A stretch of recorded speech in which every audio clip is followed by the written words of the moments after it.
May the Noble Triple Gem bless you, and welcome to the evening Dhamma talk of Buddothpada 24-hour English Zoom. So first of all, let's all pay our homage at Buddothpada Aryan Mahanse's feet for his selfless service to convey this true message of Gautama Buddha Sasana to the entire world. So this 24-hour English Zoom discussion is the newest concept, newest uh, platform that he has introduced with the intention of helping the mankind, entire mankind, because this true Dhamma is for all human beings, despite their language, despite their geographical location, caste, creed, social status. Everybody is entitled to relieve the sufferings in this life itself. So Gautama Buddhacharyan Mahanse uh, disclosed the never heard before Dhamma to the world. That is the Dhamma based on dependent origination. Dhamma of dependent origination. That is non-existence of uh, people or the world, both animate and inanimate entities. So what we believe right now is, or what is evident for us right now in the mundane world is, I exist in an existing world. So that is the simplest answer if uh, we ask the question, what is your understanding of life? Basically, that is, there is a person known as I, and I live a certain number of years in. Now we have given labels to different geographical locations. So, for example, since I live in Sri Lanka, I would say I live in Sri Lanka. Another person may say I live in Australia. I live in USA. I live in UK. I live in Somalia. So that's the uh, that's the knowledge we have from our childhood. That was what we knew. I live with my family, and then when you to a certain age, you get married to someone, then you begin to live separately, and then you have your kids, and so then one day you become very old and you are to leave the world. So we have completely accepted that kind of life. And we believe that I was born on this particular day, and we go on celebrating our birthdays also. And one day I am going to die. We have accepted that also. We sometimes don't worry about next life or what happens after death. No, until we come to a certain age, we don't even think about it. So we like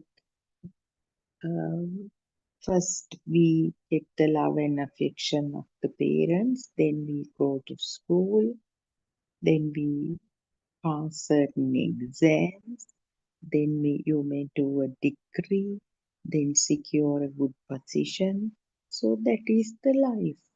So we actually uh, knew there are ups and downs in life. Sometimes we feel that we have achieved our goals, and sometimes we worry that we were unable to make certain things, maybe an exam, maybe an interview, maybe certain illness, maybe separation from from the loved ones. So life is full of ups and downs. So there are certain sayings by philosophers about life. So that is the life uh, Lord Buddha explained as Anusota. And also, I forgot to talk about our belief of Dhamma or religion also. And we actually at the age of 5 we go to school, and to gain religious education we go to Dhamma schools. All religions actually have certain centers. Religious organizations have certain centers. Now, for Buddhist, Dhampasala, Dhamma school or Sunday school. For Christians, Hindus, Islamics, so Dhamma is also taught, and then certain rituals, practices, traditions. We have to offer flowers, we organize almsgivings, we light lamps, we make donations, we conduct seal, observing seal the campaigns of seal campaigns. So a lot of such activities were done. So that is what Lord Buddha explained as Anusota. Anusota, going with the current. Actually, this current is also mm, going with the current. I was just trying to analyze that also. That is uh, doing things, making the world real, and believing that there is a person in this body, with the belief that this body is me and the mind is me, and there is an immediate circle of people, friend circle, family circle. So we are a part of that, and we live,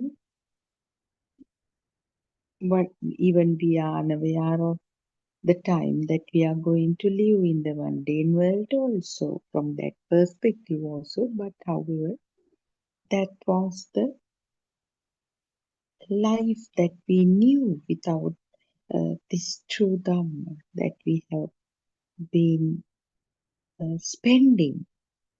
So, what is the problem with that? Actually, why can't we live like that? Why do we worry so much about this Dhamma? If I'm looking for Dhamma, looking for truth, if we have accepted that now maybe you are an engineer, you are a clerk, or you are a farmer. So you have the basic needs. You have a roof over your head, you have a good supply of food, you have children, happy, peaceful family. So what's wrong with this? So the danger is the if if death is the end of everything, such a life would be sort of accepted, fine. So, whatever the circumstances one faces, that ends with the death. That's the belief people have, how ignorant they are. Most of the people who commit suicide actually they suffer uh, due to depression, but anyway, they believe that death is an eternal sleep. So that is also complete ignorance. So that is why people, there is a tendency when somebody uh, encounters a problem or a certain stressful situation that one cannot manage, cannot handle, they take this committing suicide as an option because they believe that death is an eternal sleep, a peaceful sleep. Because in ancient literature, especially in English literary texts, poetry, there are like uh, incalculable, numerous poems written about death. So, in John Donne's Death Be Not Proud, death, he interprets death as eternal peaceful sleep. So if it is so, it's totally okay, fine. We can accept 10 another like 30, 40 years. We live with loved ones, then we end the sufferings then and there if it is so easy. But the truth is bitter. Truth is not that.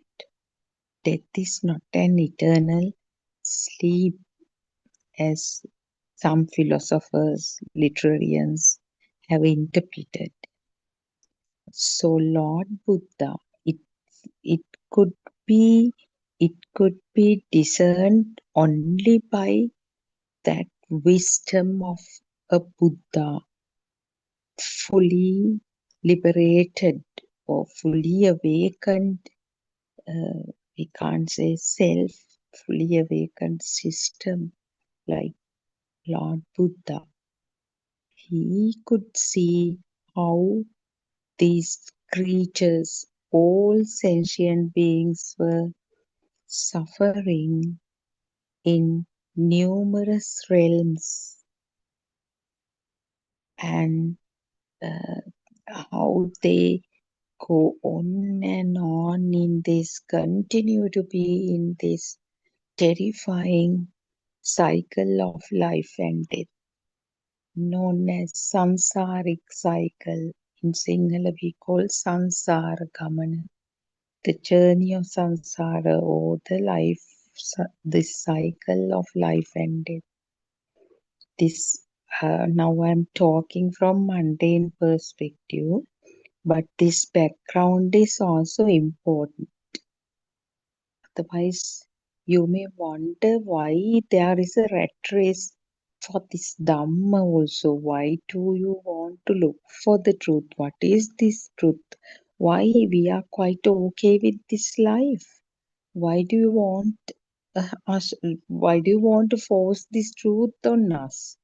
Some it may be a problem. Like you must be wondering like that also. Actually, uh, that is the truth. We taught Lord Buddha so there are 31 realms. People, all the sentient beings suffer. Now, when we talk about these realms, actually, several human realm, we can see the human realm. We can see the animal realm also. Hungry ghost realm, we can't see, human system cannot capture. So heavens we cannot capture. Brahma realms we cannot capture, non-form realms we cannot capture. Then the hills, these lowest realms where suffering is so evident, cannot be captured uh, by the human system. But Lord Buddha, through his not just Lord Buddha, actually, even an Arahant has the ability to see them, how people suffer after death. So I'm actually talking from the mundane perspective, uh, believing that all these realms exist because this is just to set the scene or to, um, I mean, uh, ex- make you aware and to uh, make you feel the deadliest nature or terrifying nature of this cycle of life and death, then the urgency of looking for true Dhamma. So, seeing how people they believing in this action and effect Dhamma, karma, phala, Dhamma, which is the basis of Hinduism, how people suffer, not just people, all sentient beings suffer, was uh, discovered or seen by Lord Buddha. Not just Gautama Buddha, all Buddhas, uh, live, I mean, all Buddhas in the world, in the universe up to now, had this ability. So they used that wisdom to convince the people about the true nature of their lives. Now, if we take this Gautama Buddharajanan Wahanse's life, if we eh, just look at his background, this Lord Buddha actually was a prince, born to King Suddhodana and Queen Mahamaya. He grew up in the palace with all the comforts, luxuries, and he could have become he had the merits, I mean, the uh, kusala uh, of previous births to become the king of kings, king of kings. That was the only hope of his parents also, since those astrologers predicted that he would leave the lay life and would rather become Buddha after a certain period of being a monk, uh, the king and King Suddhodana had a plan to uh, hide the suffering of the mundane world from him. So all the uh, sick people were expelled from the kingdom. All old people were expelled from the kingdom. People were not allowed to talk about death in the presence of the king.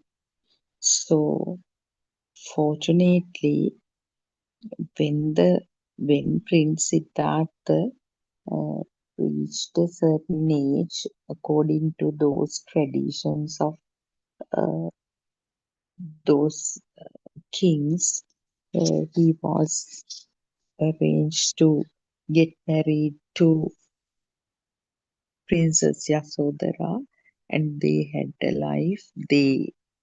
So the Prince Rahula was born, and by that time, actually, mm, Prince Siddhartha realized the suffering uh, of mundane world. I mean, the suffering that everybody experiences, like getting old and being sick,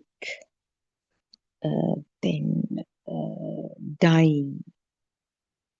And also, he saw a monk walking, and when he questioned Channa, chauffeur, he said, "Oh, that one has given up everything, let go of everything, and looking for uh, eternal happiness or eternal bliss." So that uh, very words of Channa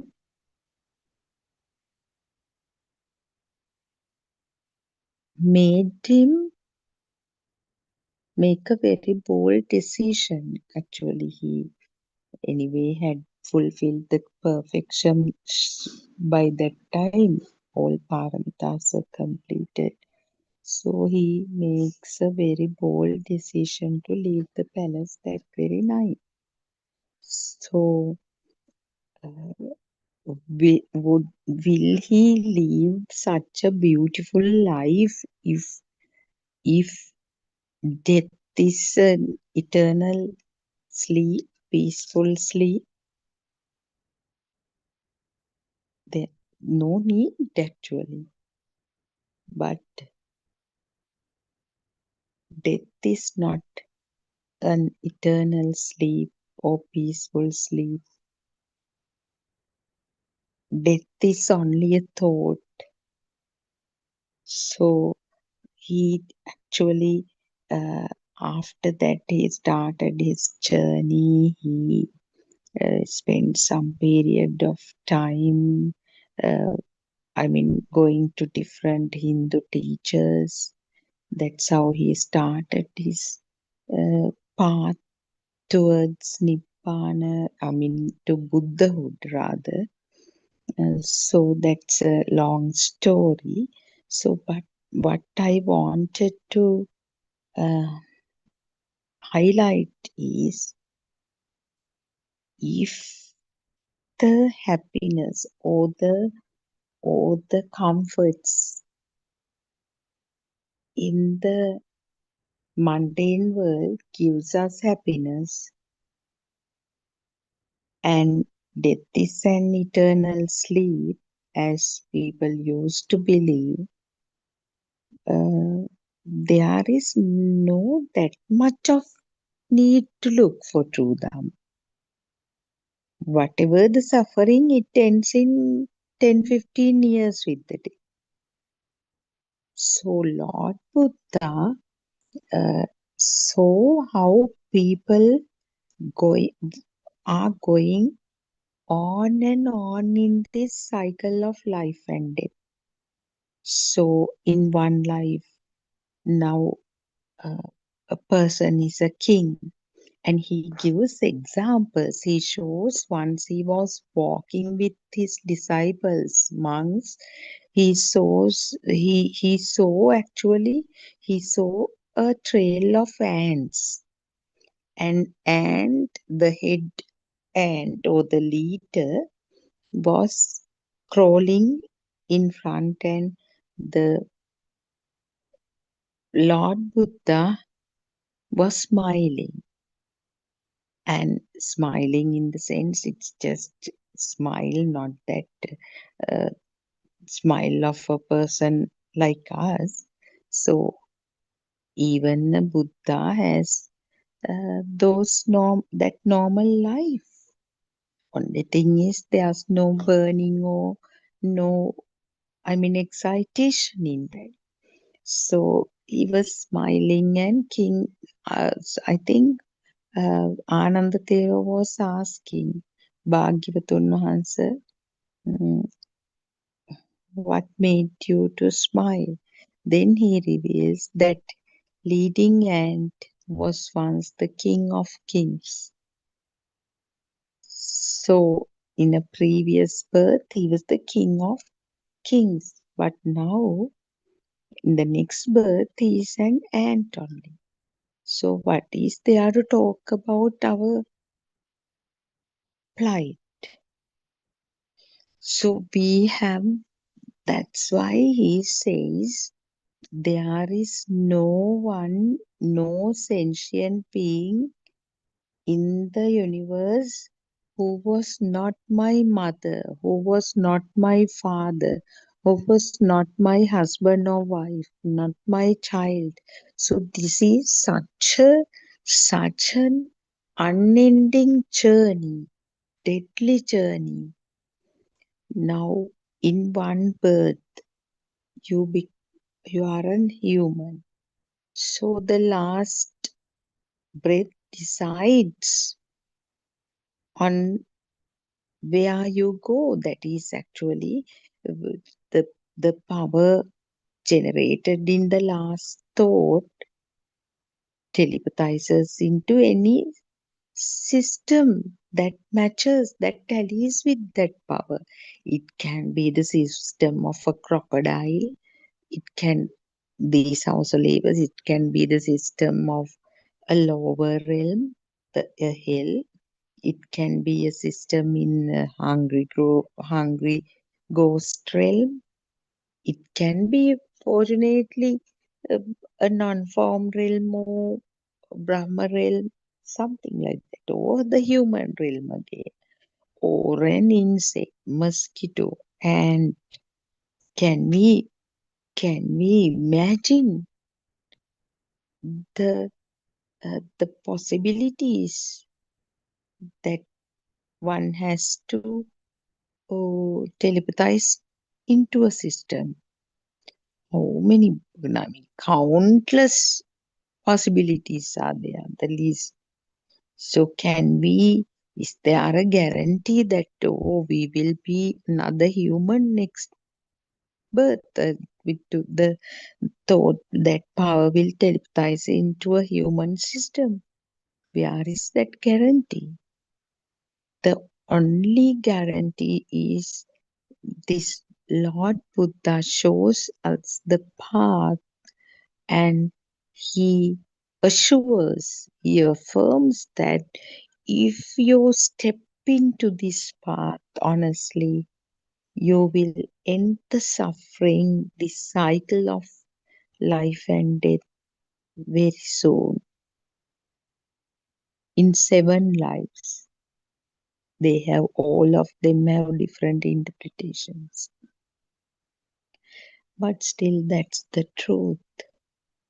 So, out of his immense kindness, he showed us the path. He actually, this truth, Amma, is nothing but truth of life. What is this life? Is it that I was born on this particular day and I live happily with my family, my mom, dad, siblings, and then went to school, got married. Now I happily live with my kids and husband and the society, and I have got a good job and I have everything around me.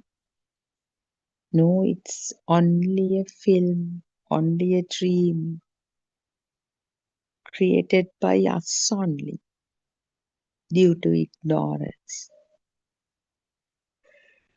So, Lord Buddha has beautifully explained. So, why should we listen to this Buddhist doctrine? That is to know the true nature.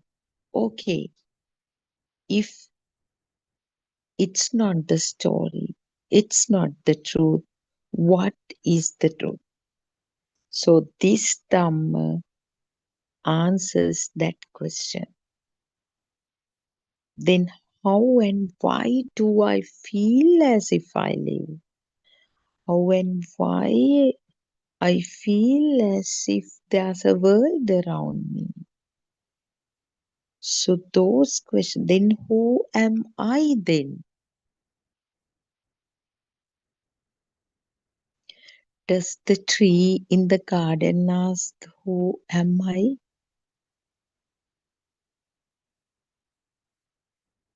So there is no difference between the tree and you except the ignorance. Everything else is nature.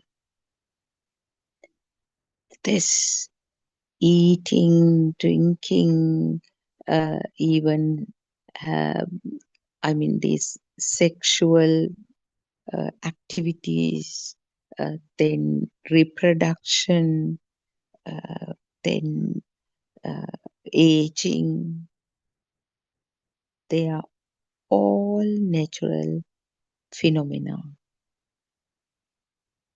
They are not done by someone, not done by a person in the system. This is the truth revealed to the world by Lord Buddha. Actually, the composition of all entities in the world is the same. Will you believe if I say that your dress is made up of same um, same mat- can't use the material, same elements as your body is made up of?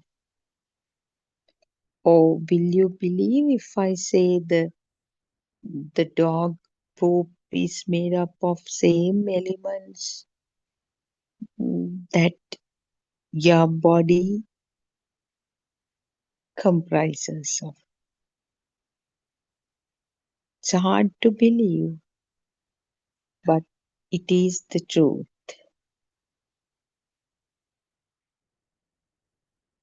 That when we analyze analyze all the composition of any entity to deepest level,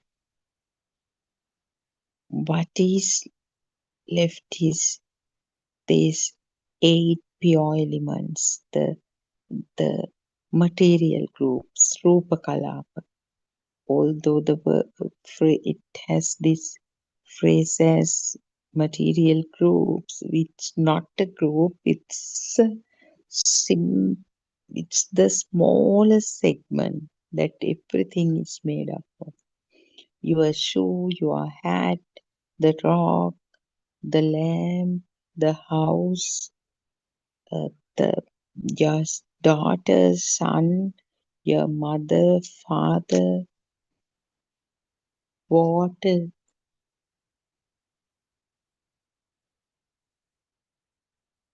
even air, even the windows, vehicles, all made up of same elements. What are these elements? They were explained in uh, Buddhism as four great elements.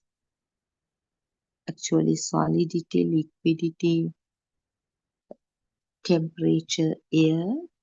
Plus, when it go deeper, the eight pure elements, including color, sound, taste, and energy. So, it is the composition of all elements.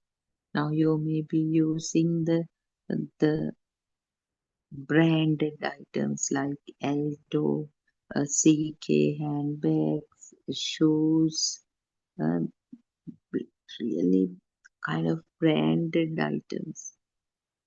But when you go deeper, it's not more or less, it's exactly the same as the cheapest bag or the dog's poop. But the composition, the ratio may be different. So when you take water, the liquidity percentage is higher in water. When we take air, the air percentage in that is higher. If you take a hard rock, the solid percentage is higher there. So it's so logical. If you are into science, please visit the Buddothpada Wisdom of Asia website, where everything is explained scientifically, because Lord Buddha is the greatest scientist ever born to the world. So, our Dhamma friends who analyze this Dhamma from scientific perspective beautifully explain these concepts like teleportation, telepathization, uh, so on and so forth. So actually, if you happen to listen to this message at some point, you are so lucky, because this is not the story of one lifetime, 80 years, 120 years, or 100 years.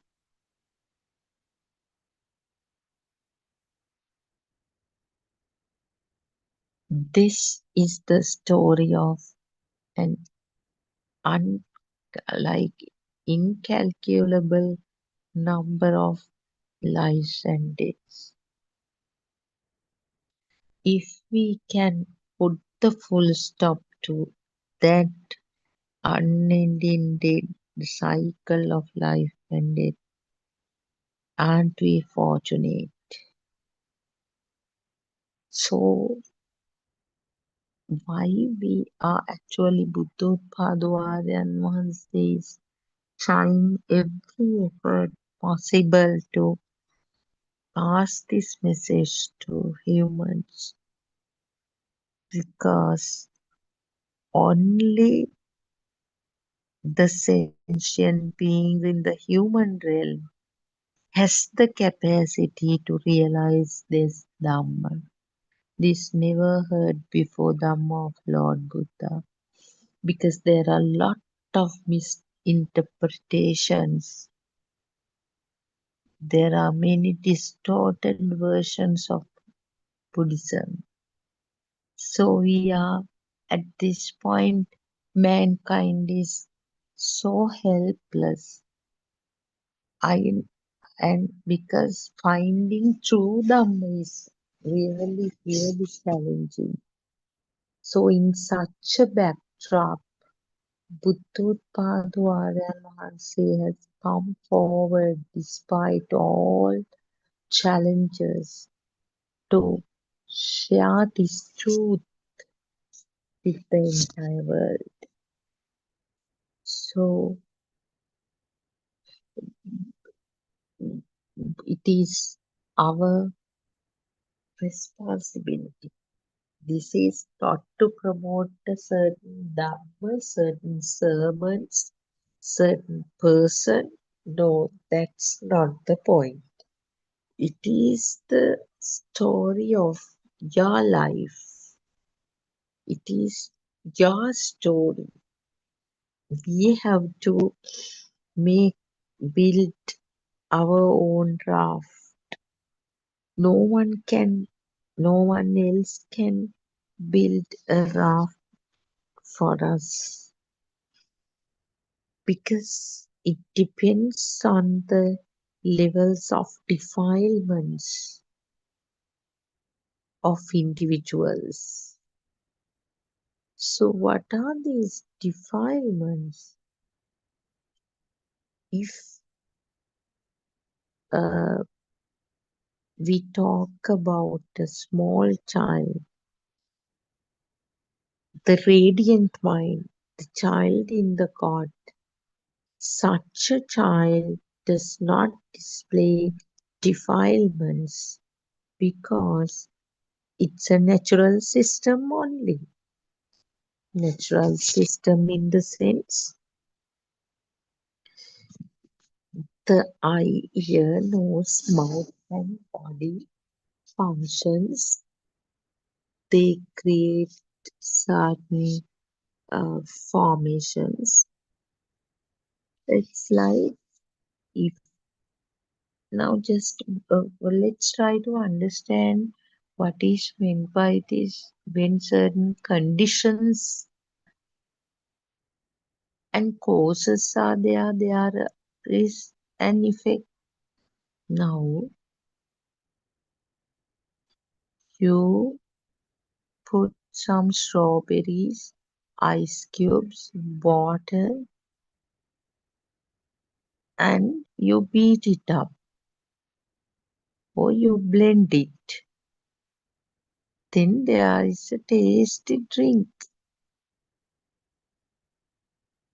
So how come that when all those elements, all those components were there, when the grind blender switch was turned, that beeping happened, and then only that you got that strawberry shake, milkshake, or some drink.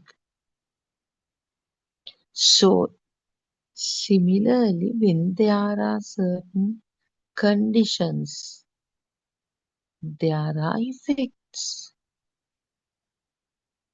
That is the cause and effect Dhamma revealed to the world by Lord Buddha. Everything happens when there are certain causes and conditions present. If there is an eye, healthy eye, some vibrations, no healthy eye means it because entire universe is just vibrations or waves. If these waves of the eye synchronize with some other vibrations of same wavelength frequency, actually telepathization is inevitable or synchronization is inevitable. The scene will happen if some sound vibrations synchronize into the ear, the vibration or the waves of ear. Hearing is inevitable. Smelling, tasting, touching, thinking, they are all the same. It is not that I continue to see, hear, uh, dance, mm, eat. There is no continuation of a self. The self is nothing but these six sense faculties. So, to understand it thoroughly, how we have got entangled in this ignorance, this web of ignorance, it is due to our inability to see the speedy occurrence of these vibrations or waves to create certain formation, sound, color, taste, sound, color, taste, smell, tactility, and thought. They actually, I told about the smallest element, smallest particle that everything is made up of, called material groups or Rupakalapa or eight pure elements. The lifetime of that tiny particle is 17 chittakshanas, 17 millisecond, a fraction of a second. It's, I mean, 1 billion time of a second, 1 billion time, something like that, so small. So they arise, cease, arise, cease, arise, cease. In other words, they appear, disappear, but this happens at such great speed.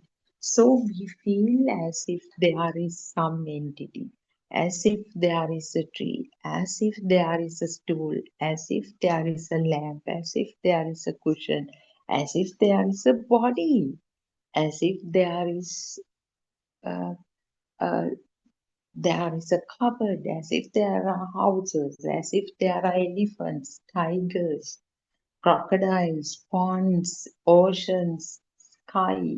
So they appear, disappear so fast. So they exist for us. Actually, when these waves flow, it is just a natural phenomenon. These waves of similar frequencies uh, interacting with each other is a natural phenomenon. So this cannot be prevented. It is the law of mind. Law of mind. So wherever they are, the synchronization of waves of similar frequencies is inevitable. So that was the, truth revealed to the world by Lord Buddha, the greatest scientist ever. So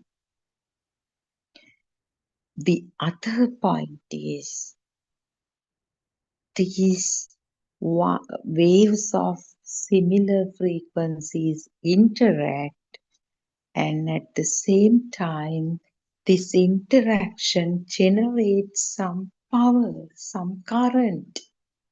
That current runs through the human nervous system or any nervous system, and with that power, the body functions as if the robot, when the battery is charged, the robot goes on working, functioning. This human body battery is charged with that thought power. So, isn't this logical? Isn't this beautiful? Isn't it worth listening to this Dhamma to uh, identify or to find out our own story? What has happened to us? What is the cause for this ignorance? So, this power is the excitation that when you actually, in mundane terms, we say, I saw a tree, that is, vibrations come interacting, generating current and making us feel the tree exists, I exist. And I see the flower vase, interaction of waves of similar frequencies and power generation, feeling that flower vase is there and I am here. And I see the time, the interaction of waves of similar frequencies generating power and giving the feeling, giving the uh, impression that the clock is there, an existing clock, because it's a continuous flow of waves that interact. And so that power that current gives me, there is an existing clock and I am here. So that is what has happened to us. That is the cause, the ignorance that takes us continuously in this terrifying or deadly cycle of life and death. So, what happens with the true Dhamma? Actually, what happens is everything will happen as usual. Now, I told seeing this head ant or the leading ant, uh, Lord Buddha smiled and he commented, he told the history. So everything will happen because it's the nature, law of mind, thoughts will arise. But that current, that ignorance will not be there because we know that story. Now, the story of this wave business, how these waves synchronize and generates power and gives the feeling that I live and they exist. I live, they exist. So this I live, they exist belief will be fading away gradually. We don't have to do anything deliberately, or we don't have to do apply any tension or uh, make lot of effort. No, what we should is we must have the effort to listen to them. Janato Passato. Those are beautiful advisors or words of Lord Buddha. First know the truth, then rest will happen. So first you must know, then you will see. So whoever listens to this true Dhamma will be relieved. And after 2600 years uh, from after actually 2600 years of Lord Buddha's demise, again his message is here for us due to the great sacrifices made by one who practiced in penetrative insight and who experiences through Dhamma through himself. He is none other than Buddothpada and our noble friend who guides us all the time, who is actually uh, who makes sure that everyone who listens to Dhamma makes that progress in the path. So his constant guidance, advice is there for all of us. Now, all humanity. This Dhamma is for humanity. Only humans can realize this Dhamma. So let's not delay it. If you delay it, the repentance will also be there.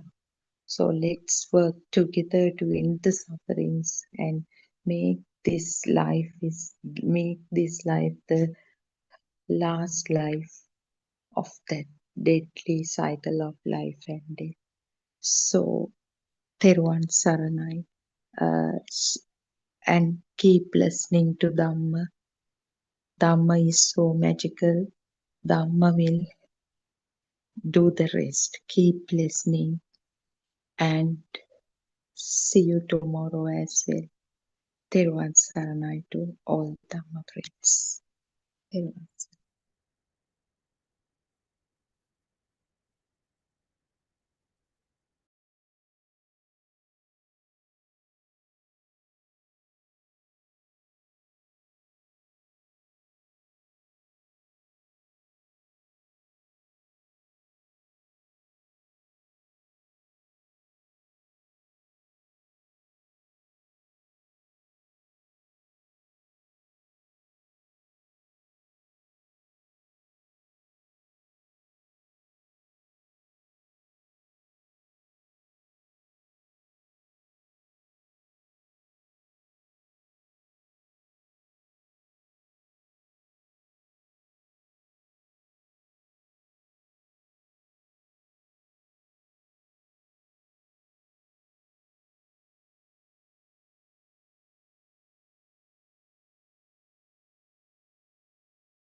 When we talk about the teachings of Buddha,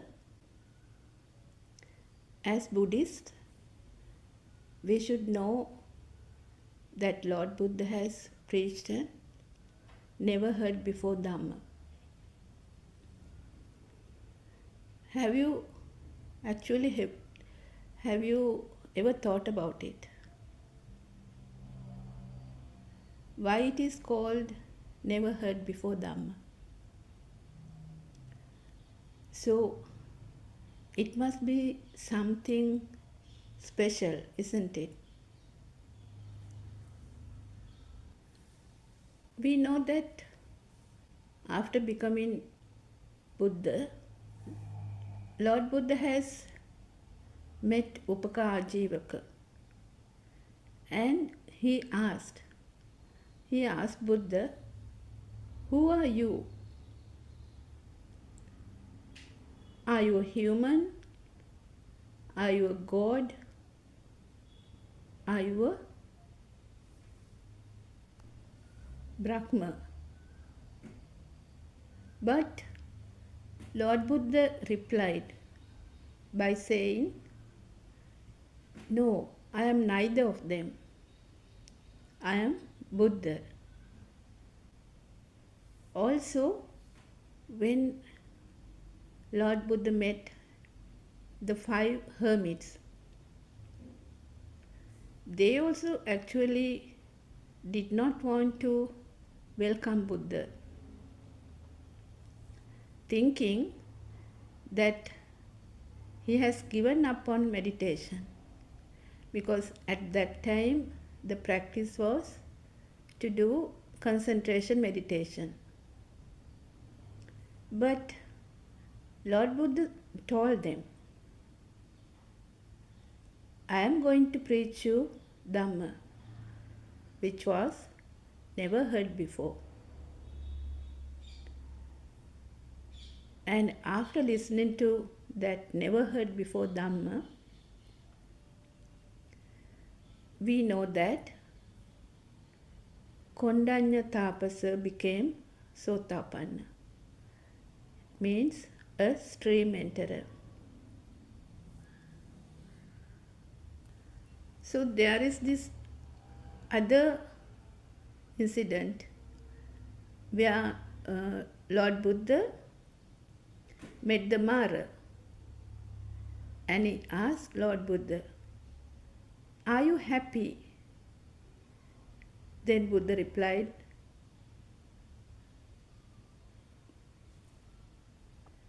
then also Mara asked Lord Buddha, are you sad? If so, why? If you are not sad, if you are happy, why is that? Lord Buddha replied,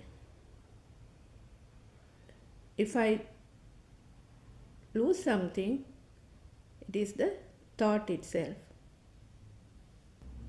What does this mean? This means the thought of that I am existing. ඉන්නවා තියනවා කියන සිතුවිල්ල. So, as you know, this has a very big meaning, isn't it? In another words, what is lost is myself, me, my mind concept, the thought of myself. So if we look at this phrase carefully, even though that is a very, it was said in a very few words, it has a vast meaning. So if you are listening to Buddothpada sermons, in Buddothpada sermons, Buddothpada Aryan Wahanse always highlights this. Also, Aryan Wahanse asks the question, are you real Buddhists? So, if we go back to the Lord Buddha's time, at that time, even the 5 hermits, they were doing concentration meditation. At that time also, the concentration meditation was the ritual those days. So when Lord Buddha, after attaining Buddhahood, came back to the 5 hermits and said, I am preaching you a never heard before Dhamma. So, as Buddhists, we should know what this phrase means, isn't it? So, we know at that time, not only the 5 hermits, even Siddhartha Tapasa himself was practicing concentration meditation. But we know that after some time of practicing breathing meditation and concentration meditation, we know that Siddhartha Tapasa has given up on all of that because he knew one can't find eternal solace from those kind of meditation. So when Lord Buddha came back and said, I am preaching you a never heard before Dhamma. At first, they did not believe it because those days the Hindu practices was the Hindu practices like concentration meditation, different types of breathing meditation,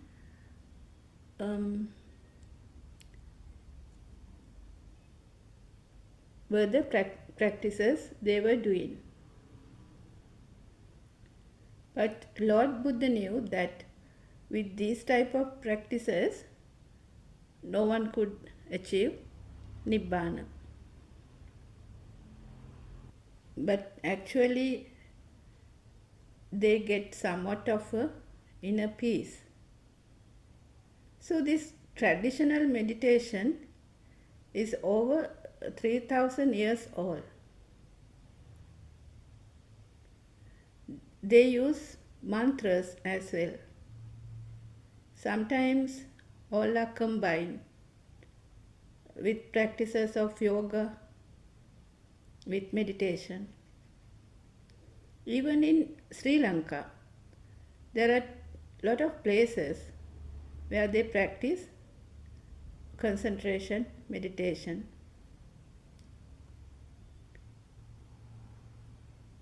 Not only in Sri Lanka, so worldwide, people do this type of meditation.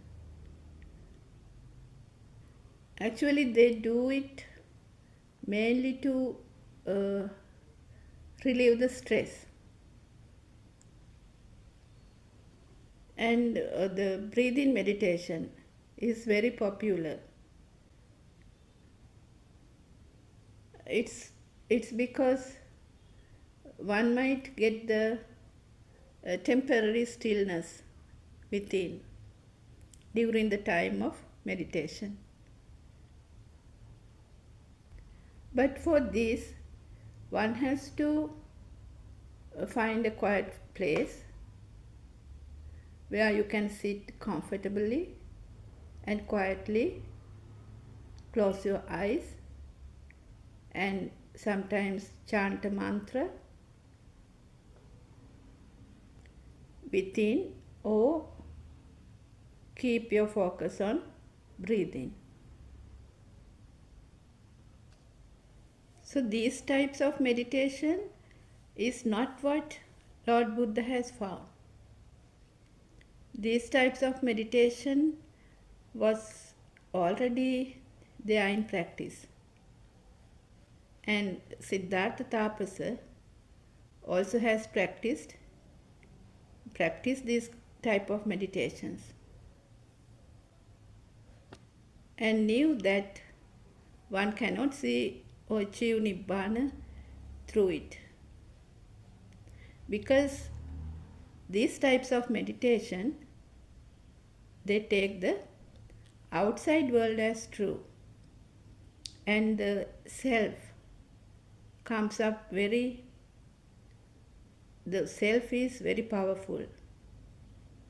So we know that Lord Buddha has preached a non-self Dhamma, Sandittika, to feel it within yourself, Akalika, timeless, which means we cannot impose Dhamma to future, past or present. Future, past or present times. Ehipassiko. Ehipassiko means you have to come, contemplate and feel the difference within yourself. So likewise, now we know that Lord Buddha has preached never heard before Dhamma, and with concentration meditation one cannot achieve Nibbana. For that we should come to know about insight meditation. And as you know, there are lots of insight meditation centers in Sri Lanka and also worldwide. Vipassana Bhavana centers. So some think that they have achieved Nibbana by doing concentration meditation mainly. So as Aryan Vahans emphasizes, sometimes they can be deceived because they get stuck in dhyana planes like asanya tala with the self, which means the self is powerfully there, though they don't get any perceptions. But as Buddhists, we are searching for Nibbana, isn't it?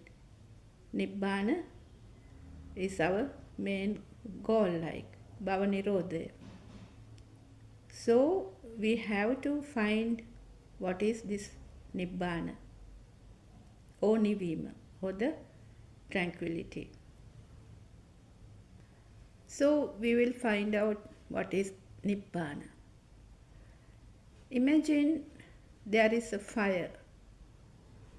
If there is a fire, we have to extinguish it.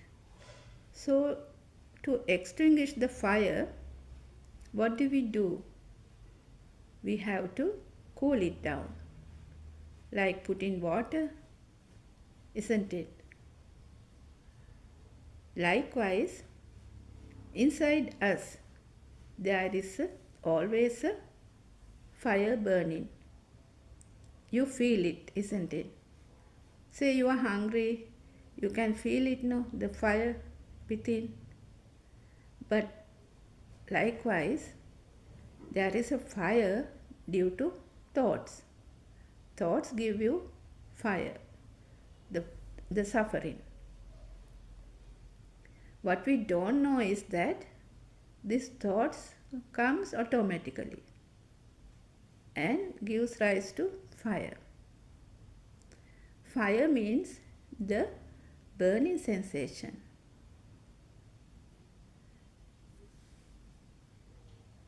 So, how do we get this burning sensation? This burning sensation happens through our senses. Each and every moment, one of the senses are at work. So, if we take the outside world as true, as real, you know that the senses are working. So, if we take the outside world as real, defilements or the fire starts to burn. This fire is created by desire, cravings, hatred, jealousy, and so on. This happens due to ignorance. Ignorance is that we take the outside world as real. For example, we say you get a call telling that someone you know has met with an accident. So what will happen? You will get a fire within. Fire within means you feel the fire burning. So automatically you can even feel your breathing becomes rapid. Your pulse rate might go up. Sometimes you feel like faintish. Sometimes you might start crying, shouting, and you actually might faint as well. And actually what happened is that you got a call, a sound. This sound has become a thought. So with that you have lots of strings of thoughts going on and on. Okay, so the next moment you might get another call saying that the call you got is not true. Someone else has met with an accident. It is not your relation. And in a fraction of a moment, you will feel the relief. You will feel the fire is dying down, isn't it? So these things happens during day-to-day life. But the only thing is that we usually don't notice them. So how would someone in the path to Nibbana, who is in the path to Nibbana, will take the same incident? So imagine he or she will also get the call, the same sound, telling that somebody is very close to him has met with an accident. So he will do the necessary things without any excitement. He might go to the hospital, do whatever he can do, help them, support them, talk and comfort them.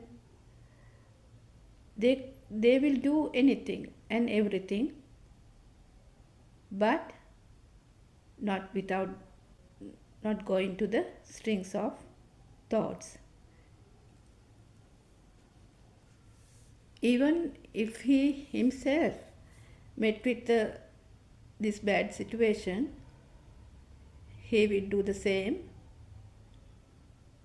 without suffering. Suffering means here we suffer due to a thought. So how does this happen? The one who is in the right vision or the Sammaditya, any stimuli which comes to him from any sensor does not become real. It could be from the ear sensor, eye sensor, tongue sensor, nose sensor, skin sensor, or the mind sensor. Any stimuli does not become real. The stimulus are not real means the world is not real to him. So if there is a thing, then obviously there is the me who either sees it, hears it, smells it, tastes it, or feel it, or also think. So the person in the mundane world will obviously take it as real.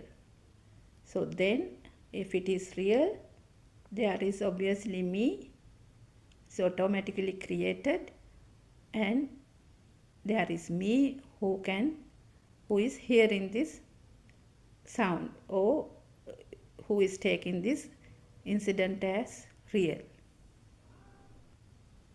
So Lord Buddha has said to Bahya Tapasa, Bahya, if there is nothing outside, there is no one here. So if we take the previous case, there came a sound and it became true to the person in the mundane world. So the soul was created then and there with the burning sensation inside. That's the self vibration. So Aryan Mahansa asked the question, are you the mind or are you the body? Who are you? So if we take the same incident as an example, if that incident became real to you and if you felt the burning fire within, that's you, your soul, your birth, that is the self vibration. Nobody does it. It happens automatically. So we will take another example. So just say something is valuable, gold for example. So say that somebody has robbed you and taken all the gold or money, whatever you had. If it becomes a thing, to you, which means the value you have given to the gold, and you get the burning sensation, you will feel it, isn't it? So if it has not become a thing to you, so the soul is actually not created. Likewise, you can contemplate on that.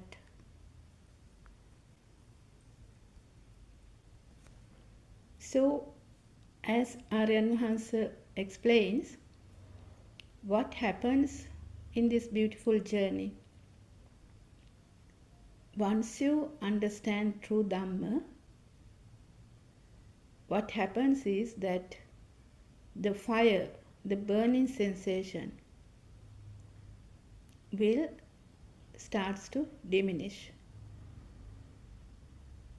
which means the power you gave to the thoughts becomes less and less.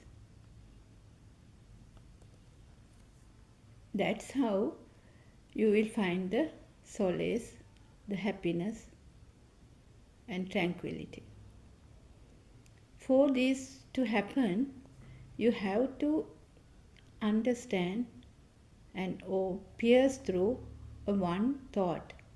You have to see through one thought, how it is created, and then you will see that all the thoughts are created likewise. So the example Aryan Mahansa gives is the leaf of a mango tree.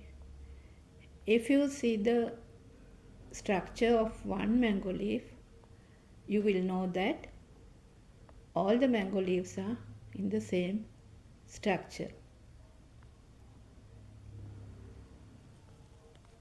Because as you know, it is very difficult to pierce through every single thought that comes, because as it works as a system, thoughts always comes and goes. It's a system. It's automatically happening. So likewise, whatever stimulus comes through either of senses, eye, ear, nose, tongue, skin or mind, you know that all are illusions, a creation due to speedy vibration. So however and whatever the stimulus comes, from whichever sensor, all are illusions. You don't get caught to it. So you will feel that there's no one to suffer, because there was never a self there. So no one to suffer. So it is very important to know that you have to see only one thought. You have to pierce that thought, because all the thoughts are same. All the thoughts are created the same way. So in groundbreaking sermons,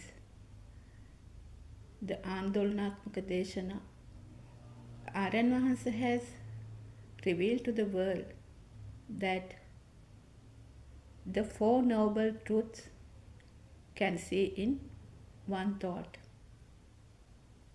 Also, you can see the dependent origination Dhamma, or the cause and effect Dhamma, and the 84,000 Dhamma discourses in one thought. Not only that, the 31 planes of existence is also how to see it in one thought. So this Buddothpada sermons are not any ordinary sermons. So, we will talk a bit about habits. So, if we actually talk about habits, we do most of the things as a habit, isn't it? Sometimes these habits makes us suffer. Lord Buddha has said life is a repetition of perception, repeated perceptions, sanya abhisankarana. So it goes on and on as a habit. So we talk, we walk, do everything due to these habits. It is actually individual. Likewise, we take this world as real is also a habit. So, it is itself is the suffering.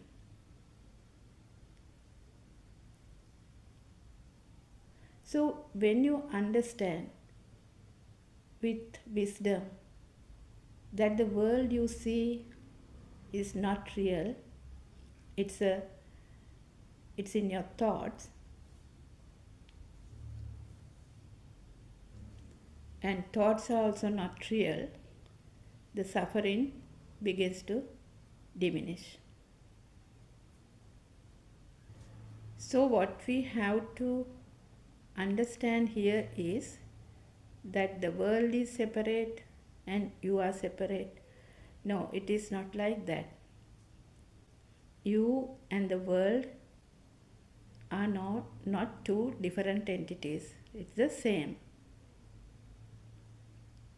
What we see, what we hear, what we smell, what we taste, what we feel, or what we think, it is the world. It is me. Me is a sense creation. So once you understand this sense creation with wisdom, then you will be free from me, my mind concept. Because there was never a me. It's a concept. So everyone is scared of death, isn't it? So once you are free from me, my mind concept, a thought, is there a death? Is there anyone to die? Death is also a thought. But anyone can say this with mind also. But the thing is, you have to feel this. Feel what? Feel that there is no self, no one to die. So as long as you feel that there is someone living, then of course you are scared of death, because there is someone who is going to die. But understanding this is not simple.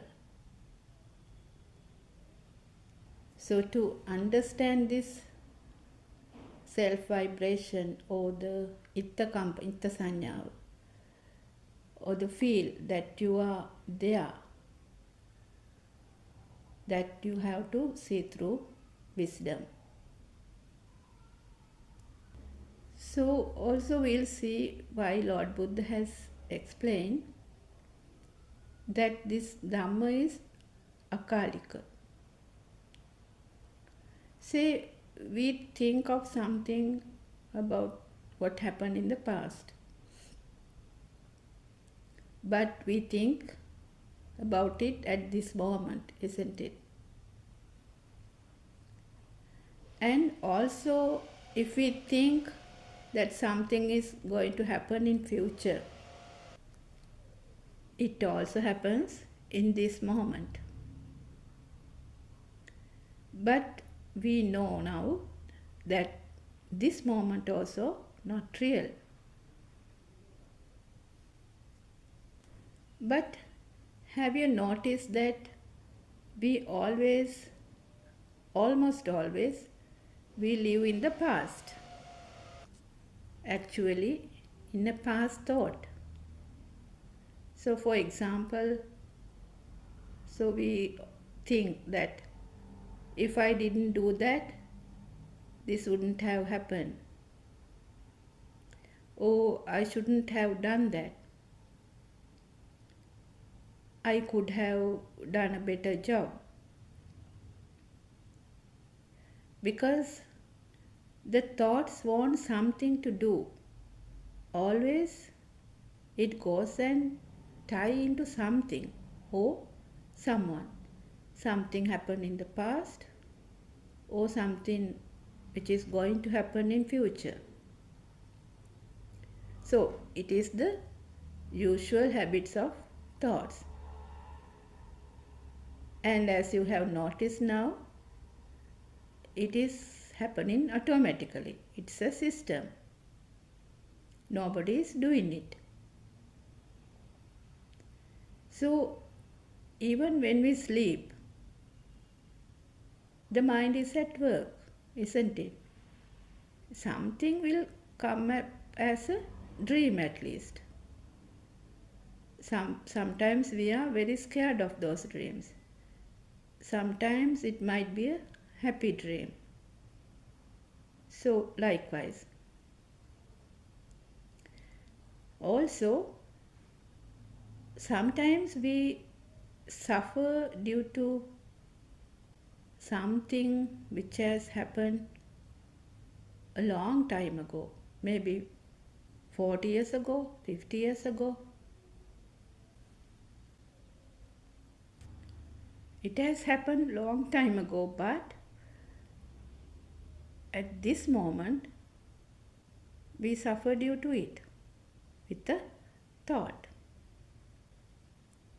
If this goes on, actually you will never see Nibbana. You will never have a moment of Nibbana.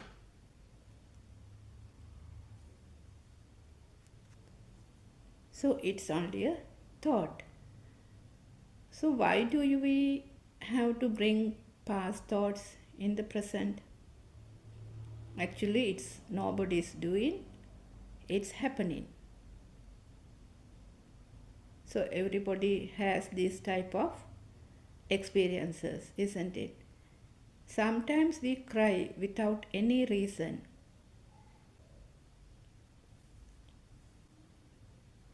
So I also had this experience. I had this guilty feeling until I started to listen to Buddothpada sermons and came to know I suffer due to a thought. The guilty feeling was that, as I said, my father has fallen sick at home and I couldn't take him to the hospital on time. So that helpless feeling and the guilty feeling I had for a long time until I knew it's just a thought. So what we have to know here is that the more you think, the more powerful the thought becomes. So more powerful the thought means you suffer more and more.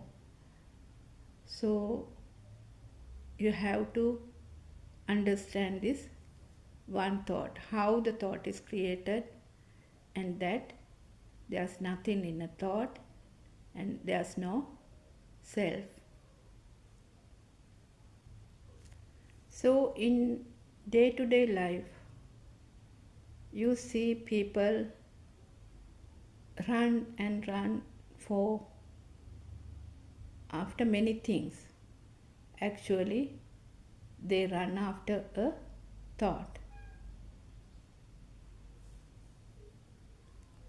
They say they don't have a time to relax.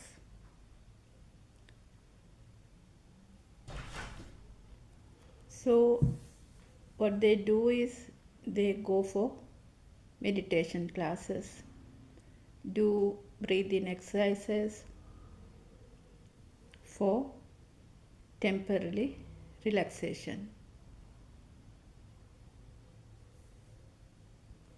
But people who know this doctrine, the Lord Buddha, Lord Buddha's doctrine, they also can physically run, but from inside they have stopped. They have stopped running the race. They stay calm, calm and quiet. So, what we have to understand here is that thoughts are thoughts. We cannot stop thoughts because in the system it happens. As I said earlier, when we know how a thought is created, there should not be a problem in any thought. So once you contemplate on this, you will know for sure that there is no truth in any thought. So as a result, the inner transformation happens, which helps you to get out of this wrong notion of self. It is on your mind. So when you talk about wrong notions, in Sabbasava Sutra, which this Sabbasava Sutra discuss about taints. There they show the ways to get rid of the wrong notions, wrong notion of self. Dassana pahatabba. But no one can drop the notion of self at once. It's actually a gradual process. And the practical side helps you to identify the wrong notion of self.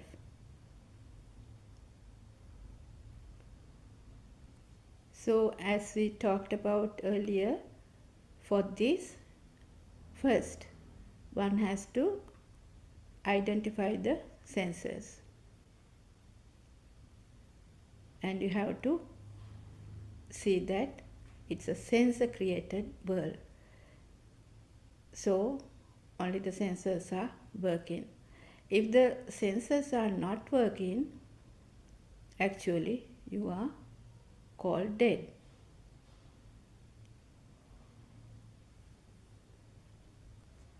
So it is like we have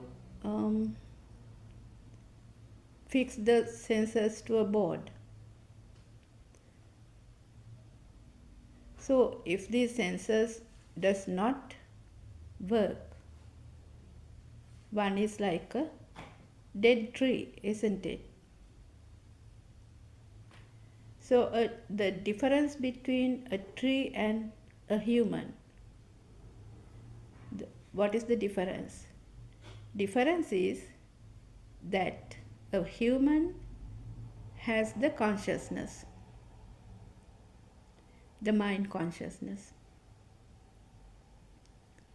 It gives the alive feeling, the feeling that you are alive. So when we talk about a tree, for example, if we take a mango tree or any tree, it starts from a small seed, and with water and sunshine it starts to grow. But nobody is doing that, isn't it? It grows on its own. The seed becomes a tall tree. So it grows taller and taller, and it gives flowers, fruits. It does photosynthesis of its own. So all happens on its own. Germination happens, and the cycle goes on and on.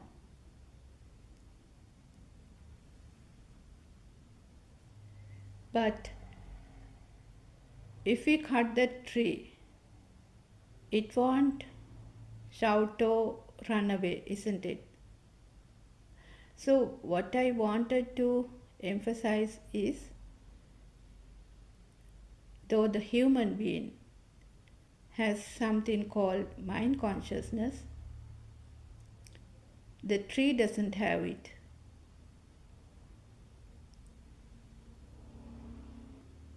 So Aryan Mahansa explains how this mind consciousness is formed.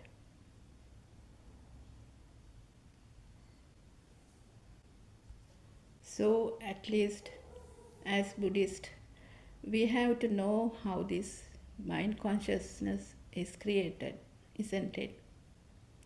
It is knowledge, but still it's a beautiful story. So, to understand how the mind is created, you have to go back to the radiant mind, where we call it a Prabhaswara Sita, which has no defilements. But there is the glue or the gum. To get it, it will happen in later life.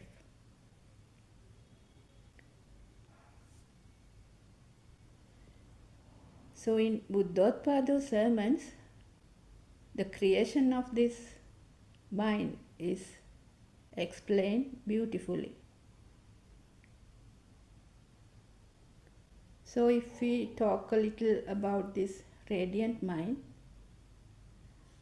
in the radiant mind, although the stimulus are arising through the eye, nose,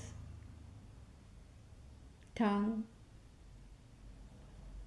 ears, skin, the mind consciousness is not yet created. But there is a very small power generated. So that's why the baby can move.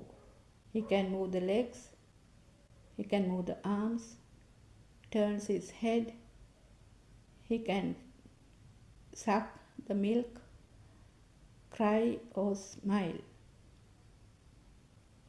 Very, very few actions. But the radiant mind, the child, the baby, he does not know what he is doing. He does not know whether he is turning. He does not know whether he is sitting down, or even if he stands, he does not know.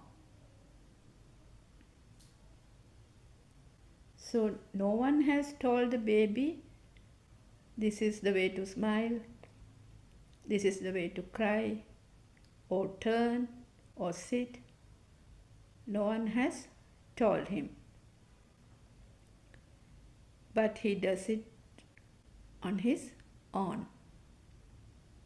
So if you take a baby, so first he turns, then he crawls, then he sits, and then he stands up with holding something. So these things happens automatically, isn't it? So at the age of 1 year, the babies can even walk a few steps. So all this time, if you have noticed, no one has given a command. No one told the baby, now it's the time to sit, now it is time to turn, now it is time to stand or walk, isn't it? All these actions happen automatically with the small power generated with the stimulus. So as Aryan Hans explains about the zygote level, the vibration, it gives the push to self vibration.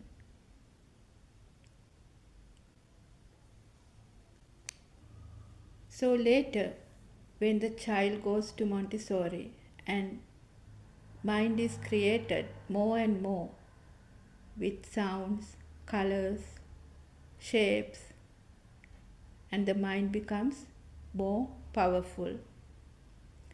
Now the child is taking the outside world as real. So the duality is created. My book is there and I am here who sees the book.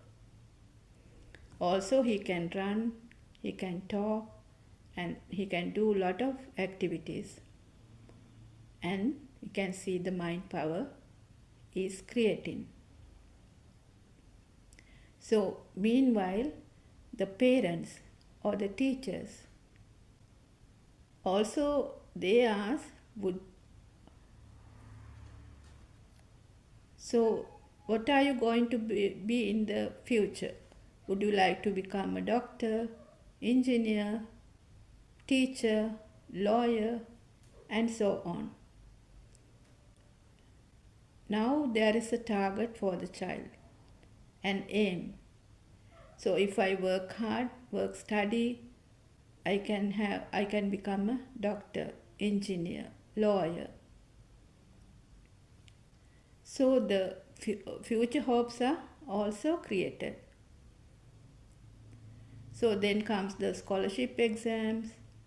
So it goes on and on. So sometimes parents, they implement their ideas to the child.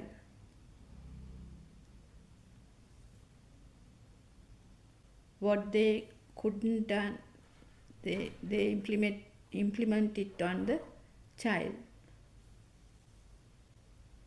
So yes, so likewise, some children are motivated from the early childhood to become a doctor, engineer, lawyer, mainly by the parents, thinking that their lives will be better in future. So once I read a story, a teacher asked the children to write what would they like to be when grow up. So everyone wrote, as I like to be a doctor, I like to become an engineer, a teacher, a lawyer, a politician, and so on. But one child has written, I would like to become a good human being. So actually there are very few people in the world who thinks differently. They are the people who goes with the feel, not with the mind. They can feel others, how others suffer.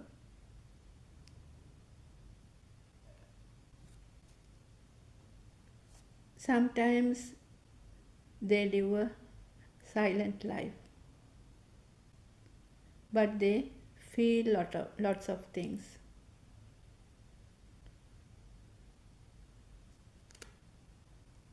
They like to be with the nature. They like their freedom. So, as usual, we invite you all to listen to Buddothpada sermons. These English sermons is going through Buddothpada Pure TV for 24 hours. And there is also Buddothpada BTV. You can listen to Sinhala sermons there. We also have lots of websites. Wisdom of Asia website, buddhothpadodhamma.com website, and buddhothpada.lk. There are lots of sermons there you can listen to.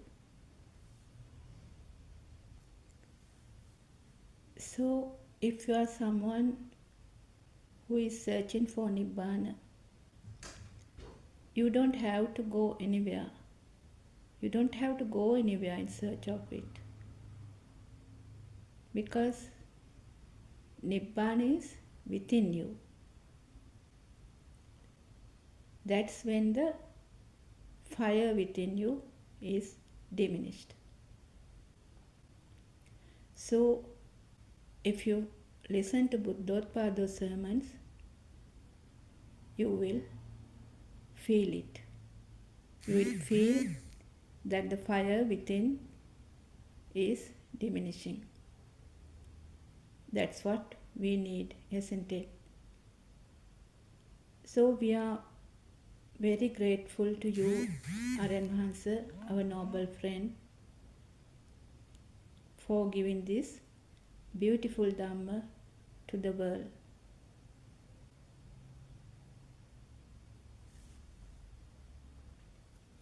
If not, we would be still searching for Nibbana elsewhere.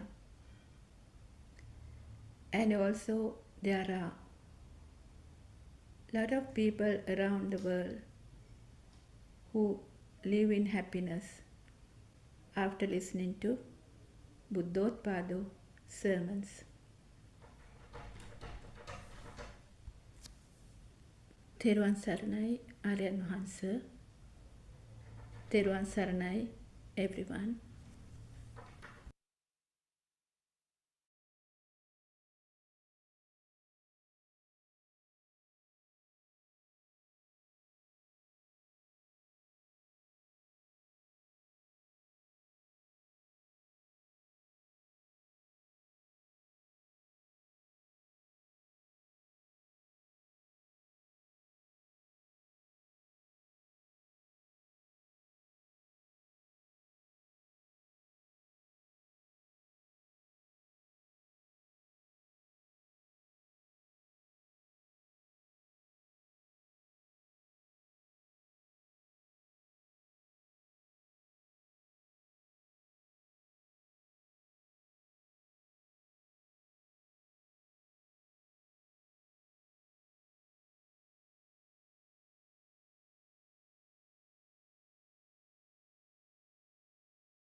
May Triple Gem bless you all. We worship our Advancer for his noble guidance.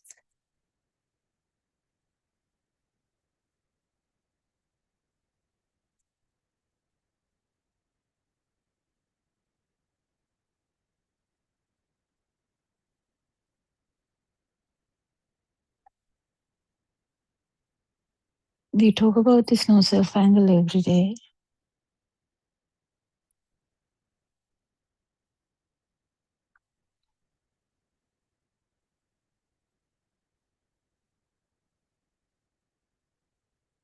It's not something we are used to. It's kind of weird to anyone who is not used to that angle.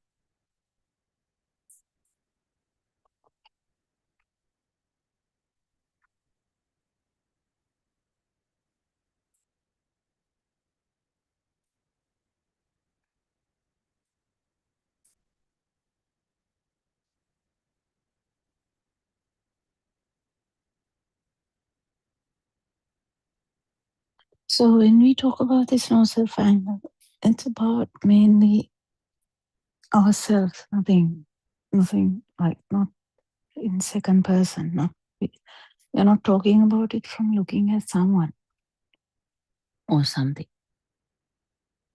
We are talking about ourselves. So we are doing the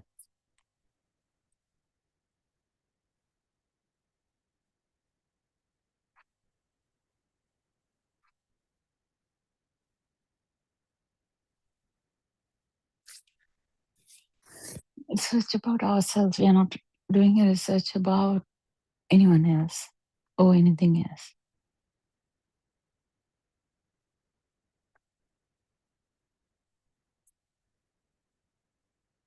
So it's very important to understand that this research is about yourself. Actually, it is to find out whether there is yourself or whether there is something. End of the day, if you feel like, yeah, I'm this, I'm that, then still it's ignorant.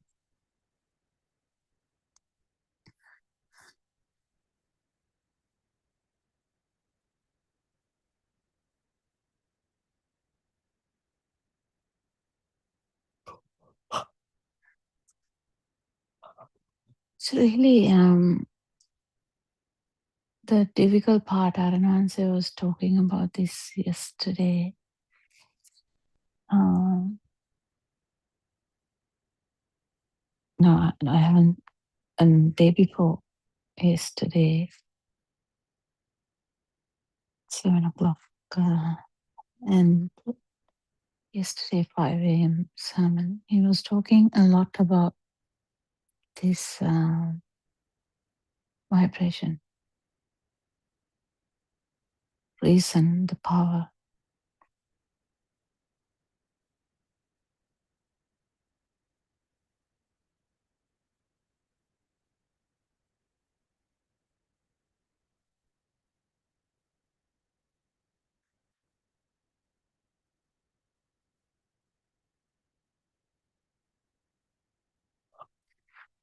When someone talks, Arananse usually can find out whether that person is actually in the wrong view or thinking that there is I, me, mine, and actually believing it. Or if someone has entered this path, whether he or she is aware about that there is no self, or next stage would be whether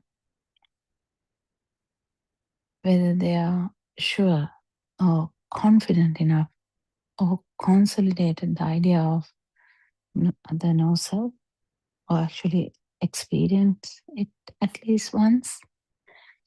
And the next level would be whether that person's stimuli power is reducing, slowly.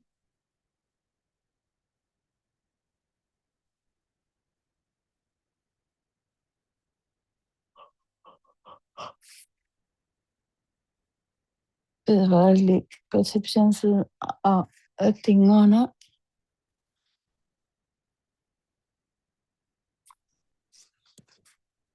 And next one would be whether that system is actually extinguishing slowly, in the sense this self-power, the self-vibration, whether it is going away slow. So there are so many variations that Aranvansi has to, any Aranvansi in that sense, that Aranvansi has to feel. If someone has to feel that, they have to be aware about themselves. That's the thing. They have to be aware about what stage they are in, or actually it would be the best is if the Aranvansi has finished the path and is an arahant, so that there's no self-vibration at all, or there's no self-power at all.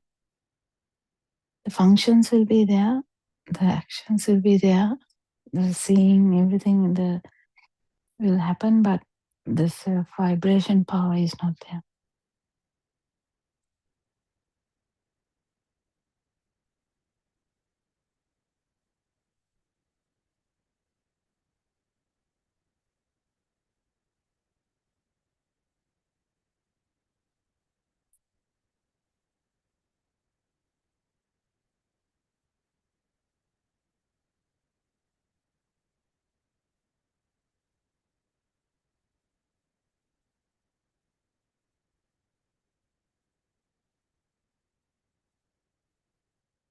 If you can really understand that these things are happening, how one can actually be devoid of this burning, or lose this burning or the power? How? Just only by actually 100% only by understanding this philosophy and feeling it. So understanding and feeling it, if you don't have these two,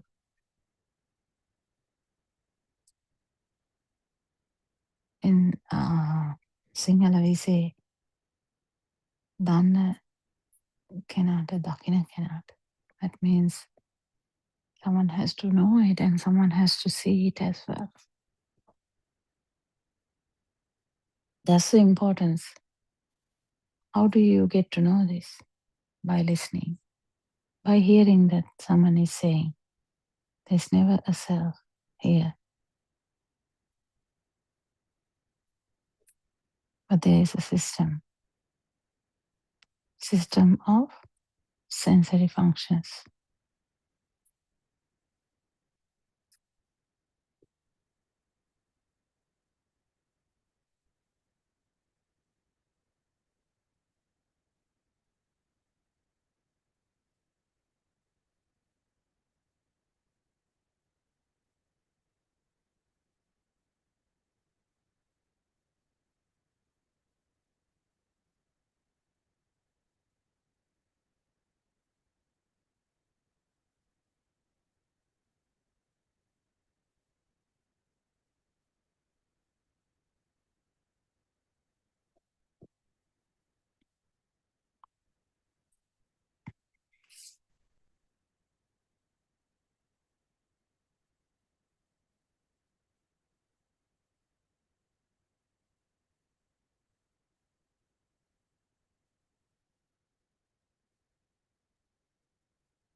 If you really get this properly, that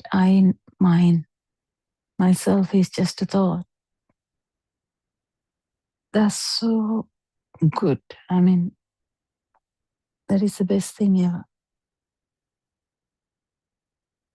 If you really understand that it's just a thought only. So, like everything else, we have so much perceptions, billions of perceptions. This I, me, myself is just a perception as well. It's a thought, yes, that is same as it's a perception. But see, the problem is this is the most repeated perception forever. Why?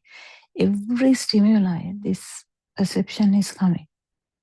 Because it's a shadow effect of the every stimuli. Whether it's a chair, there is someone who is looking at the chair. Whether there is a table, there's someone looking at the table. Whether this is the river, there's someone looking at the river. So likewise,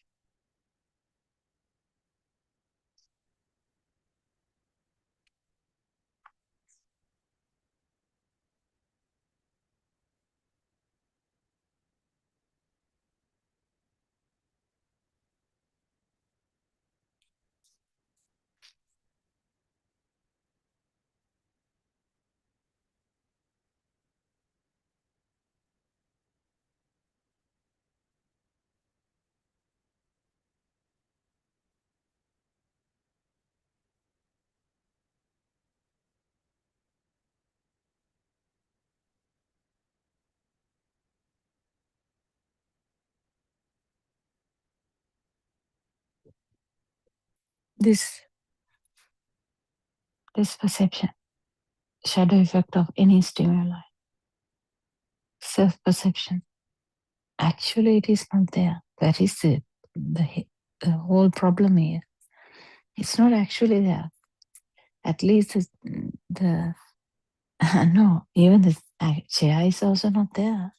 It's a perception as well. But the thing is, this perception is just the shadow effect of the every stimuli. Think about it. Even the chair is not there, but this sun is shadow effect of the chair. Because when you feel that, when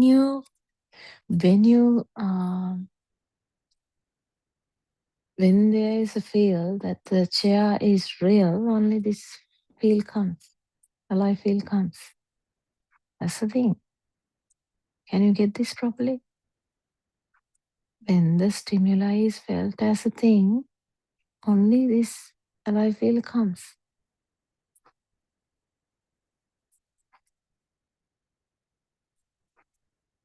This is beauty of Dhamma that Lord Buddha said to even Bahir.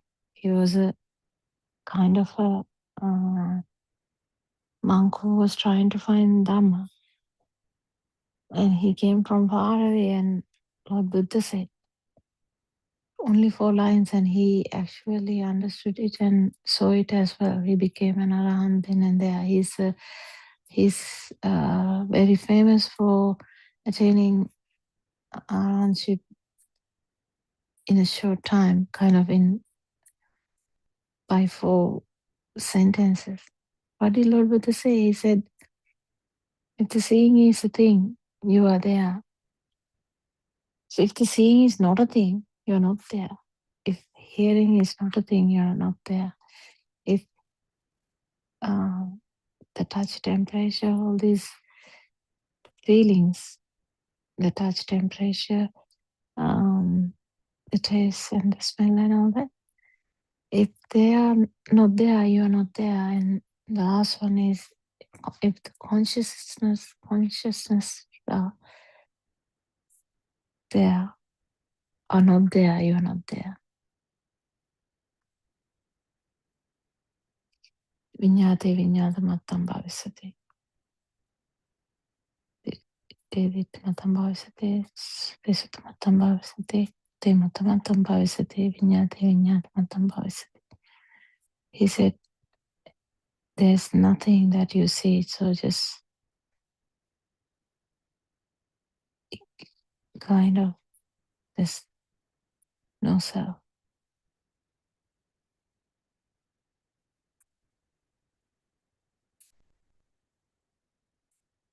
Get rid of it, he said.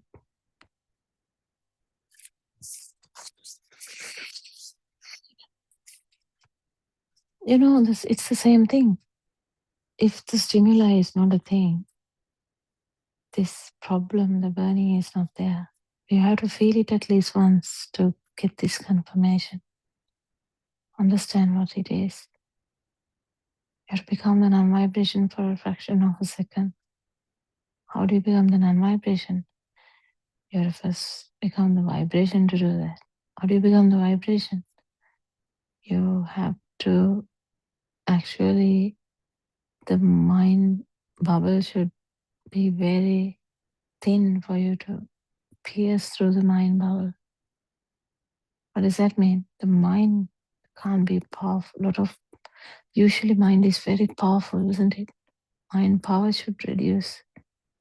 Doesn't matter whether it's a fraction of a second, it should reduce in order to actually come to the direct feel.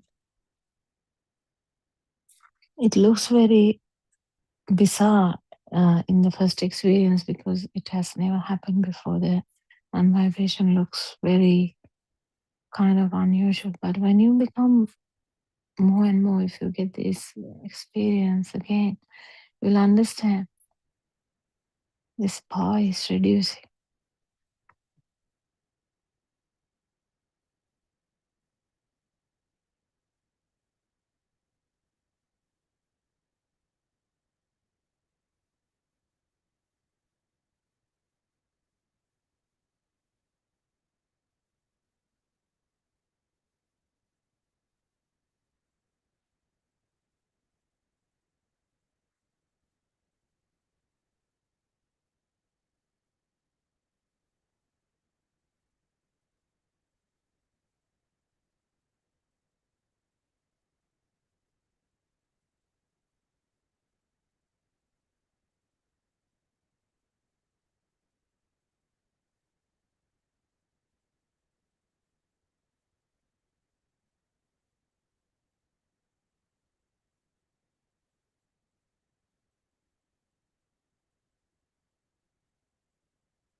This I me mind or the self thought or the self perception or the self vibration, it's actually not there, even though it is associating every stimuli.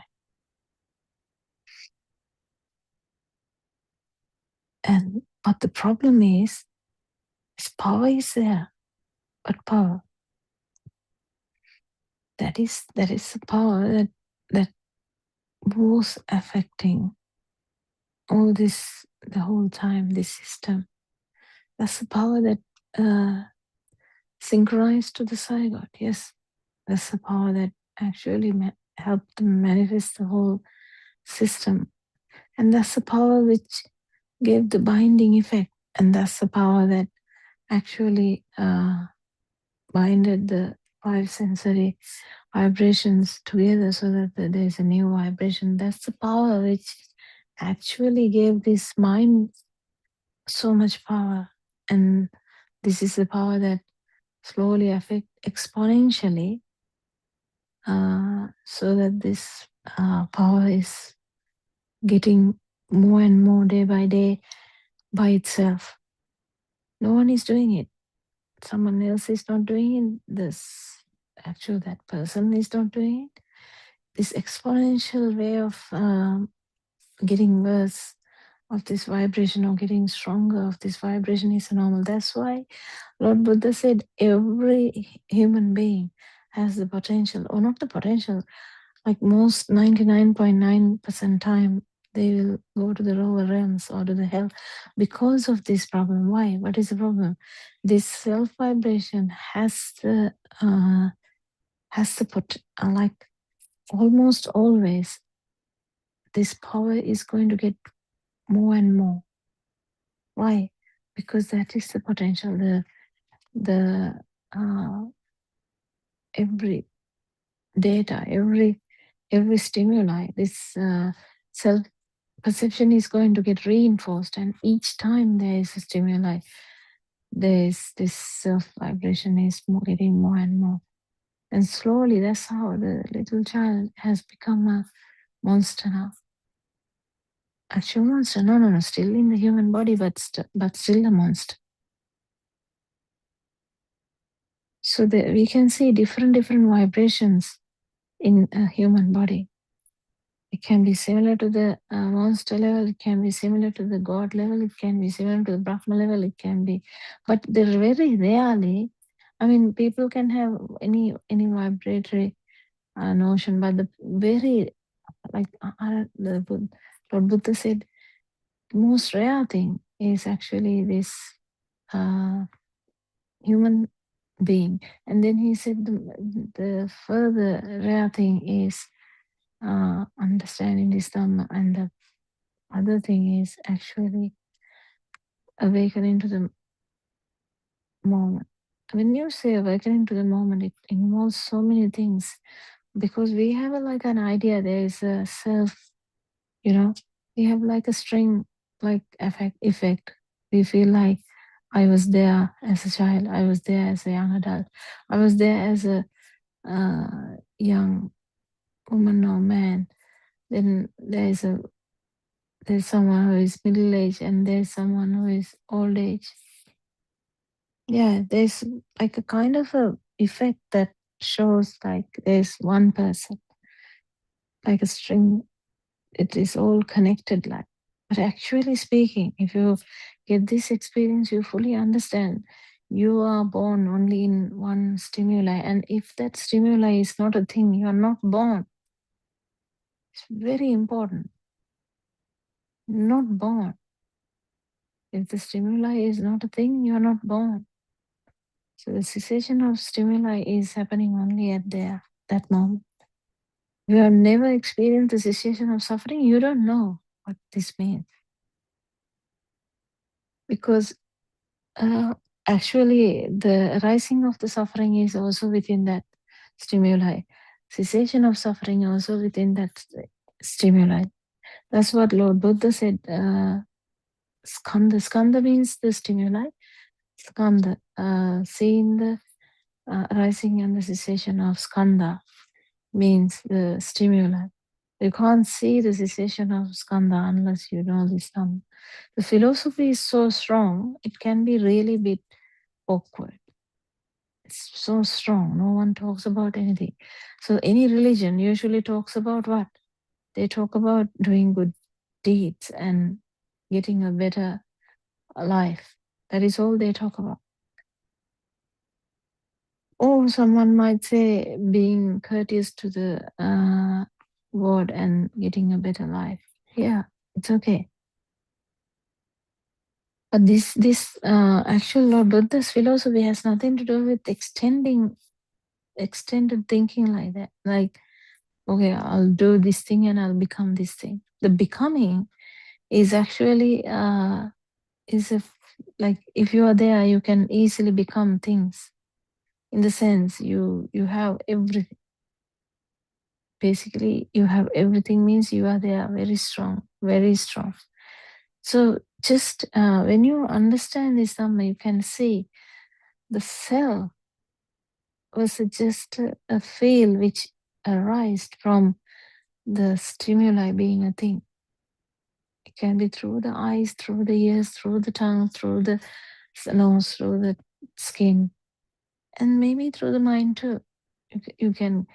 Your thinking will arise, and that thinking, if it has any momentum, or if it has anything, if it is felt as a thing, yes, 100%, it will go on giving you problems. But if it is not felt as a thing, there's no problem.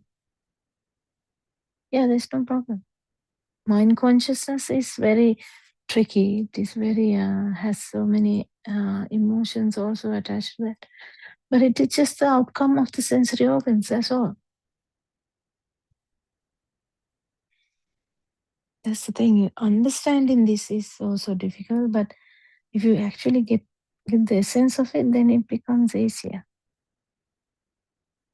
Just get the essence of it. Just try and feel this. None of these perceptions are true. If you go back to the share, Can you, okay, one day, actually, a mother in Singalasum asked, well, I will rephrase it so that to talk about the chair. If you ask, okay, you saying there's no chair, you say there's no chair, but when I sit down, I'm not falling onto the ground. I'm actually holded by the chair. I feel the chair. Please help me. I feel the chair. No, you don't feel the chair. You feel something. Yes, what is that? Fast vibration of the sensory organ. That is all you felt. You felt some hardiness or solidity. You feel the solidity when you sit down. Yes, that's a fast vibration of the sensory organ. That's all you felt. Do you have a story? That's okay. I mean, are we trying to stop the story? No, no, no, no, no. You know that you are sitting on the chair, that's fine. But actually, folks actually are not sitting on a chair. It's just the fast vibration of the skin. If the skin vibration is not there, you don't know whether you are sitting on a chair or sitting on anything. Can you feel this? If your body is anesthetized and you can't feel anything, how can you talk about uh, a sitting? You can't. You're talking about a sitting because you feel. And that's what we are trying to say. Actual, if someone says, I don't know, sir, I can understand that the chair is actually not real, but when I sit down, I can feel the chair. No, you're not feeling the chair. What do you feel? Solidity. And is that solidity real? No, it's a fast vibration of the sensory organ. Can you get this? It's a bit tricky, but can you get it?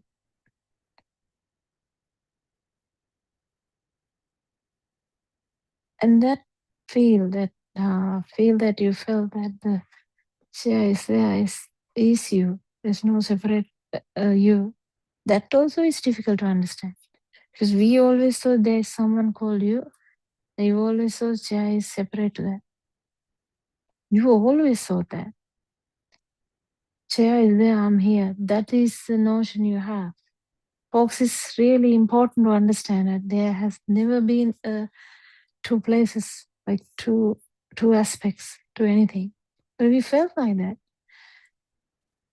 If you're looking at your son, you feel your son is in front of you and I'm here. Kind of thing is felt immediately. Is that the case? No, you have to feel the otherwise. In the sense, you have to feel the non vibration for even a fraction of a second to understand this fully, that it has never been the case. There was never the life field was not is not there when the stimuli is not felt as a thing.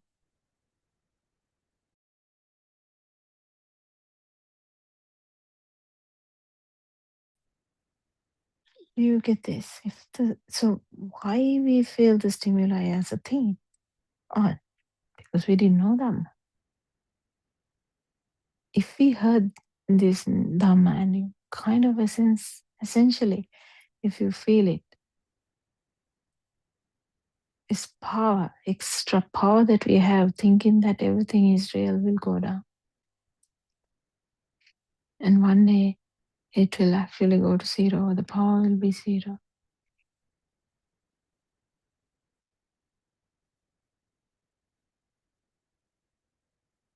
After that, does it matter? No, it doesn't.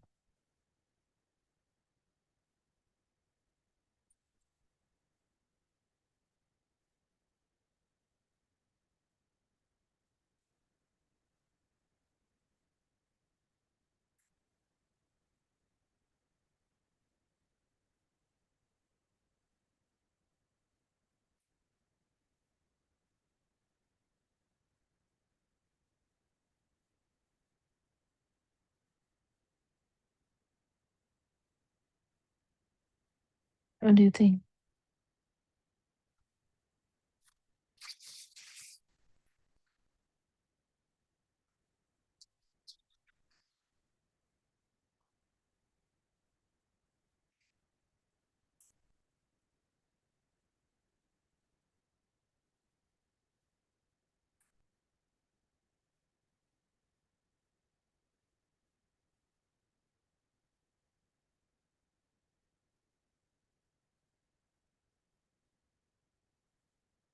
you might say,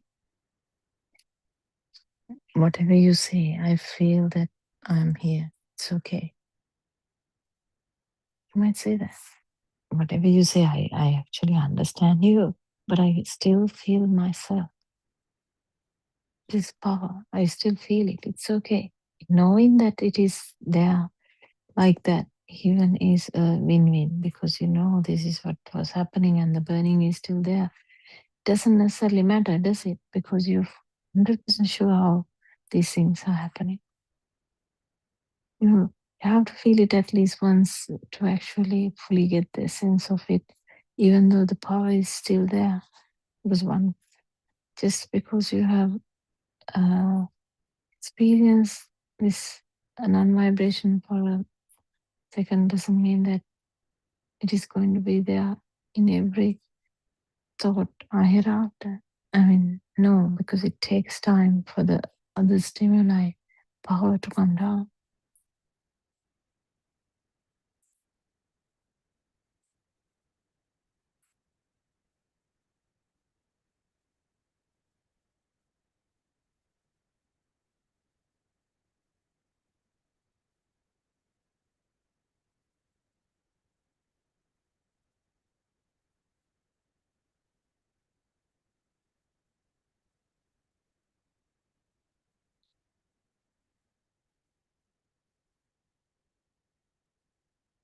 Mother is a mother is very, I mean, a young girl is so inquisitive about having a baby and so like wishing that a baby will be born.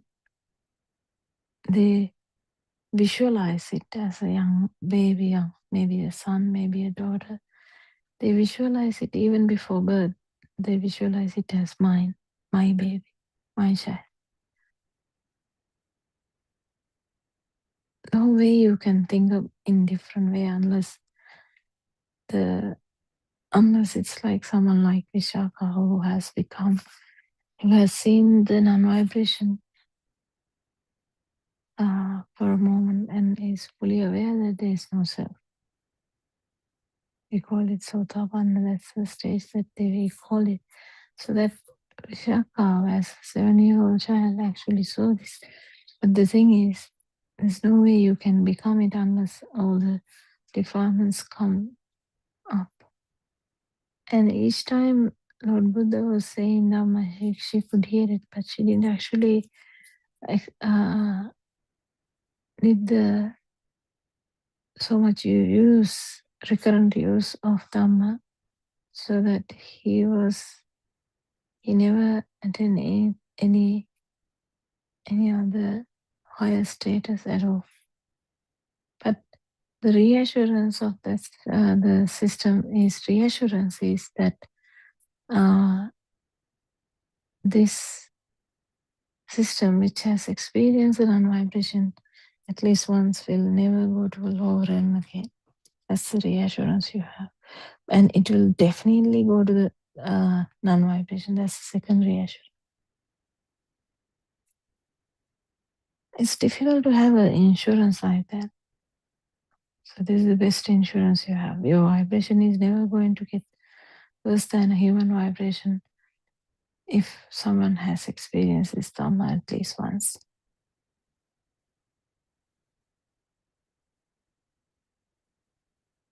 Either human vibration or less. But don't, I'm not talking about after death. This is here and now. So if someone has experienced this non-vibration after that, actually the fully realization, the use relax so much so that there's no way that you will vibrate into a lower realm here and now. No way. So it is always either human or above. But once you slowly, I mean, as I said, you fully realize it, and then the defilements will slowly go down. That's the stage we feel that the defilements are coming down. and also slowly there's an awakening happening because you have seen it once now, but slowly it is going to get stronger.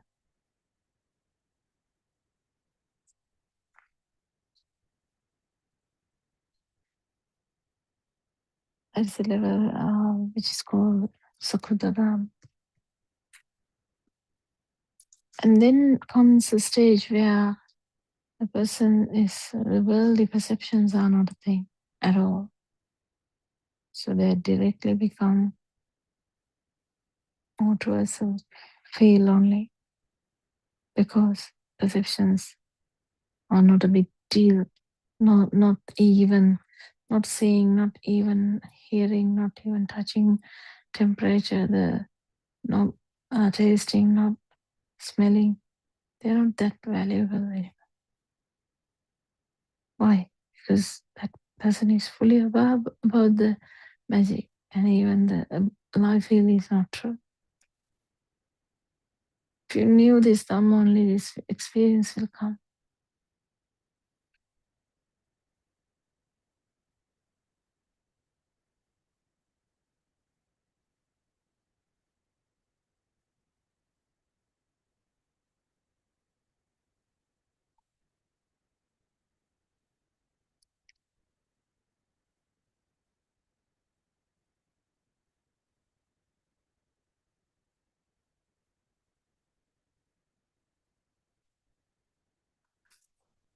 But if you actually understand this, you can see how beautiful this Dharma is.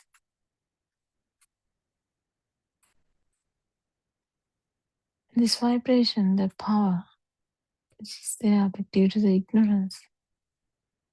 And the ignorance is not there. You can't talk about a vibration.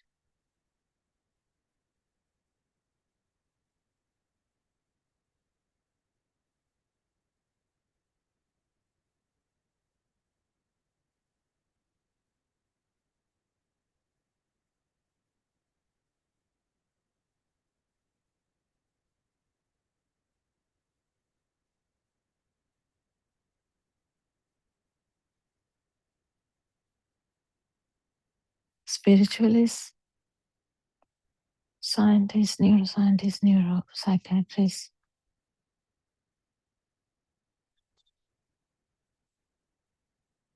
any person who is keen to understand this system, we invite you to listen to Buddothpada or Anansi's sermons.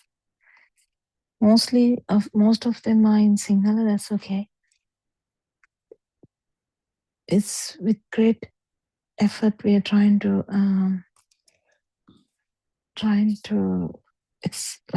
explain it in English medium. I mean, it's getting better actually because of Aranwansi's guidance, we have started to do it now. It's much getting better, like much better, and more the better. Because these explanations are needed in the future for a human being. Suddenly, if a human being gets the urge, well, who am I? I need to find the truth.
Can you feel this? Even though it is difficult, we are going to continue to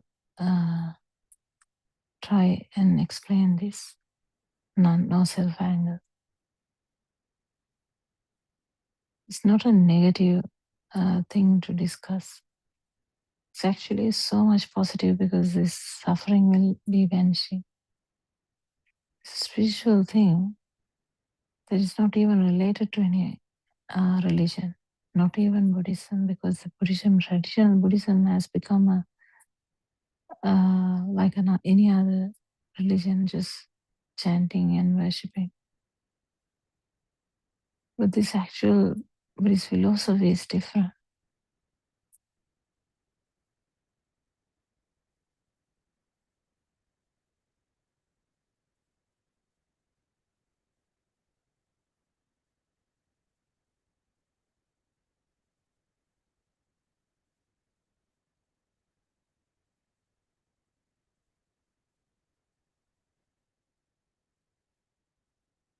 What do you think?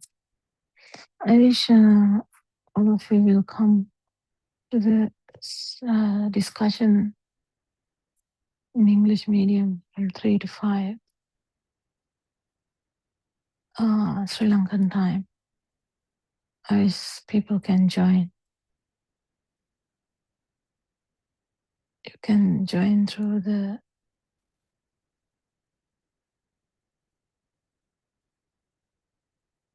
link. If you join and you actually feel it,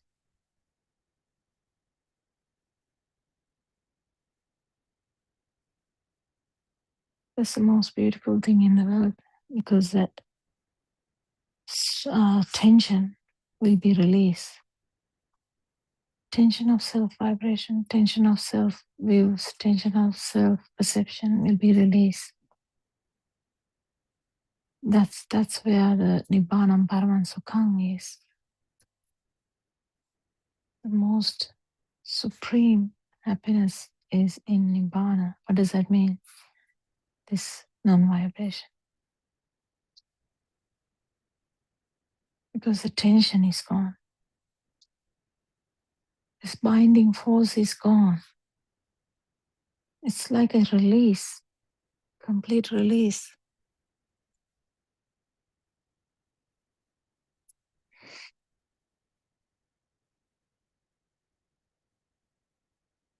It's very interesting that some people are more prone to understand this Dhamma. As soon as they hear it, they change. They feel that it is a truth. They feel the inclination to feel it more. They keep listening. So every one of you living in UK, USA, Canada, Mexico, Africa, Arabian countries, European countries, Asian countries, any human being, keep your religion, keep your traditions, don't change anything, look after your family, but try and understand Islam.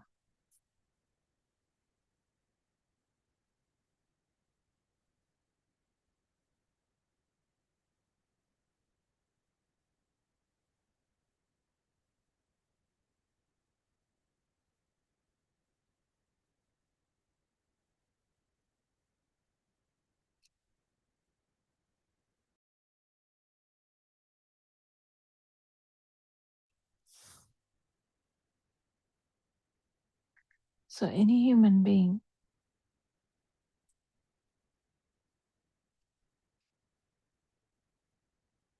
has the potential to understand it. Why? Because human being thought has all 31 realms in it, the vibratory levels. And this one single thought can have any level within. Actually, this is a question that the Dharma friend asked me like repeatedly. Does that mean one level at a time? Actually, that means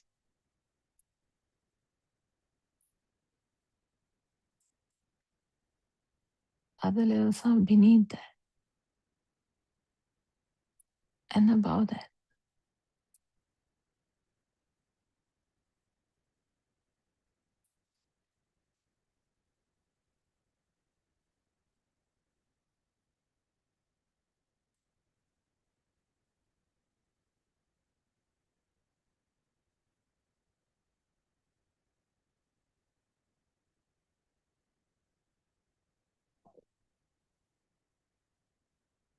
So,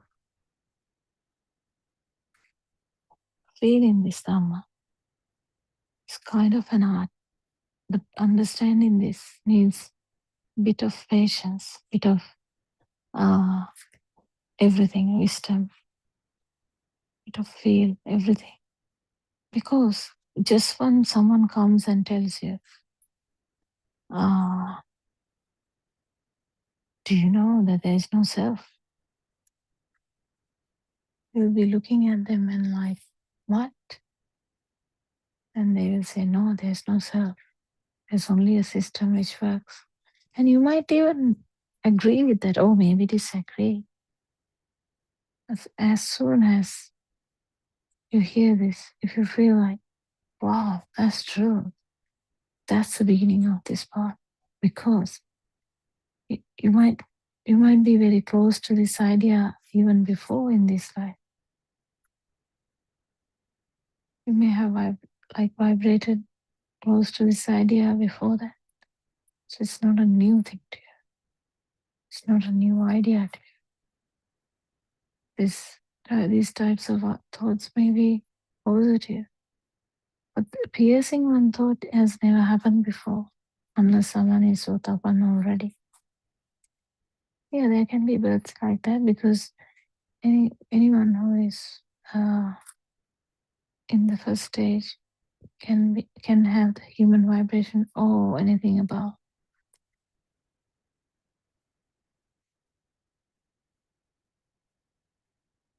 If you really understand this, there's no way that your vibration is going to get worse.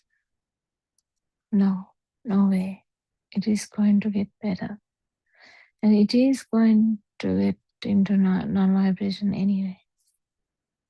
Whether you're in UK, whether you're in any country, whether you're in Australia, whether you're in Sri Lanka, it doesn't matter.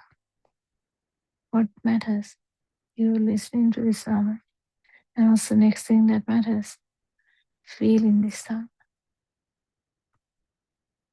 If someone has heard this song for 5 years and doesn't feel it, there's a risk.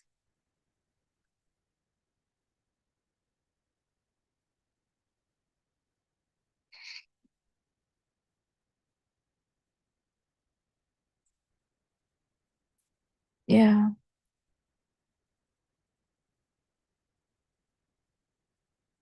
that is too short. This vibration may last 30 years, 40 years, 50 years, 60 years, 70 years. We don't know. We don't know whether it's going to end tomorrow. What does that mean? It actually means a self-view because ending is technically it should have happened here and now. But because of the ignorance, we don't feel it. So we are thinking about a death in the future. That's because you're not experiencing actual death here and now. So you feel like, oh, death will come one day. That's another thought. That's another thought. So don't worry. Don't worry. Main problem is understanding. Main target, main challenge, everything is understanding this stuff. And next one is to feel this stuff. You can't do that. It just has to happen. What can you do? Then you can only do like few things. Associate with the noble friend, listening to Dhamma, discussing Dhamma, thinking about Dhamma, and program, which again has all this above. That's all you can do.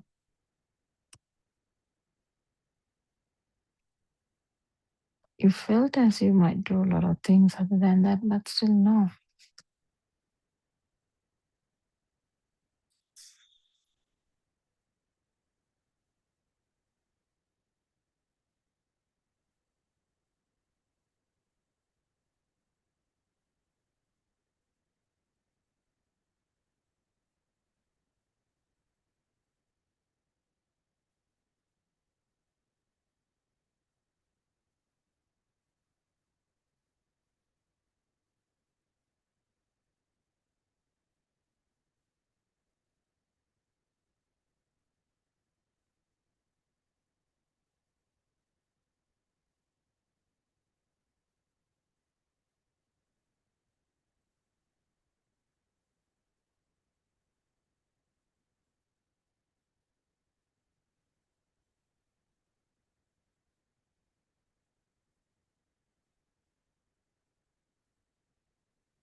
If someone actually hears this and kind of try to understand this, you might feel it. That's rare, the other one which is rare, but feeling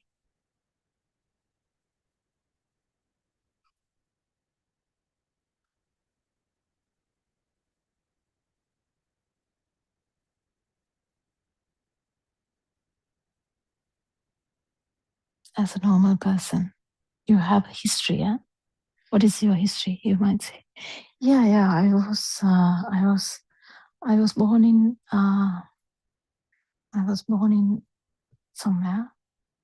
I was born in Australia or Sri Lanka. Born in somewhere else. Yes, you say that, and then you can say the history. I was like this. Then I grew up in this village. I studied in this school. I passed the exams. Yeah, you have a history, yeah? And that's the thought. And just now you had that thought when I was started to say that. Yeah. Yeah, you get the mental picture also. So this phenomena, how this thinking works, is beautiful to understand. How does thinking works? When I say my past, some highlighting factors would come to your mind about your past, which are more strongly felt ones would be the areas where you felt you most. Even a sad occasion, even a disaster, you're going to feel yourself a lot in that. And this is why it will be recapitulating all the time, like going back to those experiences a lot. So just imagine you are like 25 years of age and suddenly saw a massive accident or massive massacre or anything like that. The shock of that stimuli will be felt forever.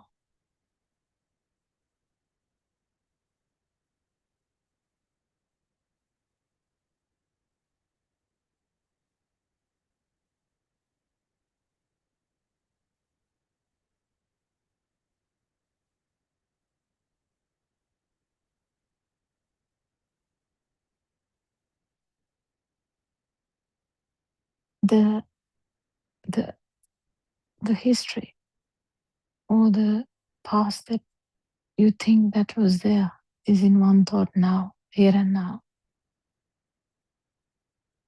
But you might say, no, no, no, I still can remember me being in year 10, me being in year 12, me being in uni, me being in a family, having a baby, becoming a mother or father, becoming the job that you have, becoming this and that. I still remember. You might say, yeah, you're actually synchronized into that effect now. So there's nothing called memory. It's just synchronizing to the same stimuli. By way of thinking, by way of saying,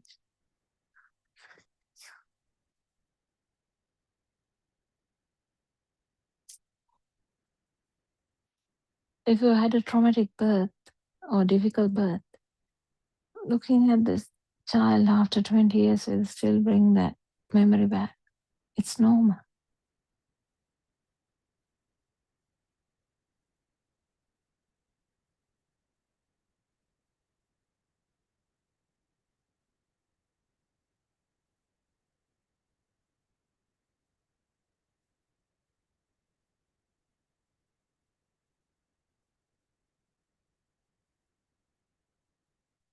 Just by saying there's no memory, you will not really understand it. Just by saying it, you have to understand this synchronization effect a lot.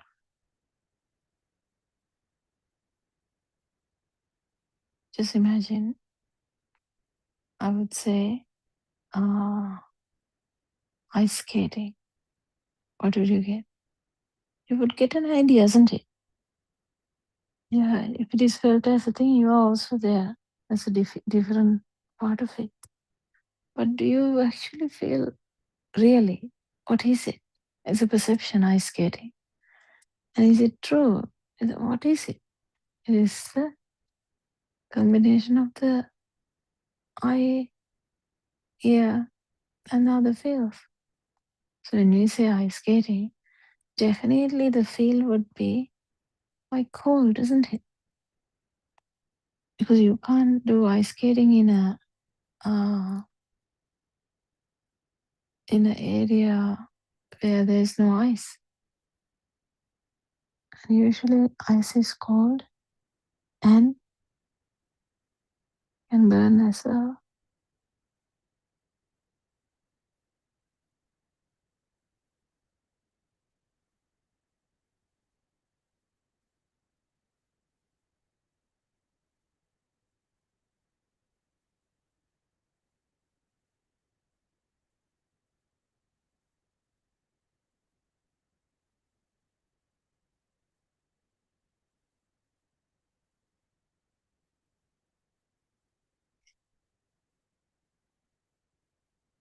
Oh, there was a sound. And automatically, there's the notion of a vehicle.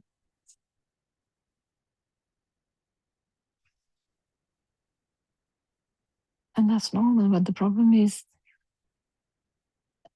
it felt as real. That's the problem. When you keep understanding this, actually this felt as a thing will go down. And if it's zero, that's the moment that you can feel the supreme bliss of nirvana. But then slowly the defilements, the strength of the stimuli will go down anyway.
What do you think? To get this straight into your understanding can take time, that there was never a self. It was just the stimuli which was felt as a thing.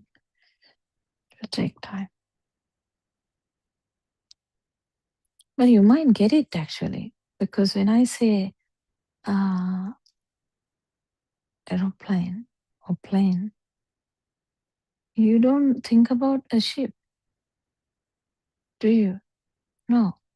But aeroplane, is it real? No, it's not real. It's just another perception. And that perception is a perception true? No, it's just a vibratory effect from other 5 vibrations of the sensory organ.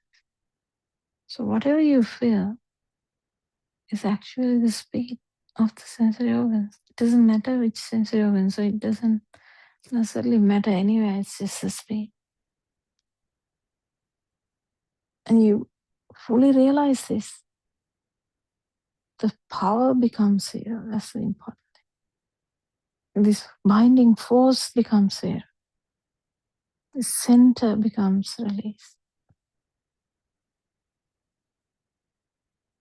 Self-view is broken. Self-perception is still there because the stimuli are still felt as a thing, even though you fully understand this number. Some stimuli may be really, really, really, really strong.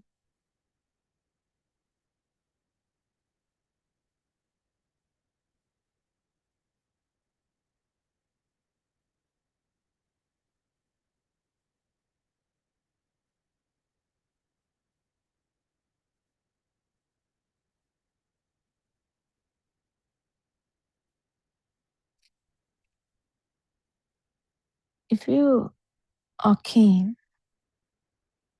the truth is out there. Sun vibration, you can tune in at any time. Buddothpada is classical example of non-vibration. But the main problem is trying to feel that or synchronize to that, because you can't synchronize to that with so much power in yourself. You can't, just literally you can't.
When you listen to any of these no self angle Dhamma, just keep your mind open.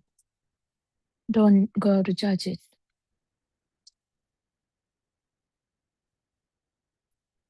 If someone said some factor about the science, you will just listen. You won't really try to argue with it. You will be like, oh, okay, that kind of thing. But here, this is more than that because it is something you have to feel. You can't really feel 1 + 1 is 2. Can't really feel that, can you? It's just a like um, a theory part, or it's just a assumption that everyone has agreed on. Every human being has agreed on that 1 + 1 is 2. So you have an idea what is 1 and what is 2.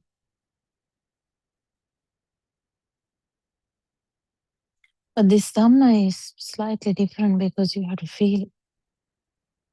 Assumptions are not a thing here.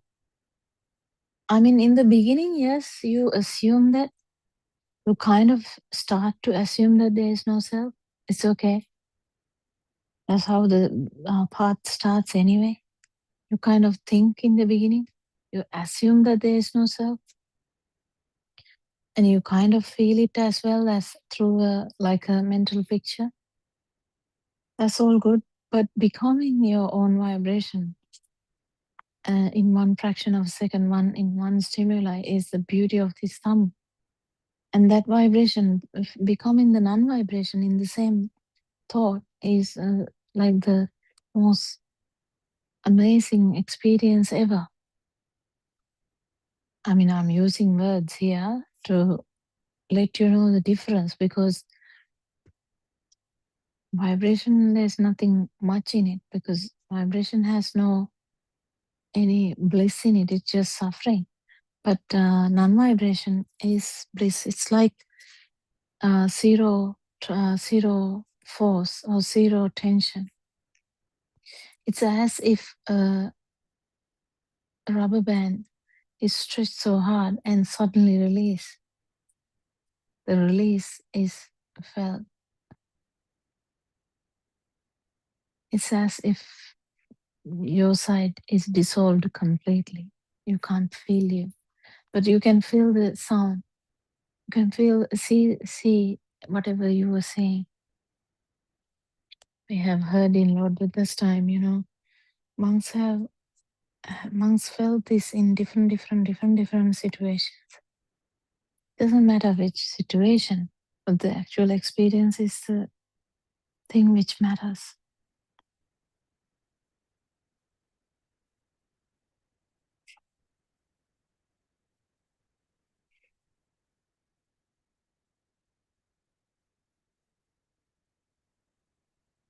So 31 realms, you should be able to go through the 31 realms in one fraction of a second. How is that? Through one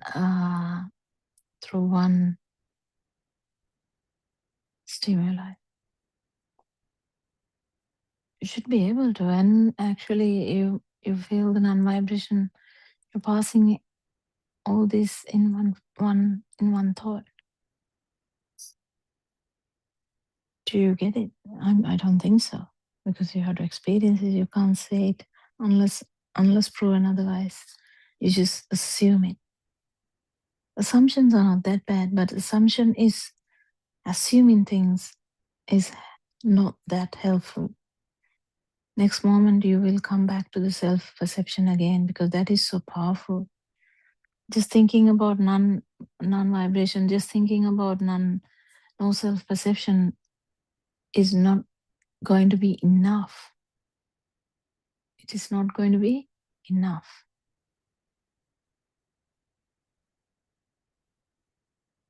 It is not enough because vibration is very powerful, It's very powerful because of the repetition. It's really powerful. But the non-vibration, mm,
What do you think about these things?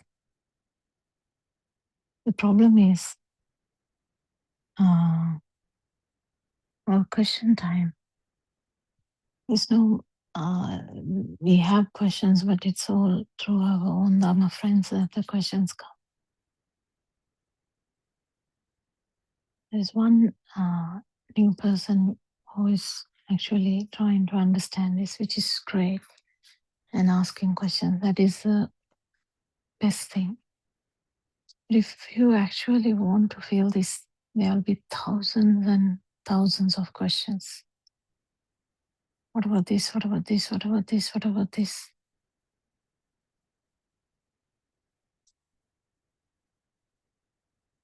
Because understanding that this is all perceptions is also difficult,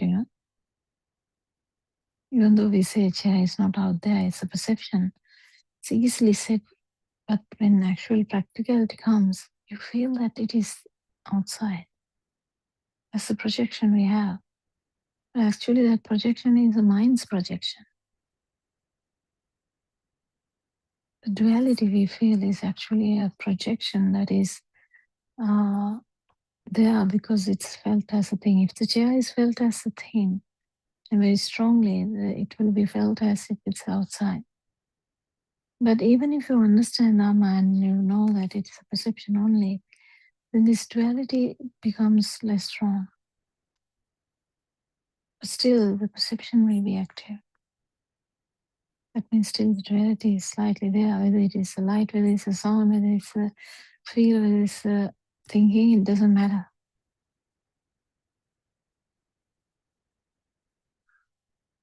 Isn't it?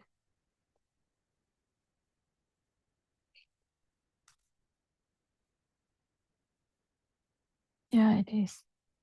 So this strongness of self-vibration is not necessarily needed to live. Living means this sensory function working. It will continue. This burning will not be there, but sensory functions will continue to work. That's all. So, friends, we invite you to listen to Dhamma and ask questions from Sri Lankan time 3 to 5 Zoom. And we worship our Advancer for his noble guidance. Thank you, our Advancer. Thank you, Dhamma friends. Thank you, everyone. May you feel the non-vibration. Thanks.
I was trying to be someone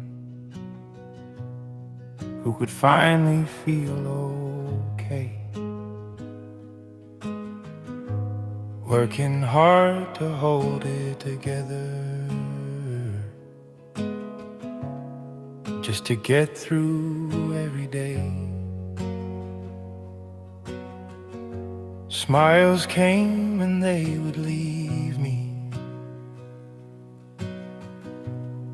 like the sun between the rain. Every time I thought I'd found it, it would slowly slip away.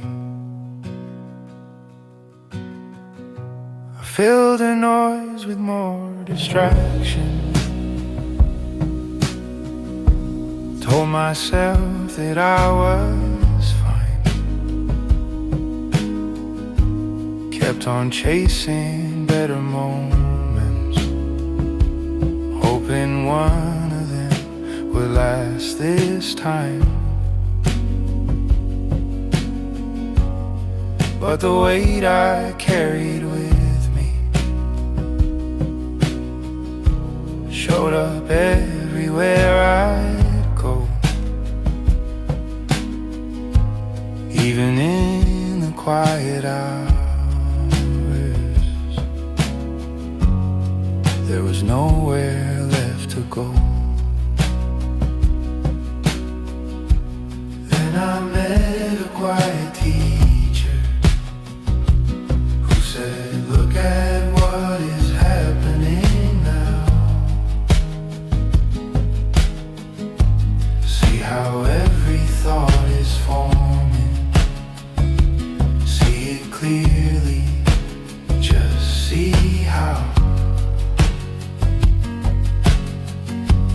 nothing out there calling itself a thing. No one here that must defend. Just a quiet seeing of it, and the struggle began to fade away. Buddothpada,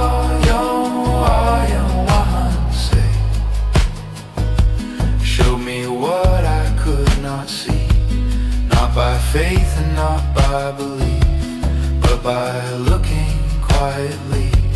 Buddothpada,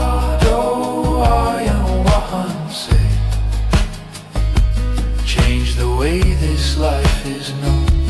Nothing added, nothing taken. It was truth we'd never seen.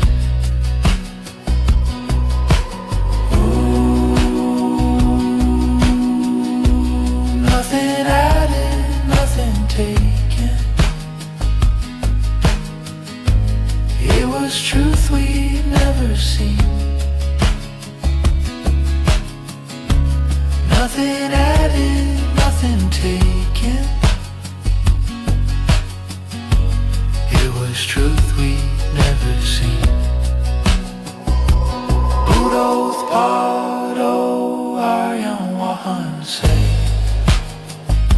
showed the way by asking, see. When the search at last grew silent, there was space to simply be. Nothing added, nothing taken. It was truth we'd never seen. Nothing added, nothing taken, and nothing was the same.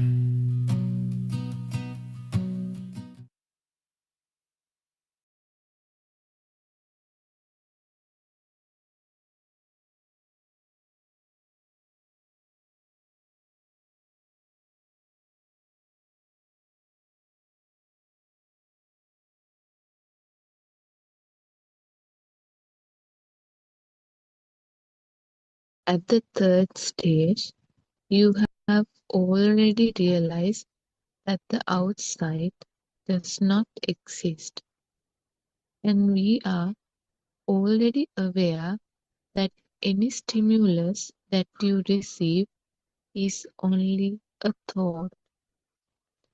On the path to realize the pure truth, at this stage, you have to identify the illusory you in every thought that you receive. Whichever thought you receive, it is you. When you see a book, the book is the mind consciousness, the vijnana. Therefore, the illusory you is in it. The book is you. You have to be aware of yourself in the thought.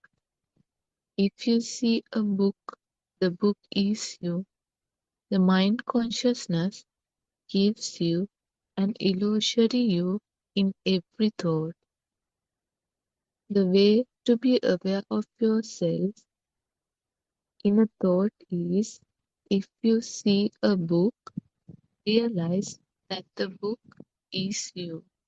If you give a value to that book, and if you think that you want to have that book, that is you there. This is known as drushtiya. Drushtiya means a false belief. The feeling of I am experienced the book and that I exist at this moment and I see the book in front of me, taking me to be true, is called Sakkaya Dittiya. In other words, the feeling of I am alive and I am experiencing this is called Sakkaya Dittiya. There is a very subtle angle through which this forming of I-ness should be observed. It is not easy. The Buddha said to observe the forming of the illusory self in a thought is more difficult than splitting a single hair of a horse into 100 strands by a clever art. The Buddha also said that to detect the self in a thought is not easy. He said that it is like trying to see a rainbow through a dewdrop that is hanging at the end of a blade of grass. What the Buddha says is to recognize how the self is formed in a thought, which comes as a stimulus. We look at everything by attaching ourselves to it. But if you can use the book with an awareness and without the delusion that you are using it, that is wisdom.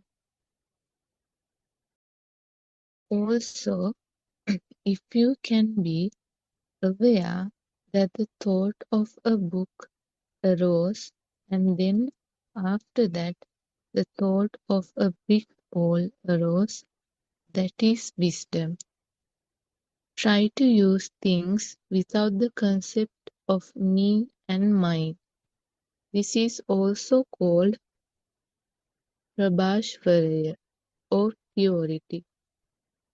Within that awareness, within that purity, there is no self or person. This awareness together with the Yathabhuta understanding allows you to develop wisdom. Like how we know that the images in the mirror are not real, we should also realize that what we see is also not real. This is wisdom. When we look at the mirror, we need not even look twice at it to see if the images on it are real or not. We know that there is nothing in it.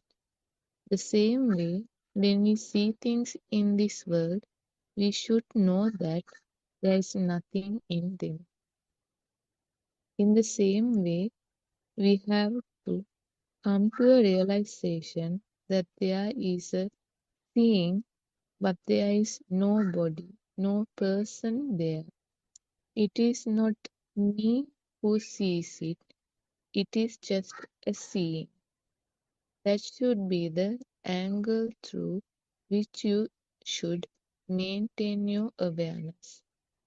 If you enjoy some good food, be aware that you are formed in that moment of savoring.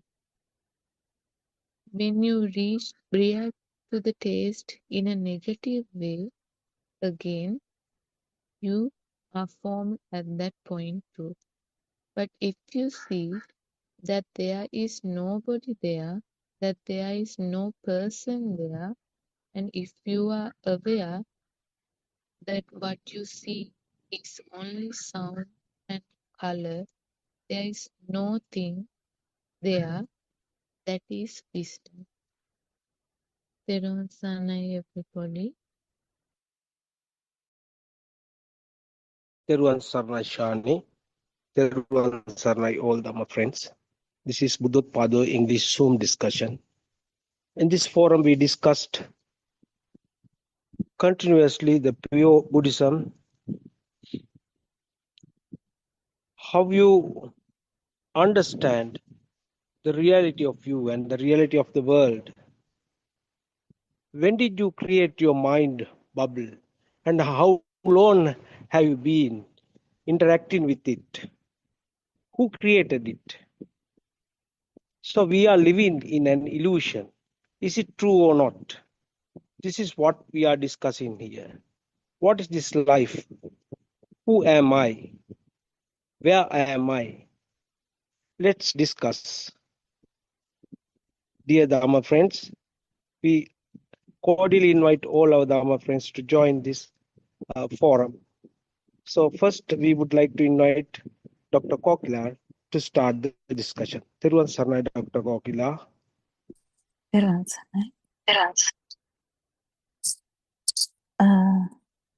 We'll pay homage to Aryan Hanse and start the discussion.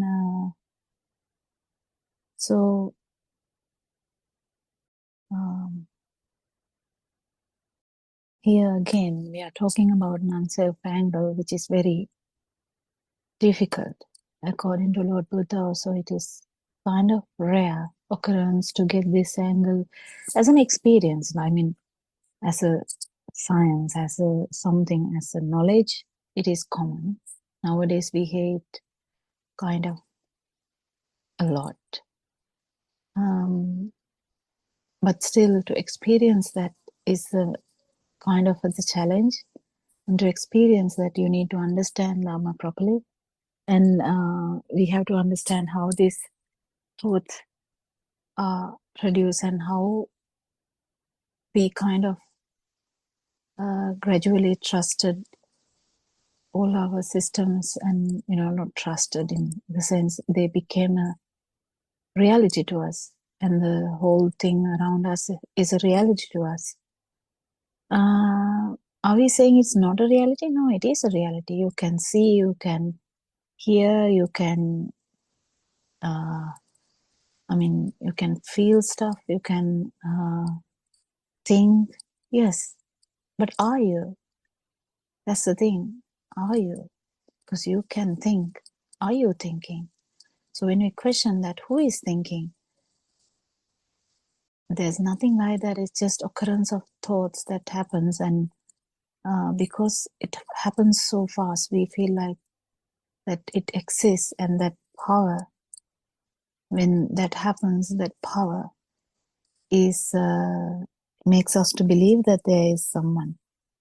We feel as there is someone. So it's really important to discuss this. I mean, we do discuss this every day.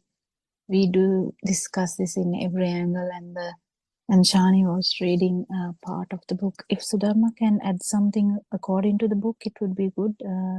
Reiterating what is in the book again. Theruvan Saranai, Dr. Kokila, Theruvan Saranai, all Dhamma friends. Again, let's pay our homage at Buddothpada Aryan Wahanse's feet.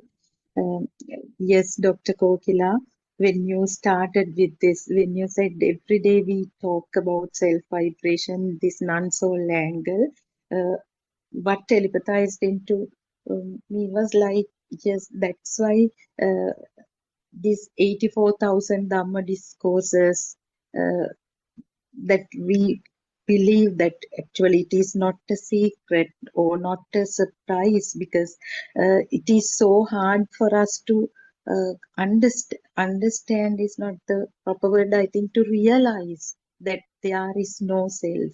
Now Aryan Mahansa himself has completed more than 10,000 sermons to open eyes and all these Zoom discussions and your contribution, Ms. Asanti's contribution and all those senior practitioners, every day what you point out is actually we can't try to experience this, but please try to understand the basics, then gradually this wisdom will naturally arise and let go of all these desire or the need or your attempts to understand or realize this nibbana or to yesterday you were explaining how much people try to uh, come to terms with this feel. So it is again, although it is a condition that we cannot define or we cannot have any mental image. Ignorantly, we have a mental image of the field, Nibbana, and all those four status of mind, or not mind, status of the thought. I mean, the levels of realization, not the mind, four levels of realization until one reaches Nibbana. Yes, Dr. Kokila. So the first example mentioned in the book was seeing the book. When the eye faculty perceives some shape, even this shape is we cannot call it a shape also. Shape also is ignorant. Some the mixture of light, even these colors are also different, different, we can say, formations of light. And by nowadays what Aryan Mahansa explains is there is nothing called light and sound also. However, when we perceive something, the book, the label automatically arises. The thing is, this label does not come as a label. With that, the texture of the book, the paper, and if you have smelled the book as children, we smell these new books pages. That smell, even if you have put your tongue on a book, that feeling, then the touch feeling. So the word, although no one pronounces the word, that the book, the word comes as a sound, internal sound. So this uh, come together, merge and come, and at once we recognize, oh, it's a book. The thing is, the person who sees the book is there, and with the book, that subtle need to keep the book also arises. So when we analyze this carefully, what happens is why we go find it very difficult to feel that there is no duality. According to the level that I understand is however much you all say, Dr. Kokila, these sensory faculties, even they are non-existent. They are not there. They are not your body. We still have subtle feeling subtle image. Okay, ear is not the muscular ear, but something that's sparking happens somewhere. This eye faculty, okay, when that vibrations meet or come together, that we assign a place, we that although it happens due to ignorance, some naturally, some okay, something, nothing else is there, even the book is not there, but that spark is there, that kind of inner knowing is there. So we are unable to see the reality. Actually, I Yeah, think we yeah, should change the yeah, way you describe it, because the way you yeah. describe it is again the way Self you anger. see it. Yeah, the way we see it every day. No, that's not the way Yeah, that we should be. I think if we change it in a way that yes, we have actually never seen the book at all. yes, We have never seen a book at all. So it's like a perception in the mind that we thought as we saw a book.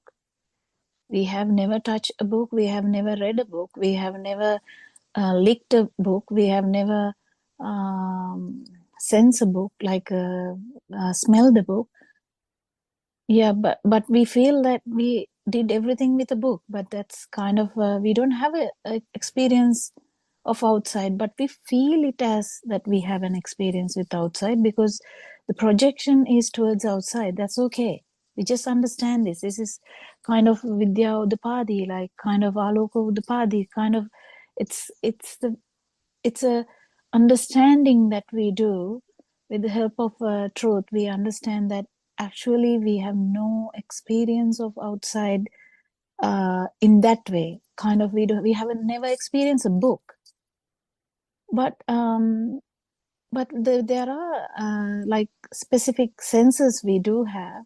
What are the senses we do have is kind of there's a eye, there's a ear, there's a nose, there's a even these things. When you say the way we describe, we have to be careful. Actually, when we say we have an ear, that's again another thought, because the experience itself, there's no ear. Experience itself, there's no ear. Well, later when we think about it, we say, I heard to my ears someone was gossiping about someone.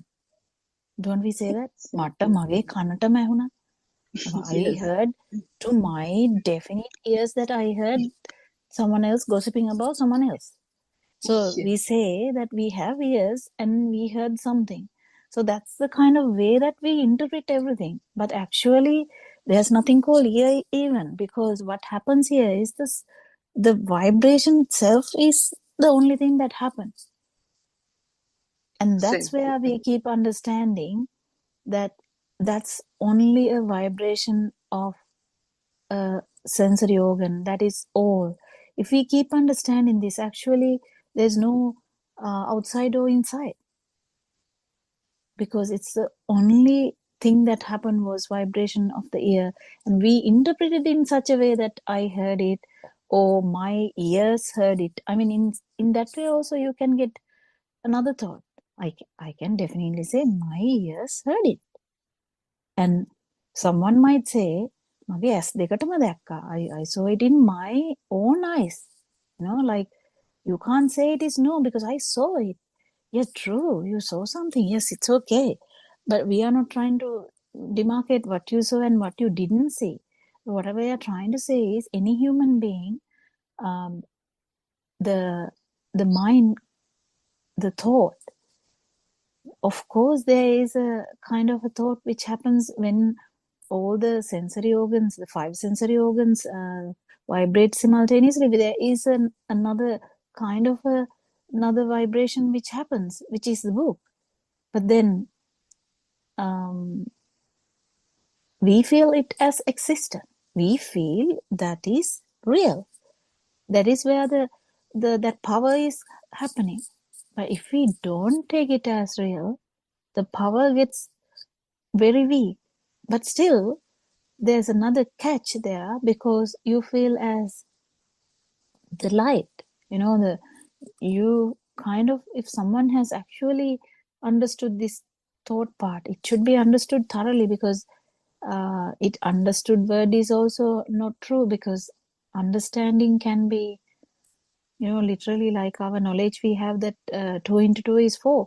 But what I'm trying to say is, if you kind of feel that actually, yes, then none of these things are true, they are like just perceptions of the mind. But why do we feel it as existent? Because the mind works so fast. What is mind again? There's nothing called mind. It is just a occurrence of the stimuli, like this, just the occurrence of the thoughts. So that happens so fast. We feel like we are living in a fantasy world. That's our fantasy world, basically. Kind of, I'm inside a room. But that's not the problem. So you have to understand, even an arahant is,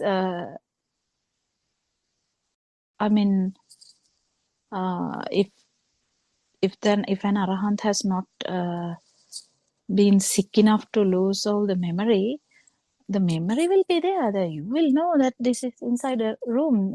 An arahant might not say, I am actually not inside the room. No, they don't say that. But what basically happens is, we keep understanding that this is what is happening. Like the sensory organs, when they work simultaneously, the problem is already happening. But we understand that that is the only thing that happened, nothing else. Because when we feel as something is there, we definitely have a long story. Remember, like imagine about a necklace. There is a necklace. Imagine you are like 12-year-old or 14-year-old. There is a necklace, and then mother tells you, please take that. I don't need it anymore. Please take that. And you take that and you have it. And then you are now about 50 or whatever. And then you will be like, you will be giving it to someone and say, this is very precious. This was given to me by my mother. And you have it. I don't need it. I don't have any, craving anymore. I listen to Aryan Hanse's Dhamma also. I'm giving it to you. That's all right. I mean, that's all right. No problem. But what I'm trying to say is, this whole scenario, is that true? No, that's not true either. That's the thing, that like we can say, oh yeah, my craving has so gone down so much, I can give everything now. My house is somebody else's. I don't have any lands. I don't have I have like a cloth and I don't have much. I just have to go to a monastery and live now. Yes, that's fine. That's beautiful. But what I'm trying to say is, all the perceptions can be still there, which is kind of you feel as real. That is where the self-perception will be tricking you. So the self-perception is there when you feel that something is real. So this matters to even Dhamma. So when we hear Dhamma, we kind of transfer our interest to Dhamma, and suddenly we have like an idea, yes, I have to get this, I have to understand this, I have to, attain something, I have to, maybe I have attained already, maybe I attain the next level, maybe, I will not be born again, or will I be born again? So many questions. So do you understand those thoughts? Even those thoughts are in that same dream, same fantasy world. That is what is most important. No other teacher. I mean, I have heard so many kind of philosophies a lot, like listening to a lot of people around the globe. no other teacher actually explains much about this mind being not true. Even the Dhamma, dropping Dhamma in that concept. No one actually can explain it into that far because they are scared to drop Dhamma. They might think, no. If I drop it, I may not be achieving anything, because letting go is such a difficult thing that we don't know. So that's the thing, that the we have never experienced a book anyway. I mean, whatever we experience, we have never experienced a book. We understand that book is just a mental perception, mental construct. Any mental construct is not there. I hope I'm clear about that. Any mental construct is just a mental construct only. It is actually not there. Is it clear? Very clear, Dr. Kokila. Therwan Saranai for that beautiful explanation.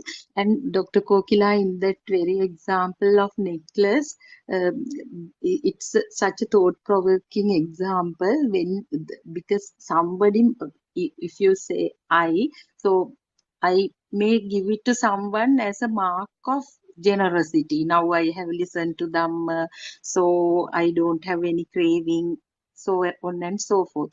But that giving, after giving that, I may experience more burning than the level of defilements I had having it in my wardrobe, because uh, I may not, think about it or worry about it as long as it's there in the wardrobe. But after giving it, probably that thought, oh, in vain I made this, it was given by my mother, all thoughts, due to ignorance, may come. So what we do at physical level cannot be taken as proof of the for realizing them, Nothing. isn't it? Yeah, Nothing. Dr. Very beautiful way the explanation you made.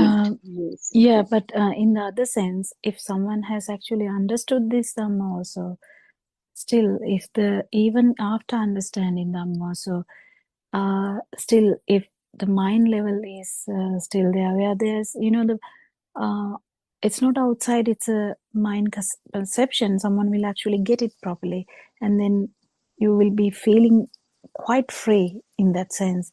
But still, your mind perception is felt as true. This is very, very important to understand.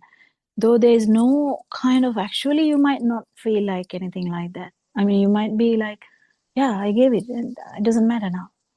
Actually, you might feel really good about it and then let it go. But then the perception level is slightly different to the actual what you do. Perception level, there is, you might feel that it actually happened. Do you get the point? It actually, something actually happened, or happening, or will happen. Kind of that kind of knowing is there. That's the ignorance. So that is the thing that we keep understanding. No, this is the rapid vibration of the stimuli that happens, that we call mind. That is all that happened, nothing else happened. That's where we relax. We can't do anything other than relaxing, can we? We are not going to stop all these things that we do. We are not, because it's useless whether we are going to keep that necklace, or whether we are going to give that necklace, or whether we are going to hide it under my mattress, or where can we keep otherwise, maybe in a bank, whatever. Maybe you don't even have a craving for that, but the sense that it is actually there is quite different to aversion, or the what is the word for that, like the craving for that, like extreme craving for that. But there is a in the mind level, there is always that you feel it is happening here. That is, again, if you understand that properly, then you let go. It doesn't matter. You know that you can't do anything about this, can you? Because this fast occurrence of your sensory organs will not stop until you die. But then what actually matters is understanding that this is how it is. Yes. And very beautiful, Dr. Kokila. And again, it sheds light on this realization also, because actually, as you said, we can never give a necklace, or we can never wear a necklace. We only can have that perception. Similarly, like when you said we can never see a book, that same thing applies to all phenomena, isn't it?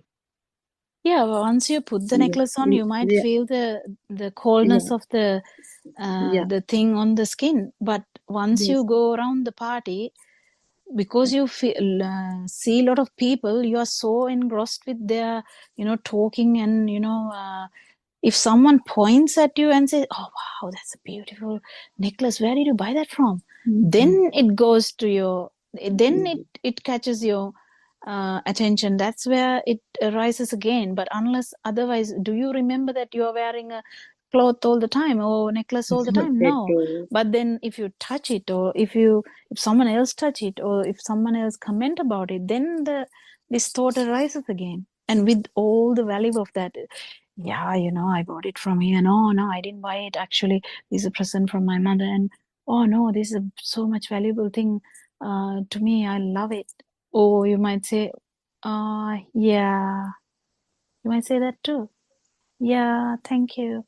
You might just say that too. Because you actually maybe in a different world. You may be actually wanting to go to the toilet at that particular moment. You might be, oh yeah, thank you very much. And you might say, go to the toilet, because you are in a different world than looking at the discussing about the big thing about the necklace. So depends on what catches at that particular moment. So that is how six senses work. But because they work so fast, you can't even catch that the one particular stimuli happen at one particular moment, can we? We can't. Not at all. We are Not lost. at all. But then Yeah. when with Dhamma we realize this, we might not experience this. We might realize this first. It is so good to understand, and in such a way, none of these experiences are, even if it's a non-self experience,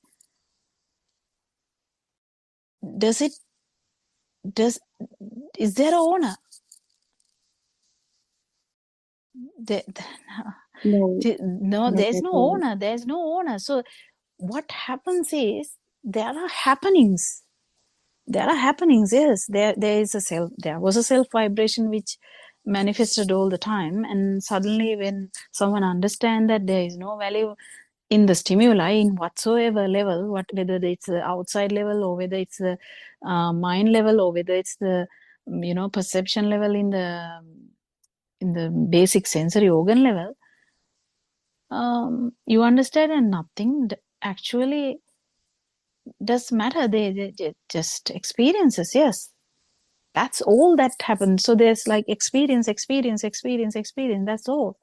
But what happened was, due to ignorance, we thought that experience happened to me. So that idea is gone first when you feel the non-self vibration, or non-self perception. But what is the important part is, when you keep understanding this, even the experiences are just experiences. Even what you feel, or we talk about the feel sometimes. With the feel, is it someone's feel? No, that's where Lord Buddha. So that's where Aranwanse it says, if someone telepathize into no self status, that's Buddha status. And that's no one's. We call it Buddha status. That's not the Lord Buddha, the person. That's just another status. And when we feel some kind of, whatever. Aran Wahanse has those beautiful examples of these things, like, you telepathize into kindness. That kindness is a kindness everywhere.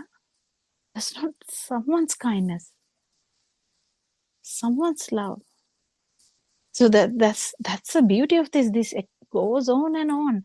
The beauty goes on, but you don't get blinded by that beauty, because it's no one's beauty, no one's pleasure, no one's happiness. It's just there. And when the senses die, the flame, as Pahanani Vihiya say, like the flame of the lamp goes away. The same thing,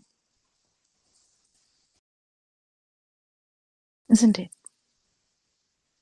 Kokila, yes, Dr. Kokila, very true and very convincing explanation you made about this. And yeah, when you talk about telepathizing into places, actually, when we spend time in a very calm, quiet, serene environment, naturally we end up like dissolving into that. I mean, at least in a temporary manner. No, the Maybe, yeah, ignorance is feeling yeah, that it happened to your system. yeah, yeah. That's the ignorance part. Otherwise, Ignorance. it's all beauty. It's all the Mm. nature, everything. The ignorance part is the only part that is going by these discussions. Because And this, until your senses work, uh, uh, as far as your senses working, you, not you, kind of these senses are going to produce an experience anyway. So the tranquility is also not anyone's tranquility. mm,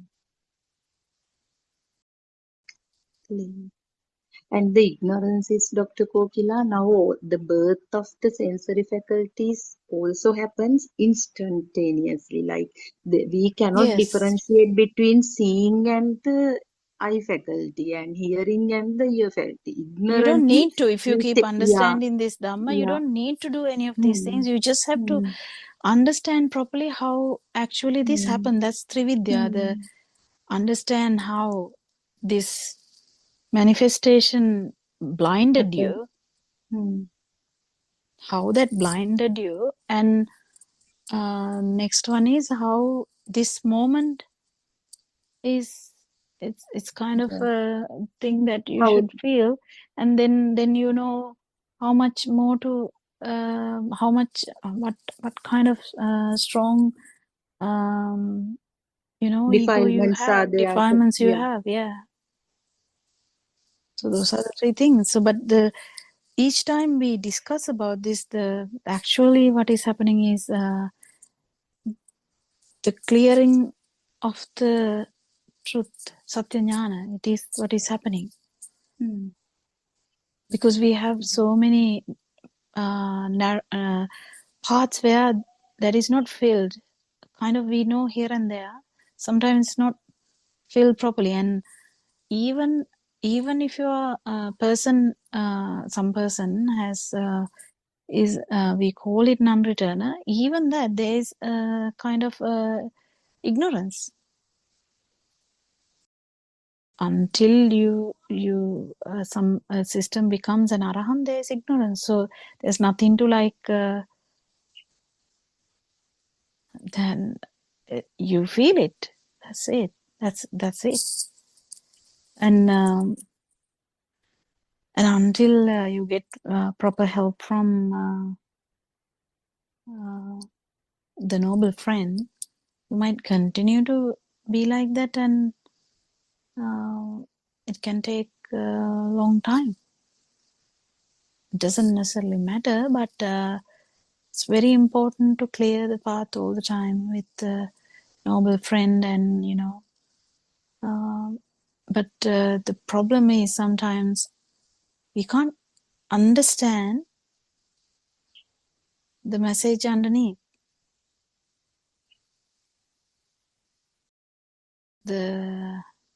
Because we don't know how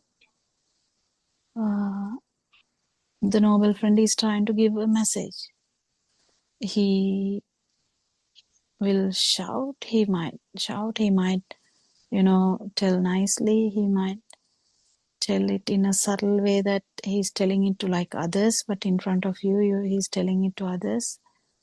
And there are different ways that the noble friend might use, because there are some systems which can be broken easily, so that you have to feel it and handle it in that way, so that that system will not be erased from the whole Dhamma, because that system felt uneasy with the noble friend. So there's so many pitfalls where people can fall into, because they might feel uneasy about the voice, they might feel uneasy about the tone, they might feel uneasy about the content, they might feel uneasy about the everything. But what I'm trying to say is, just drop all of them and just try to understand Dhamma, and then if you actually heard Lord Buddha's Dhamma, you will understand. One who you see Lord Buddha is one who sees Dhamma, and that's all. And when you say one who sees Dhamma is one who feels this no self-perception, or understand this how self-vibration is not appearing when the stimuli is not a thing, and this has to be experienced, and then you know Lord Buddha personally. No, you never know Lord Buddha personally, and because you can't experience the book, can you? You can't experience the necklace, can you? At the same time, you can't really experience the Lord Buddha, even if you are standing in front of him, but you can sense him. You can sense his Dhamma. You can become that non-vibration. And then, yes, you have seen Lord Buddha. We can use that word. We have felt Lord Buddha. Yes, we can use that word. You have heard Lord Buddha. Yes, you can use that word. In the morning Zoom discussion, Dr. Kokila, when one lady asked about Aryan Mahanse's appearance and all, like as a person, that's what I shared there also. Now we have seen Aryan Mahanse through Dhamma and through these meditation centers, and the people who work Well. there. Again, Yes, so Dharma, we might think that we have seen, but still we may haven't.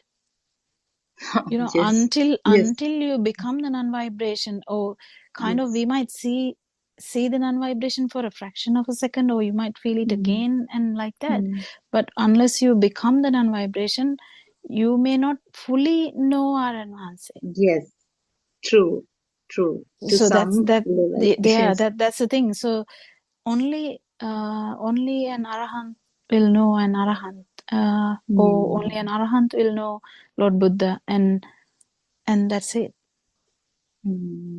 We have some understanding, isn't it, Dr. Gokila? Yeah, we Like have an this, yeah. understanding. Yeah. Miss Surangika, do you have any questions or anything to add? She's also there, Dr. Gokila, Miss Surangika. That was Sudharma and Dr. Kokila. Yeah, I think that last point that Dr. Kokila said was actually so Dhammam Passati, Somam Passati means actually back in the day when we didn't know the Dhamma, we thought the Somam Passati was actually, if you see the Dhamma, then we see the Buddha, meaning Buddha as a person. Of course, that has now been cleared by the Dhamma. There is no person, and that is what Aryan Mahanse says all the time. Don't look for a person. behind this voice type of thing, because the Dhamma gives you access to the non-vibration. And if one realizes the Dhamma, one accesses actually, or one becomes, the vibration becomes a non-vibration. And that is what Buddha means, as we know, Bhava Buddha. The term itself has a different connotation and a meaning to the lay people, conventional words connotation of what the Buddha means. It is there that they have always looked for a person, just like they look for a person in the Arahat and say that, the Arahat doesn't break a branch or break a branch in a tree, and the Arahat, got put into what you call it, so some tank with hot water and was boiled to death and all that. So, that terminology and the way of thinking is all that a person has been subjected to it, and a person is not breaking a branch, and a person is not doing certain precepts or rituals and things like that, always with a person. I mean, that was our understanding also back in the day, but thanks to the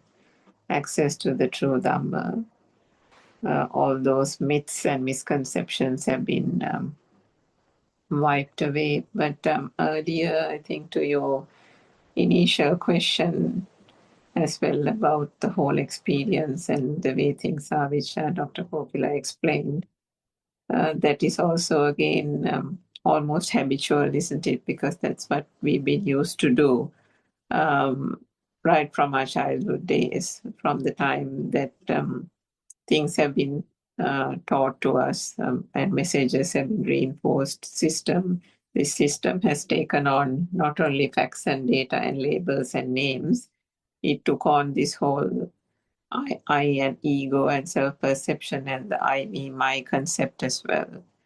And however much we say that, we are attached to our parents, we are attached to that one, this one, and that, our lifelong goal has been XYZ, our lifelong, things that we have sacrificed for people, sacrificed for the family, so on and so forth. We say all these things, and we try to, we think that those things, that's the way we've devoted our life. We have been a good person to that person, this person. We have been a good person in the community, society, and all these things. But ultimately, what have we been doing? We have been fattening our own ego, isn't it? Fattening our own self-perception, because all these things are things that have been made up in the mind, which constitutes an identity and constitutes the me.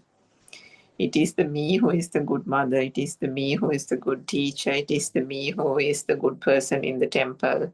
It is the me who takes the alms every Sunday to the temple. It is the me who, always gives the beggar on that particular corner of the street a lunch parcel. It is the me who is, and also to Dr. Popila's point, finally, it is the me who is attaining nirvana. So all these points finally boils down to the fact that one realizes the Pupenivasānussati jnana and the Chutuppapata jnana, and then the Asavakkhaya jnana, through the Asavakkhaya jnana, and that dissipation of the self-perception. Gradually one realizes that the I-ness that was there in whatever that we do, whether we are performing an obligation as a dutiful daughter, whether we are performing an obligation as a good teacher in the school towards our students, or anything like that, we are always trying to be that good person, or some kind of person, because we are trying to satisfy that thought. It is only the thought, isn't it? The thought is the thing that says that I have to be a good person, I have to be a good teacher. So ultimately, that is what we have been doing. We haven't been, because we've created these concepts, we have created these figures called parents, society, teachers, students, and so on. And towards them we have the duality has been created, and towards them there is the teacher. For the student there is the teacher. For your son there is the mother. For your parents there is the dutiful daughter, and so on. So it is not the parents, it is the I that you have been catering to.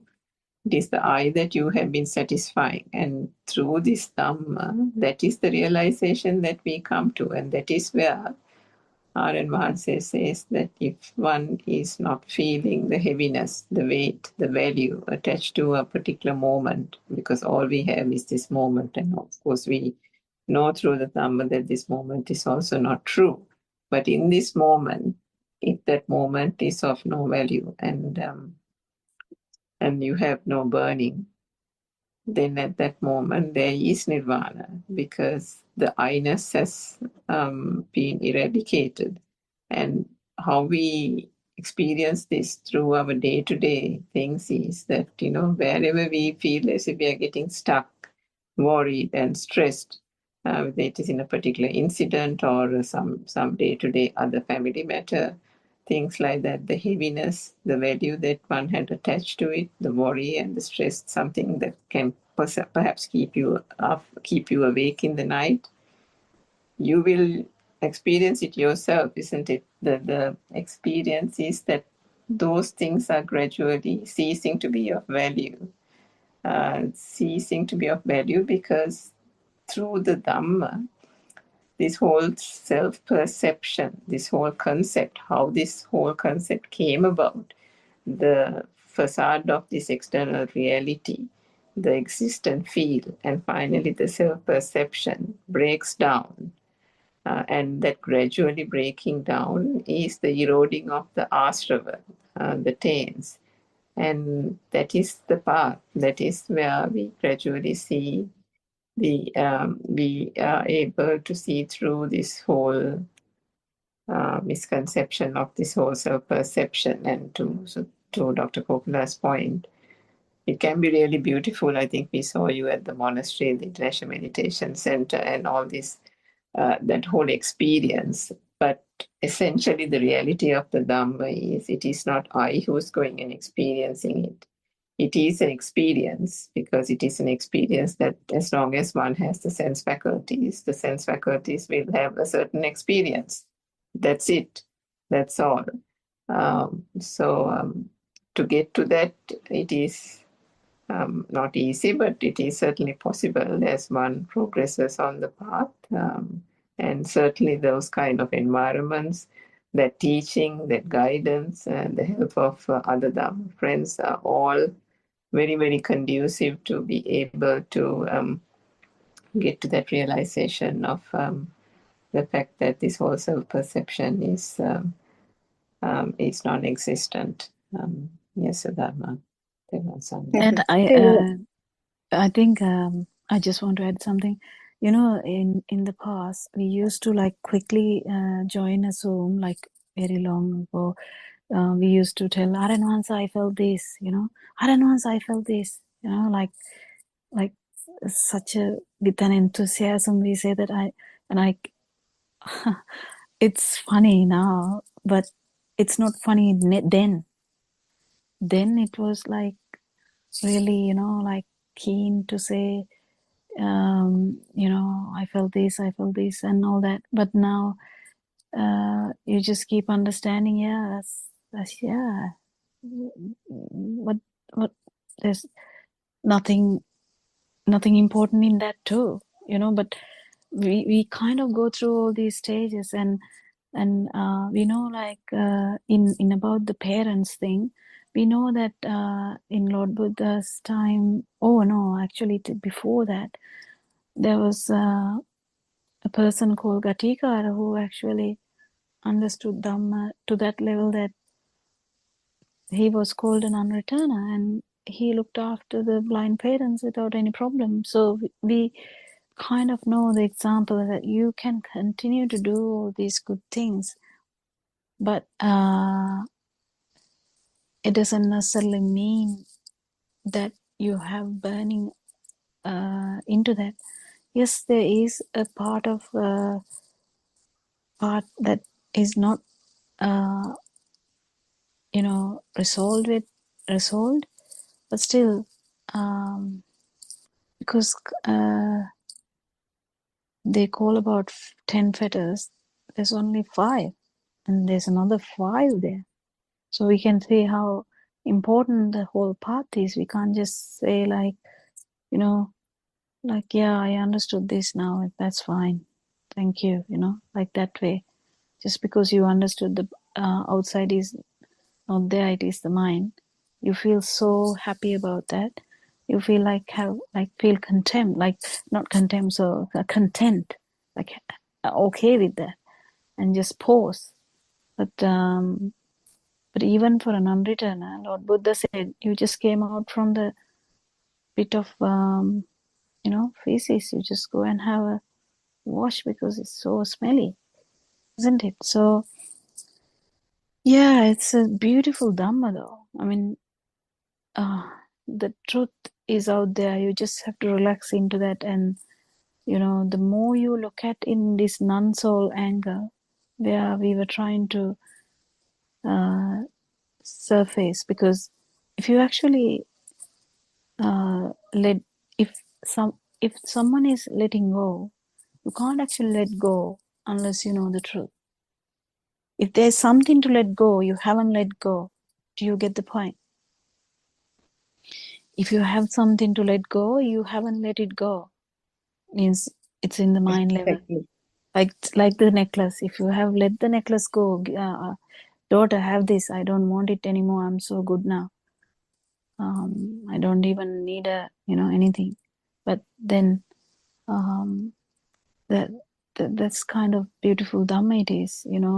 It goes deeper and deeper and more beautiful, more tranquility. There is no suffering in this path. If someone feels the suffering, talk to the noble friend. Join a Zoom discussion. There's about how many, 8 or 9 discussions, or I don't know, 9 or 10, I can't remember. But while he's there, it's such a beautiful thing for you can do while he's there. If you feel like you're suffering in the path, that can't be, and that can't be the path then. So you have to talk with him and see but if you feel that day by day your defilements are getting weaker and weaker, and you keep understanding Dhamma with the help of the noble friend, you will feel the tranquility more and more. The feel will be there. You don't have to cultivate the feel. It's actually when the mind gets weaker. That's what I told Surangika yesterday. If you keep understanding that the mind has no big power, mind is just another sensory organ, you just let go. What can you do? You can't do anything. It will be there anyway until you die. So you just let go, and the feel will be there anyway. So it surfaces. It's not you're like taking it out from a box. It's just there. You just have to break the box, then it is there. Likewise. Yeah. Anything else? Thank you very much again for both of your explanations. Yes, we cannot make a journey towards Nibbana or make attempt towards that. We have to it might happen or may not happen or whatever. We have to know the message from Kalyana Mitra, and then even what she was yesterday. She was highlighting, Miss Asanti, just know it and then forget and relax, because there was silent meditation. You have to get rid of everything, Dhamma, all meditation, types of meditation, and just be silent. So that experience was also there. Uh, and Dr. Kokila, in the next part that Shani read, Aryan Hanse quotes a beautiful example. I think it's very nice because it is said that when you look at the reflections on the mirror, you never look at it twice to see that whether they are real or unreal. But when you look at other, stuff surroundings, the things are real. So if when you understand this concept that they are just manifestations of the sensory organs, sensory faculties, the person will see, not deliberately, will see the other stuff in the so-called environment as the things that falls on the mirror. So you can. I didn't get it uh, actually. What I didn't but actually understand that bit. right, it's Dr. Kokila.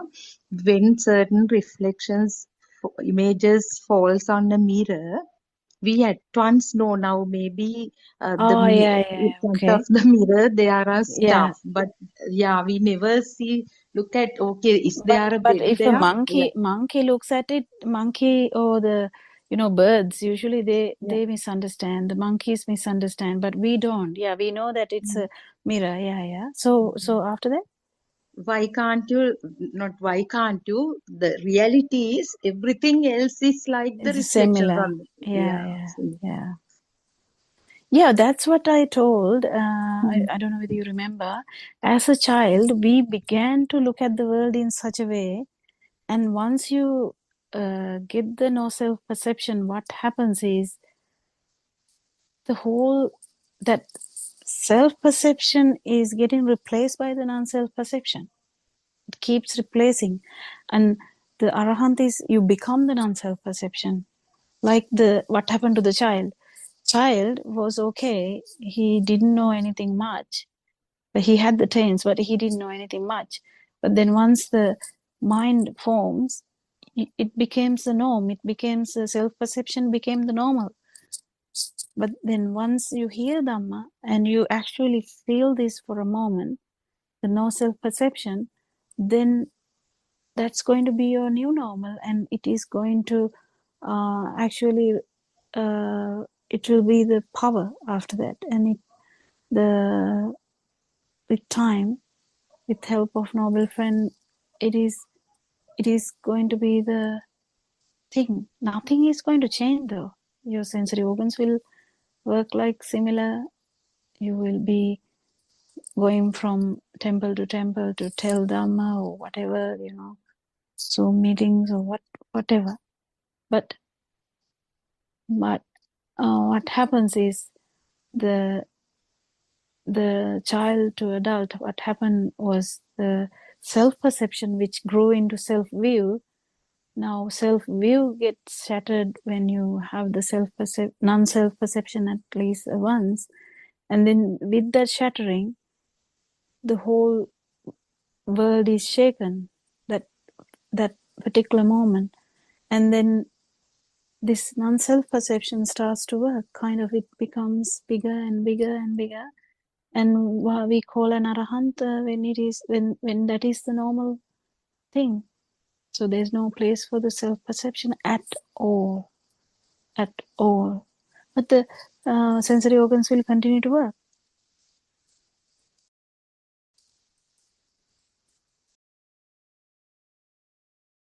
Yes, Rangika.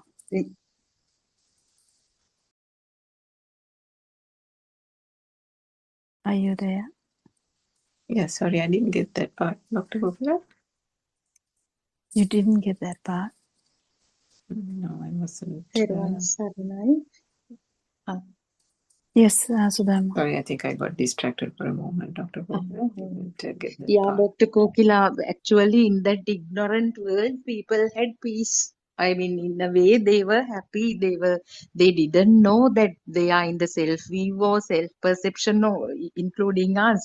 That's why Aryan Hansa says, now you all have got this Nivan Pissu and you have lost your peace and kind of that peaceful life you had. Isn't it now self-perception, this knowledge? I mean, at the very beginning, it it was completely new because we didn't know that we had it even know everything was real. We were happy. We were trying to accumulate. Now, when we know, it's like a backward journey or something because because we were going with the current and now going against the current. So that's what you were trying to explain, this self perception, isn't it, Dr. Kokila? In the Yeah, yeah. childhood, yeah. Yeah, it's very important to understand that what happened to the baby, what happened to the child, how the self-perception became the self-view. Because this is a reversal. If you are to understand the reversal, you have to understand how it happened. And what happens with the stream enterer is you feel this non-self perception, and then that uh, is going to manifest again, and then the whole self perception will be replaced fully by non-self perception. So the self vibration will cease to actually do anything, because it's a emptiness. That is the emptiness we call it. Nothing about the other emptinesses. Emptiness is here without that non self perception and the self vibration. The emptiness is that, not about the emptiness in the outside. If Yeah, you're that's looking for emptiness outside, you are actually not understanding this Dhamma. So it's very interesting to understand how baby and then child to, year 12, and then a young adult who marries and have kids and then go on and on. How this self-perception became the normal and then went in to have a self-view with a strong, very strong self-view. Some people it can be not that strong. Some people it will be very strong.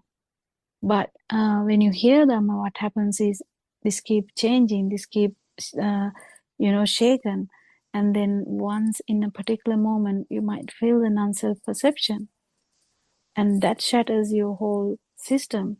And that actually is going to manifest again. And that is the whole system will get replaced by the non-self perception.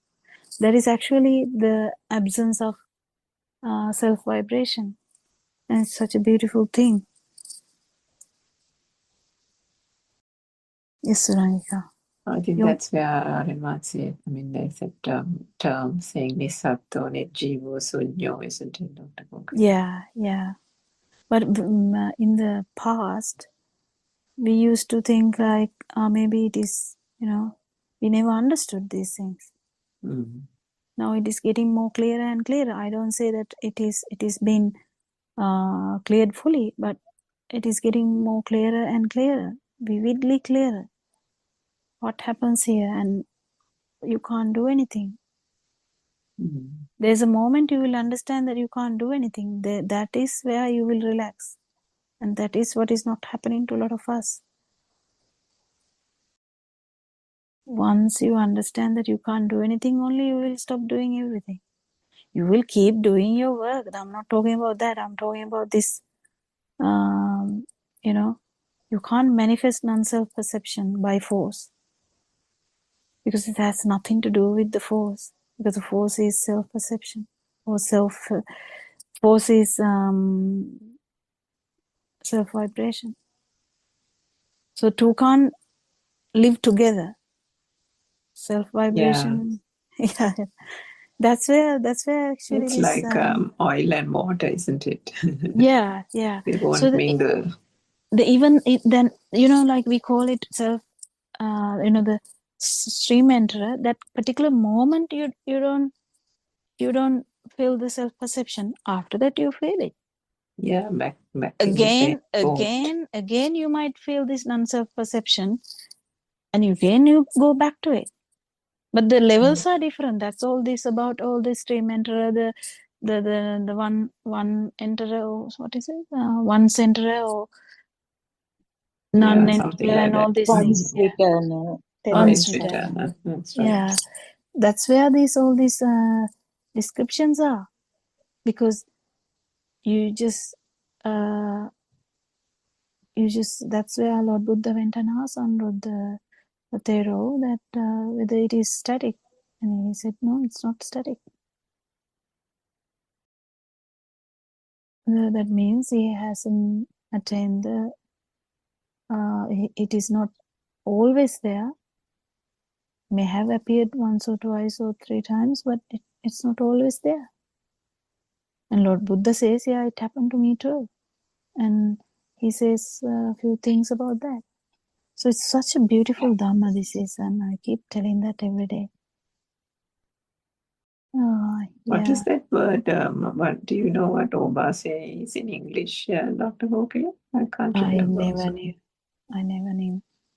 I don't know. Because I think in that same sutra, Upakilesa Sutra, isn't it, where they say Rupada, when you leave the Rupa Darshani and then the obase arises.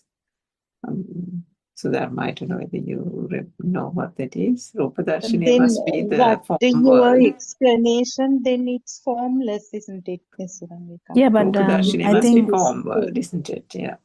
Rupa is form, that should be formless. formless, yeah.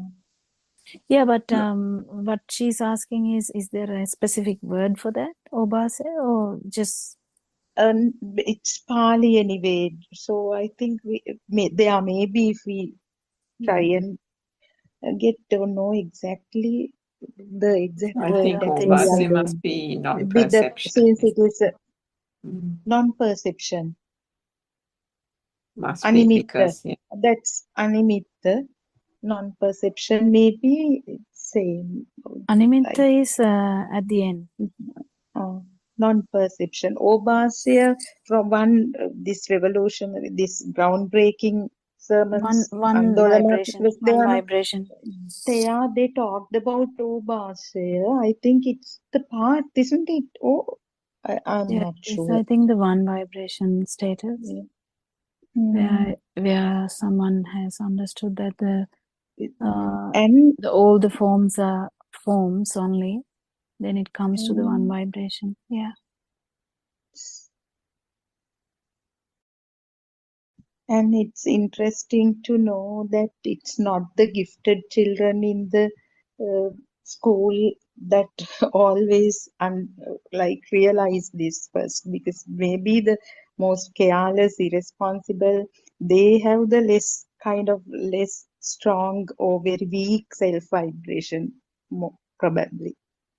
So that was also something that we came to know, no, always. Otherwise, the smartest ones, the brightest or the gifted children, this is not a part like that. No. Maybe when it comes to wisdom and knowledge are two different aspects. So that the careless, boisterous one may be the wisest. Yeah, we never know. Yeah. It is very difficult to say exactly to any of these things because Lord Buddha was the the we can't even compare, uncomparable. So it's and he had all the qualities. He was the best kind of thing. So it's very difficult to like say anything like that. But it does matter. What does matter is how much low the self vibration is. Like you can imagine someone is like like very greedy about things and trying to kill people for achieving something. You can normally understand that it's such a great thing, but the Lord Buddha even shattered that thing because Angulimala, after doing all that, but his perception was different. His perception was different, but still again to achieve something, yes. And then what did he understand? He understood that yes, what he understood was actually the this moment thing. That's actually one of the Trividyas. This is such a beautiful Dhamma. This is where you keep understanding things that this moment didn't have anything to do with any of the things that the previous stimuli. This is a new stimuli.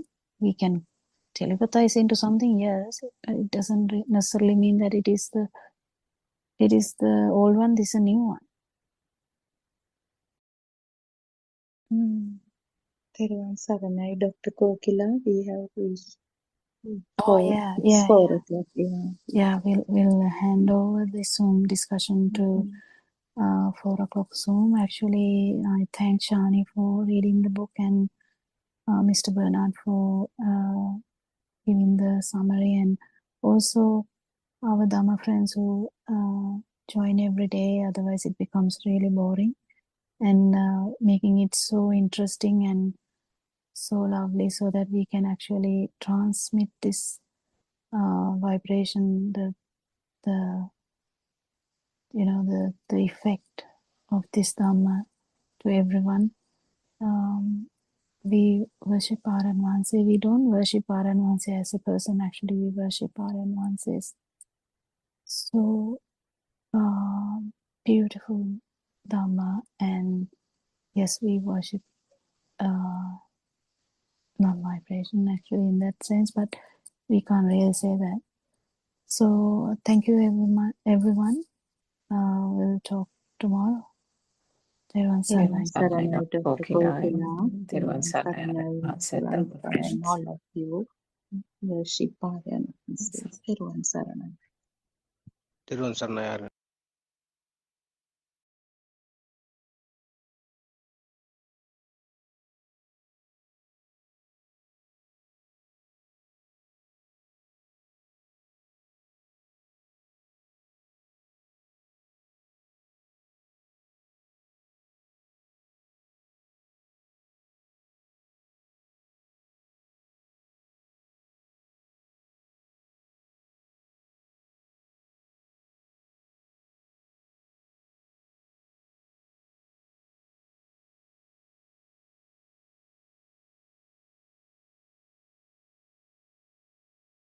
For your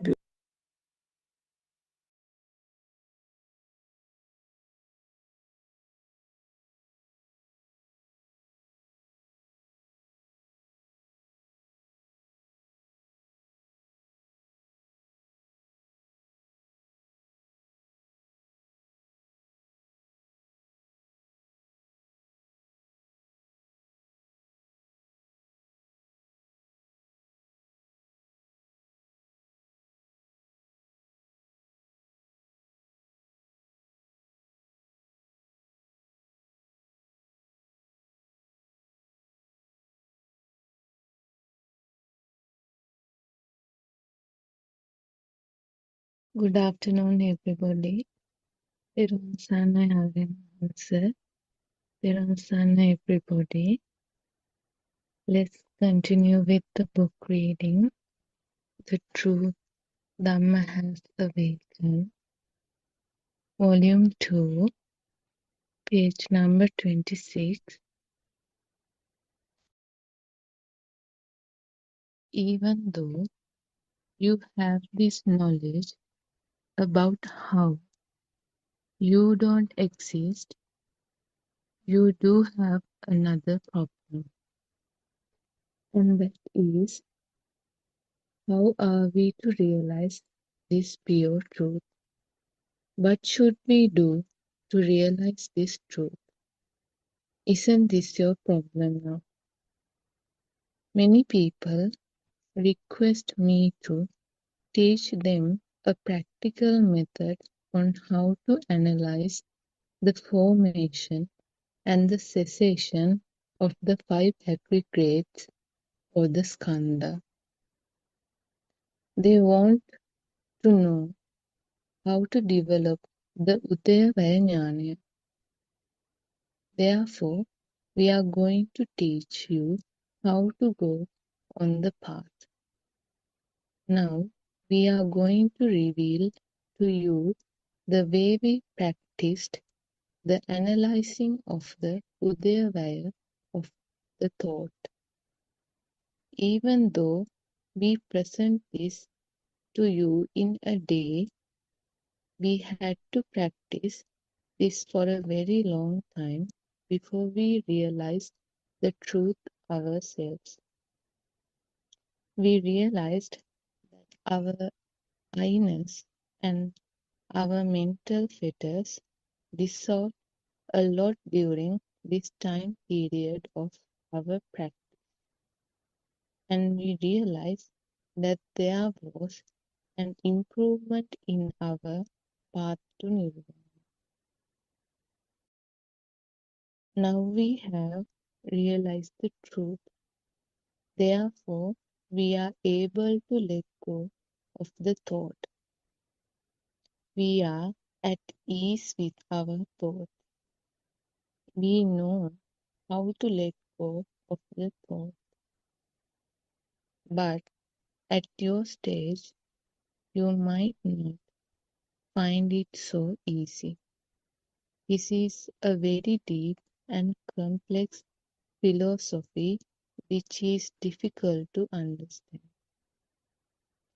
We are going to teach you how to end this endless cycle of rebirth, the samsara. Now you are going to get ready to end this endless cycle of death and rebirth. All these years you had always created a cause, hetu, to give rise to a thought. This time you will remove the cause that gives rise to any thought, and you will awaken to a supreme moment of the truth. Awakening to the moment of truth is an auspicious moment. It will be an end to the illusion that you exist. Therun Sana, everybody. Therun Saranai Shani. May all be blessed by Triple Gem. Therun Saranai, everybody. We all worship our Aryan Hanse, who is our spiritual teacher, who is guiding us. We all worship him at his feet. Therun Saranai, everybody who have joined the Zoom discussion, as well as who are listening to us in various other methodology. So thank you, Shani, for reading those 2 pages from the True Dhamma as Awakened, Volume 2. So we are moving forward with 2 pages each day, and we are trying to understand the Dhamma disclosures done by R.N. Vahanse, and R.N. Vahanse has found out the truth which has been reached by Lord Buddha 2600 years ago, and it was actually not very clear for some time because there were so many other teachings and other influences from the other religions have been mixed up, and we were listening to a kind of mixed teaching until very recently, until Aryan Hase started revealing all these things, and also he was proving those from the sutra which has been preached by Lord Buddha thousands years ago. So we are going to discuss some simple facts, starting from the simple facts over the next 1 hour and 15 minutes. And we will try to explain what is being read. Actually, we were discussing about the thoughts, how the thoughts are formed. Last few days, we have been concentrating on the same fact. So basically, Aryan Mahase has been researching all by himself. He has studied so many books written by different monks in our country, and also he himself has tried to do the research on the knowledge that he gained from these different sources, and finally manage to put all the pieces of the jigsaw puzzle together and then come to the final conclusion, which is the true fact or the true Dhamma which has been uh, uh, preached long, long ago by Lord Buddha. So we will get back to what Shani was reading actually. Those 2 pages, it mentions about the mentions about the thought. So everything is a thought, or in other words, everything is a sound. Whether you talk about something, whether you think about something, or whether there is an action, all of them are words, and which means they are all thoughts. So, thoughts is a process, it's a fast occurring process, and to this process we call the mind. So, there is no single solid mind that we can point our finger at.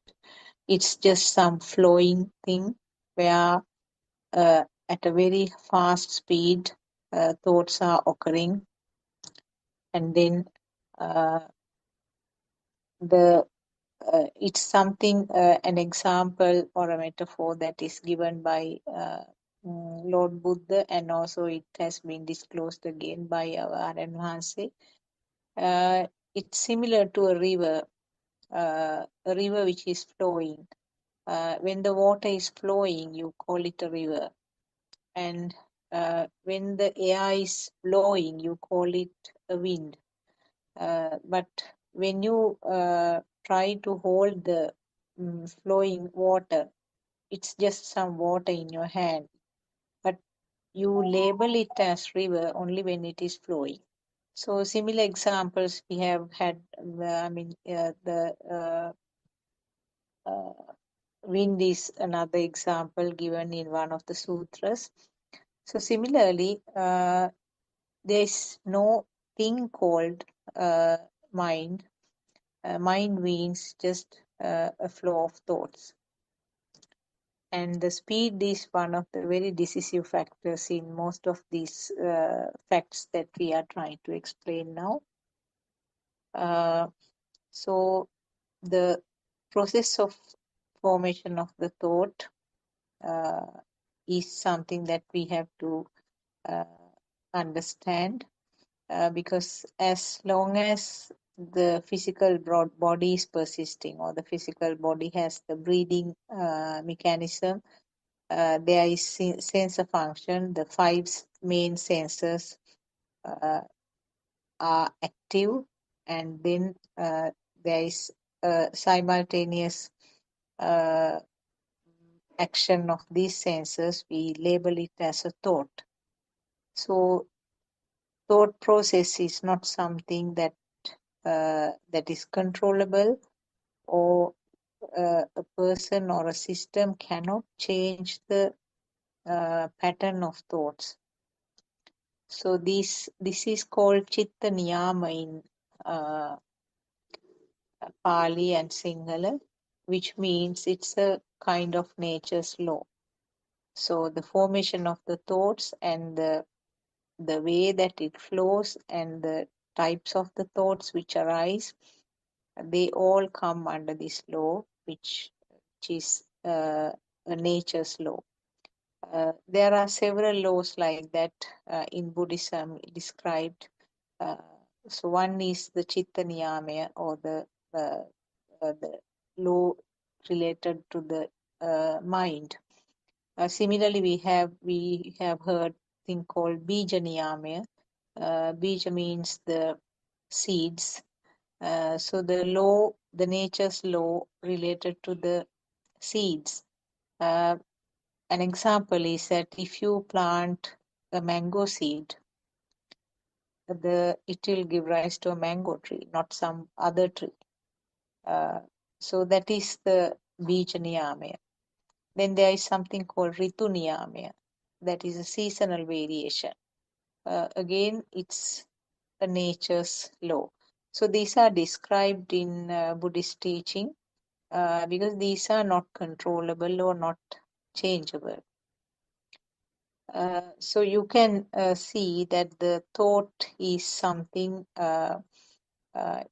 often when we are talking, we tend to call it, I am thinking, or this is my thought, the way I feel.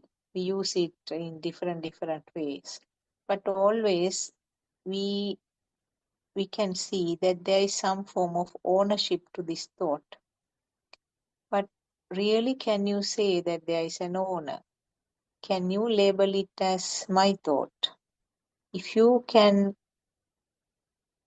have this ownership, there should be a way of altering or controlling or stopping the thoughts the way the person wants.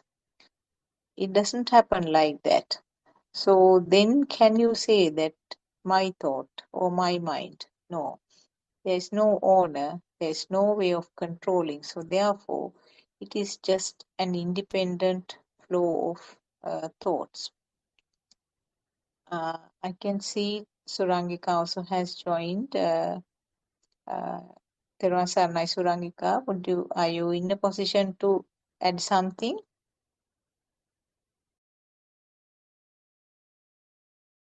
Teruvan Saranai, Dr. Teruvan Sakuntala, and Saranai. Teruvan Saranai, Dhamma friends.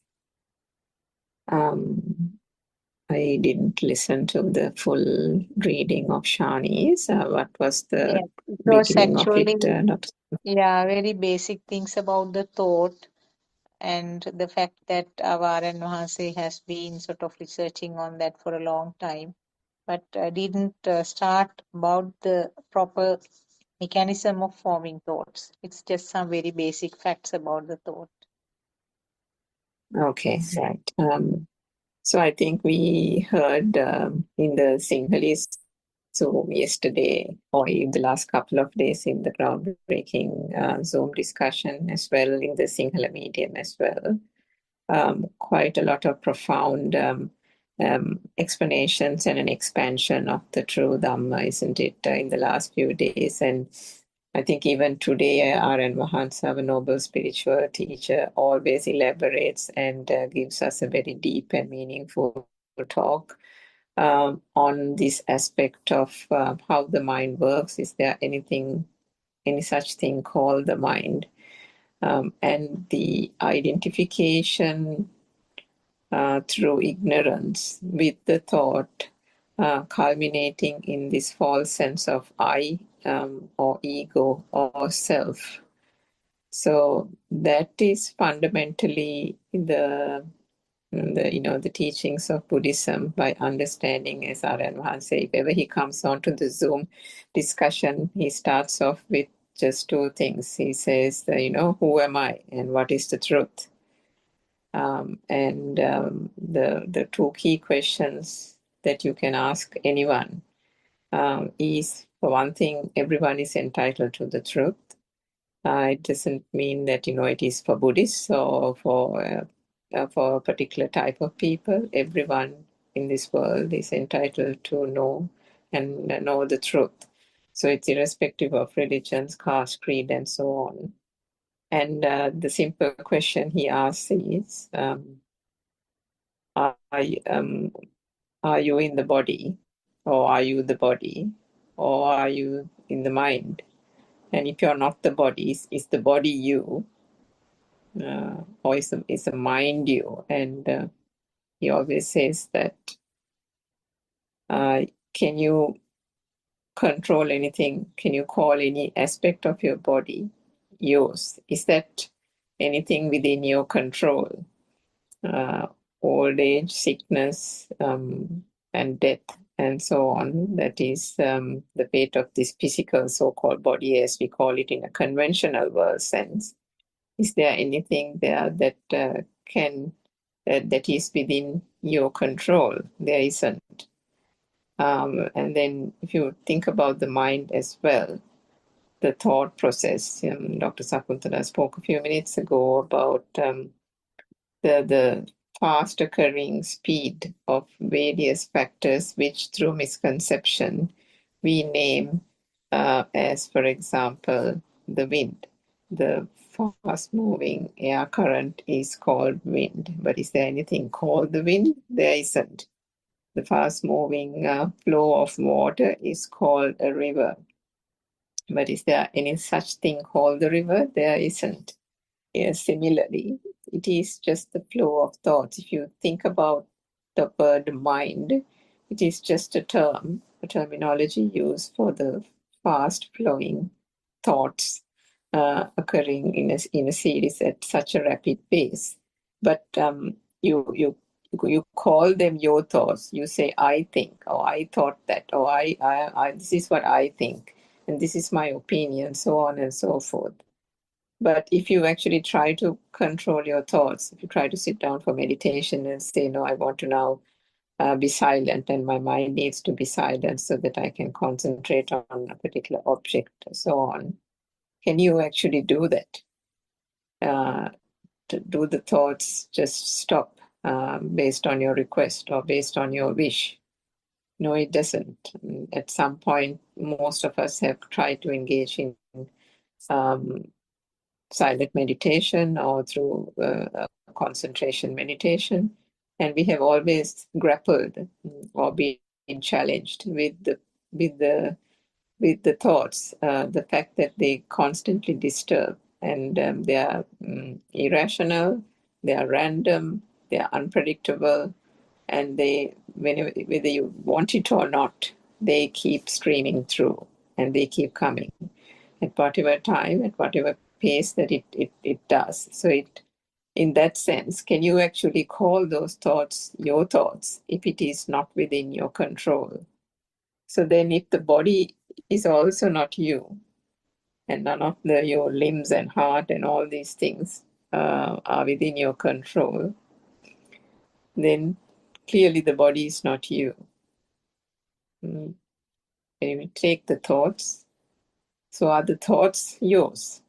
If they are uncontrollable, if they are unpredictable, if they are random, is there any control over it? And therefore, can you actually say that you own your thoughts? You can't. So if the body is not you and the thoughts are not you, this is what our noble teacher always asks, then who are you? How did this identification of you or me or myself come into being? That is the whole thing that is unraveled through this true Dhamma that is being discussed through these Buddothpada English Zoom discussions. The thought and how the thought comes about, how the sheer speed of vibrations manifesting in our senses and sense faculties bring about basic light consciousness, sound consciousness, touch, taste, and smell, and so on, to form what we call the mind consciousness, i.e. the thought,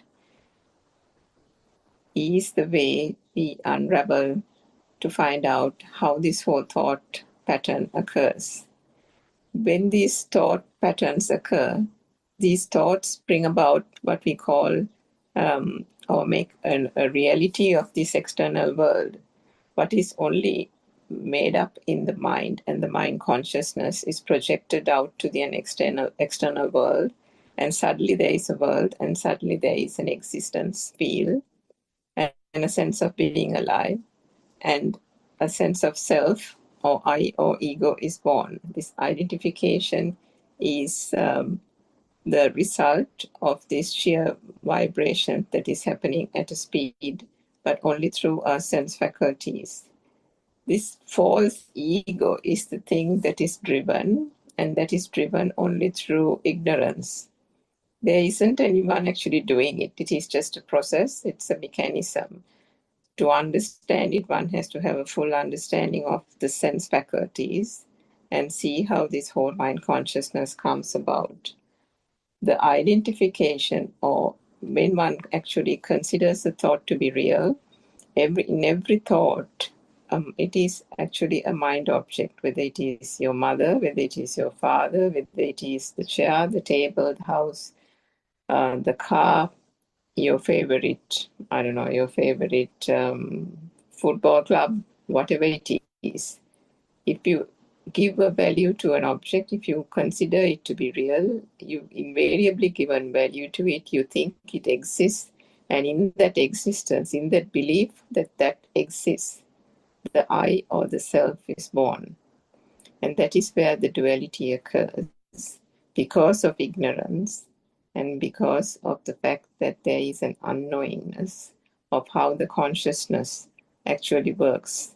The mind consciousness, which is an interpretative mechanism only, which is occurring only through the perceptions and the sense faculties. The Buddha himself has said, understanding this world is done through understanding the six senses.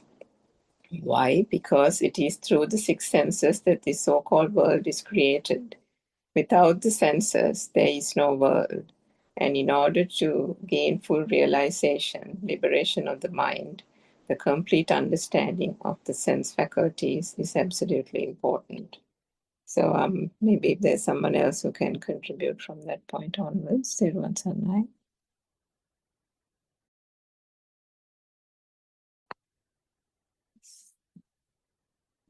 I see Dr. Kokila has joined. Everyone's online. Yeah, is it the topic more towards the latest Ramahansa's discussions, or was there a topic as such? I think it was just the thoughts. Thoughts, yes. Oh, okay. Yeah. Anything to? I actually joined a bit later. I'm sorry.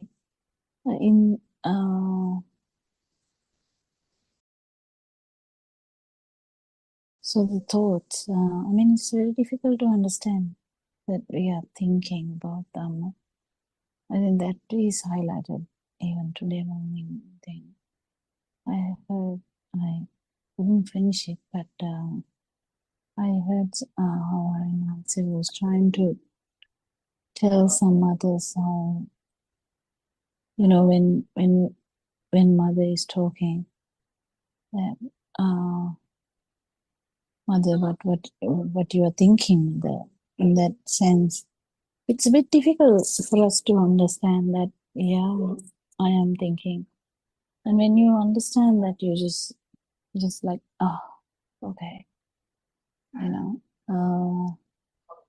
But then that is the most important thing, that to understand that none of the things that you think is true, none of them are true. So whatever the thinking world is not true. And beneath that, whatever the things that you feel is not true either. So this has to be felt. But if it is not true, and if you keep understanding this, I think that's all you can do, isn't it? There's nothing much we can do. At a particular point, we just know that any thought is not true. They're all constructs. Yes, there's one point that some others bring out is that yes, answer. The thought comes and goes. That's not what we are talking about. Not that it comes and goes. It's not that point whether it comes and goes. It's never, we can't call it Nirodha. Nirodha is aware in that sense.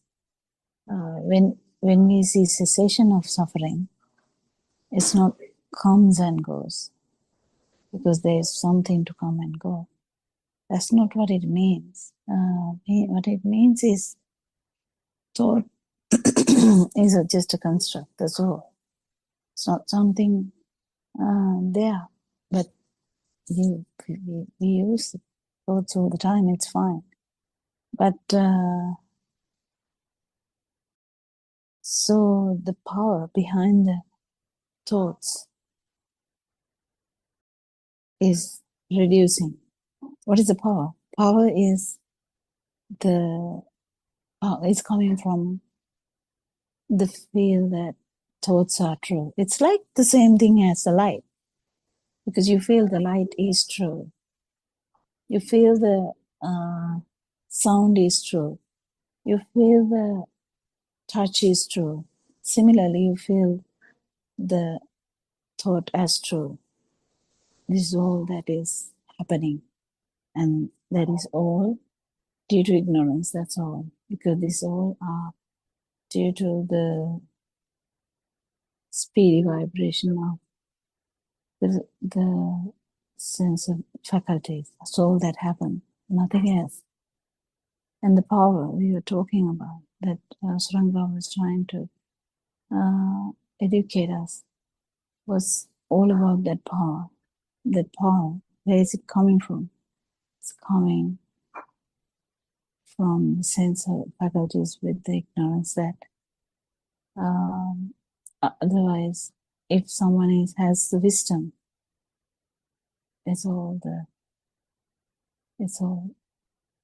due to the sense of faculty vibration. So, anything else to discuss? Maybe we can discuss something that was mentioned in one of the uh, discussions done by our RNHC today morning or 9:30, because the 2 pages that we read actually had some very basic facts, nothing much to discuss, because how the thoughts are formed will be discussed in the next few pages. I didn't listen to the 9:31. Yeah, 9:31, just I can mention few things. One of the things that he mentioned was that the value given to the thoughts.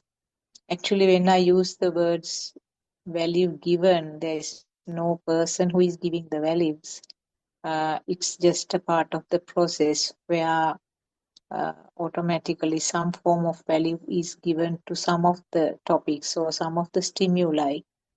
That is as a part of this repeated reinforcing that has happened. So what he mentioned was that the stimuli which gets some value automatically, they are the ones which reflects the self vibration on the other side. Other side. Now, one example he gave was that now if 10 people are looking at a coconut tree, the different people have different thoughts, or the value of the thought coconut tree is different in each individual or each system. So a person who is earning with the help of the coconuts might have a great value, whereas a person might have an average sort of neutral type of value. And maybe another person, even a person who is not consuming coconuts, will have just very basic value onto the same stimulus. So this RNHC explained with the 2 Pali words, Nanattakaya. Nanattakaya means different bodies, different systems. Will give rise to Nanatta Sanya. Nanatta Sanya means a different perceptions. So he didn't actually go into details about these perceptions in this morning discussion, but from what we have listened from him over the time, we know that different perceptions are always the result of the different experiences that gathered, or in other words, a different data which has been fed to the system over time. So the value decided by each system is decided by these different experiences or the different data. So that is why the final perception varies from person to person. And then he said that if there is the complete conversion of the mind, where there is a very clear understanding to this teaching, we'll have a similar perception, even if the systems are different. If all of them have this internal transformation by understanding exactly what is being taught in this Buddha teaching, we'll have the similar perception. That means, in other words, that is the anatma sanya, or uh, selfless perception. Then he said it is the nanattakaya, that means from different physical systems or the difficult systems, will have one perception, single perception, which is in Pali ekatta sanya, that means one perception. That means, in other words, the selfless perception, or anatma sanya. That was one of the things that he explained, which can be related to what we are discussing. I don't know whether Surangika could listen to that. Anyway, we can talk around these things about the mind and the thought today in our session. One Let me Satnai, share Dr. now. Sakuntala, that aspect there, I didn't quite get it. I did listen to the rest of it. Dr. Kokila, perhaps you can explain. Is there something called Nanakaya Ekatta Sanya and Ekatta? I know there is Ekattakaya Ekatta Sanya, isn't it? Is there a Yeah. Jnanattakaya Ekatta Sanya as well?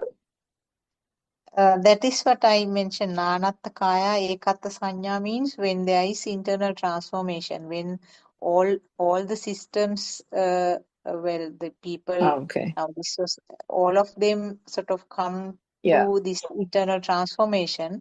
All of them have Similar this non-self vibration, similar, isn't it? yes. That's what he said. But is there a Ekattaka Ekatta Sanya as well? Because I know I, there's a couple I of them there. yeah, I think there is one that I can't remember exactly. Once I Yeah, remember, he Dr. explained. Kokida, maybe do you Yes. know what that I is? can't remember actually. Okay.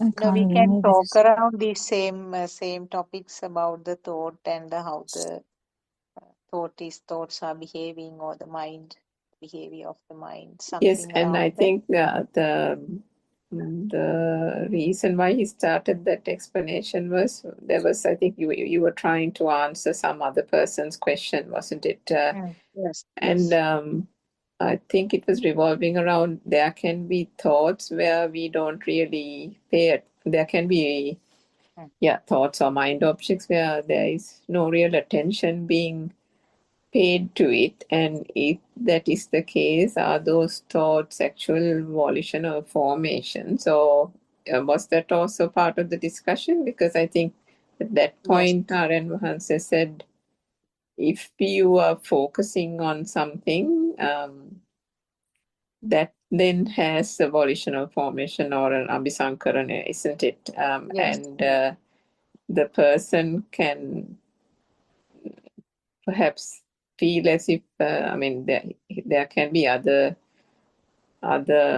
thoughts that are coming, but there is no focusing on that. So therefore, those are kind of irrelevant. And what is focused on is the one that becomes the volitional formation, and in that there is a self vibration, isn't it?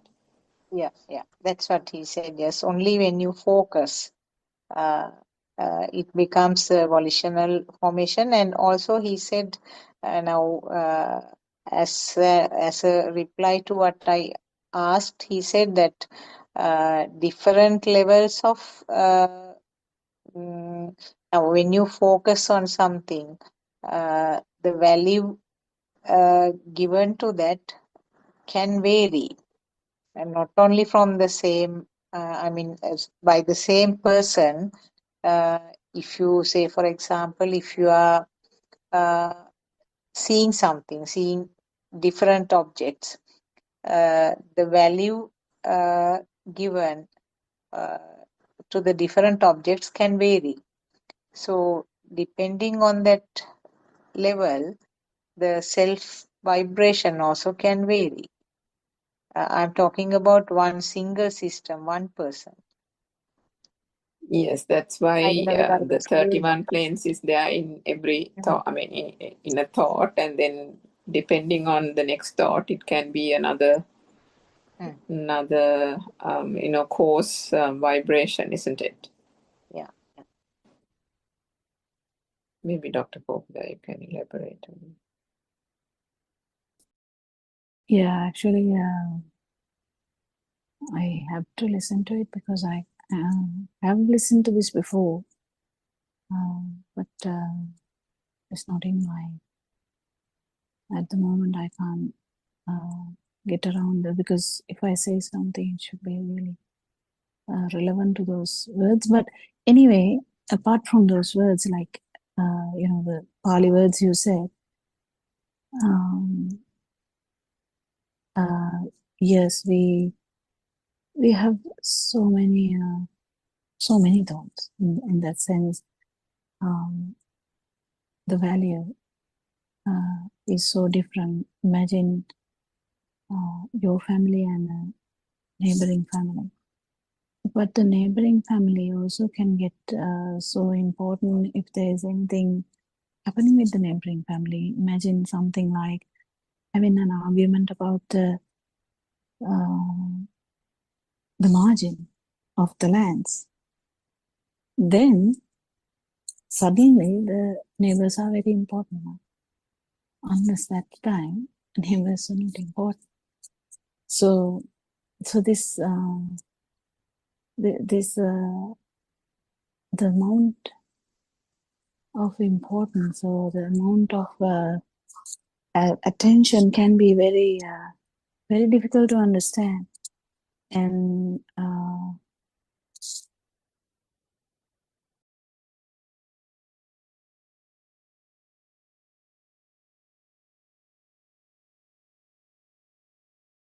so the importance, or the burning, can be so much different. And if you think about a similar example, you might think that, so I have 5 kids, or good olden days, people had so many kids.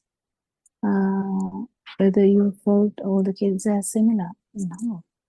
And even a twin, how twins would feel is quite different. And even within one person, the difference between friends, different between any one single thought can be so difficult to understand. So I think most important thing would be trying and understanding the power, nothing else. I don't think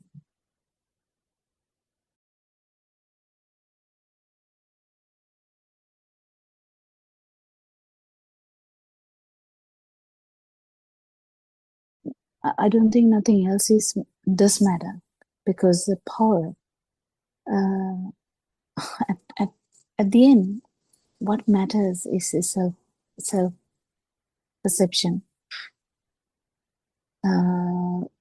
What matters is actually self vibration. When it comes to that point, we just realize, okay, whatever happens, most important thing has been the self vibration. It had been the vibration in the psychot as well, to go back and understand. So that is the vibration that has been the most important thing. Because the importance has been changing, importance has been shifting. Actually, it shifts, isn't it? Once the this side neighbors or that side neighbors or the front side neighbors, it doesn't matter. But the importance keeps shifting. It can be one child at one time and another child at one time. Or it can be one time mother, but one time father. But we understand, even though it keeps changing, we finally come to the understanding it's a self-perception that had been playing all these things. And then deeper than that, you understand it's a self-vibration is the culprit, kind of culprit. You can call it, I don't know, the English doesn't match all these descriptions, but it's kind of the root for everything. So when one understands that, it becomes so clear that that it has been the driving force. And when we keep understanding that it had nothing to do with this sense faculties, it just has no place at all. We, with through true Dhamma, with the truth, we keep understanding that it had no whatsoever say in this sense faculties or the so-called process. Nothing. It just was like a virus for the system. Even if you talk about in the computer words. So the main problem was the vibration. Main problem was the self-perception. Main problem was the self-thought. But before that, we keep feeling that the most important thing would be the self-perception, maybe arising from each and every important aspects in your life. It could be husband, it could be wife, it could be daughter, it could be son, and this can keep changing. But what is the important thing here? It's self-perception, isn't it? Anything to add? But I'm not talking about what because I haven't listened to that, and my the exact wording I don't want to change No, I it. think, I think we have better to listen to it again, because I also had to leave halfway. So maybe we can listen again and discuss, because that was a very good. Yeah, we can There were discuss some. tomorrow, Yeah, actually. yeah, that's right. Yes, I think. Yeah, I think he after that went on to there was a person who asked young person who asked a question, and he did a further extension as a result of her question, or one or two of her questions as well, going into every aspect of the self and ego. So I think it's well worth listening. It was one of again an extremely profound talk this afternoon or this morning, the 9:30. So, but perhaps we can speak on the aspect of the And power. also ego is actually the last bit, the self vibration. It is the last bit, Buddothpada. That is the last bit. That is kind of the, when we say ego, we have so many in English. It has so many meanings. Even children who speak English, who study only English, they would take it as a different meaning. So it has been taken, the word, but Buddothpada is actually the last bit is actually about the self vibration. Yeah. What were you going to say, Suramika? I just wanted to add that. Just about, I think yesterday or day before, so he talked about the power and how ultimately it's the power that ceases.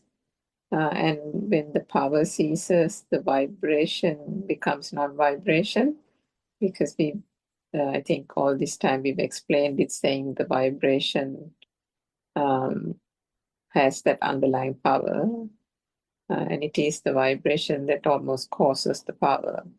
But he said that when this reversal happens by understanding the true Dhamma, and when that full conversion happens, full realization happens, what actually ceases is the power. The power is diminishing. Whilst on the path and with the full realization, it is that underlying power, the current that we have called the self vibration, that what we have called power is the sense of I, the ego, whatever it is that we call it, the driving force, we call it the current, we call it the power. But it's finally that power that then ceases to reach that non-vibration, isn't it? Because that was a key point that he made yesterday or day before as well. But it's ultimately understanding that how did this power come about as well, isn't it? The I and the ego became so real because of a sensation that was occurring in the senses. It was that so-called manifestation of a sensation, the feel that got generated as a result of it, and then the underlying power that arose as an underlying current that became this so-called alive field, the thing that led through ignorance any living being to call it self, to give it an identity, to give it a self, isn't it, and an ego. And it is that gets attacked when one understands the true Dhamma philosophy, because right from the start, we break down every aspect of it to show that there was no soul. This is no soul Dhamma. And if there was no soul, we just break down the identity bit by bit to say that where was the soul? How did the soul or the identity or the self come about? It was always just a misconception. So when you attack that aspect, that is where the whole thing starts crumbling down, isn't it?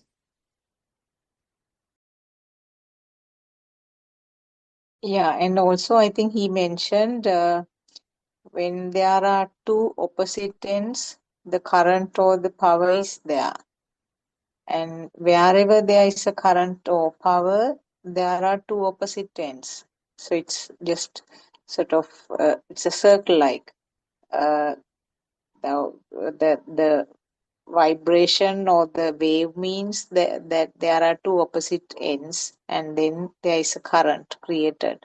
That is where we explain that every vibration has a power. That means the vibrations which creates a light has this power as a collective thing there, because each wave has some form of power. And on the other hand, wherever there are two ends, there is power. Wherever there is power, there are two ends. Two ends in the sense, two opposite ends. Now, one of the examples that is given in science, very well-known thing, is that gravity power. So gravity power is the result of the two opposite ends of the earth, the northern and the southern ends. So likewise, the mind power is, again, there are two opposite ends, two ends, which means the feeling of existence and real non-existence. So it's like the two ends of the battery. Again, the power is created when there are two opposite ends, the plus end and the minus end. So similarly, for the thought power, the two ends are that the feel of existence and the real truth, which is the non-existence. He explained about that duality.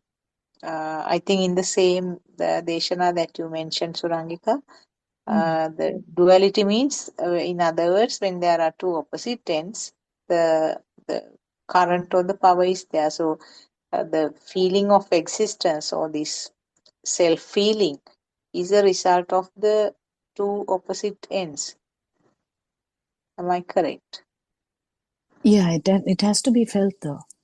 This is the thing. It has This to has be to be felt. felt. Yeah. So the Yes. out of mind experience, kind of, we can say like that. And when it exposes the vibration or the feel, when the power is not there, you can definitely feel that there's no two ends. Not at Yes. all. Not at all. So this has to be felt. That is the challenge, I think. That is the challenge. So the importance is knowing these things helps you, but knowing these things will not necessarily lead you there. The main thing is to let go and be quite open to your sense of faculties and be open to what you really feel, because the things that we think, the thinking process actually can mask this feel, because actually the feel or the consciousness or the sasa, or the vibration, we call it, because we have to call something, the power or the, yeah, whatever we say, you can see when it is a thing that it has two ends, and when it is not a thing, it has no ends. It's so beautiful. It should be, it can be understood thoroughly, deeply, when there is an experience about that. And that's the beauty of that, I think. Yeah, there's so much background here, I'm sorry. But anything else?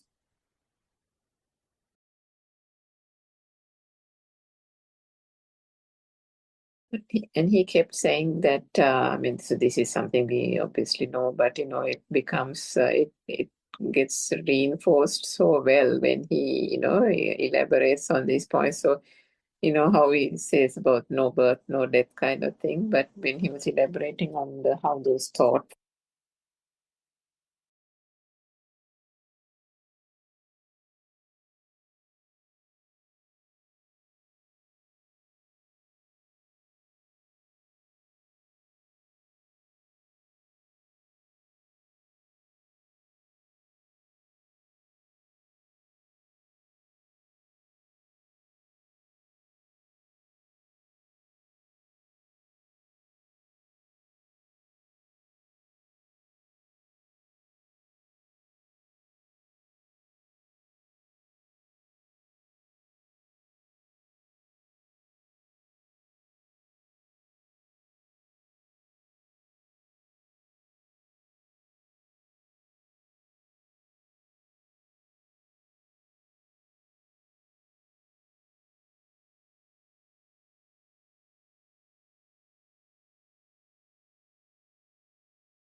I was trying to be someone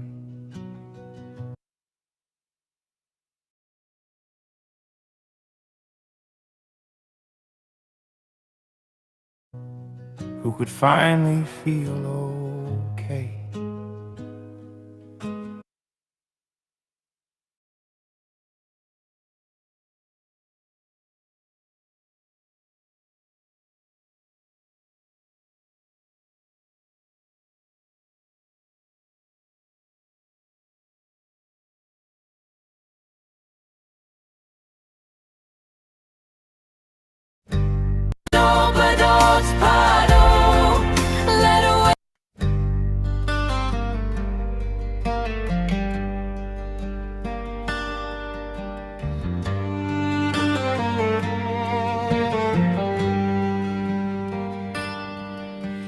the dark of the dreaming mind, a bell of truth is calling near.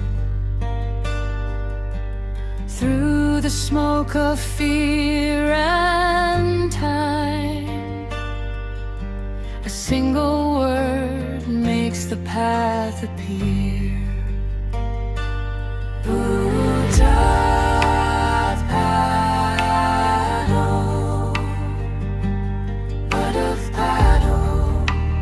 Buddothpada.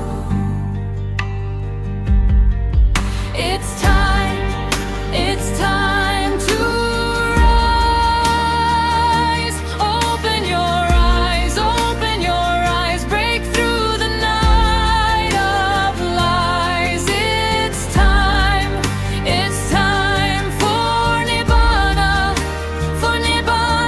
within. Buddothpada, Buddothpada. Let awakening begin.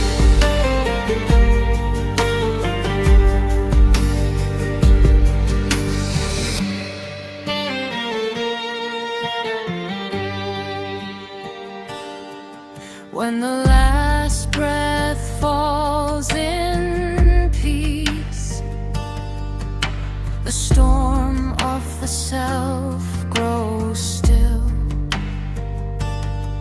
With Buddothpada on the lips, the heart returns to silence and will.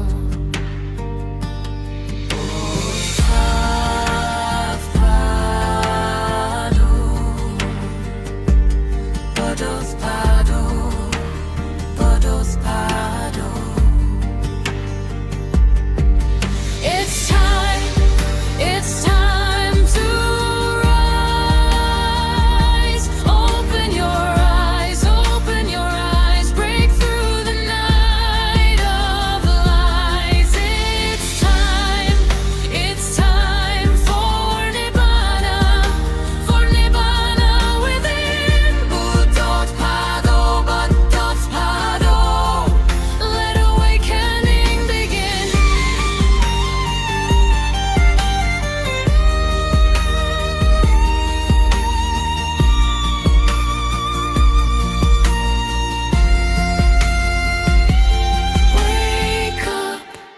Wake up to the truth. Buddothpada.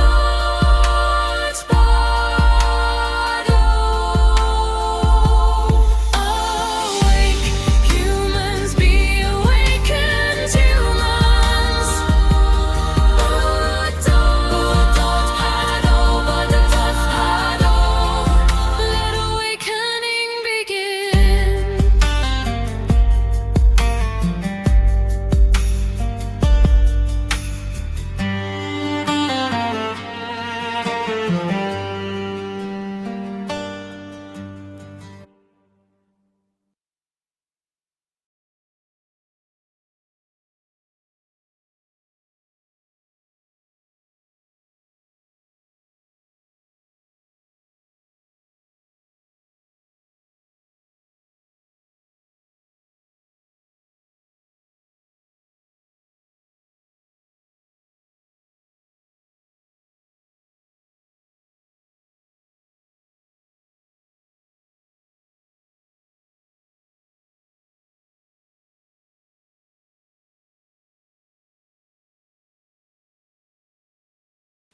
තෙරුවන් සරණයි everyone. තෙරුවන් සරණයි ආර්යයන් වහන්සේ. Here will be 24 hours Dhamma sermons broadcasting on this Buddothpada Pure TV.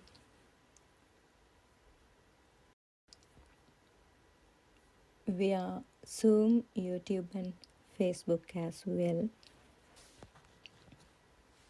When we listen to Dhamma, we need to be considered the explanation about path to Nibbana.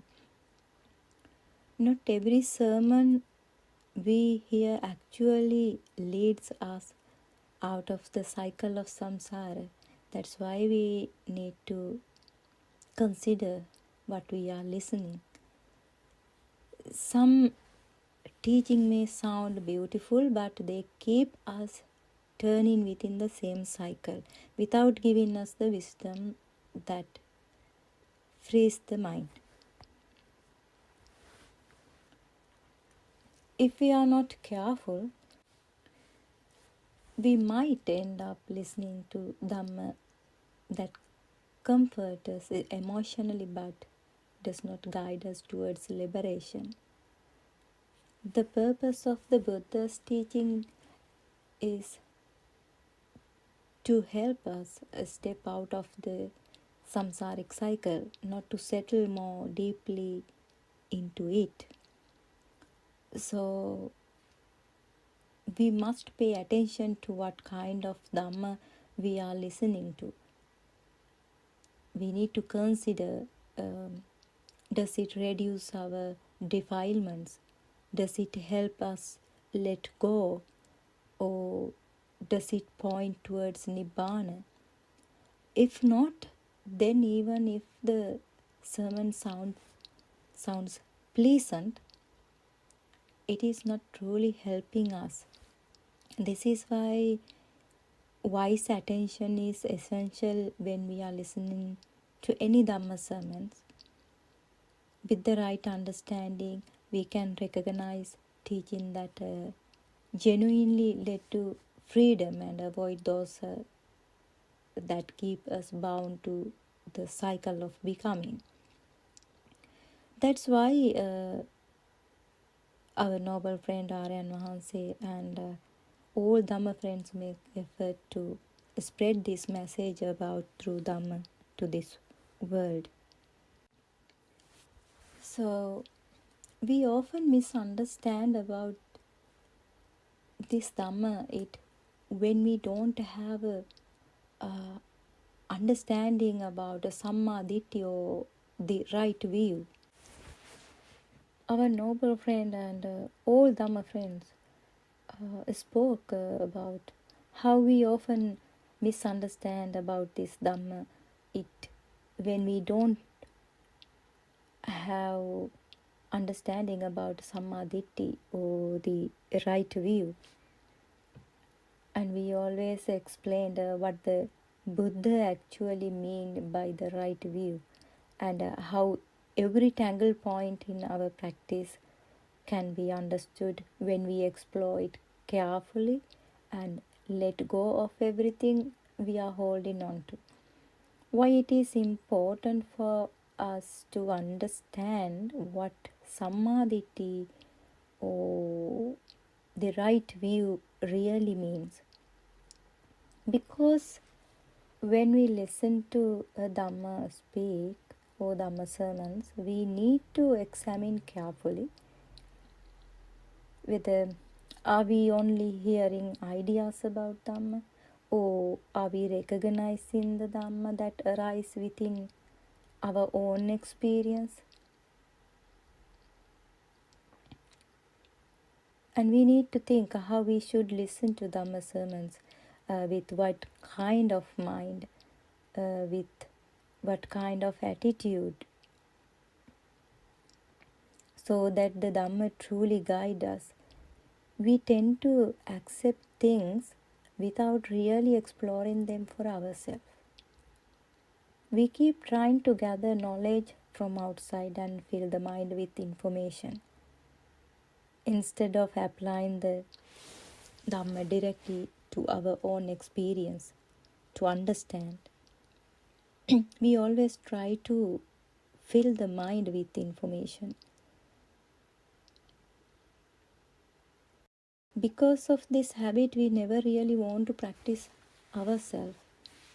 We think that we know Dhamma, and we think that we understand. We can understand about the Dhamma, but that is also only a thought in our mind. We only want to collect information so we can say then, I am a very intelligent person. And without even realizing it, we end up creating a kind of super ego inside us, a personality built on knowledge, not on wisdom or direct experience. We have a habit of doing this. That is how our mind is working and behaving. Instead of examining things with our own wisdom or prajna, we look at what someone else is doing and simply copy it. We don't pause to explore it through our own inside. This is the reason for misunderstanding about this Buddhist practice. That is why we are talking about sammaditthi or right view all the time. When someone reaches or understanding about the right view or sammaditthi, they no longer pray to God or ask for divine blessing. Why? Because a person who has awakened even a little understand that nothing outside can truly protect us. There is no need to seek blessing or rely on external forces. Protection comes from wisdom, from seeing clearly, from letting go. That is why we always say as, may you all be protected by triple gem. That means Buddha, Dhamma and Sangha. Also, if someone say, I have attained Nibbana, see whether they are talking and encouraging you to go heaven or Brahmarya or good place by doing good deeds. So you need to understand that point when listen to Dhamma sermons. Consider what they are explaining you, and they should be able to explain everything clearly without giving you a wrong understanding of the Dhamma. Otherwise, what happens is that you get pulled even deeper into this cycle of samsara. It is very dangerous because if you haven't understand about or idea about what is right view, then you trap in this cycle of samsara. You never can get out of this cycle. That is why we must look carefully with proper awareness and examine within ourselves about our six senses. What is being said here? What does it really mean? Or if not, then we must study carefully and understand why the Buddha said that wandering in this cycle of samsara is never good. We need to look deeply with proper awareness and steady awareness and examine within ourselves what this teaching are really pointing to. So our noble friend make a great effort to explain this, what is the right view and what is the real path to Nibbana. But it is very difficult to understand because we have lots of concepts in our mind that we have kept for a long period. The Lord Buddha never encouraged anyone to remain in samsara, not even in the Brahma realms. Samma Sambuddha has never said that staying in this cycle is good. Instead, the Buddha revealed the suffering hidden within samsara and showed us the danger of continuing in it. That is why the Buddha's teaching always point towards Nibbana, because apart from Nibbana there is no true safety in this cycle, no lasting happiness anywhere in this cycle. Actually, in the past we didn't have access to the true Dhamma in the way we do now. Because of that, we were always encouraged to do concentration meditation, to collect merit, do good deeds, and to aim for heavenly realms. We didn't have a path, a correct path that showed us how to see the Samdittika Dhamma. That means the Dhamma that can be realized here and now within ourselves in this very moment when you are listening or when you are realizing about Dhamma. We didn't meet a way of practice that leads to direct insight, a path where wisdom arises from our own experience. That kind of clear personal understanding, a true Vipassana path, simply wasn't available to us before. Now you can hear this Dhamma regularly on YouTube, and you can participate for the Dhamma discussion through a Zoom discussion. That is why Aryan Mahansa keeps offering these Dhamma sermons every day. If you could reflect deeply, you will begin to understand this for yourself. First, you need to explore whether you have a soul within your body or mind. If you are new, or if you are seeking a true Dhamma, you should find out who I am, why you born, why you die. Unfortunately, you don't want to find yourself. We always tend to look for things outside, things that match our likes and desires. Our minds keep always running outward, searching for what seems pleasant or attractive.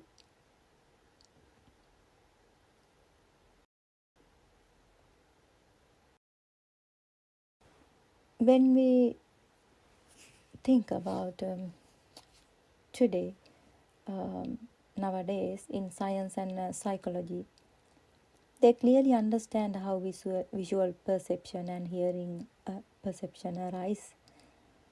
These fields explain how the mind constructs experience through these processes.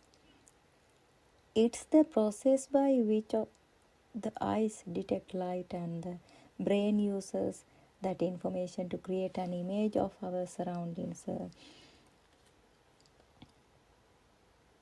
They might explain like that way. They are very deep, hidden aspects of this that most people don't realize. So they think light comes from outside and enter the eye, and that's how we think. The color world comes from outside, enter the eye. That's how they think. They also believe that objects truly exist out there exactly as they appear. But they don't see the illusion behind this process. This is where the Lord Buddha's wisdom becomes extraordinary. Lord Buddha revealed the unseen nature of perception, how the mind creates a world based on conditions, how what we see is not as solid or independent as we assume. He exposed the illusion that ordinary people never noticed. The Samma Sambuddha explained why the eye arises and how seeing happens. He showed that the eye does not function because of some external power. He asks us to look carefully and understand, does this eye operate because of something outside?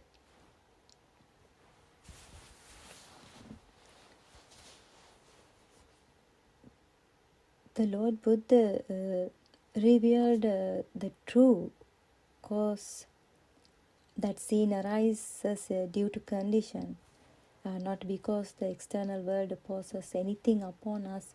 He pointed out the dependent nature of the eye, the object, light, attention, and consciousness. When these conditions come together, sin happen. When they don't, sin does not happen.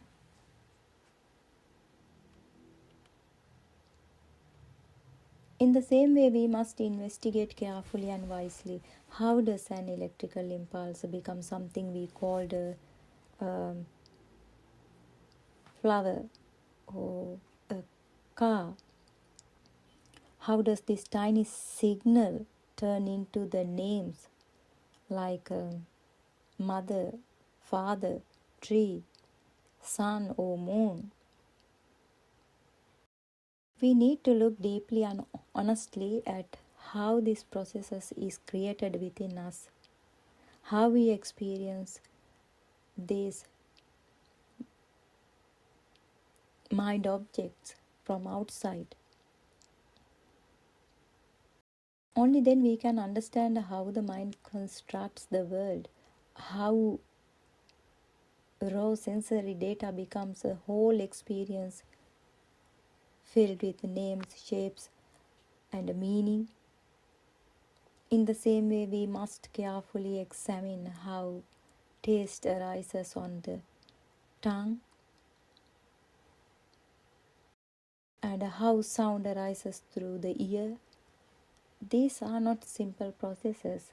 To understand them properly, we need to investigate deeply within ourselves.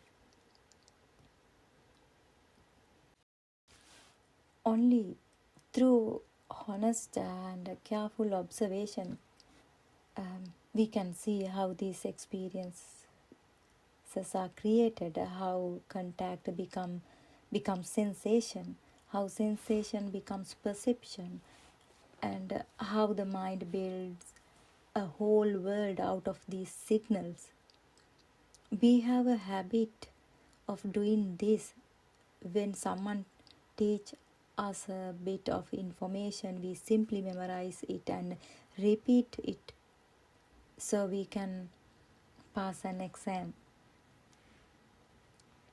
But this doesn't awaken true wisdom. It doesn't help us see whether what we learned is carefully true for us. Real understanding comes only when we take the or when we experience ourselves, examine it carefully, and see through our own experience whether it is real or not.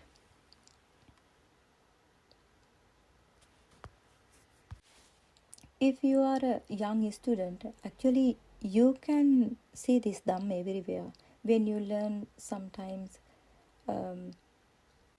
I remember when I was studying biology, I came across a question that really made me think. Without light, without a tree, and without an eye, we cannot say this is a tree. If all three are absent, there is no way for us to recognize anything as a tree. So then we must ask ourselves honestly, when we say a tree, are we seeing the actual thing or are we seeing something created inside us? Then you begin to understand about these six senses and how it's constructed, everything. Then you can understand about our mind.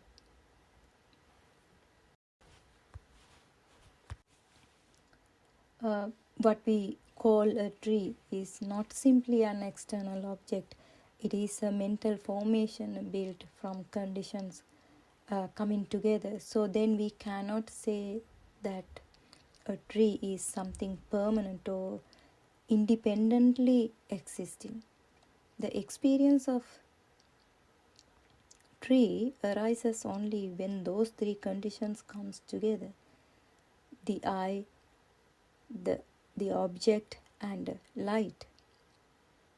And those three conditions are not the same as the final result.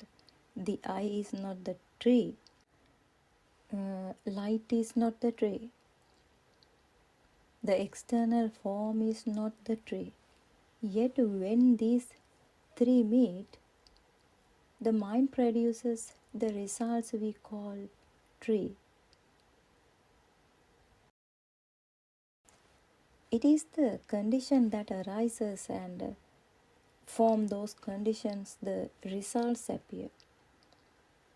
When the conditions change or disappear, the results also disappears.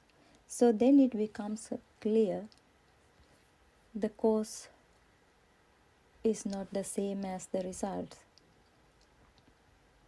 The three conditions comes together, and from them the experience called tree arises, but none of those conditions is the tree.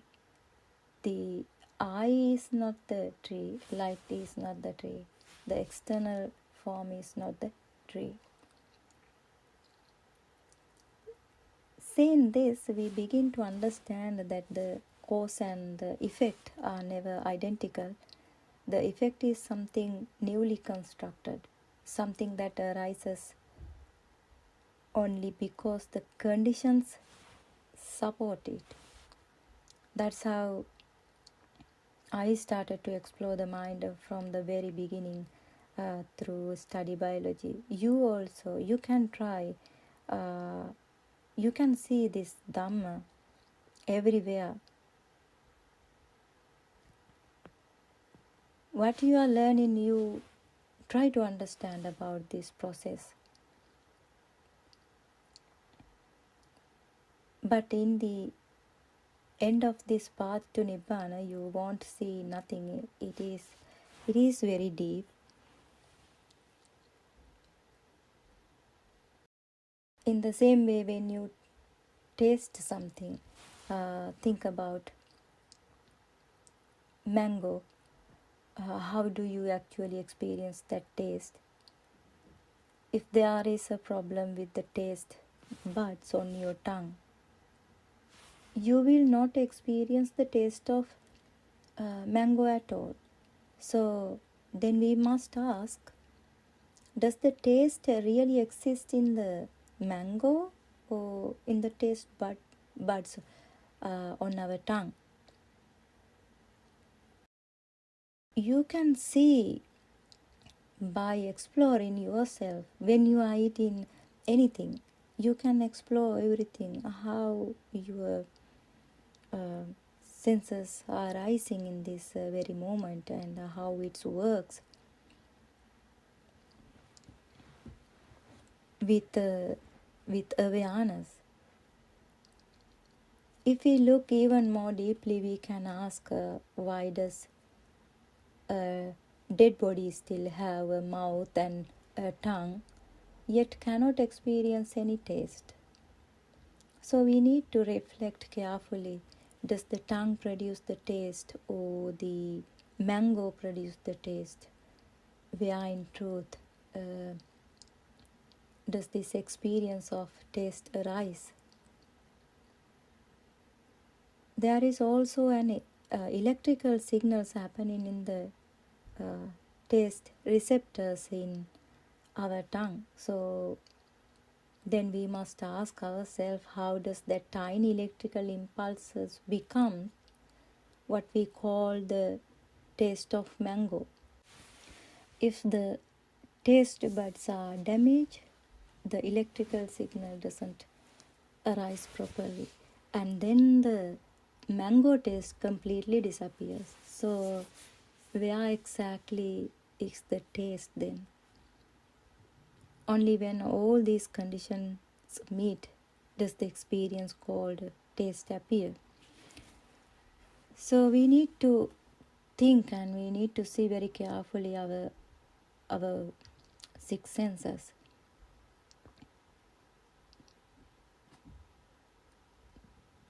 That is the kaya anupassana.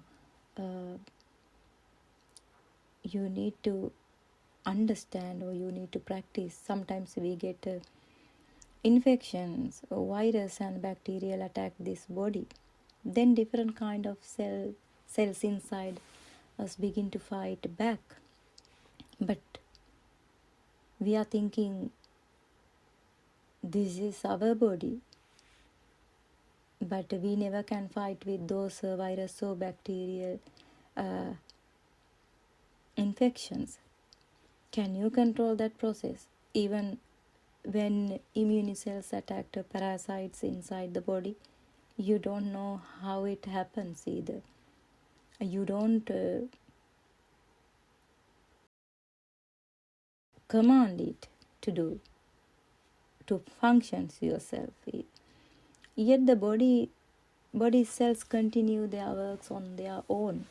So we must reflect, are you the one doing all this, or are you controlling these functions?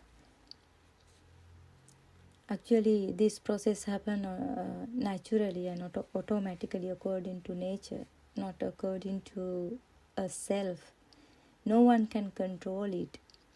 The body continues its works whether you understand it or not, whether you want it or not. If we truly had full control over this body, we would never die. No one wishes to die. So if the breath really belongs to us, so we be able to keep it going forever, but we can't. This is a natural process or natural phenomena. We need to understand that there is no person belongs to this body. So when you start to think about your body, about your six senses, this shows something important. Even the simplest functions in the body, single breath,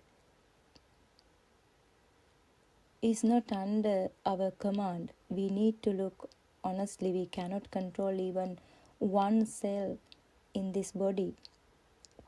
If this body were truly mine, then I should be able to manage every function. I should be able to stop sickness, stop aging, stop pain, stop death, but I can't. So then we must ask, where are you in all this? Where is this soul or self that is supposed to be in charge? Even when you and I breathe, can we really divide the air and say, this is my air, this is your air? Can we claim ownership over even a single breath? If we truly own it, we should be able to keep it forever, protect it, and never let it go. But we can't. Even we don't realize air doesn't belong to anyone. It moves freely. We simply borrowed it for a moment, and then it leaves us. Before understanding the Dhamma, even we need to explore everything very carefully from the very beginning. How these bodies function, or when we look carefully, we see that these processes happen on their own.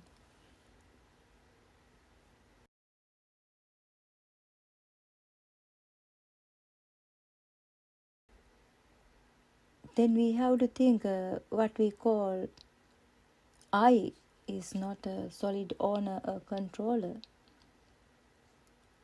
It is a collection of changing processes arising and passing away moment by moment. That's why the Buddha has preached, look at our body through Kayanupassana. So we must look carefully. If we cannot even claim the air we breathe, how can we claim our ownership over this body? We cannot control even the smallest function inside it. We cannot stop aging, sickness, or death. We cannot command the cells, the organs, or the breath. If you clearly see how this me or I is formed, you will start to see the Dhamma. If there were a real person or me, a solid soul or self inside, then I should be able to control everything. But we can't. None of us can. So we must reflect deeply. Where is this I that we talk about? Where is my soul? You can start to find out about yourself. Where is the soul we believe in? If it truly exists, it should have full authority, but it doesn't. This is why the Lord Buddha pointed us towards seeing the body and mind as processes, not as a permanent self, not as something we own, but as condition arising and passing away in this very moment.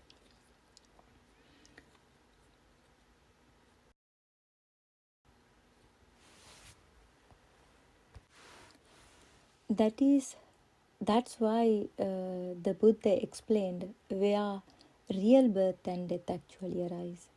We usually think I was born from my mother's womb, I live for some years and then I die. But that is only the conventional story we create because of ignorance. If we really had that kind of control, if we truly had ownership of this body, then we should be able to live on this earth forever, but we can't. The human mind is so greedy that from the moment this body is born and touch the earth, within every short time, just a few months, it tries to grab the whole world. That's how strong this grasping is. That's how strong this craving is. That's how strong this craving, yeah.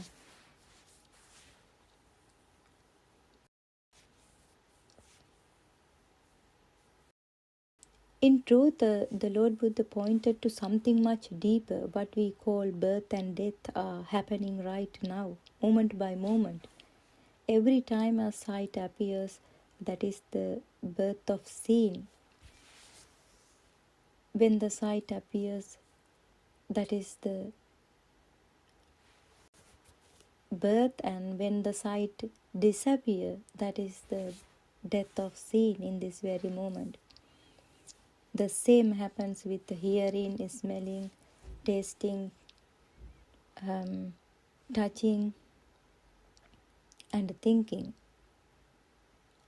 Because we don't see this moment to moment arising and passing, we build a long story. I was born then, I will die later. That whole story is created by ignorance. So, the conventional birth and conventional death are things we construct in our mind. They are not the ultimate truth. The Buddha showed that what we called me is just this continuous flow of sensation, continuous flow of perception, or and continuous flow of these thoughts arising and passing away.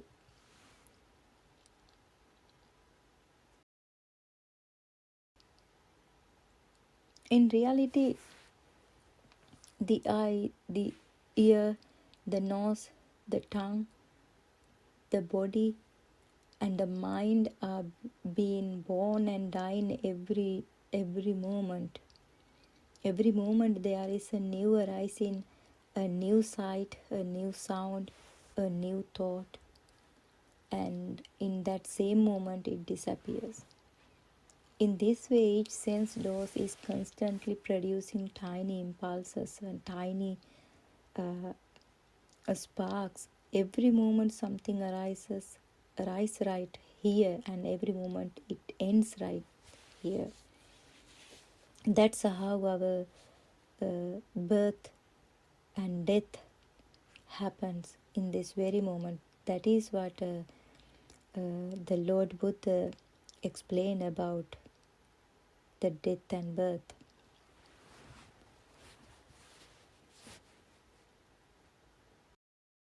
Yeah, this is why the Buddha spoke about moment to moment death. In Sinhala we say Kshanika Marana. That means the continuous arising and passing away happening within us all the time.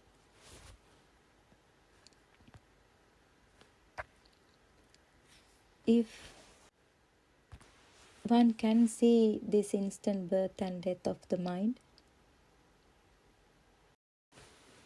he does not see the conventional death.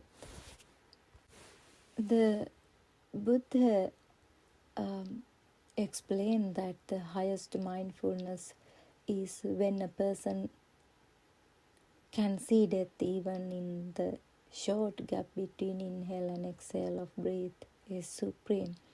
It called Kshana Sampatti. That is the point of realization. That is the awaken to the moment. This is the moment of realization that all the defilements are disappearing within the realization. That is the point that the whole world be collapsed once you realize the Dhamma. We only ever experience this present moment if we think about past thoughts or past events, even that memory is happening right now in this moment. If I plan something for tomorrow, that plan is also happening now. Even when we imagine tomorrow morning I will wake up and do this, that imagine is still happening here in this present moment. There is no real past or future that we can step into. The past appears only as a memory in this moment. The future appears only as a thought in this very moment. Even the present mind we talk about is not a fixed thing. Once you understand about how this mind has formed, then you will realize even the present moment also we can't take as a fixed thing. Even when we think about a past or future events, thoughts that make us sad or happy, they also arise through the same process of sight, sound, and the other sense. Whatever appears in the mind comes from these sense impressions. So even those memories and plans are just experiences arising in this moment. shaped by the same color, sound, and sensation. Still, this present mind is not real. That is why our noble friend Aryan Mahansi always says that there is no world or existing outside in a short way, because this mind is not real.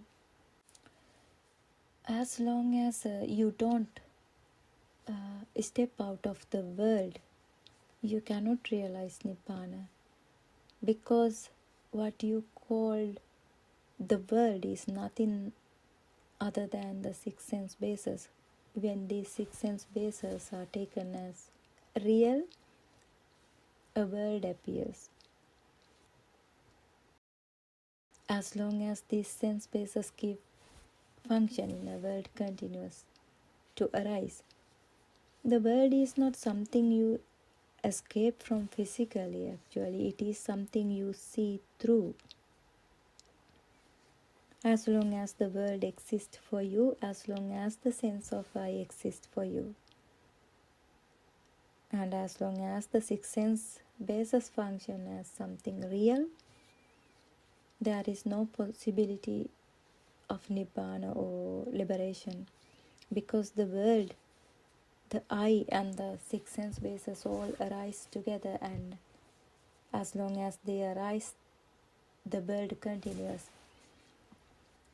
This is why Lord Buddha mentioned Kaya Kayanupassi Viharati. This is why Aryan Mahanse also emphasized this point always, so that you understand clearly. If you take your mind object as real, or if you take loka sanya, the perception of the world, as real, you will continue in this cycle, because we still feel heat, cold, and body sensation. It becomes difficult to accept that the world is not ultimately real. Our sense experience keep creating the perception of a world. That is why it is very difficult to understand true Dhamma within you. The world feels real because sensation feel real. When sensation are seen as impermanent, the world is seen as impermanent. After hearing and understanding this Dhamma, one must then see with one's own wisdom that the form we perceive and not ultimately real. This is exactly where we must look very carefully. How does contact or sensation actually arise? What we call the Chakku prasada or eye sensitivity or Ghana prasada, nose sensitivity, and Jivha prasada means tongue sensitivity, and Pottabba prasada means body sensitivity, are simply the subtle sense receptive faculties, and whatever we experience through them is only a reflection that appears on this prasada.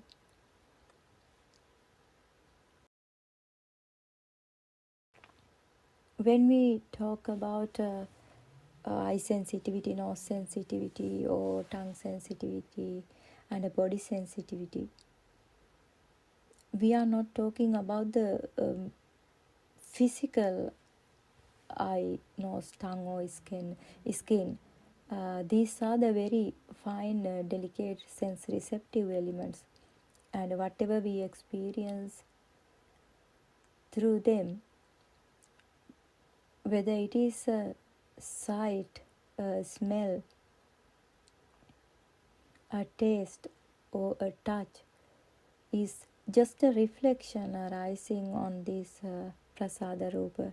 It is not that the outside object comes into us. Actually, it is not that the world enters the body. A tiny reflection forms on the prasada, and the mind interprets that reflection as the world. If there is external world or bahiranta, all these things we experience from the outside, sounds, colors, smell, taste, heat, cold, pressure, and none of them actually enter into us. So when we are talking about the eye, also the eye isn't the physical organ. The eye is the experience of seeing, the whole process, the arising of knowing. It's the same with all other senses.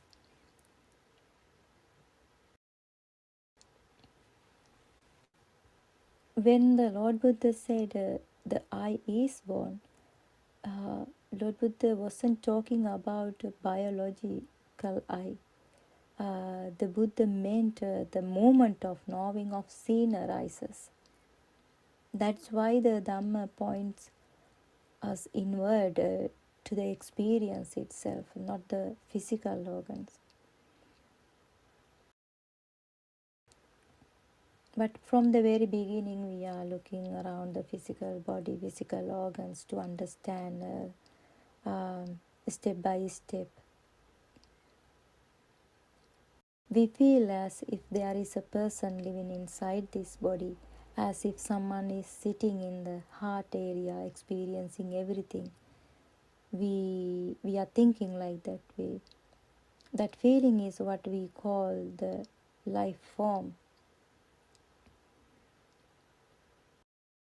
Sometimes we hear through so many Dhamma sermons, they say that the life form is close to your heart, the soul is close to your heart, like that way. But that is actually not the true. Once you understand about the Dhamma, then you will realize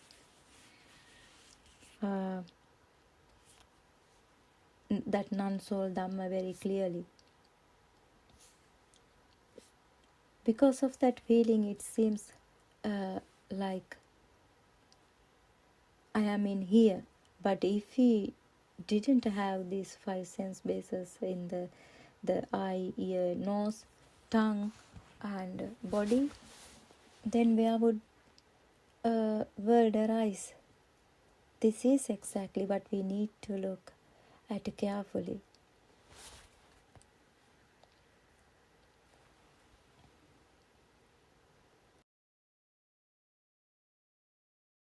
Yeah, in the Dhamma sermons we heard earlier, the message was that because we cannot control the outside world the way we want, we should reflect on impermanence.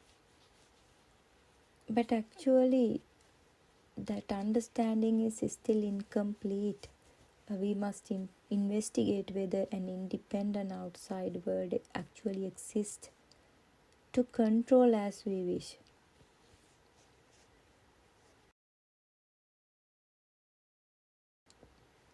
The Sammasambuddha's teaching goes deeper than simply accepting impermanence. This is why Kayanupassana is so important.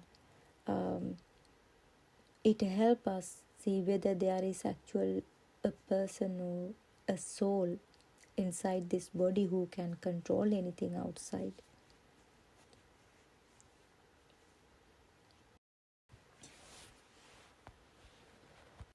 Actually, I remind this again and again every day because most of them are practicing and thinking this is the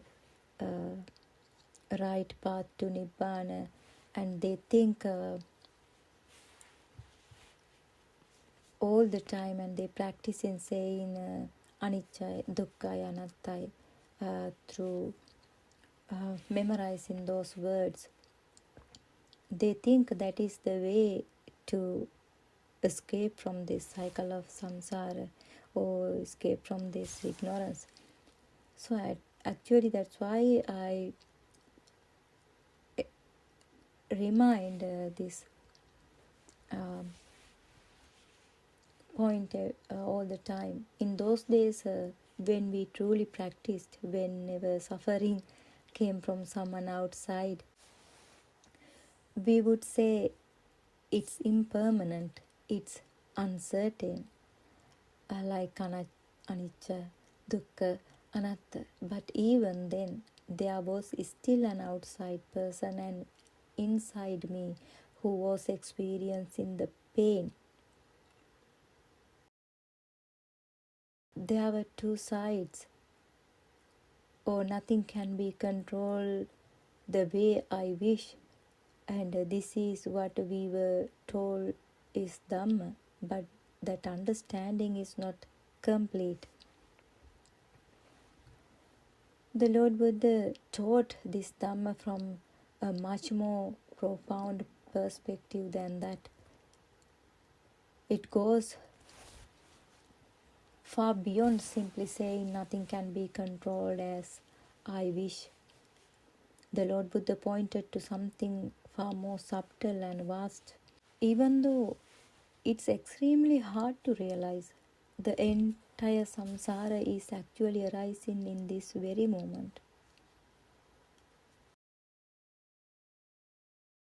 All the thoughts that appears right here, right now, contain the whole of samsara within them, and even this very moment has no real substance, nothing, no time, no place where it can stand. It doesn't hold anything, it doesn't stay even for an instant. It is a state where name and form is absent, a state without mind and mental processes. Actually, you might think, how can this thing called samsara exist in this very moment? You might even believe that samsara is something far away, something that stretches across countless eons, something almost impossible to grasp. But the moment you truly understand the Dhamma, this Dhamma, even for an instant, you begin to see for yourself that samsara is right here, happening now. And unless you have realized that directly, it can feel difficult to understand. Then you will understand why it says Akalika Dhamma, timeless Dhamma, and why it says Sandittika Dhamma. Why this Aryan Vahanse always says this samsara exists in this very moment. Once you realize, once you understand this Dhamma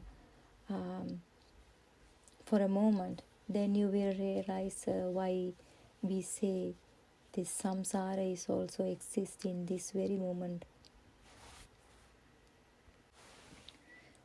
Even though we can never point to samsara as some solid, separate thing, samsara simply means the ongoing flow of the mind, the arising and passing away of subtle thoughts, a stream that never really stops. So if you truly understand how a single thought comes into being, you begin to understand the whole movement of the mind. And when that becomes clear, you start to see the nature of all thoughts. In the past, we used to believe that samsara and rebirth meant this. After our conventional death, we go on to another life another existence somewhere else. That was the understanding we grew up with. That's what we learned through Dhammados in the past. But the arising of a life and the ending of a life actually happens right here. Arising of the bhava and the ending of that bhava is actually happen right here in this very moment, within this moment to moment mind. One day when this Dhamma becomes clear to you, you will see for yourself that bhava, nirodha, this sense of being, arise and ceases in each instant of the mind. That is why the Buddha taught us to complete the path here and now by seeing arising and passing away this mind. By ending this moment to moment becoming, that is what it truly means to be a Buddhist. You can become a Buddhist by realizing or by seeing the rising and ceasing of this mind object in this very moment. That's how you can escape from this cycle, by seeing the mind object that rising and ceasing in this very moment. Then your all defilements will fade away, and then all your fire fading away. That's how you can become a Buddhist. So try to become a Buddhist by understanding your mind and by exploring your 6 faculties in depth every moment, step by step. Then you can realize this Dhamma. May all of you have the right conditions and the good fortune to understand this Dhamma. Thank you for listening the Dhamma. Therwan Saranai everyone. Therwan Saranai Aryan Wansa.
Irwan Saranga.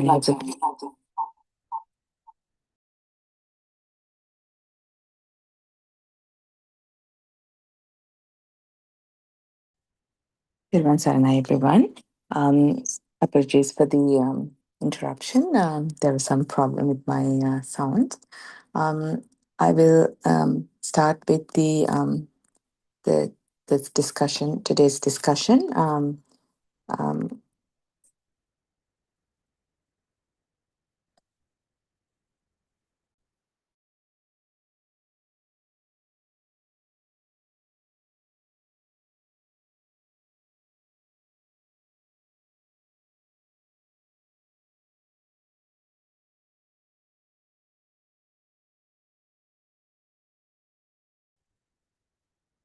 First of all, I pay homage to the Lord Buddha, the Dhamma, and Sangha. And I bow down to our Buddothpada Aryan Mahanse, our Kalyana Mitra, for his tireless efforts to bring this Dhamma to the world and his continuous guidance. To continue in the topic, the path to Nibbana, I will start summarizing the steps that were clearly defined in many suttas by in Lord Buddha's many suttas and as explained in Dhammsakpavattana Sutra. And our Buddothpada Aryan Mahanse has simplified these parts for people like us, the common people like us, who are in the in the in in the beginning of this understanding, the gaining of this true knowledge. Aryan Hanse has simplified these steps for us to grasp, to understand these learnings. The first, there are two major components, the two parts to the path, and the first one is called the Purva Patipada, which is the entry into the path of the Nibbana, and this is mainly related to the true knowledge, which is called the Satya Jnana, and this is the most important and part of this journey. And the second half is the in the Nibbana path is called the Aprabhaga Patipada, which has two components, which is the Krutya Jnana, which is the practical experience of the Dhamma, the knowledge that you have learned, that you will, how you can experience it within you. And the next part is that the experience of that, the liberation from your mind, or the feeling of me, I, myself, your soul, that you're experiencing, that how that feeling of the notion of me fading within you, the liberation, how that liberation is happening. And the first half of the Nibbana path is the most important and the majority of one's effort to be applied. And as this has explained by the Lord Buddha, as if one has to do if one has to if everything that a person has to do, like the Himalayan mountain, and after the first half, which is the Purva Patipada, the remaining things that one has to do will be just a few stones in your hands. And this is purely depending on an individual efforts, that this is not for everybody. This is for someone who has made up the mind, who has the right efforts and desire, and to walk in this path, to understand this Dhamma. And this is also where the Kalyana Mitra Sevana means association with the Kalyana Mitra um, takes place, because um, it is like anyone who is entering into this path needs the guidance. Um, Someone needs to know where one has to be headed, like what is that liberation of mind and what to do, and um, to the assistance of getting that right advices when one has to when someone has when one has to walk in this path. So it has to come from a person who has experienced and walked in this path, and who knows exactly how to go, where to go, and what to look for, what to do. So that that is why the Lord Buddha has emphasized the importance of the Kalyana Mitra Sevana, association of a Kalyana Mitra. And the the the Darshana Samapattiya, the understanding of the core of the Buddhism, the Buddhist doctrine.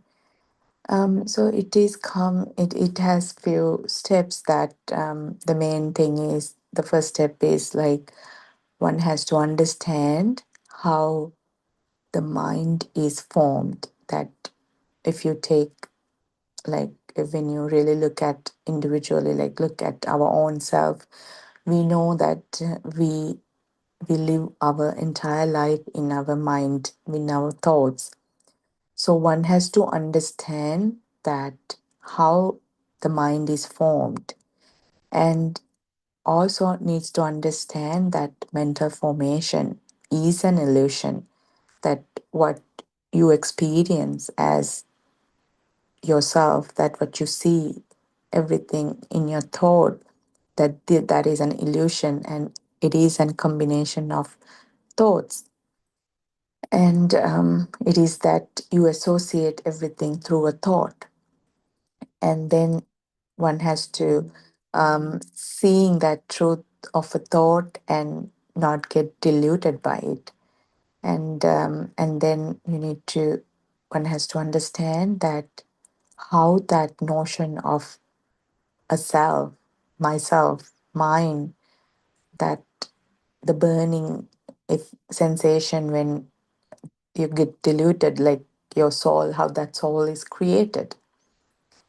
And at the same time, that one has to understand how that outside world is created, and which is called, it's a created world, and we call that shunyatavya, which is the noble emptiness. It doesn't mean there's nothing outside, but it's that how your mind, how your thoughts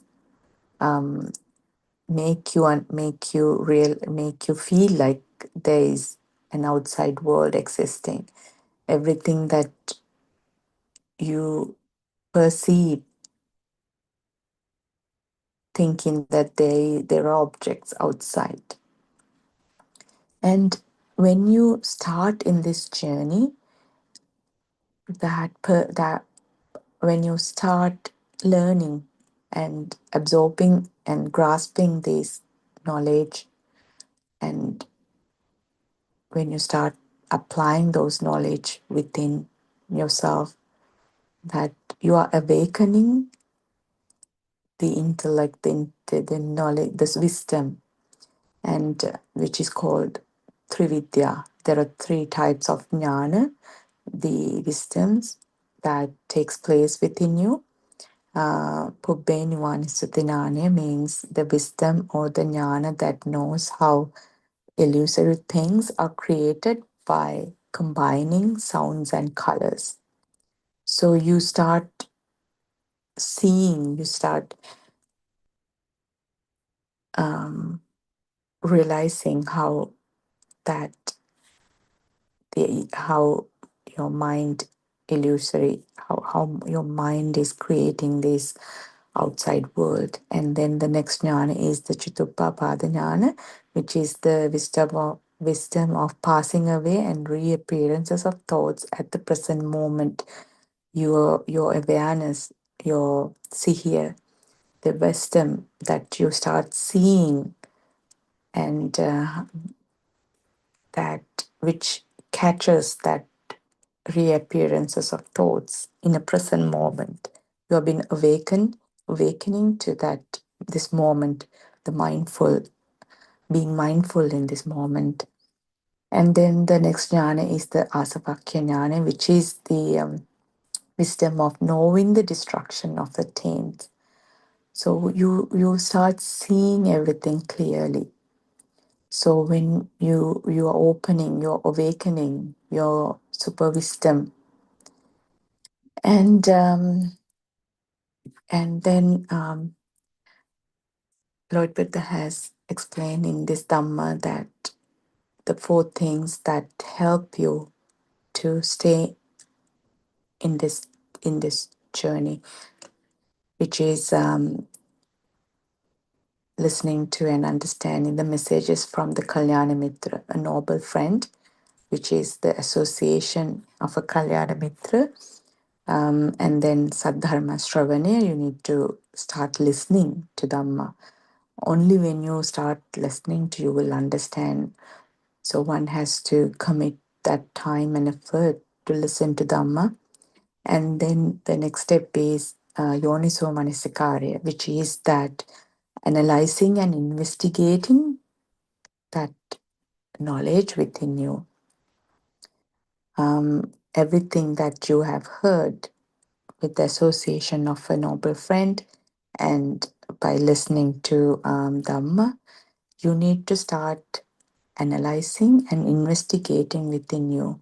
That knowledge has to be applied within you. And then when you need to live by that Dhamma, which is the Dhammanudhamma Patipada, which is the practical experience. You need to live by the Dhamma. So one has to live by those four things to stay in this path.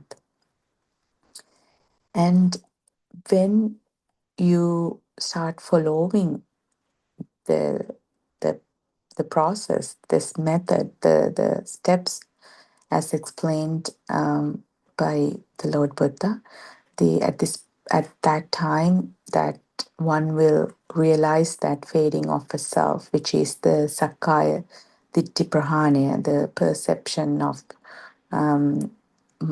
that me, myself, there is someone, there's outside someone, and there's inside someone. That feeding of a self, you start experience that fading of a self. And that is when that is when a person enters to the noble grounds.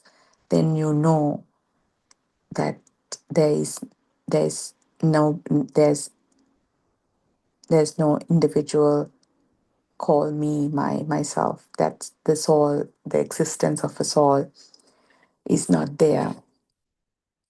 And so when one has grasped that knowledge and understand the concepts and the philosophy, the Dhamma, and then the next part is the path, that the journey in that along the Nibbana path, which is one is the Krutya Jnana, which is the practical experience of the Dhamma knowledge within you, and which is seeing the truth behind a thought, seeing how the mind is formed, which is called the Yatha Bhuta Jnana, Yoniso Manasikara, means that you are being awakened to this moment and you start seeing the truth behind a thought. That thought will not become something real to you. That you have seen this magic, you have seen that how this magic happens within you, that thoughts are not real. And the next step is that you see the truth and of a thought, and then you start freeing from it. Before we get this, before we learn this knowledge, we just live in our minds and our thoughts, and we never knew that the thoughts are not real. We have done everything a thought has been saying to us. It will take into many places. It has dropped us in many situations. It has created so many things to us, but we have never knew how to separate ourselves from a thought. We from the from and from an earlier age, that when we start learning everything, and that start experience that start seeing that the self creation of a notion of myself, that we never knew how to separate ourselves from that thought. So when we start learning this Dhamma, we we have now we know that this the thought that mind not is is not something real, that it is being formed. Forming, it's an illusory formation. And when you start seeing that truth, and you can free yourself from it, and that is the practical experience, that of the thought is not real, and then practical experience of there's no soul. So and you are awakening to this moment, that reality, the truth. And then you get that krutajnana, which is the next step, is that there's nothing that a person is doing, or that that someone else is doing it. It's just you are opening to the phenomena, that this is a natural process. It's not something that one can do or control everything. It's just happen naturally. And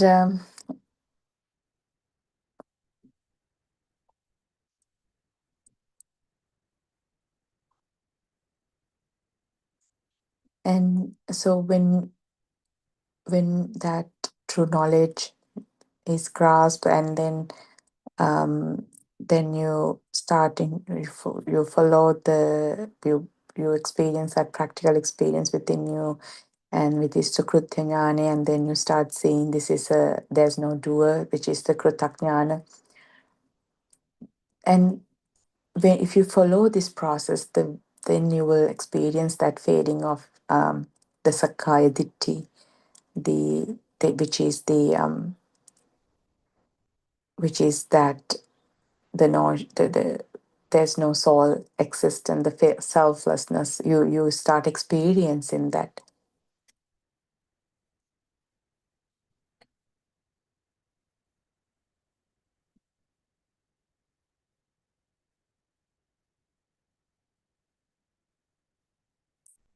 Um, so when you start mastering the process, then you will know that you will know how to identify that there's no existing things outside. Like, for example, as Buddha Aryanuhanse always explained, that the chair, that you will not find a chair in an outside world. And you will not find a chair in your mind, and at the same time you will not find a chair from the outside world. And then you will realize that it's just a thought and created combining sounds and colors. And just an example, for example, when an infant, when a baby, um, they wouldn't know what chair means, but when in the time, in the earlier age that someone must have introduced that sound and the color and pointing out that object, saying this is a chair, this is mother, this is father, this is brother. So that is how that these objects are created. So, and this mechanism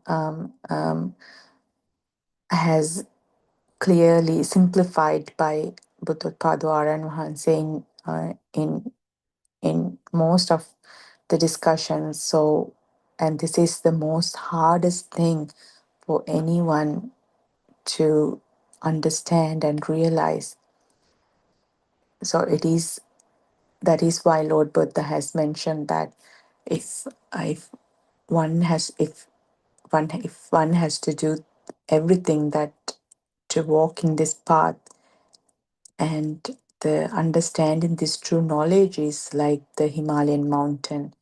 And so that, because that is the most hardest thing one can one can do, like it is not easy for someone to understand that this outside world is it's a stimulation.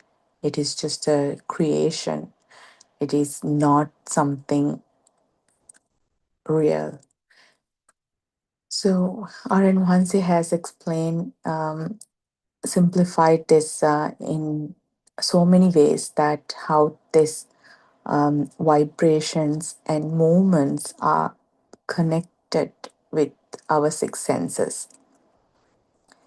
And according to the speed of vibrations and energy movements, so these various sounds, colors, shapes, the sensations, they all occur in that speed. So based on the dominant factor out of all the five senses, um, that the dominant based on that dominant factor, that one situation will come forward. So it can come as a either sound or colors or taste or any other the sensual experiences that you what you have feeling. So based on that dominant factor, the object, the the power will create, which is called the aramanya, which is it is a um, uh, uh, kind of a power current. Um, so if when, for example, when the sound is the dominant factor, then it will create something based on that aramanya, which is called the shabda aramanya. And when the smell is the dominant factor, it will create the gandha aramanya. And when the thought is the dominant factor, which is called the chitta aramanya. So this and at this point, then you you will feel that the atmiya, the soul, will create at the same time. So when objects such as the sounds and colors, that is like when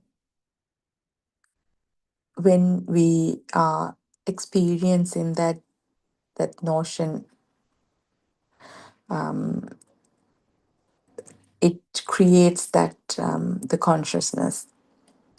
And these feelings are entangled with the notion of individual self or existing of self. For me, that is the glitch.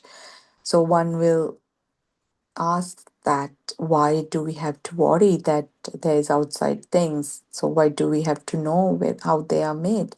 But this is where we have to understand that that is the entanglement hook where that individual self or existence of self is creating.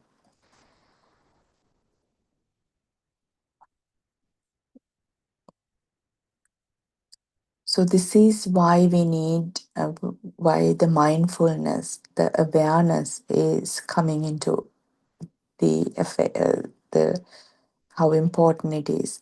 Only when you have that awareness, that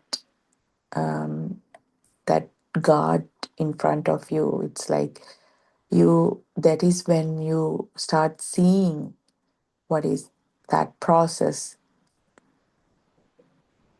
and the state that is when you will understand that how the illusions are created by the mind consciousness, and to realize that these are not something real but created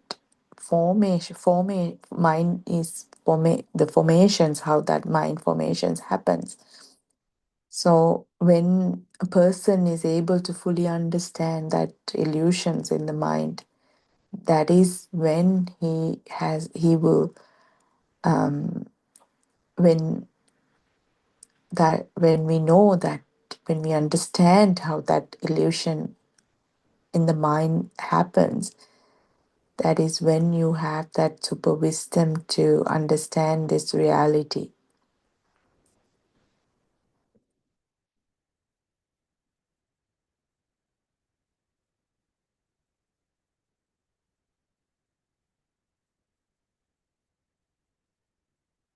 And so the first, as I explained, this is the basis of the Buddhist philosophy. The first step in the path to understand this Dhamma, the knowledge. So when you have rightfully, when you have gained this knowledge, and the next step is the practical experience of the Dhamma. So that is when you need to start living by this Dhamma. That you have to know that it actually that everything that we see as existing in the outside world, that there is no real existence. It's just a stimulation of thoughts, and that is that you need to understand that Buddhist doctrine is based on the cause and effect. And once that true knowledge is established, and once someone incorporate that practical application of the concepts within a self, then it needs to be practiced. Actually, you need to start training. So this is same like any other things that one has to train to learn to live by this Dhamma.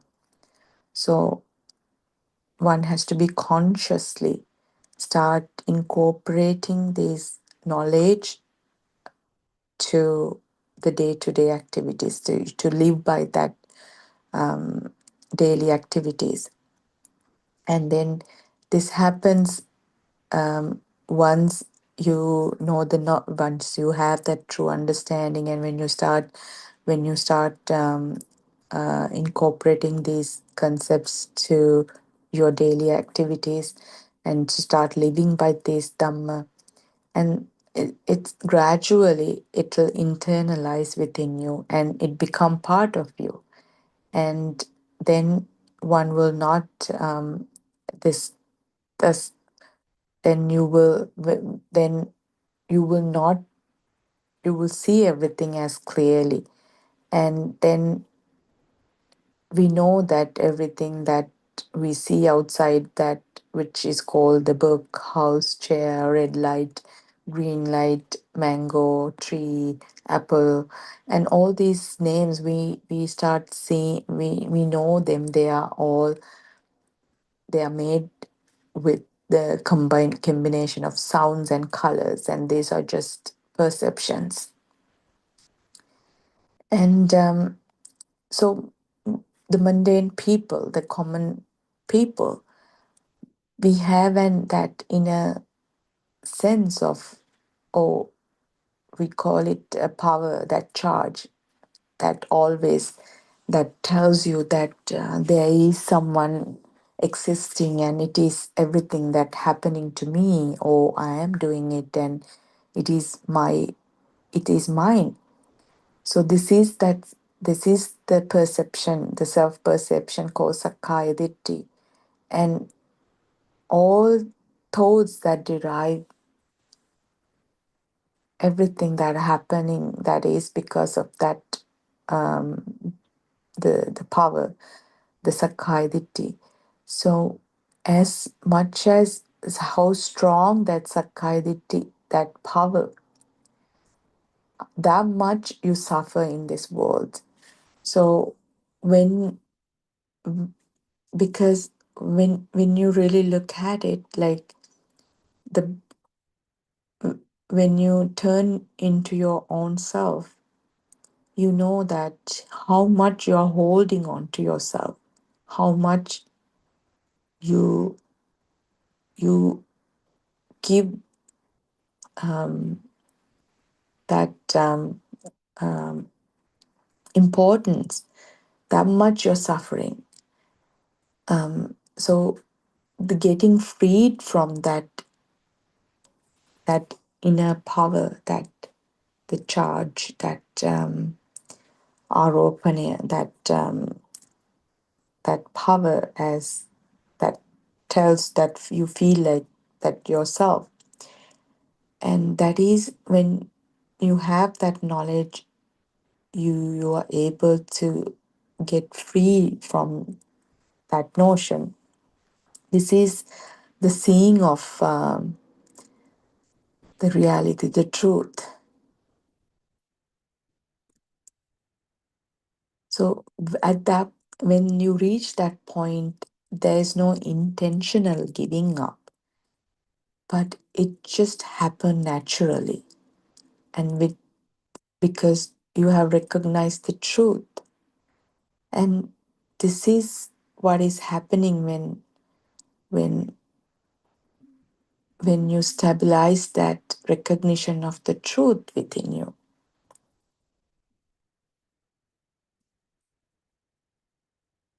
So then you start absorbing these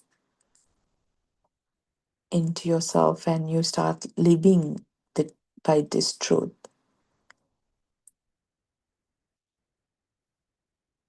And it is, though we say it is not an easy task, because you come with so much old habits. And so that is when you need to start training. So you can't do this at a fast speed. This is a gradual process where the more you start understanding this knowledge, the more it will help you to stabilize this the truth within you, and to get away from these habits.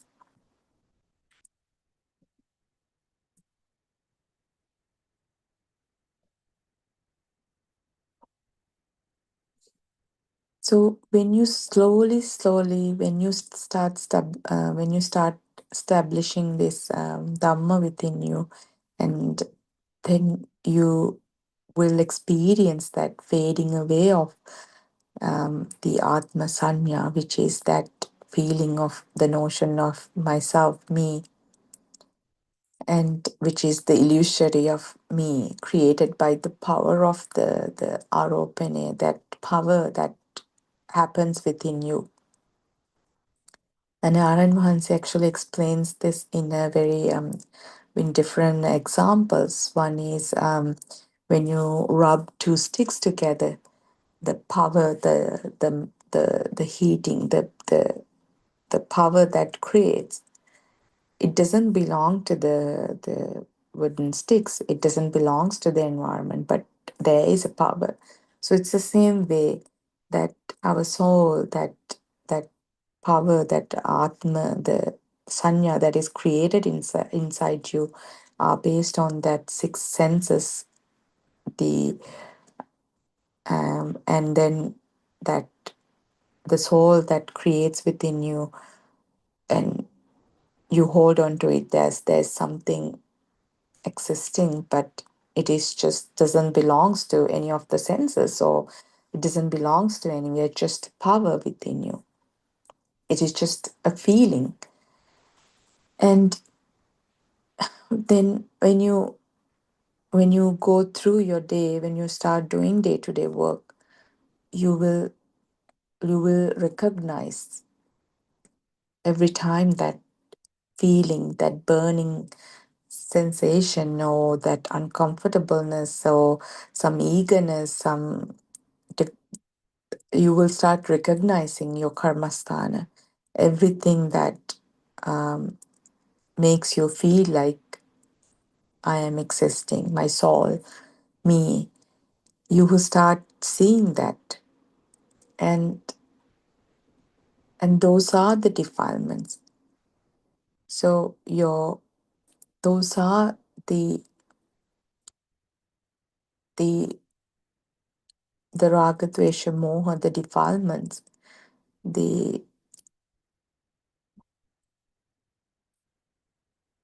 so every time that then when you have that knowledge, then you start recognizing that every in your day-to-day things, how this me, myself, my soul is created. And then you will um,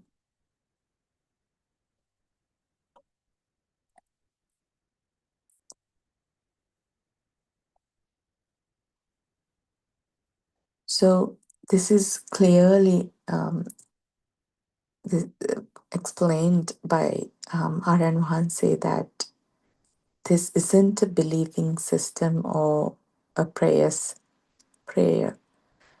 This is a practical Dhamma. This is Sandhitika Dhamma. It is only by your individually it can be realized, it can be experienced. So this cannot be just achieved by believing or praying. So this needs to be experienced practically. And when you have that, when you start seeing that the clear, the vision, the truth, then you start seeing that there's nothing me doesn't exist. It's a imaginary. It's just a power that is there, and you cannot create thought. It's just a system. Everything that happens is there's no doer. It's just a natural process. And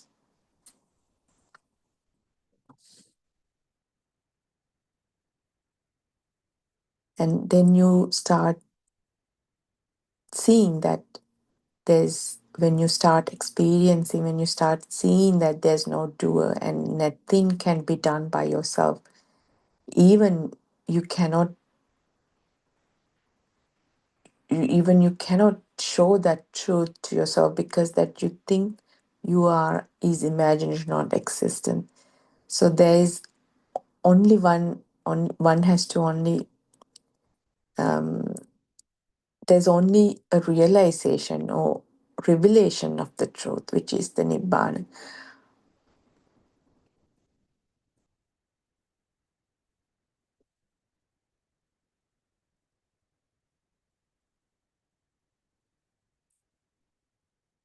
So, having explained the Dhamma, only this direction or the path can be shown for one to move forward. So the Kalyana Mitra can only show you this path, the directions, but one has to start walking on it, and one has to have that courage and determination to walk in this path. And it is a Sandhitika Dharma. It is only realized within oneself. No one can make you realize it.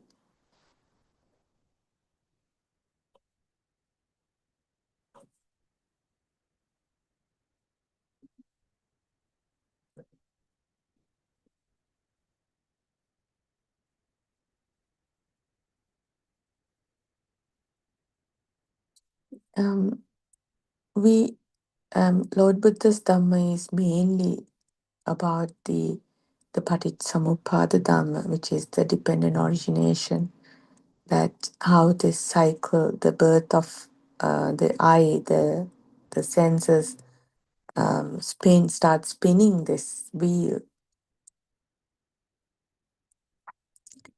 and the Paticcasamuppada Dhamma shows you that the sounds and forms are the cause, and the effect is the Atmiya Bhava, or the sense of me.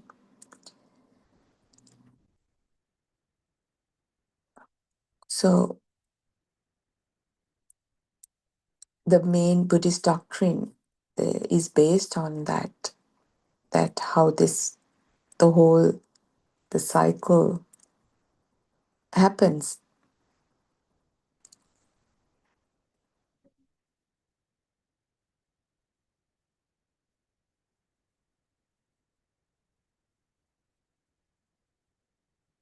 So Lord Buddha has explains in numerous sermons and sutras that there's no self, and and that how that self is created, and the core message is that how to eradicate that false sense of me, and in other words, how to lose myself. And and that is why the importance of understanding of the Buddha's teaching and the experiential knowledge is required. Because if you do not have that right knowledge and the weave, one would know that how this the cycle of birth, the cycle starts continuing, and and and the true teaching, which is lead to the dissolution of the self, and the freedom from suffering. So that true knowledge has to be gained, and that is when you have that true knowledge, that the dissolution of that self, which is the Nissarana path. This is the path to Nibbana takes place.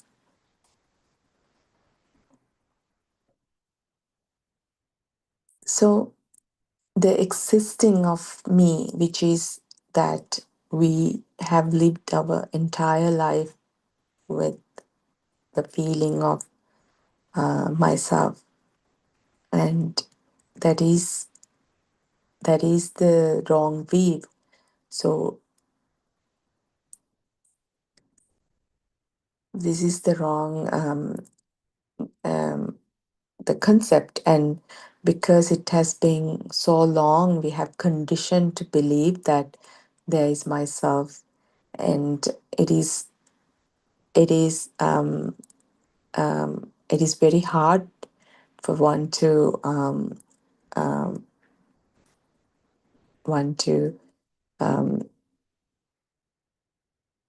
free from it.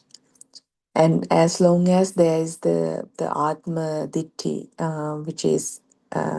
which is called the Mithai Ditti. So this is the true knowledge that one has to gain. If there is an existing world, that one has to understand that there is also me. There is no escape from one, that there is also someone called me in the other end. And those are created by your senses. And only when as you have to understand how these senses are created, the birth of the sense. So these are very important for one to have that true knowledge, how how that journey starts with the birth of a sense. So how the birth of an eye happened, the eye how that eye is the seeing, and how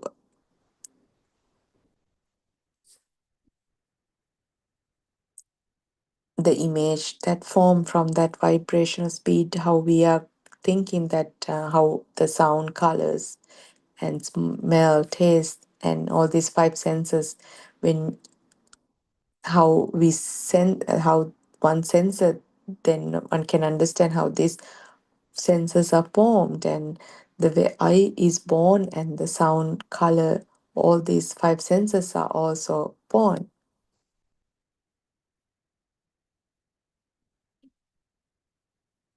So how the world is made, it was actually made right here, which is called out sambhutan uttanam bhavisati, means it never was there, and the one formed disappeared without leaving any trace. It creates right here at this moment, and created combining the light, sound, and color, smell, feel, contact with the five senses. That is how the creation of the book, chair, tree, the colors. So one has to understand how these are created, and these are the perceptions, the recognitions, or those are your, that is how that's all is created. So if there is a perception of an object or someone, then there is also raga, which is an attachment, which the greed, the clinging, or there is a dvesha, which is the hate, the evasion or anger, or the moha, which is the delusion or ignorance. So these are all attached with an object, the perception of an object. So one has to understand that this true knowledge, and so when an object is formed, there is also the clinging or evasions, and those are like a power, like a current, and creates that notion of a self existence or an outside form. This happens in a very rapid speed, and that, as explained by R.N. Hanse, that the fireball example. So it is a false creation. It's a false illusion, but we don't know how to recognize that and understand that this is just a fake creation. and this is actually that continuation of that um, that process, which is the abhisankarane balane, which is that is the power that keeps these sparks continuing in our senses, that combining the sounds and colors and vibrating in a rapid speed, making that feel like it happens continuously. And so to summarize the path, and first of all, that one uh, must gain that true knowledge. One has to understand that how the how the soul is formed, and how to that identify the notion of the soul, the perception of a soul is created, and then one has to experience that everything we associate are through our mind and thoughts, and then there is nothing outside, and how the mind consciousness is just a thought and thoughts are not real, and outside world and mind consciousness are not real, and the mind consciousness is not your soul but just a system, and there's no doer. So once that true knowledge is established within the the practical aspect of the path, that is your path to nibbana,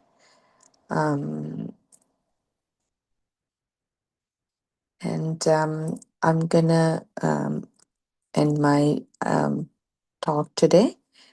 And may you all, the Triple Gem bless you all.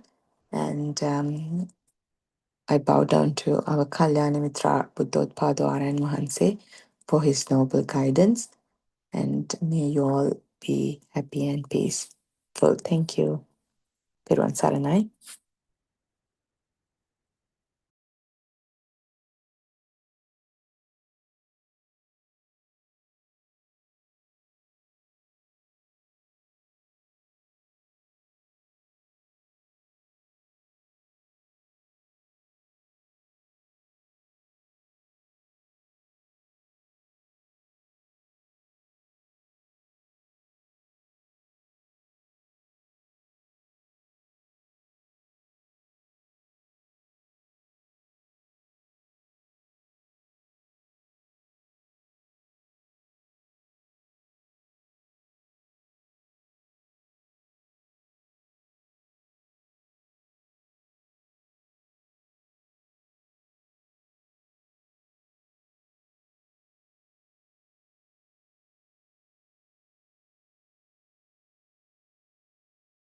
Good afternoon, everybody.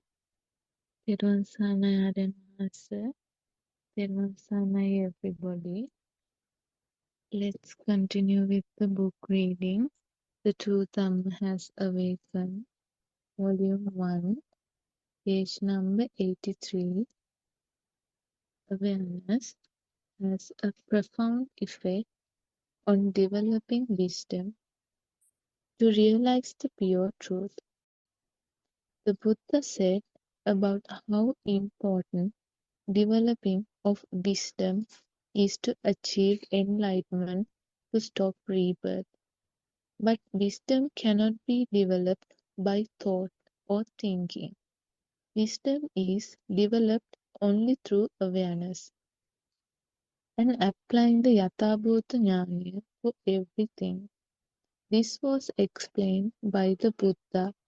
Jnanam Adhigamanan Nibbanan Satcha Kiriyaya. Going back to how to react when you hear a sound of a vehicle, you should be able to see the vehicle without the concept of I am seeing the vehicle. You will hear the sound, but you should hear it without the I hear concept. Now, how do you see the vehicle without the I concept? When you see a book, look at it. but without the concept of I see the book. Regard it as just a visual. We will always hear, see, smell, taste, feel the touch, and receive thoughts. The senses will always be there. Sparks will always take place. Here, I have to clarify that the awareness that I am talking about in this part of discussion is the path to awakening for the one who is at the third supramundane stage called Anagami, non-returner. The first step to realize the pure truth in supramundane plane is called Sotapanna, the stage of stream entry.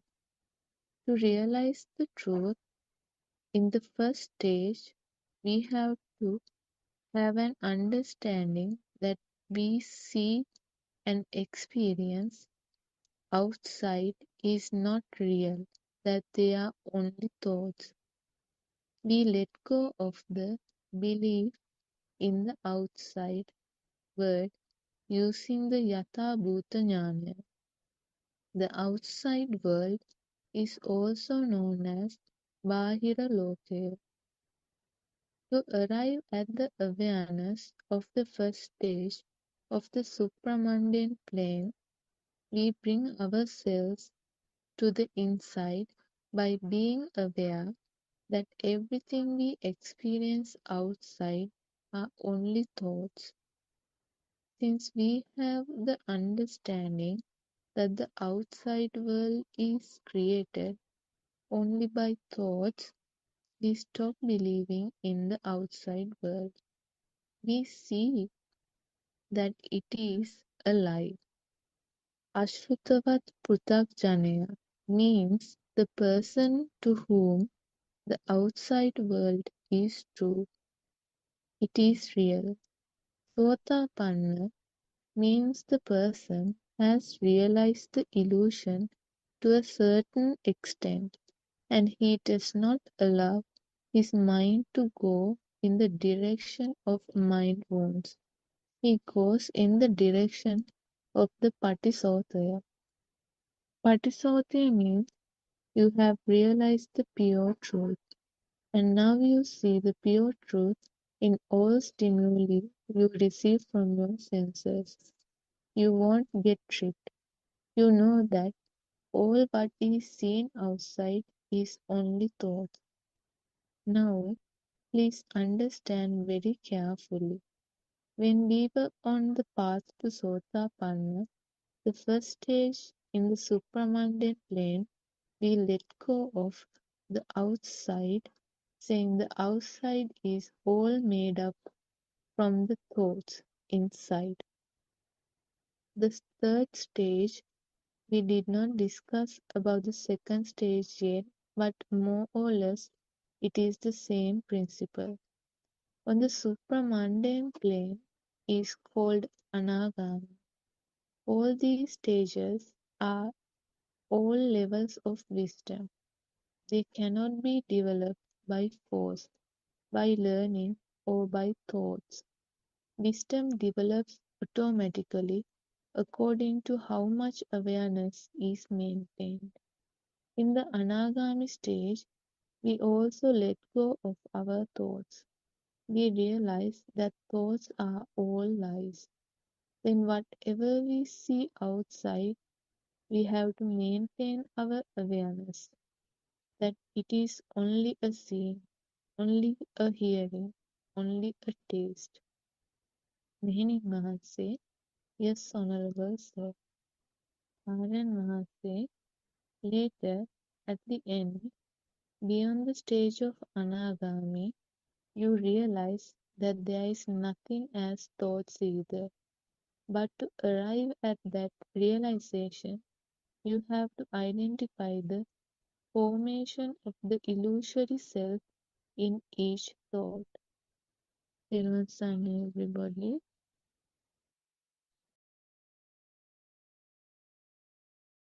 Teruvan Saranai Shani. This is Buddothpada English Zoom discussion. In this forum, we discuss about our story, your story, my story. That is how the world is created, how I am created, and where we are living. Is it illusion or not? So today, in this forum, we discuss basically on the status of mind, the supermundane plane, the Sotapanna stage, the Anagami stage, and the third stage we discuss Anagami stage. So in the first supermanda plane, we let go of the outside, saying the outside is all made up of thoughts inside. So here we understand that thoughts play a very important part in our life. The thoughts are lies, and our feeling of existence also lies. But to understand it clearly, let's start our discussion. I would like to invite Dr. Kokila to start the discussion. Teruvan Saranai, Dr. Kokila. Theran Saranai. We'll worship Aranhansi and start the discussion.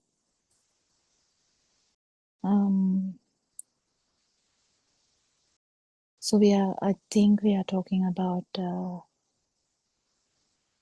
supermundane stages.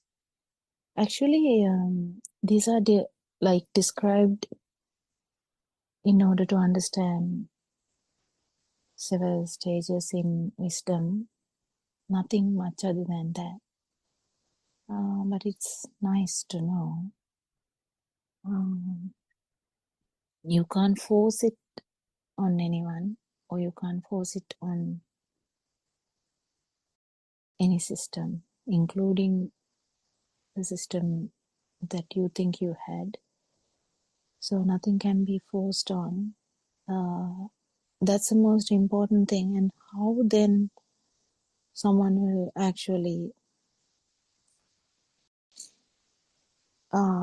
move forward depends on how powerful your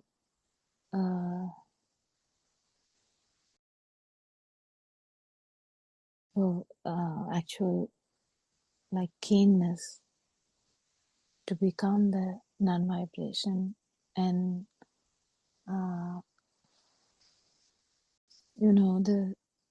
the Shraddha, these things that we described in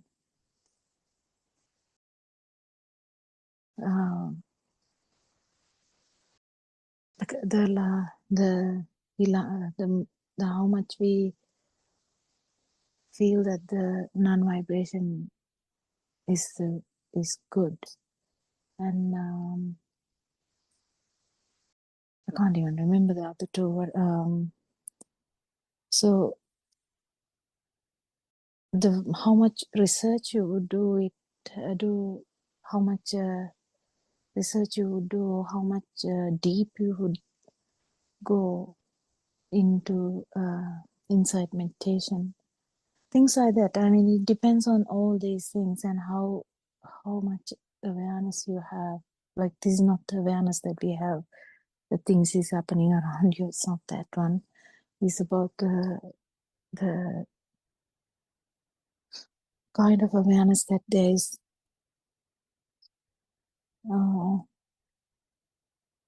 one here, and mine is just another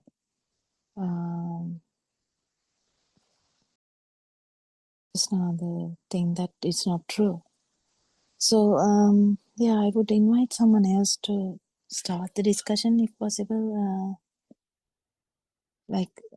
Go on discussing so that we can build up a good discussion. Is it possible? Peruan Saranai, Dr. Kokila. Just I Peruan want to make a small suggestion actually.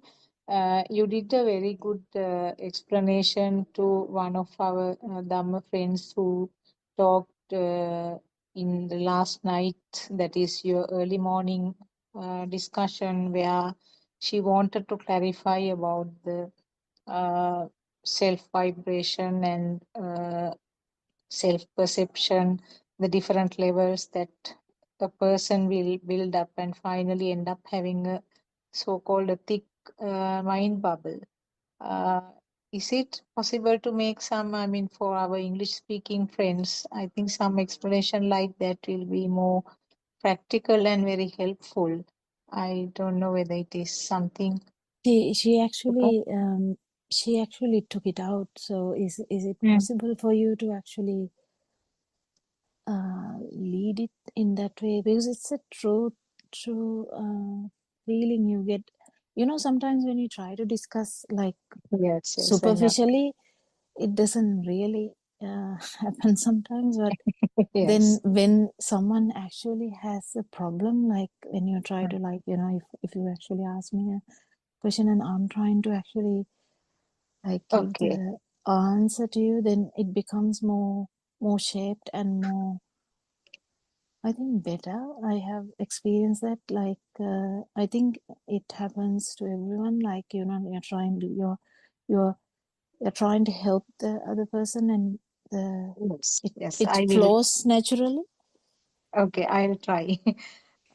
Now, we have learned actually this is something which came up only in this Aryaman Mahase's teachings, because these facts we have never come Yes. across in our earlier teachings, in our other uh, discussions that we have listened so far from different monks, Buddhist monks.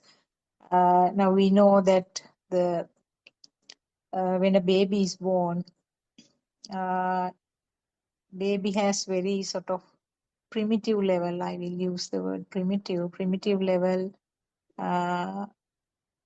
sense of functions, where the baby will feel something only. Baby will not be able to uh, locate or specify what sense of faculty even is vibrating.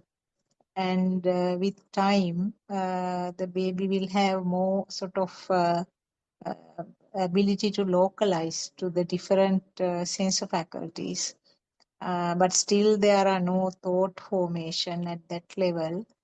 Uh, Actually speaking, you cannot sort of demarcate by drawing a line saying that below this level the babies are having only the feel, and beyond this the thoughts are formed. So it is a gradual process where gradually initially there'll be a sort of mixed experience of feel and thoughts, and then gradually the feel part is completely covered by thoughts, and then by the time they reach the sort of school, it's completely a thought world, or a thought bubble, where and then with age and with many more data being added, the bubble will become thicker and thicker, and then completely we believe that the world is true, the thoughts are true. So can you elaborate a little And bit that more on I that? am true. Yes.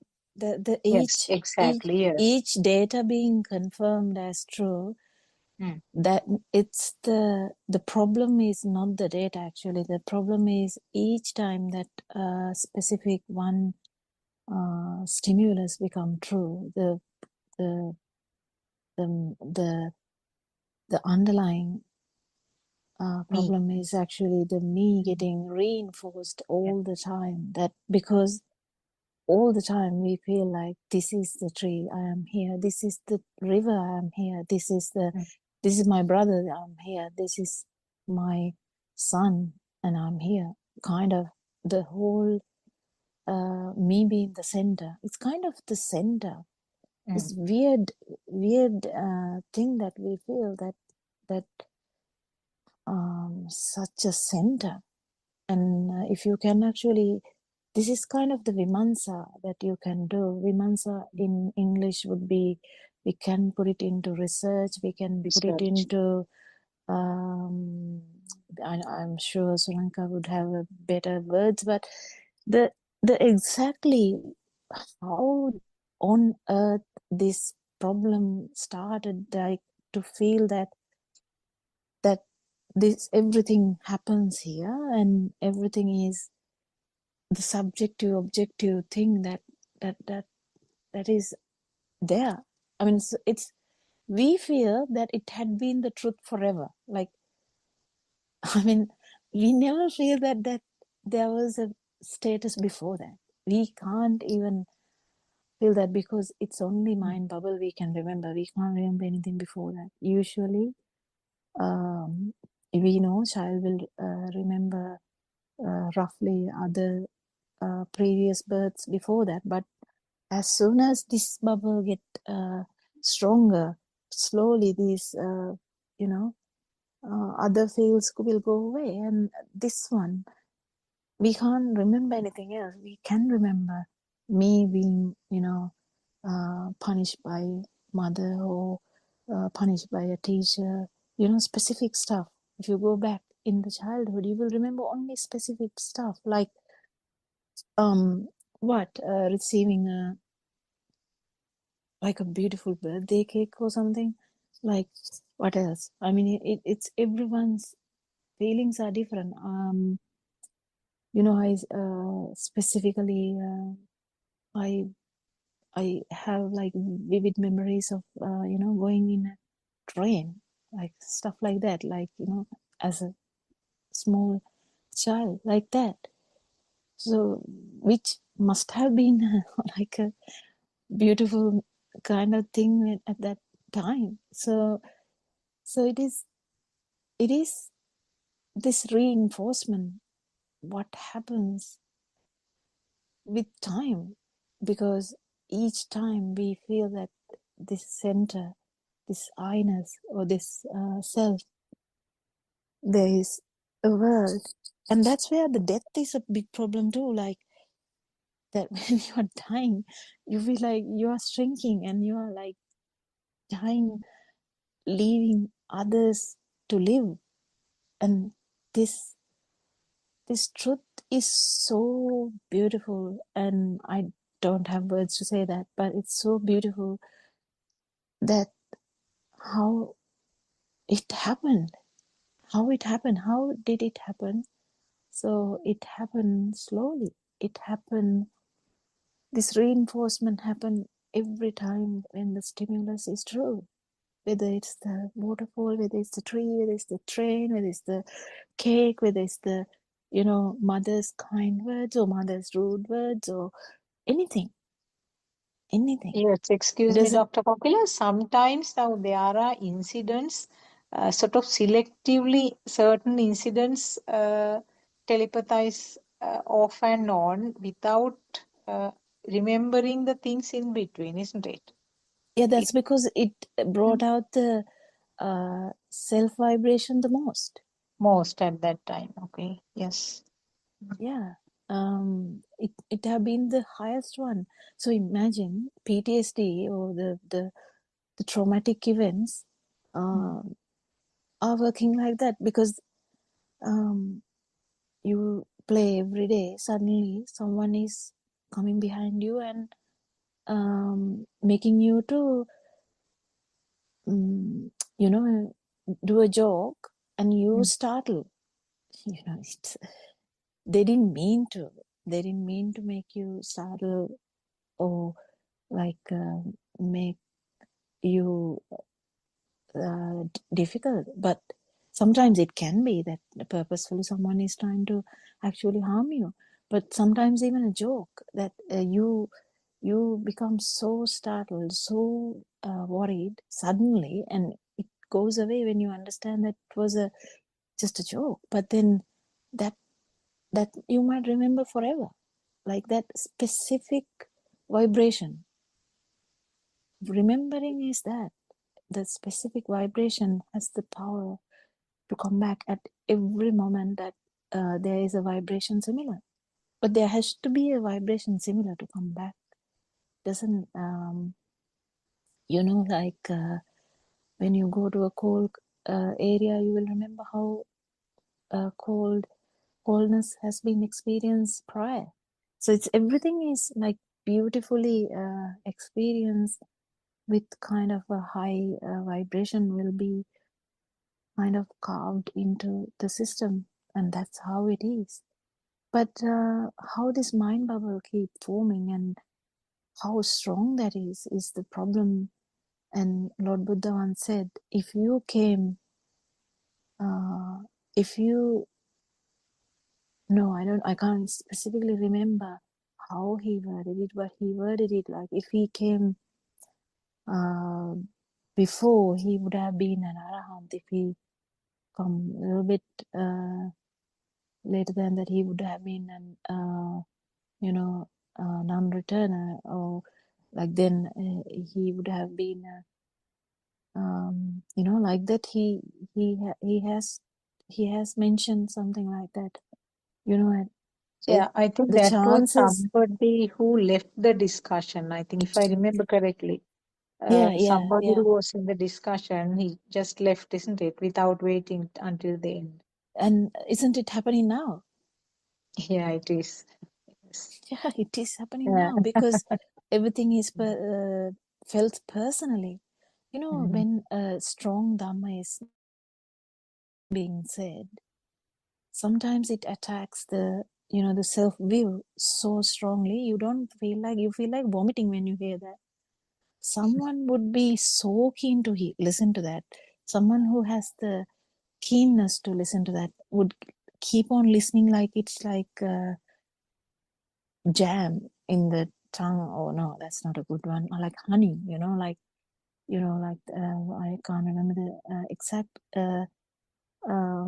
metaphor that, but it will be like so good to some person they will feel like so difficult. I know once in Lord Buddha's time, some monks couldn't help vomiting when they heard one of the suttas.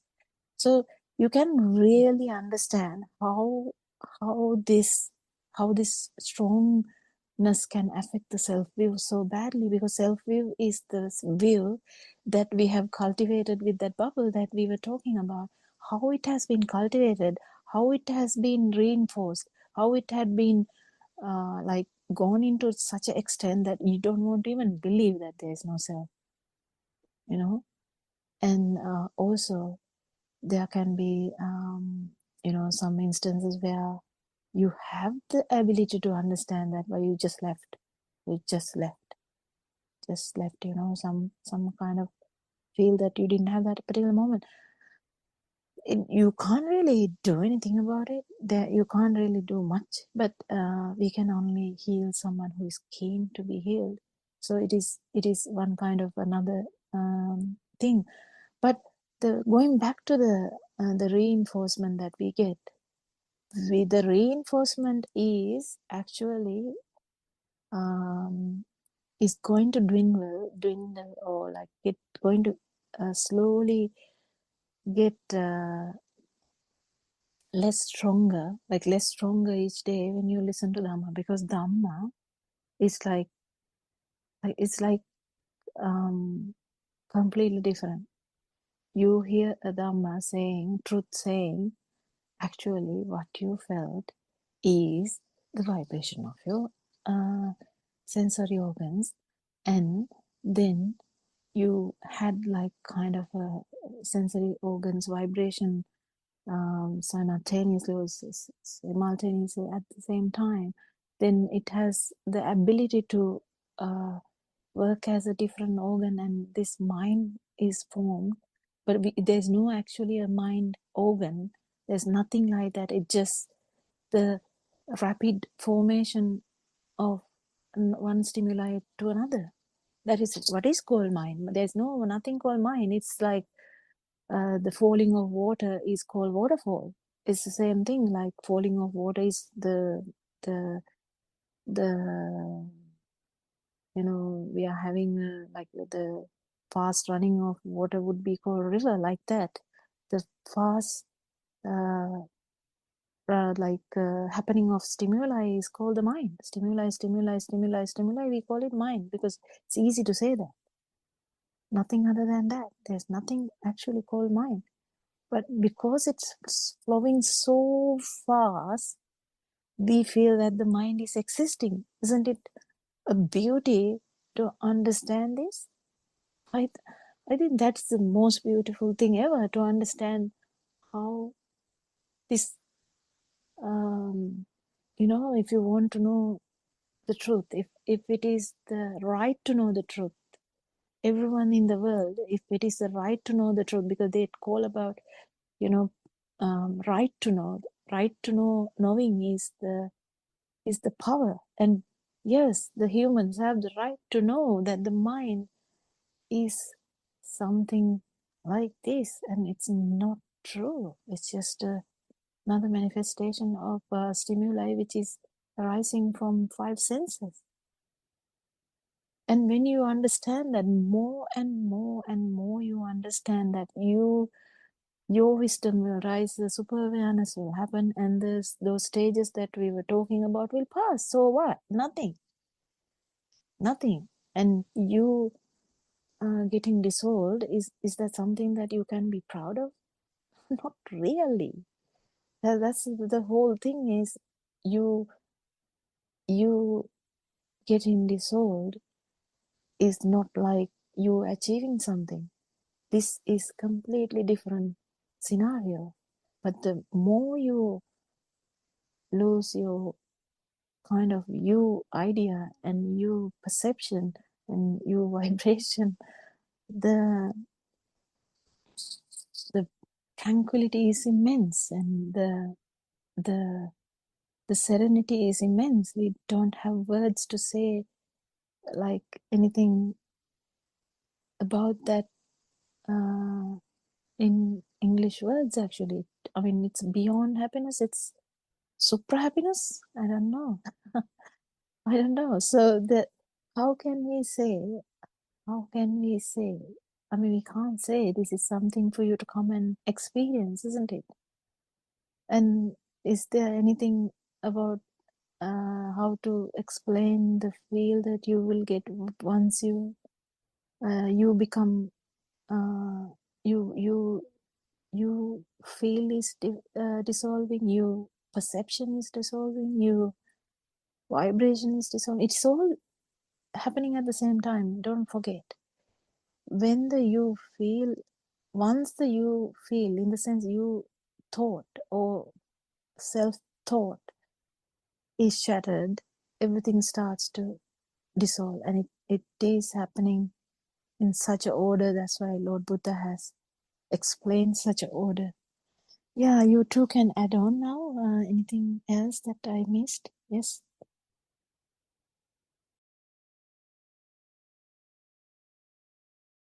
Would Surangika like to add something?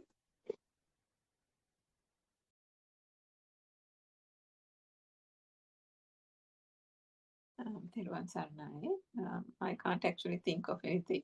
So if you can continue, Dr. Sakuntala. Thiruvan Saranai. I'll chip in later. Okay. This is actually something from the discussion that I heard last night from Dr. Kokila's discussion.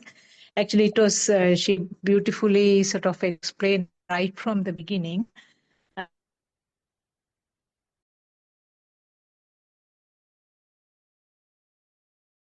Newborn baby, just a sort of brand new one, just born. That baby also has the sense, but they are, as I mentioned earlier, sort of in the very primitive level. Babies are unable to lock. Sorry, I think you're cutting out a bit with probably the Wi-Fi. Dr. Kokila, can you hear? When it is cold. No, And actually, when there is her internet must be a bit having problems. sorry, I will change my location. Is it better now? Yeah, it is getting Yes. better. It is getting Is it better. better? Okay, sorry. Yes, when the baby is born, newborn baby, the Actually, the baby, word you use, we can't even yes, say that because the baby that we think that primitive, it has the ability to feel the whole world though. feel. Yes, yes. That's quite in our mind we can call it primitive because the Oh, mind bubble we are so proud of is has not developed yet.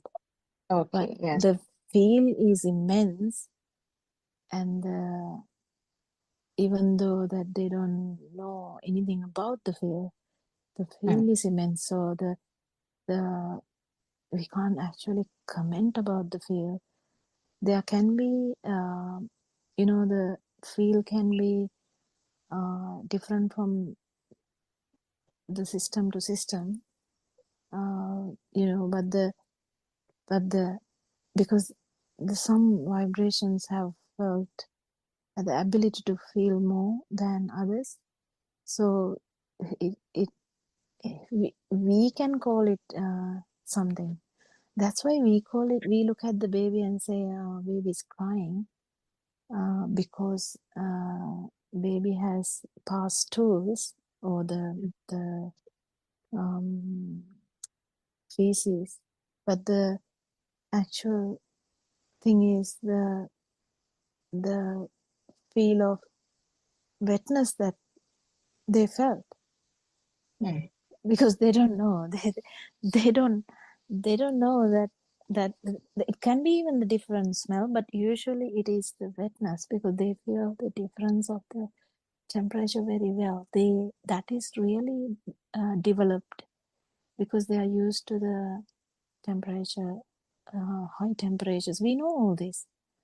Mothers all know this because that's why they cuddle up and cover the babies and quickly change the diaper and keep them warm and cozy. But the thing is that the amount they feel can telepathize to different levels. We can't talk about it though because there's no interpretation, and that's a different level we can't even talk about.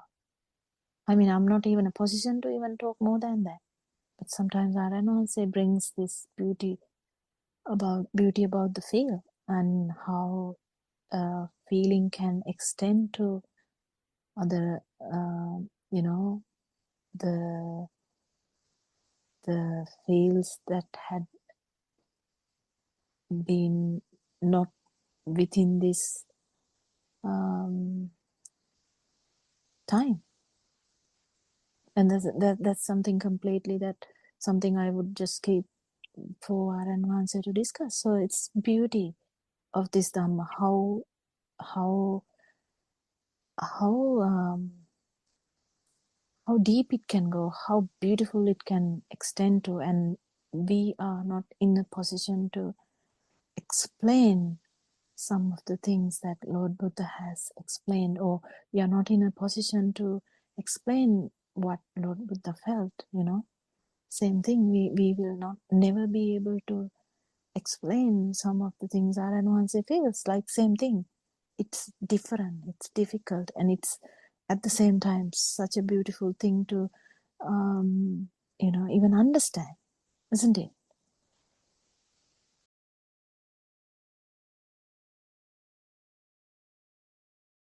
Yes, it is.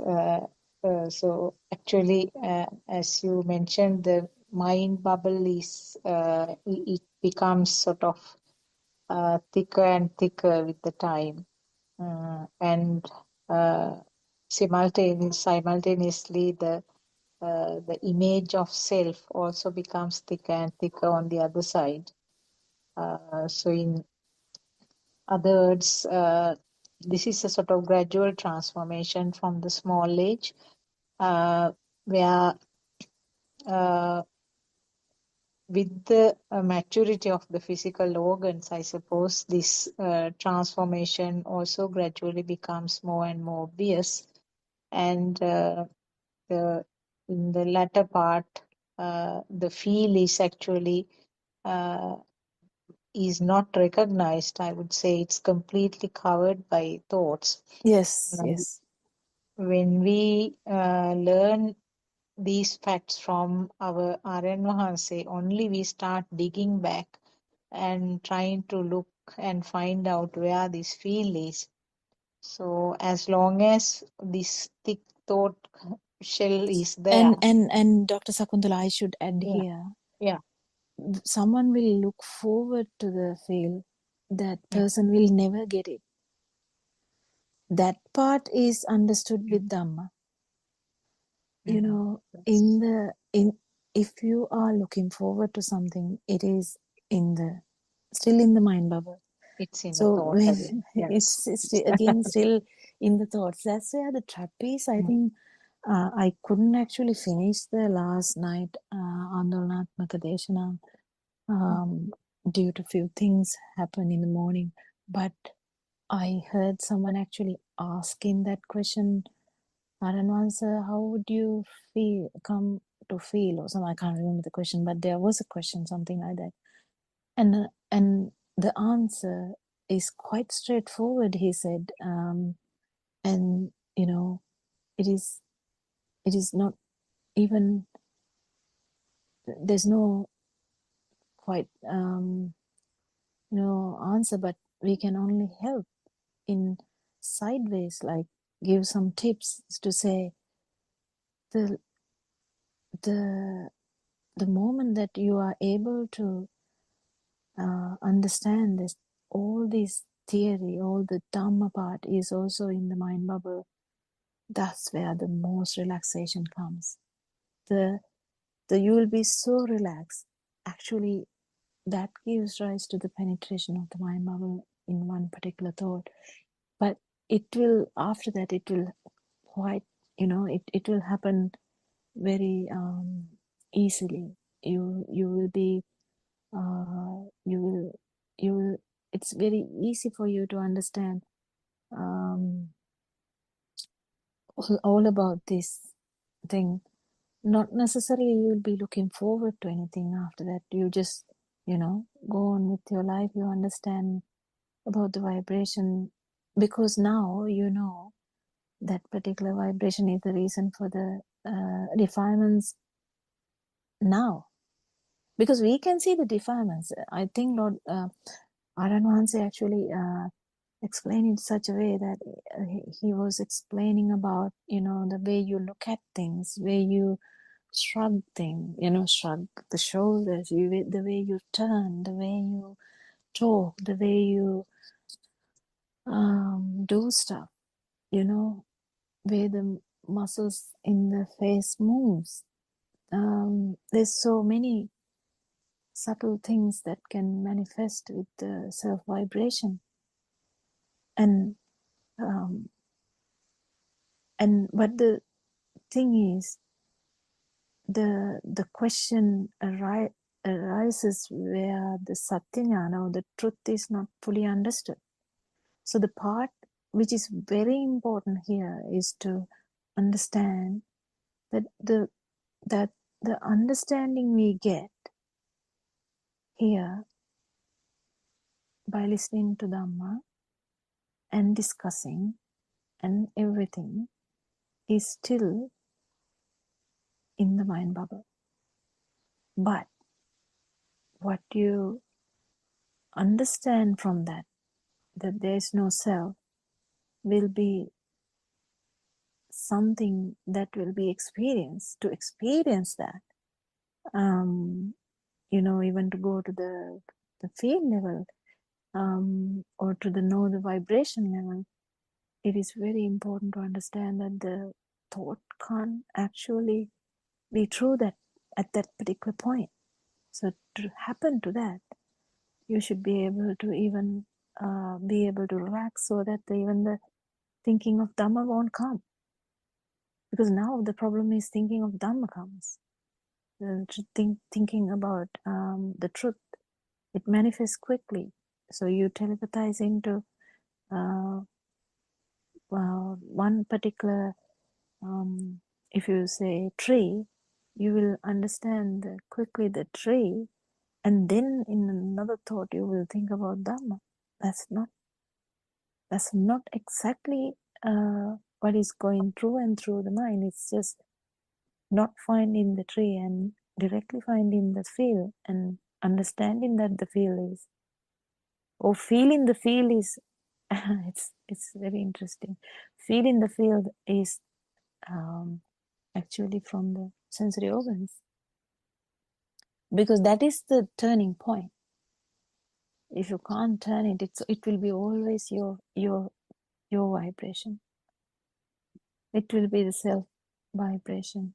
But there's a particular point where, because you have listened to Dhamma so much, that view change, the particular view changes, and the consciousness will not be felt as it's happening here. That's the main important point. That's non-self vibration, or non-self. Actually, that's wrong. Non-self perception. So there's no vibration. There's no non-self vibration. Sorry, I withdraw that, because there's no new vibration. It's non-self perception we get in the absence of vibration. There's no new vibration. It's the absence of vibration. You just feel the emptiness. That's why Lord Buddha said, the emptiness. That's the emptiness we talk about, not the emptiness of the room, not the emptiness of the world. Actually, but you can't get this unless you look at the world as empty too. So it is all reinforcing each other. Reinforcement happens here too. That is I think the Abhisankarana happening.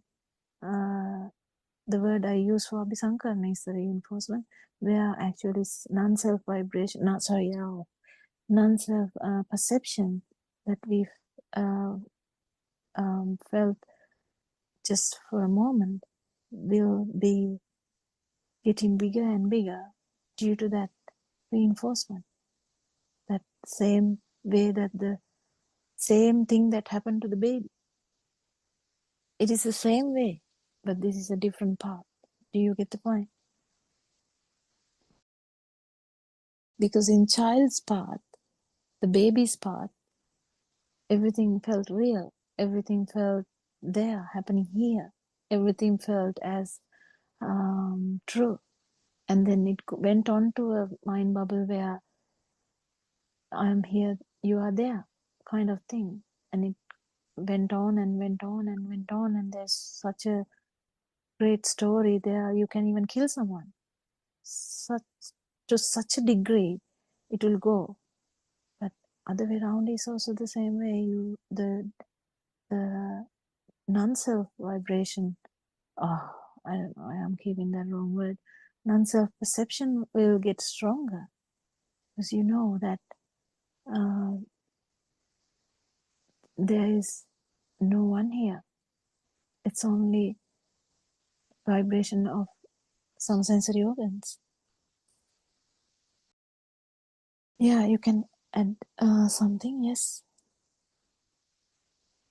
Yes, Dr. Gopala, that even at the sensor level where the eye consciousness, ear consciousness are happening, that level also there is some duality, and then in very Yes. subtle way, the self Subtle. vibration Yes. is Very present. subtle. Yes, yes. You can't even call it a duality, because they're not like the duality in the tree. Like you stand here and I see the tree there. That's not that effect. Not It's that level. kind of a thing when you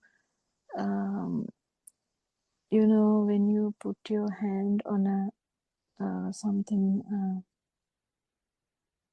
when you, I don't know whether you have done this, but when you walk in a railway line, you can put your hand on the railway line and understand that the train is coming due to the vibration. That kind of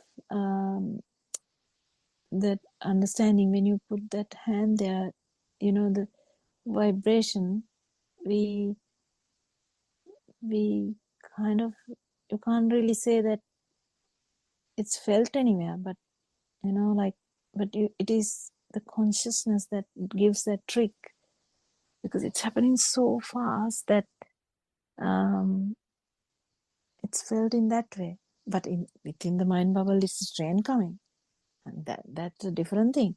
I'm trying to get that feel how it happened. For the child, this is intense. This is intense because of the thoughts. Now our feel is not proper. Our feel is mass covered. But the same scenario, when you come to the field, there's no kind of strong duality like the other way around. But the thing is, it is felt here. The feeling is felt here. That's what the consciousness does. It's not the problem with the perception. It's the problem with the sankhara part, the volitional part. Mm. But when we understand that, the self has nothing to do with that. It has nothing to do with that. That poor self has nothing to do with that. That's the beauty. I can't imagine, even after understanding that we go to the same bubble and we suffer from. So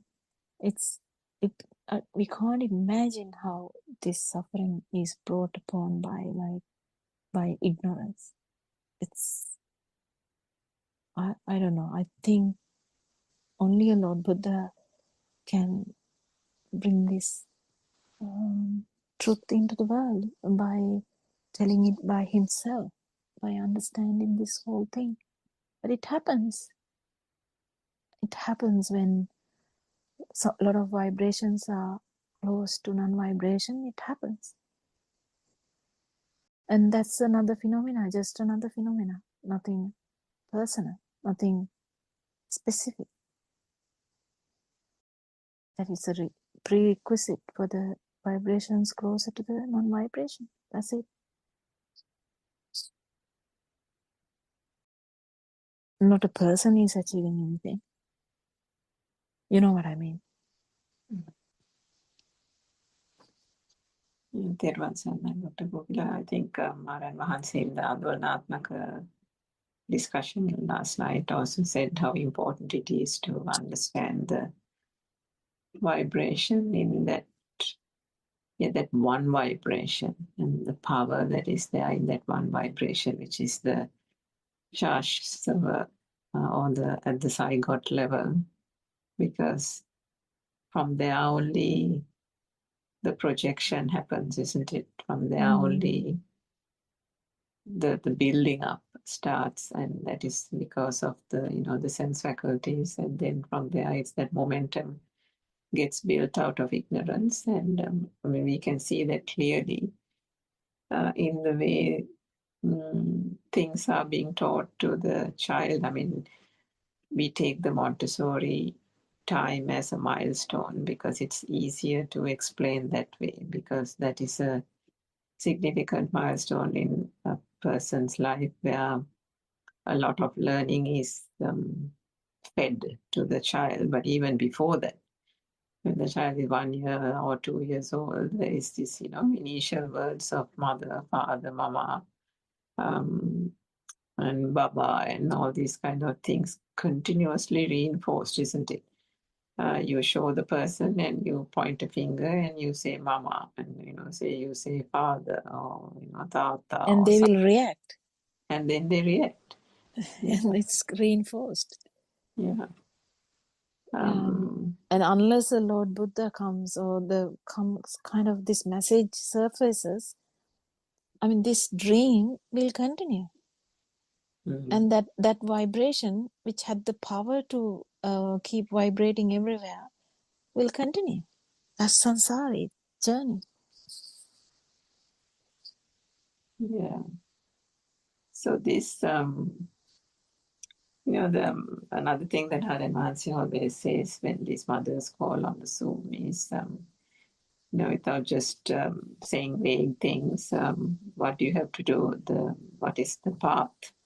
And the path is the seeing how the taints are gradually ceasing by understanding the weak points, understanding the points of attachment, and finding your point of contemplation, or the kamatahana, as we say in Sinhalese. So, what is the place where, through the life experience, a particular person feels as if that person is most attached to?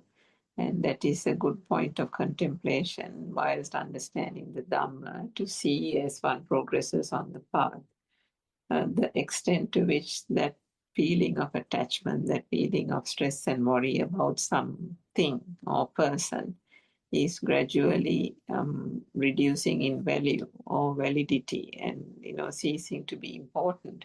And that's a kind of a measurement as to how much of a deeper understanding through reflection that one gains through the true Dhamma, isn't it? So, from that point of contemplation, it's important, and each person has their own points where they have, spent a lifetime This sometimes getting point of stuck on. Yeah. the point of contemplation also improves, because good, like in the past, I used to say to Aranwanse in one Zoom discussion a very long time ago, I can't remember, but he asked me, what is your point of contemplation? I said, without a hesitation, I said, kids. Aranwanse, kids. I just said that, at the point of contemplation, that what I thought should be kids. I thought it should be kids. And, well, it could be, but what I'm trying to say is, That moves, with the dial moves, isn't it, to different as one progresses? actually, it's actually getting more clear view of what actually happened. The kids came late to our life. What actually, you go deeper and deeper, you just keep understanding it's self-vibration. It's a self-vibration that we try to maintain. That's why we have this raga part in Pali that we call it rupa raga. Sorry, the Amarada. no, in the other sense, like, you like to taste, like Yes. yes, the rasa raga, like how we even would like to feel something, even a small baby that is there. Can you even explain that? Because the mind world has not formed, you can't even explain that.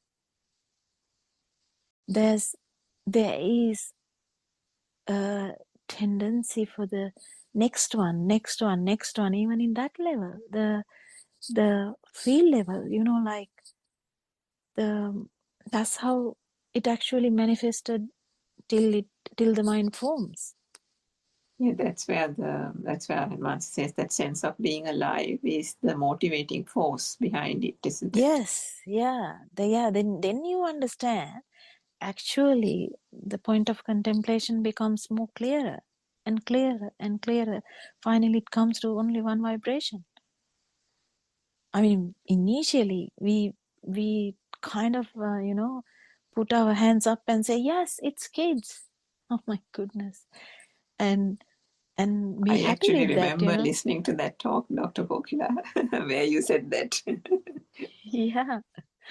So that the how immature we can be, and how immature I can be to get today while talking like this. How immature, how less I could feel what others could, what an Narayan would feel. There's always kind of always something that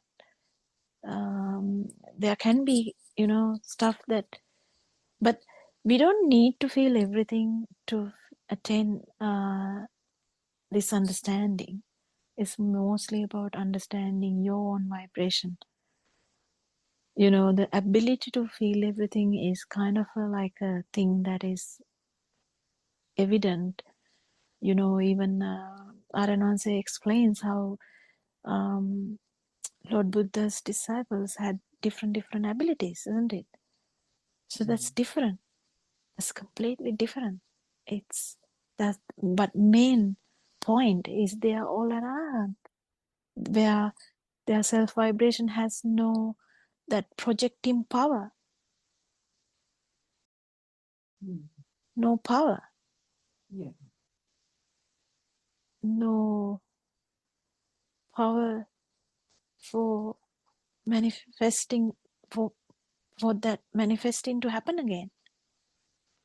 But the ability to feel the other person, That would be there. No, I mean, that there's, is that yeah. the commonality across. Yeah, must be. I mean, we can't really talk about this feel that much, can we? We can't, Yeah, that because one, because it's yeah. kind of a thing that can't be explained. Mhm. And that's why one talk can be so boring and one talk can be some like inspiring, because it just happens. Never know. Yeah. Never know. It's kind of a thing that it's beautiful when it is led like that. And this has happened to Aranwanse too. Like the things that can manifest from him, how much he can feel, how much he can tell us, changes when the other vibration is closer to that. It keeps changing. Yes, I mean, it's so apparent with Aryan Mahansa. I mean, I think even last night he said, people put various connotations as to the way he speaks, but because he uses language with great skill and the cadence of the voice, the tone, all that changes depending on how he delivers the sermon, depending on what kind of question he's responding to, so on and so forth. But there are times and, so many occasions. But recently, I don't know whether it was 7 or 10 days ago, or maybe longer than that, maybe 2 weeks, there was a Andolnatmaka Desana where it was unbelievable. There was so much of divine love in the way he delivered that sermon. It was an Andolnatmaka Desana. And I generally make notes of, I make short notes of certain key messages. I recall that day I couldn't even write anything. I just wrote, just listen. That's all I wrote. And I put the time of the talk, different points of the talk, and I just wrote the words, just listen, because there was no way that could be even put down in words, because he did say quite a few things to several mothers, in fact, in response to questions, but the feel that came through from the way he delivered it was, something completely unfathomable. So it's like that, isn't it, Dr. Gopala? Yeah, true. That's the thing. The extent that the field can go is different and can't be explained. And if I try to explain that, it is in the mind anyway. And it is rather useless, because these are things that are unspeakable. The non-self vibration, non-self perception Perception, yeah. is it's non-speakable, because you can't speak about it. It has to be experience.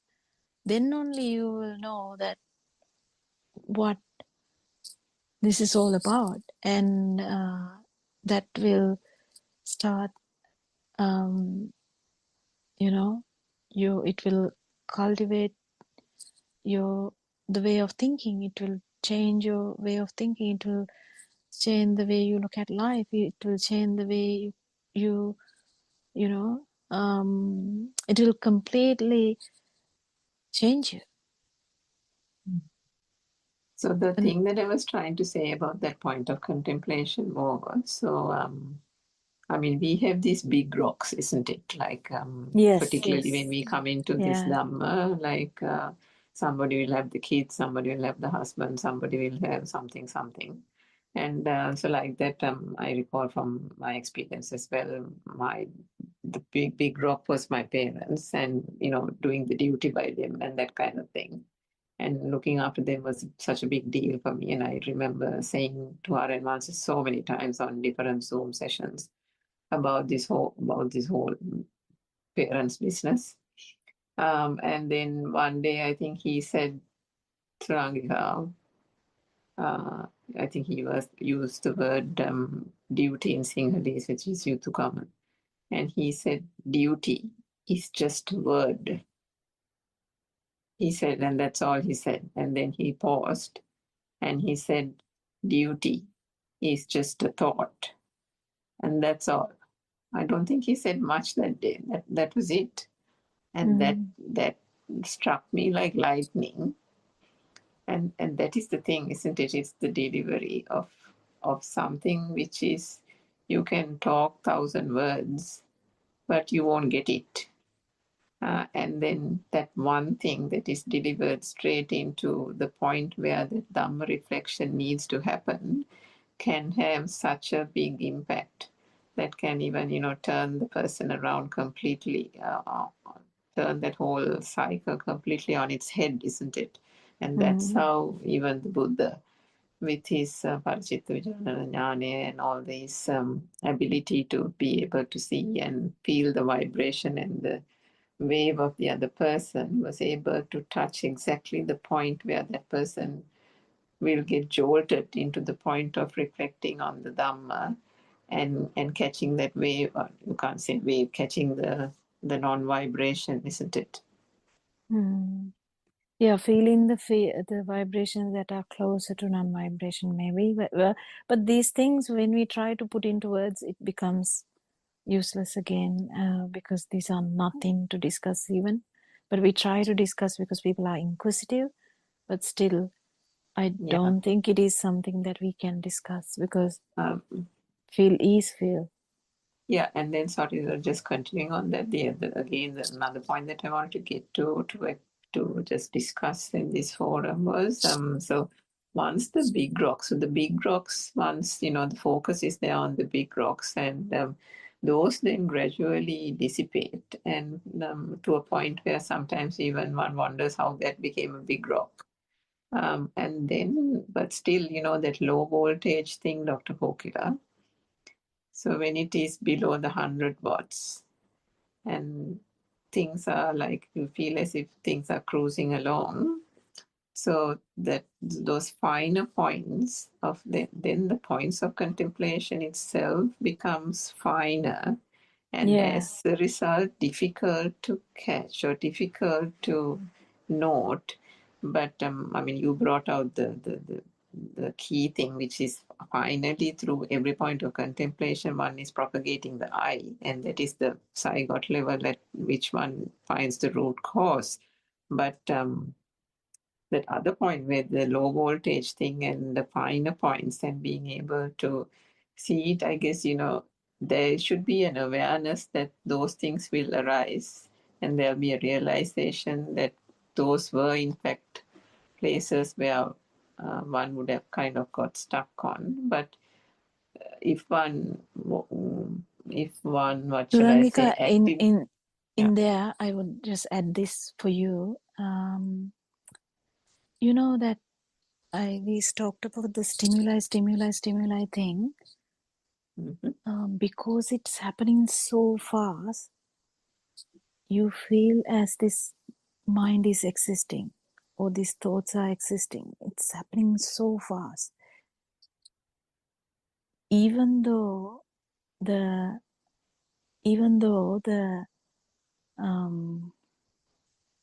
that stimuli is not a thing, sometimes you don't feel specifically anything is valuable. Still, you feel as thoughts are existing, because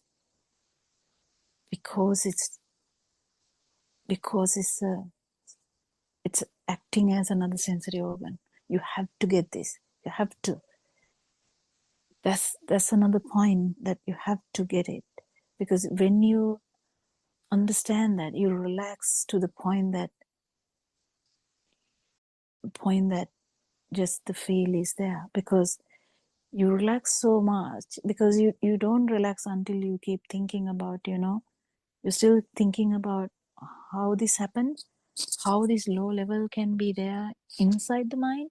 Yes, it's actually because mind works as another sensory organ.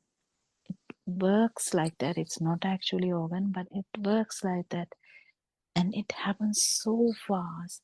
If you even read about the scientists, what they call about, they also know that the fastest thing that they can find is the mind. Like, it works so fast. That's why this mind world is like true, because you can see things, you can hear things, you can, at the same time, you know everything. They may not give you any value, but you know everything. You kind of feel like you are inside a dream. How you feel? Like, imagine you dream about some flower garden, and you are cruising through a flower garden. You dream that. Don't you feel that? Don't you like understand that you are in the flower garden? That kind of thing. That's the mind consciousness. It's happening because of the fast vibration of the stimulus, from stimulus to stimulus. If it is not like that, if you had an ability, like in a machine, if you had the ability to slow down, you won't have this feeling of existence. The consciousness is not a thing. If it had the ability to slow down this process, we can't. That's why we feel the feel of existence. We need to get it. That's what I've been trying to tell you. I think it comes here and there. It doesn't come properly sometimes, but that is what the feel of existence is. Feel of existence is there because of the such a fast occurrence of your sensory organs. The mind is the same. Mind, in the sense, the tree, the car. When you go in a vehicle, if you are the passenger, or in a train, if you are the passenger, and you remember how we felt as we are moving, and the other things are moving the other way around, like other side, like passing them, like that effect. How we know that what we pass, even though we don't have any obligation to that, or any liking towards that, or anything. If we still feel like we are living in that mind bubble. That's the bubble form that I'm talking about when we talk about the form level. That's the only way I can explain it, but Aranwansi might explain it a bit further. But just try to understand that, and you will feel so relaxed. You will feel so, what can you do? Can you get this fast occurring to stop? No. Then the breathing should stop. We are not stopping. We are not waiting till that to understand this Dhamma. So you need to relax into the point that you understand this mind vibration. In the sense, mind consciousness. There's nothing called mind vibration. This is a mind consciousness. So the mind consciousness is the reason for the self-thought.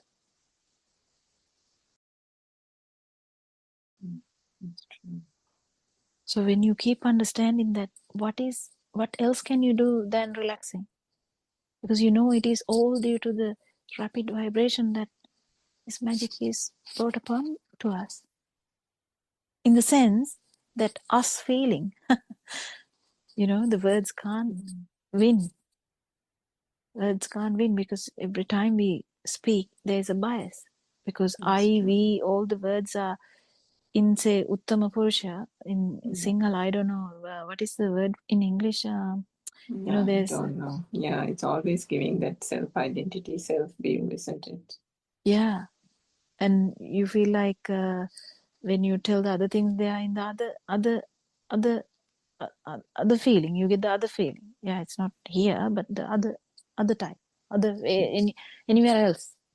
You get that feel. That's why the words are very biased. But you need to feel that. You need to understand this. That rapid vibration of this stimuli, rapid occurrence of stimuli brings upon the feeling of existence. And rapid vibration of I brings upon the feeling of I consciousness. Rapid vibration of the ear brings upon the ear consciousness. And these consciousnesses actually paved the path to mind consciousness, and mind consciousness paved the path to mind, actually the thought, like the self-thought, the view. That's the word, view, the self-view. Do you get the point? I didn't even go to that extent in the last night one, but the morning one, but that is what happens. Now I'm trying to tell this to you, it comes. That's what the beauty is. It's different every time. Yeah. That's where you're struggling. You're struggling to understand this, how this form world happens. And when you understand that, you relax into the level that it doesn't matter.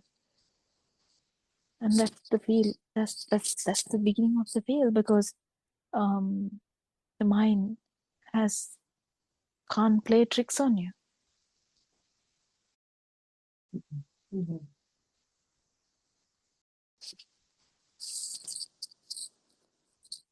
Isn't it beautiful, Dr. Sakuntala? Yeah, it is actually. It was a beautiful dialogue between you two. I think as a spirit from what you mentioned, two important phases you mentioned. One is this, if you can slow down this vibration, that self-perception will not be there. That is one important phrase that struck me actually. I was thinking about it. It is very true, yes. On the other hand, the extremely rapid vibration itself gives rise to the consciousness, and uh, consciousness eventually leads to the self perception and all the ignorance where we take the world as real and myself existing and myself and the world existing, isn't it? Yes. Yeah, it's such a beautiful Dhamma. I can't reiterate more than that. And when one understand that, they will feel that. I mean, more than what we feel now. Like we feel that I feel much better now. We every day say that I feel much better now than before, and this keep improving to the level that I is not there. That's the beauty of this Dhamma. Like initially we start saying, I feel much better now. And then when the story ends, you don't have a story to tell. What story can I say? I mean, what story is true? So the story is in the mind. So I feel better now is in the mind, isn't it? So there's nothing much to Scriptwriter and say. the actor gone, isn't it? Yeah. Yes. Yeah. Mm-hmm.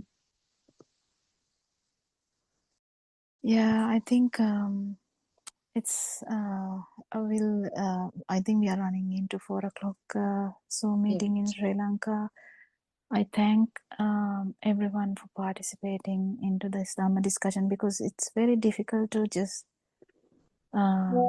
discussion brings so much beauty into the world, because it's a mixture of vibrations trying to understand the non-vibration, and it brings upon the most beautiful parts of Dhamma into the world, and that's all we can do. And we worship our Anvanse, we salute our Anvanse, we kind of feel how Lord Buddha actually did what he did. It's so beautiful, and I thank Shani for reading the book in the initial thing, and Mr. Bernard for starting the discussion. And yeah, thank you so much. We'll meet tomorrow. Thank you, Dr. Pokina. Thiruvaan Sarnai to you Thiruvaan Sarnai. for your beautiful Thank you. explanation. Thiruvaan Sarnai, Dhamma friends. And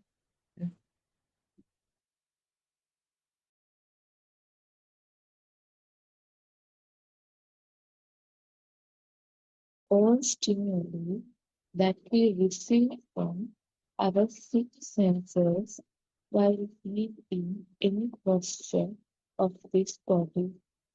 Supposing you feel the wind on your body and you feel the coolness of it, be aware, do you feel the coolness of the wind, or does the body feel it? Contemplate on it. When you feel a good taste, contemplate if the taste is felt by your tongue or is it felt by you.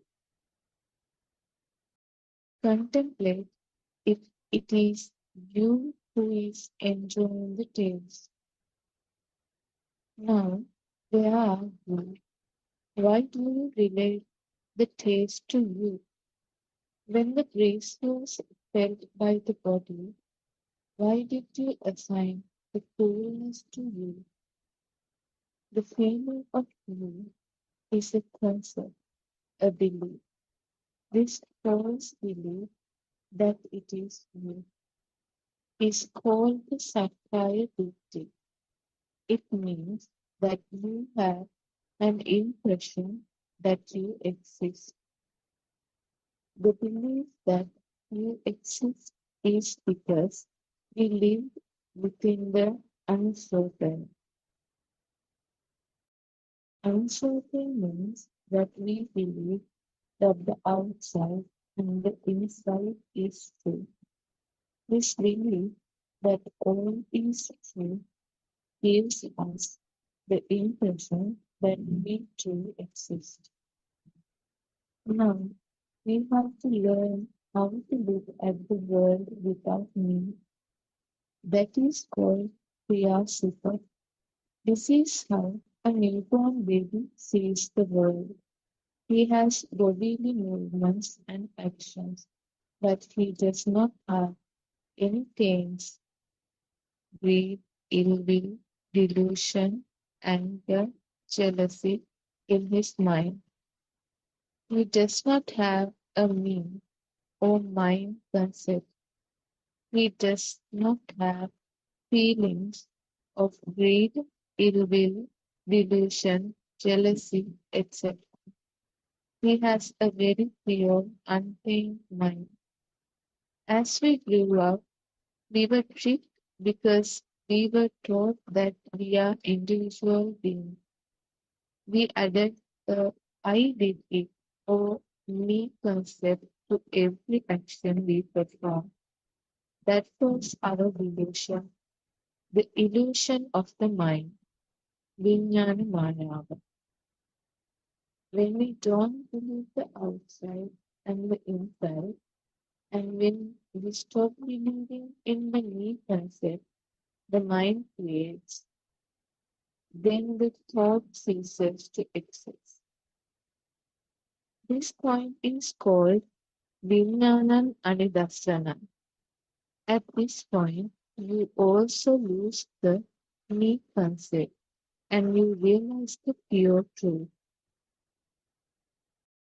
Appadicitta Vijnanaya means when the thought cannot create any illusion at that moment. Many Mahansa, yes, Honorable Sir, how should I contemplate on a sound I hear? R.N. Mahansa, when you hear a sound, contemplate. Is it you who hear the sound? Then regard it as it is only a sound.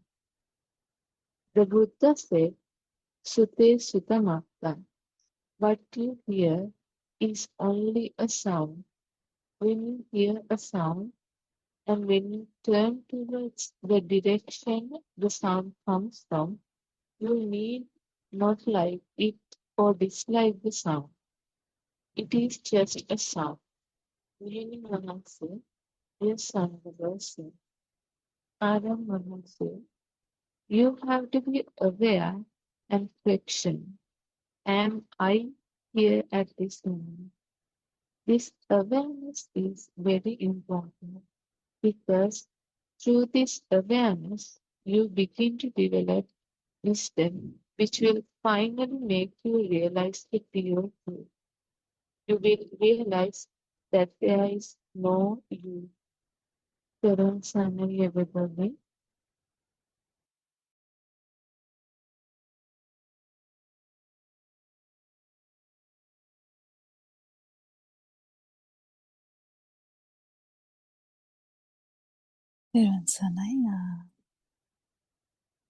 We pay homage to R.N. Hanse. Thank you very much, Shani, for reading the book. And I think we have discussed this to some extent yesterday also, that how this sound, or even a few days before, so how whether the sound is true, that how a sound just, how sound can be just a sound, I mean, nothing else. It's not heard to hear or anyone in that context. So we can start a discussion on that. I wish, don't know whether we can, someone is free to start the discussion and we can go on improving on that or adding.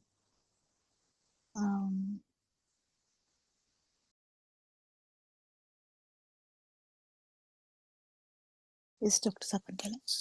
Irvasanai, Dr. Oh, Kokila. Sarangika, yeah. Irvasanai, Dhamma friends, and we pay our homage to Buddothpada and Mahansa.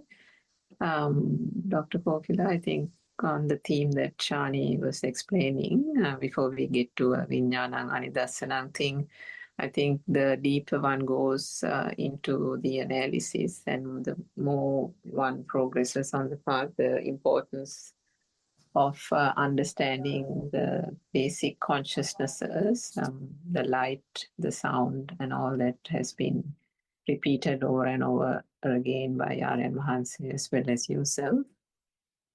So I think I just listened. I haven't finished listening, but I listened partly to R.N. Mahansa's 9:30 Zoom conversation where he, I think, repeatedly expressed how from the same wave, how due to our five senses, the representation of the same wave is manifested in five different ways. In one way, coming from the light consciousness, it's appearing as light. From the ear, it's appearing as sound. But these are mere representations of the same wave. And then, of course, he progressed on to the Shuddhashtaka, the 8 patterns of vibration as well. But I think the point about one wave emanating different representations, or nirupana as we call it in Sinhalese, is a really important point that one can explain and elaborate on, so that aspect is well understood by followers, because once they understand that, it becomes easier when they look at objects. It becomes easier when the thoughts come to their head, and they feel that the thoughts are heavy, and they feel as if there's stress and worry. But if they know that it's these representations that are occurring only via the senses, it's all happening due to that one vibration. The split into five is because of that, because we as human beings have these five senses, one can say. But ultimately, if that light and sound and touch, taste and smell were only representations of the vibration, and the combination of those representations is what we call a thought, and therefore the thought is also, just light and sound, or light and touch, or sound and taste, just a combination, varying combinations of it, but nothing else, then it becomes easier to not get caught up, not get captured or enraptured or entertained by that thought, whether it is through attachment or whether it is through ill will or hatred, or in any such manner. I mean, yesterday we talked about raga, desa, moha, the attachment and the non-attachment. So in all those aspects, everything becomes true only if the thought becomes true. So if you can elaborate more on the wave and the representations and how important that aspect is. Therwan Sanai. Yeah, Sanai. Yes, Dr. Sakuntala. Yes, I think um, just adding more or less, I mean, a few things to what Surangika said, as you very clearly mentioned, that it is the same basic vibration or same basic current which is manifested as different streams, like depending on the sensor faculty. Now, sorry, it can be manifested as light, or in other words, a shape or a sound, smell, taste, or the tactile stimulation. So basically, it is the same vibration which gives rise to different forms. Now, it is something similar to, if you take a metaphor, like electricity. When the electricity is there, you can use electricity depending on the equipment. Sorry, depending on the equipment, you can produce maybe cold with the AC machine, or the cold with the fridge, wind blowing, I mean cool feeling with the fan, and the bulb will give the light, etc. Now, and so it is the same basic vibration which leads to these different manifestations. So that is a basic thing that is described.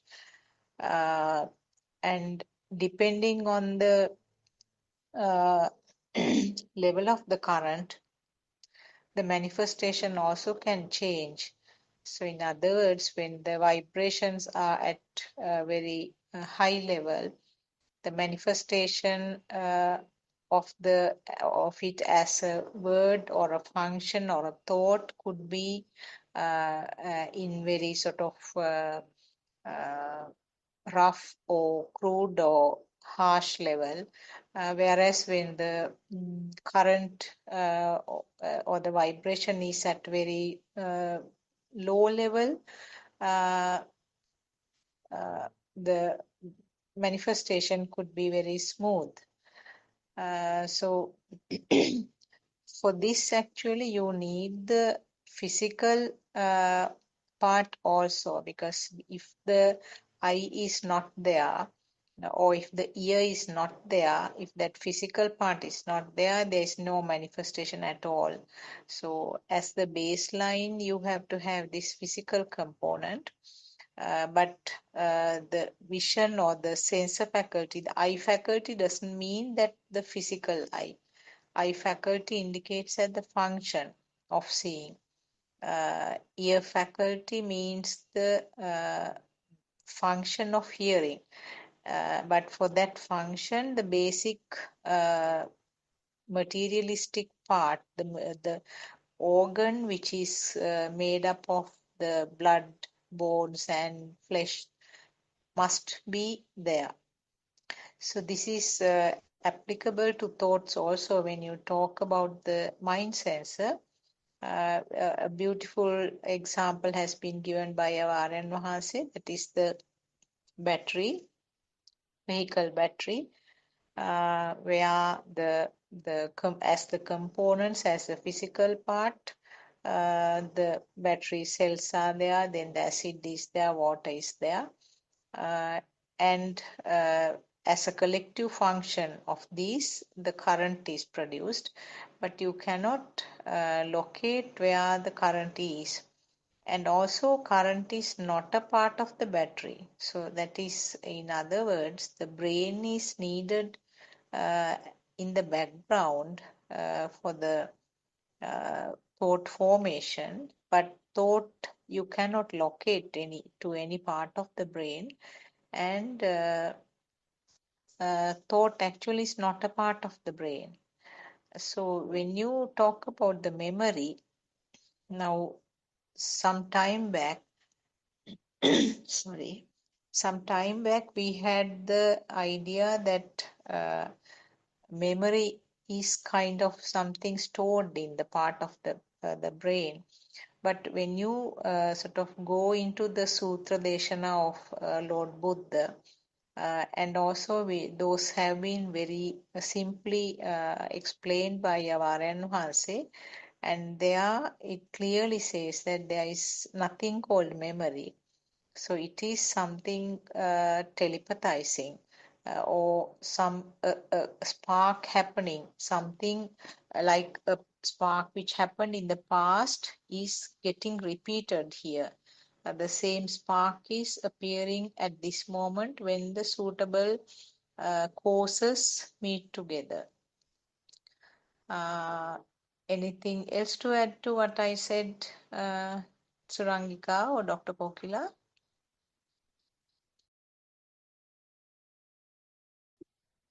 Yeah, it's really interesting thing here, that the most important thing is to feel this actually, that what we discuss here. First, we have to understand that, and it's good to feel that too, because this is how even the quantum nature of the consciousness, or the how these were explained by Aaron Hansi at one time. So about the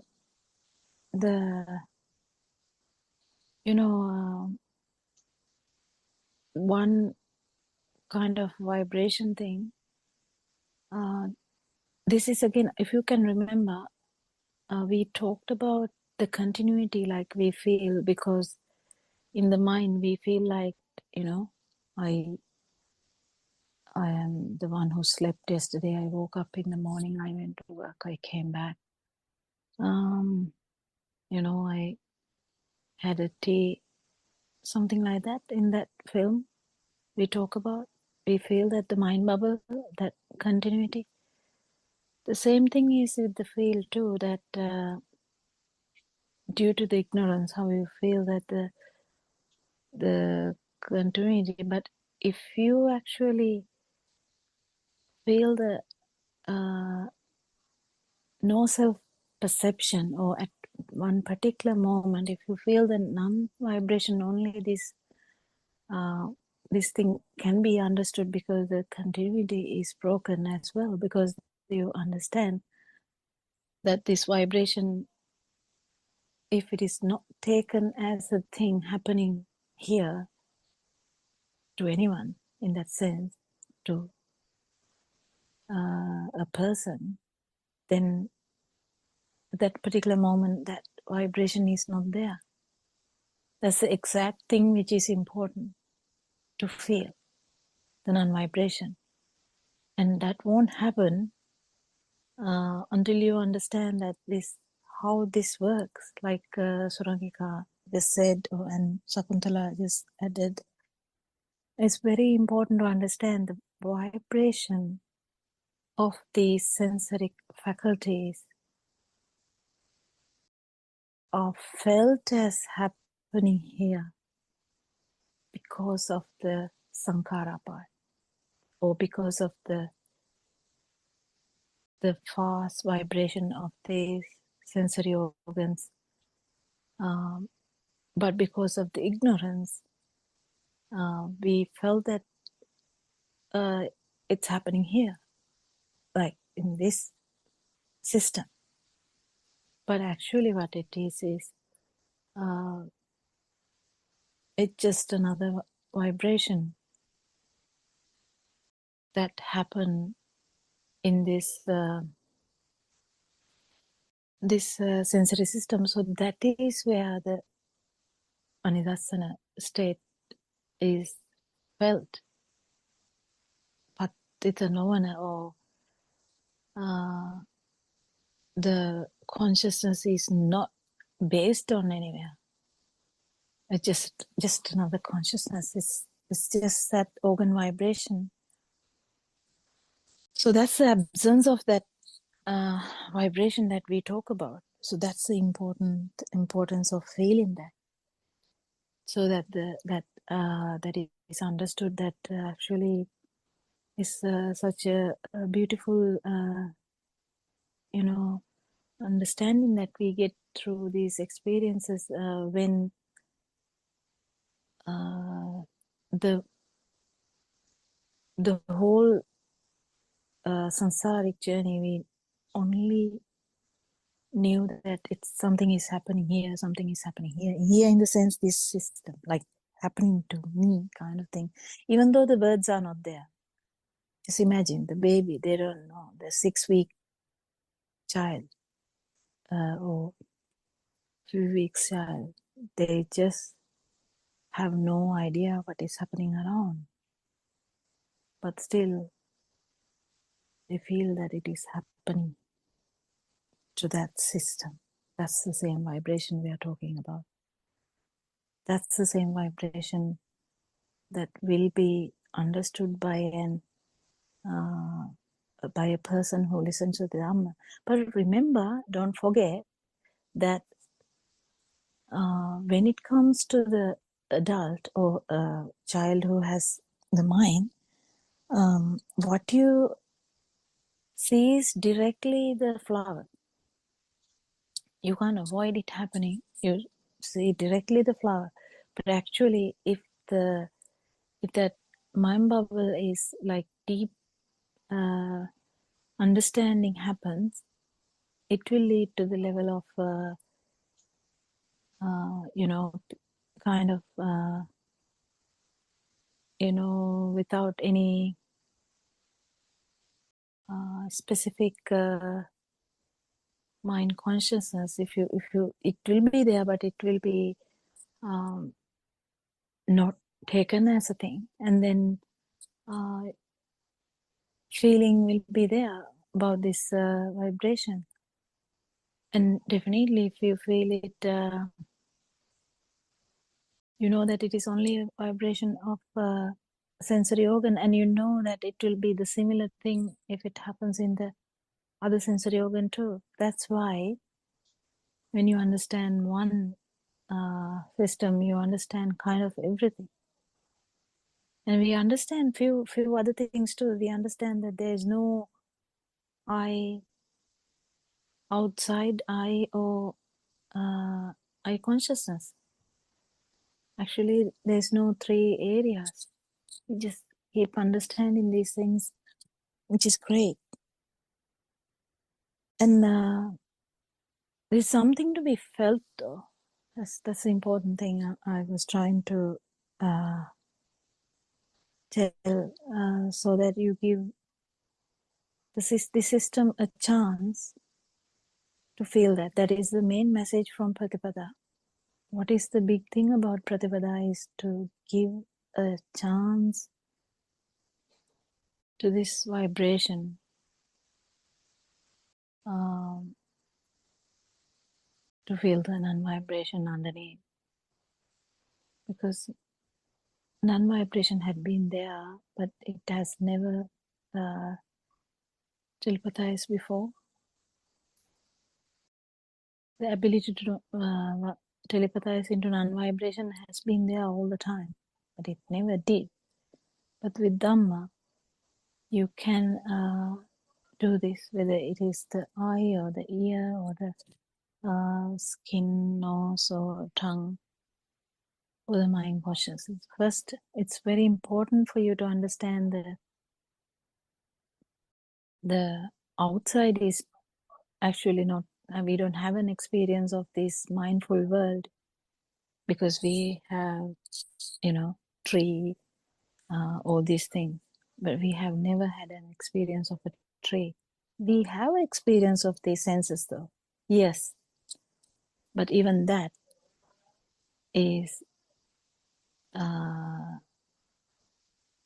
just experiences of sensory organs.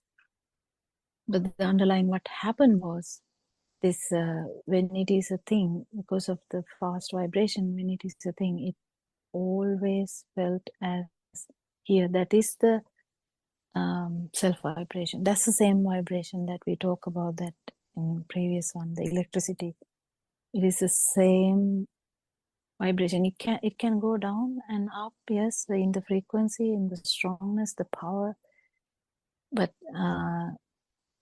the system is actually lost if that system has not felt the non-vibration at least once. But if the system felt the non-vibration once, then Lord Buddha reassures that it will become the non-vibration one day, an end of suffering. And non-vibration is the fundamental, which is the most beautiful metaphor would be the flame of a lantern, which will be gone when it is gone, not leaving anything behind. But when we take everything for granted, always that self vibration, which we called as the electricity, or as in the previous example, there is a chance for telepathizing into anywhere according to the frequency. It will depend wherever. It doesn't matter which 31 realms, whatever the level. Even if it's asanyatala, the chance of it being telepathized into the self vibration at even once in blue moon, once in 80 kalpas, that which we can't even express. It's a long time, isn't it? Yeah. Can someone add something to that? Yes, Dr. Wakila. As you said, yes. I mean, as long as there is breathing, the physical body will be functioning. And as long as a physical body is functioning, these sensor faculties are functioning. And there is continuous and very speedy creations coming out from these sensor faculties. So in other words, actually the sensor faculty means that creation itself. That means seeing things, hearing things, like that. Once I remember, I think somebody asked you about a question, if the person is unconscious, whether the sensor faculties are not functioning, but you mentioned, I remember that day. I mean, you cannot say like that. Where if the physical body is there, if the breathing is there, as long as the breathing is there, uh, from outside we may not be able to say which sense of faculties are functioning, but there should be some function, and this is something happening as a part of the system. There is no way of controlling, there is no doer, and also as a part of the system there is merging or getting together of these sense functions. So the result with no time gap actually, not in the baby with the radiant mind, but beyond that, without any time gap, the merging of these sensor faculty information happens as a part of the system, and then the thought is there, and the thought means, in other words, it's a mental picture, and mental picture has all the components. It has the function of the eye faculty, ear faculty, so all those components are included in that. A simple example will be that if I mention the name mother, the people who are listening will have the vibration of the ear because of the telepathization, because of the similarity of the uh, vibration, and the word, it's a word, it's a sound only, but immediately with no identifiable time gap, the picture of the mother and maybe the sense of her sound and sometimes her familiar smells, and also the way she sort of loved you or cared about you. So many informations which spans out to like maybe 50, 60 years or even longer will spark right at this moment. So that is the mind picture, or the function of the mind sensor. So this is actually uh, mm, very complicated, I would say, very complicated, and it happens immediately. And this mental picture is the one, due to ignorance, which is considered as real. And because of this current which is underneath this creation, you get the feeling, the system get the feeling that it's real or the mother is there. I mean, you get the feeling, the system get the feeling that the mother may not be here right now, but she's somewhere. Or if the mother has passed away, still you get that feeling that mother was there some time back. So this is what's called the itta sanyava, or the feeling of existence. And the other side of the coin of the itta sanyava, or the feeling of the existence, is the self perception or feeling of self existence. So this whole chain of activities, actually you can't call it a chain, it happens simultaneously, on one top of the other, like, and the initial cause was the vibration of each sensor faculty, and the final effect or the final product was me or myself concept. And it's this me or myself, or this self perception, or sakkaya dittiya, so many words are used for that. This is the root of every defilement. So this is what Lord Buddha said, that this is what you have to sort of understand. And when you understand how it happens, there's no other simple way of eradicating Sakkaya Ditthhiya, getting rid of it. Only way is to identify how it happens, the mechanism or the magic behind the scene. Then that solidity or the power of that self-perception will gradually get less and less. Yes, Teruvan Saranai, would you like to add Yeah, anything? actually, I just the yesterday I was yesterday I don't know but was trying to say how this mind consciousness work. Actually, it's kind of a spell. Mm. The fifth one, the consciousness, how it works, it's like a spell. Then because the mind consciousness actually has all these features of other five senses, it is the best spell ever. Best spell ever. You can't compare any other spell to this spell, because you hear, you see, you feel, you have the emotions at the same time. Such a the spell in Sinhala, the Indrajalika, the standing in Sivansala. Is that the correct word?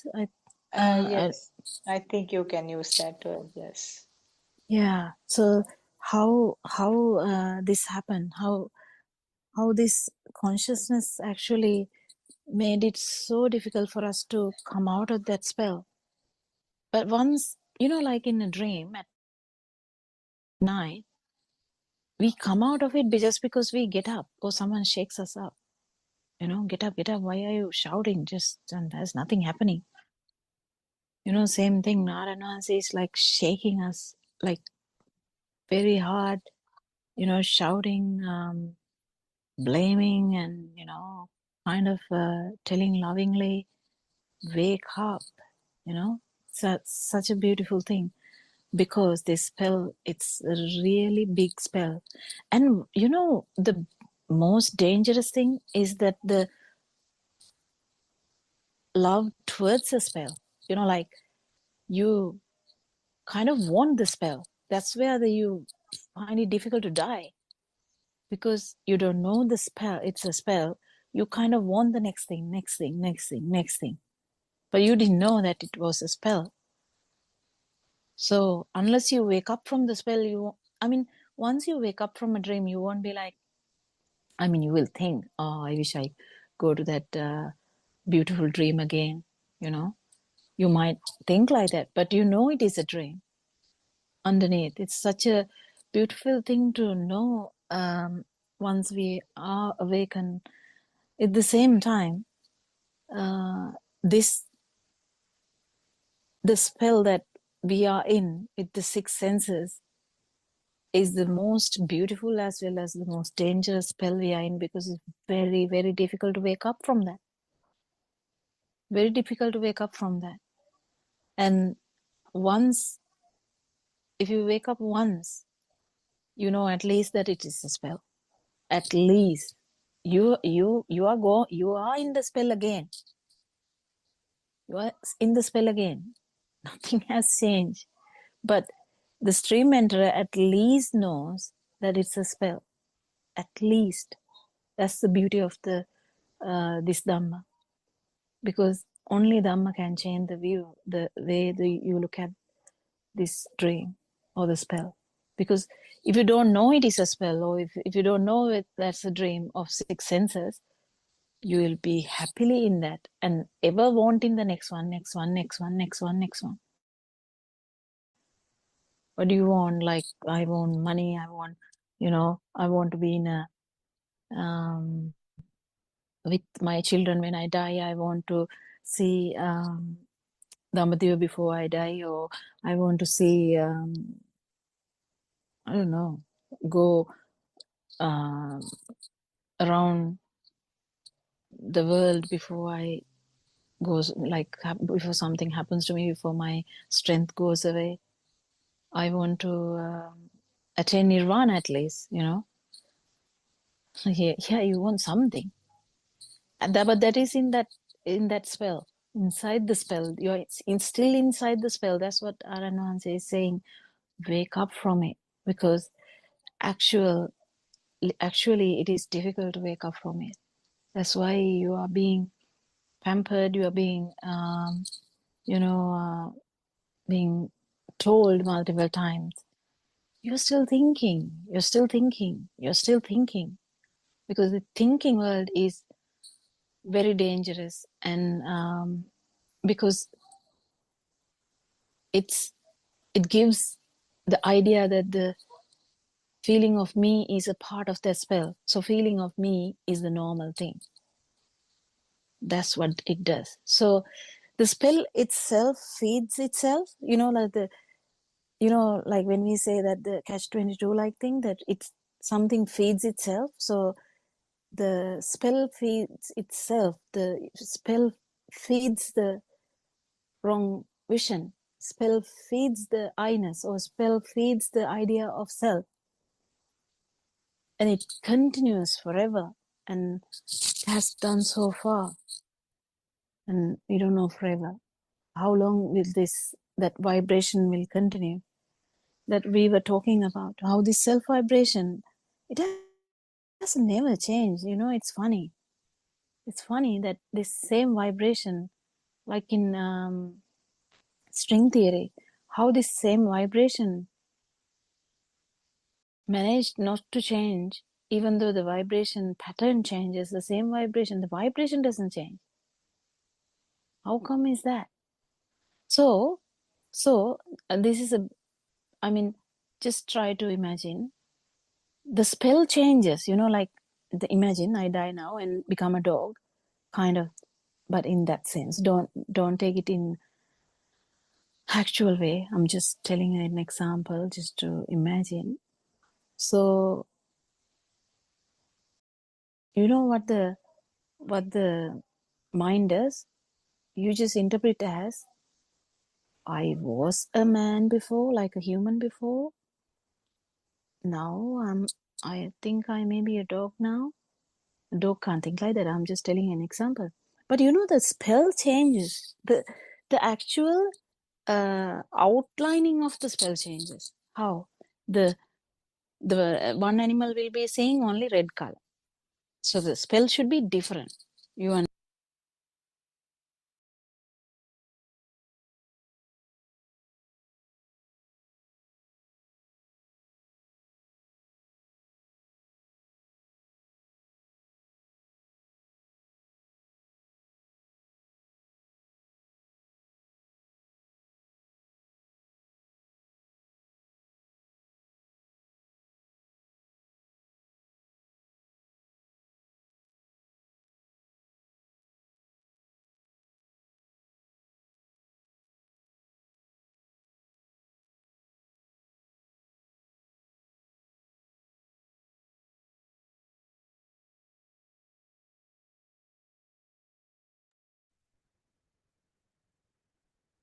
Good morning, everybody. Namaste, Namaste, Namaste, all Dhamma friends. So let's start our morning Dhamma discourse.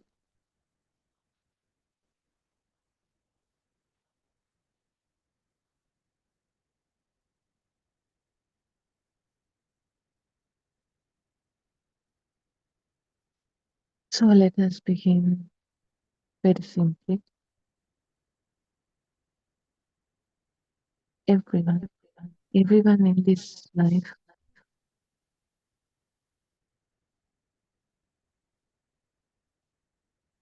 experiences suffering.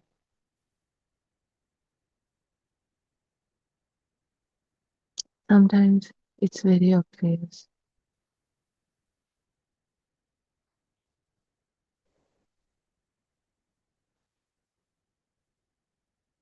pain, loss, disappointment, fear. Sometimes it is more subtle, restlessness, dissatisfaction, a feeling that something is missing.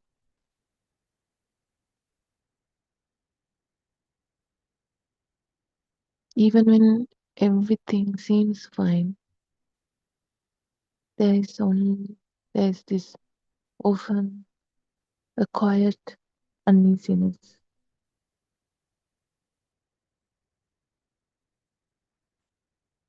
a sense that things are not fully complete, that something could go wrong, something needs to change. This subtle tension is also suffering.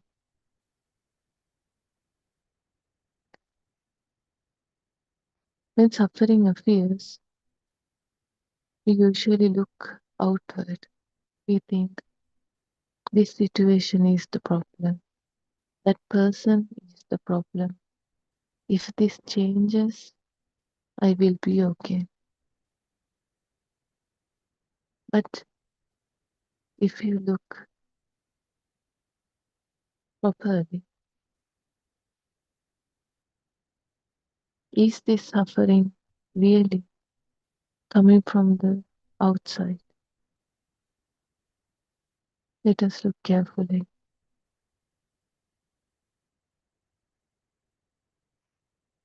Two people can go through the same situation and suffer very differently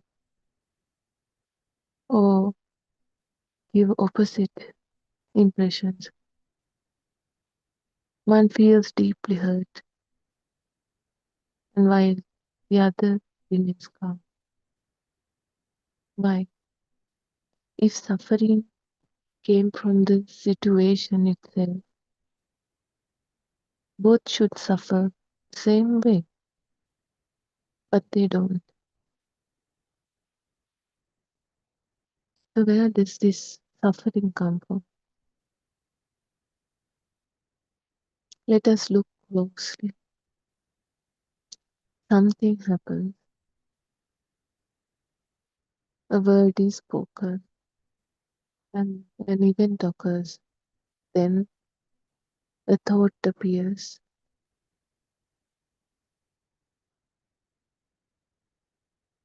This is wrong.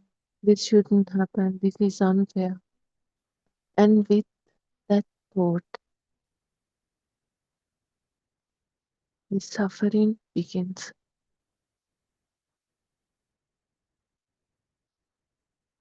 And suffering often begins with a resistance, not the event itself, but the inner reaction, but by the mind, but by the thought. I don't want this. This must not be like this. This inner pushing away creates this tension, this suffering.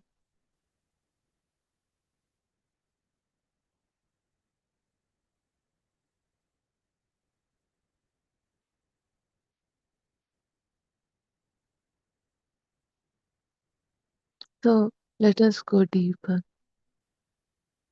At the beginning, there is only experience, a sound, a sight, a sensation. This is simple, neutral.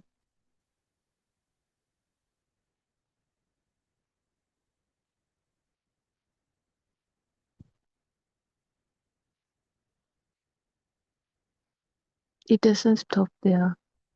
So when the mind starts to work, when the mind interprets that experience, like this is good, this is bad, this is mine, this is not mine. Now the experience is no longer neutral. It has meanings. It has become complicated. From interpretation, emotion arises. From that thought, another thought arises. It can be a pleasure or discomfort, fear, anger, hatred, love.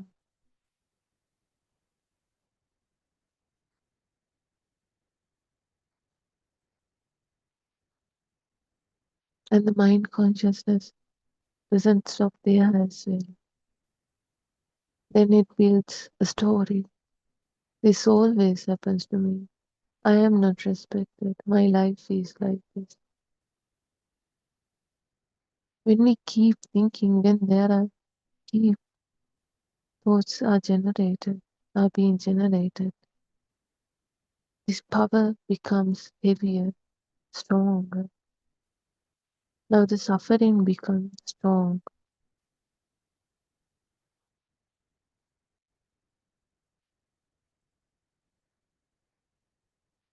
Let's take something practical. A lot of people face this kind of things. Let's say someone does not reply to a message. That is a raw fact. Then the thought comes, they are ignoring me. Then this emotion, hurt, anxiety, then story, they don't care. Now suffering is fully created. Did it really happen outside? Or did it really happen from the mind? Is it done by the outside or the mind consciousness? If we slow down, we can see these layers clearly. Event, thought, more thoughts. So this creates emotions, stories, and these sufferings. And we realize suffering was constructed step by step. Suffering itself is a thought.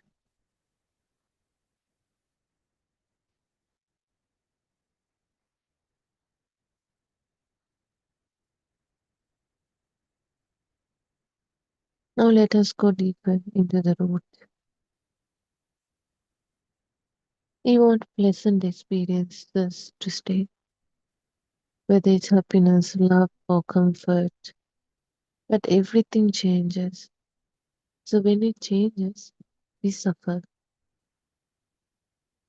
When we want unpleasant things to disappear, like pain, discomfort, difficulties, and when they don't always go away immediately, we resist.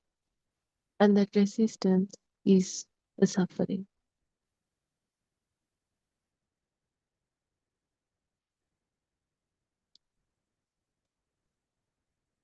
Not only that, but also we have this feeling, this I should be able to control life. But life is constantly changing. It's very unpredictable. So this expectation creates this tension. People think there's this person who exists, and that person is the one who should be able to control life.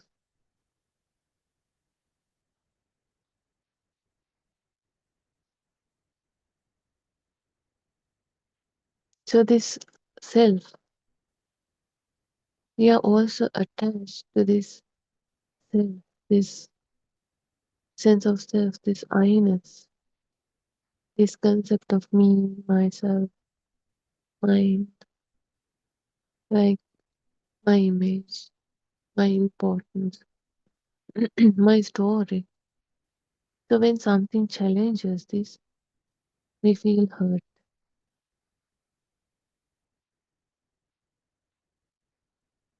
And that also is suffering.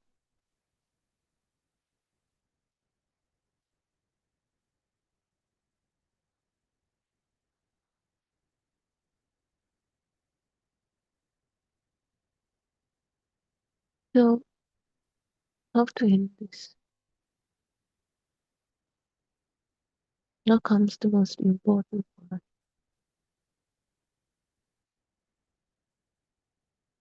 When we begin to observe thoughts, the truth, the reality of each thought, something shifts. We are no longer completely inside them. We are no longer taken them as the truth, the reality.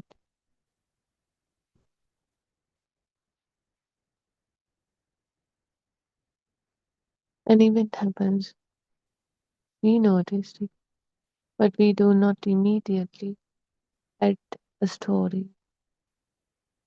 We don't build more layers, more thoughts.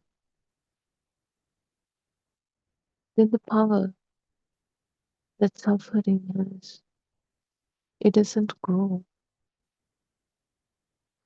We let the experience be as it is. Pleasant come, let it come. Unpleasant ones come, let it come as well. No resistance, no clinging.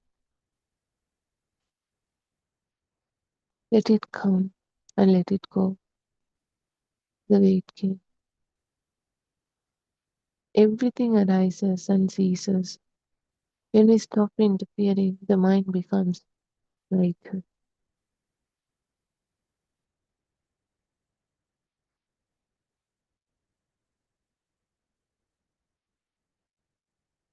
Let us dig deeper, very gently.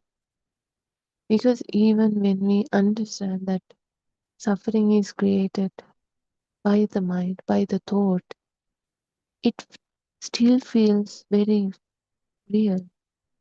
Like we know it by the knowledge, but when it comes to reality, when it comes to practicality, we can't see it, or it's really hard to see it through. But that's what should be happen though. Like we should be able to see, we should be able to experience the thoughts are not real, that suffering is also another thought created by the mind. It didn't come from the outside, it is constructed inside the mind.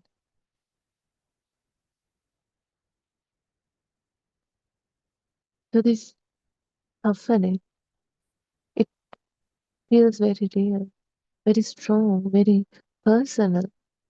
So the question is, why does something constructed feel so real? How does it feel so real?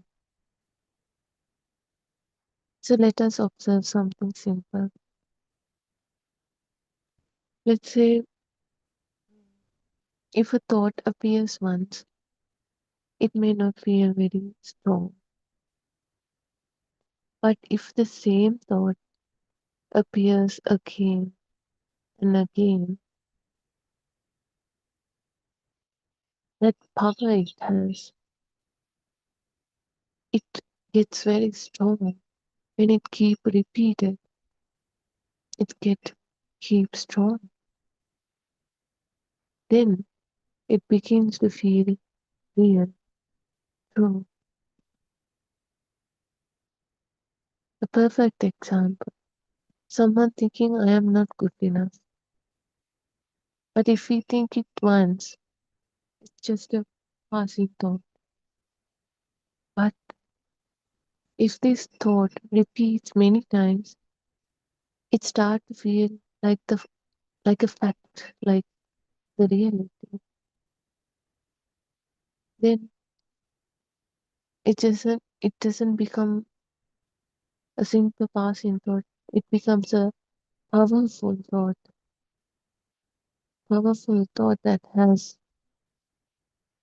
that feels like it's way more real now than that first thought. So after repetition, this thought becomes solid, identical, real, even though they are thoughts, that the power it has been gone, has been solid, has been way more powerful or heavier. Now it's not just a thought is appearing, but this is me. I am this way. So something that began as a passing thought now becomes something solid or something way more powerful that feels like solid, that feels like reality.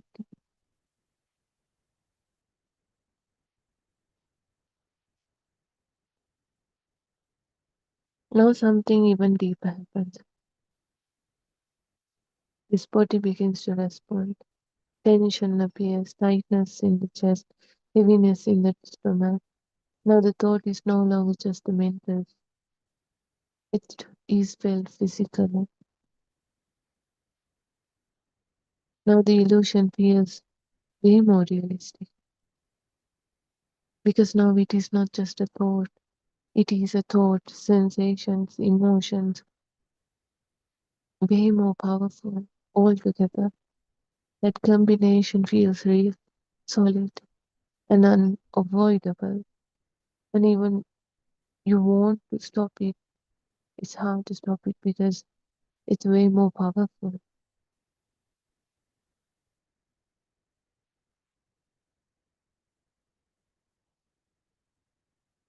And it doesn't stop there.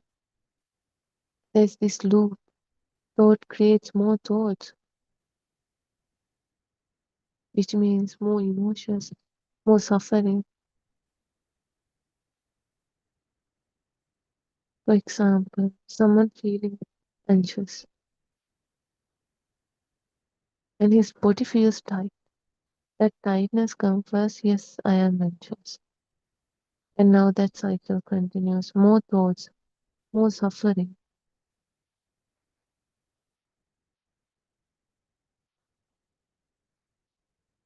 Because of this loop, we feel this must be true, but actually it is a process repeating itself, not a fixed reality.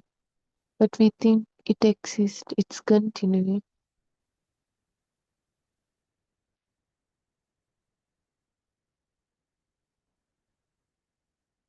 We need to calm down. Then we can see this loop,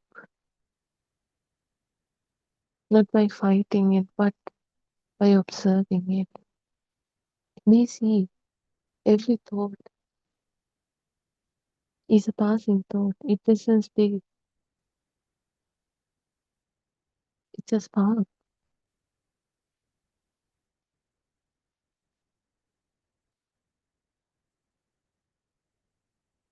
Let us slow it down. Before a strong emotion, a thought, there was this small moment.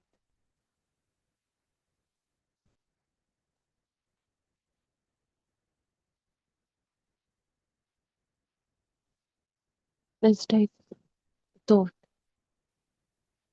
thought document, very quietly, almost unnoticed.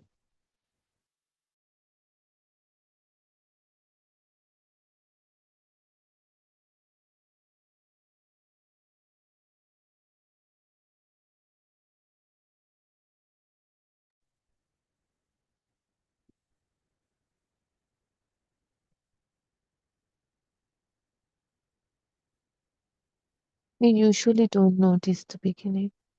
We only notice when the emotion becomes strong. By then, the process is already built. Like sometimes we feel sad, but we think it came out of nowhere. But there was something triggered it. It can be a thought itself.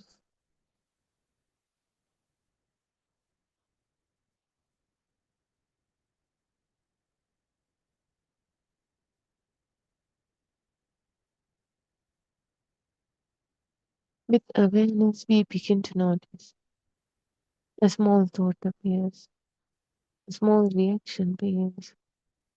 If we see it there, it has less power. We cannot stop thoughts. We only thing what we can do is just observe them. Observe thought is arising and ceasing.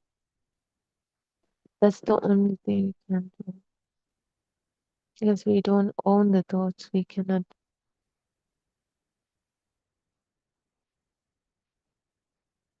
control them. We cannot. They are not the owners. We also don't need to stop thoughts. Just see it. See, this is a thought, not the truth, not the identity, just a construction, just a thought appearing.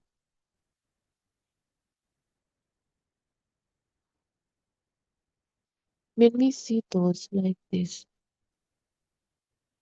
we are no longer completely inside. We are aware of them. We are aware that these are constructions. Thoughts are constructions. Thoughts are not the reality. Then, before the thought was, this is real, before the thought feels real, before the thought start to produce more thoughts and make it complicated or make it powerful, now it becomes the thought is arising. This is happening.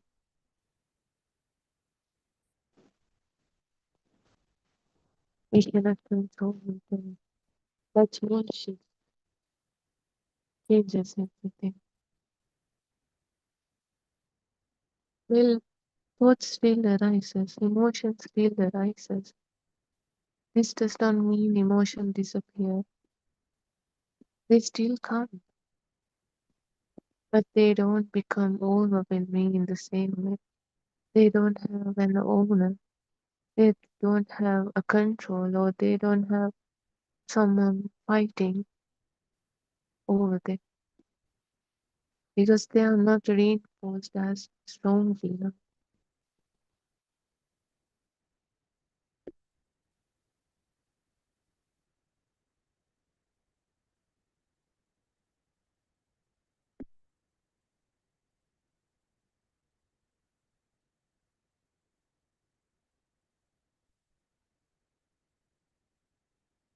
Thoughts are just like waves.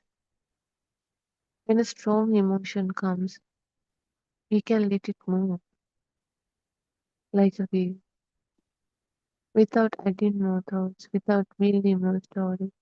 We just observe, sitting deep down, that on the surface there are waves arising and ceasing. We're not trying to control it. We just let it be as it is.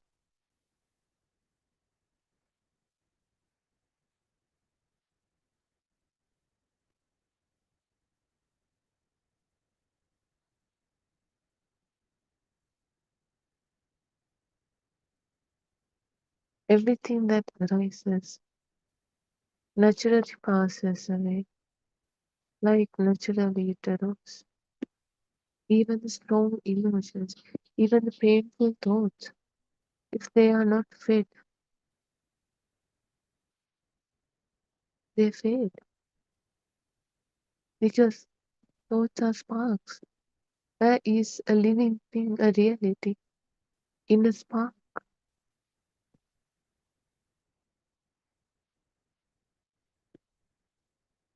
What really happens is when we keep using the same thought, when that stove keeps sparking, it gets stronger.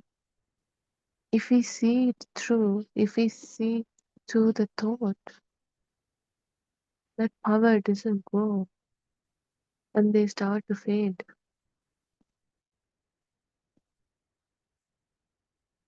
But for mundane, usually people, they're used to feed them.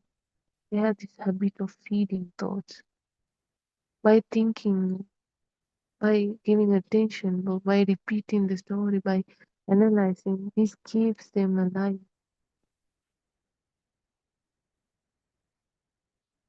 This keeps that thoughts powerful.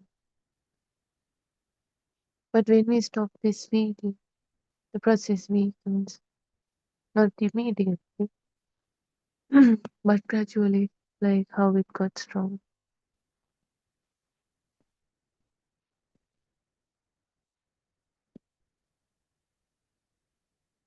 As this becomes clearer, the mind becomes lighter.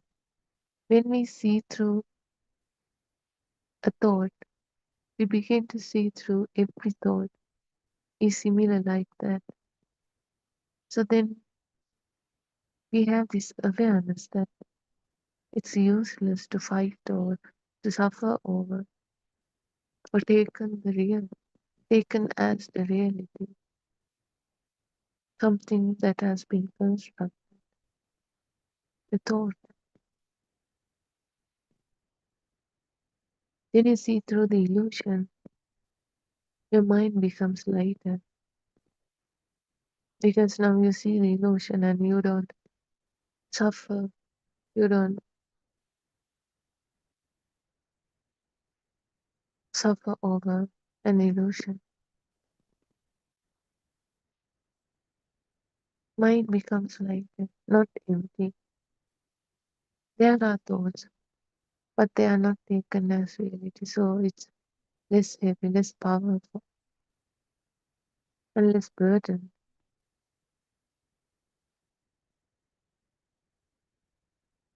Sometimes the suffering may still arise, and that's a part of the mind consciousness. We don't own the mind consciousness, so the suffering may arise without the story. It will may cease, like the way it arose. There's no owner for it. There's no control for it. It's just a sense of working. So like that sense of like when the suffering occurred, arose, did someone did it? Was there an owner? If not, then it will cease like that also.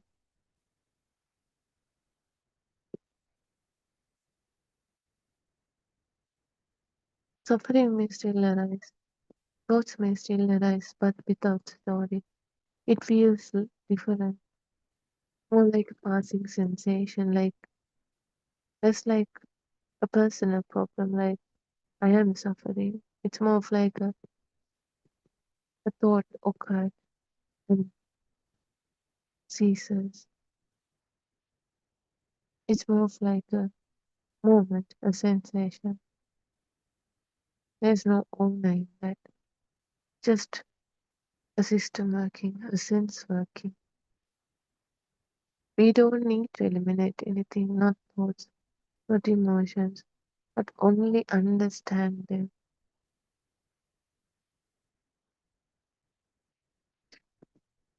By understanding this truth,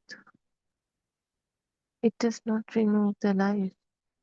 It removes the confusion, the tension, the suffering we have. This tension, this confusion is a big part of suffering. So once it's released,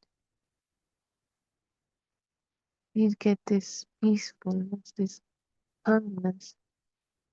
We still feel sad, happy, everything, but we don't own it. They are just passing thoughts. They arise and cease away. Even right now, you can notice if a thought appears. You can see it. You don't follow it, let it grow into more branches, but you just see it arose and it will cease. Just don't push it away, just let it be. But what people are doing is, when a thought appears, they think they thought the thought is there and they try to control it. They try to build more thoughts over that thought. It gets complicated now. But if you see the thought as it is, it will arise and say, just simple, just let it be.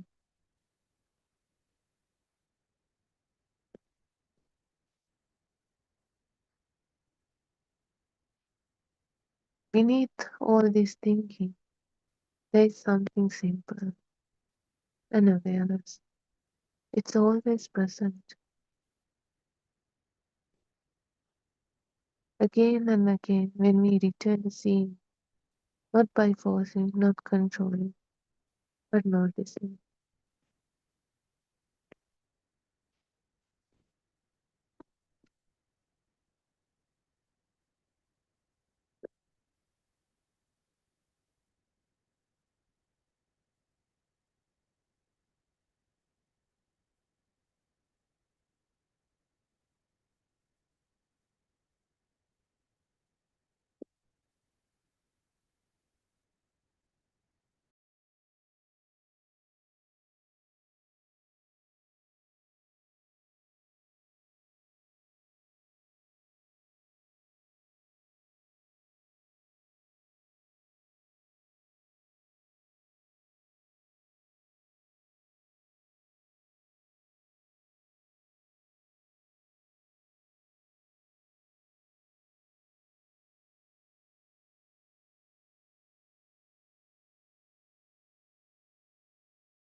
So now we have seen how thoughts arise, how they repeat, how they get powerful, and how that creates this suffering.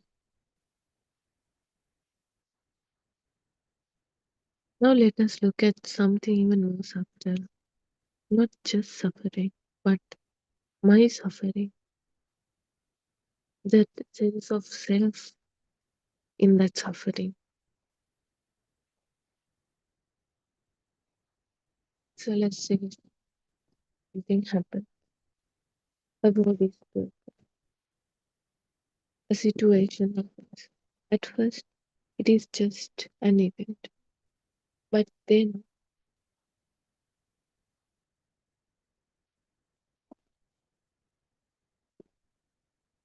a thought appears. It says, this is happening to me. And in that moment, this suffering becomes personal.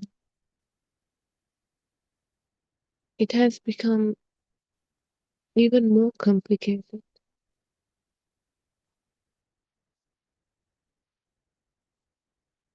If we go back, before this thought about me appears, what is actually there? It could be just only a sound, only a sensation. It's just that only a simple raw experience from one of our senses. Just a vibration, no owner, no symptom. But then suddenly this thought comes, this sense of self, the thought of self comes. Now it has become there, did this to me. So now I don't like this. This affects me badly. I feel hurt. That one thought creates this center, a me, a self, I-ness. And now everything is organized around it. Now this me, this self,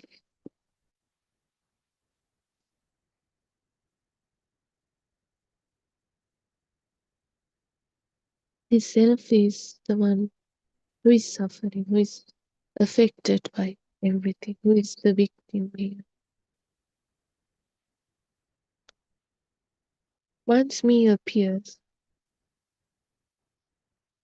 a problem appears. Because now there is something to protect, something to defend, something to maintain.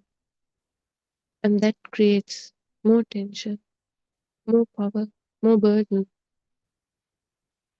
more suffering.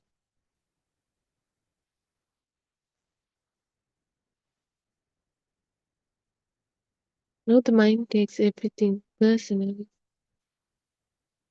Notice how quickly the mind does this. A look from someone becomes about me.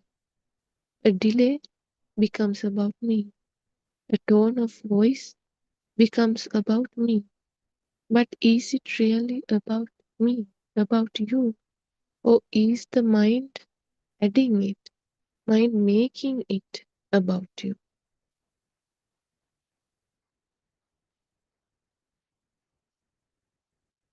So let's take a simple example. Someone walks past without smiling. It's a raw fact. What we actually saw is just a bunch of colors. And the rest, that story, starting to build in our mind consciousness.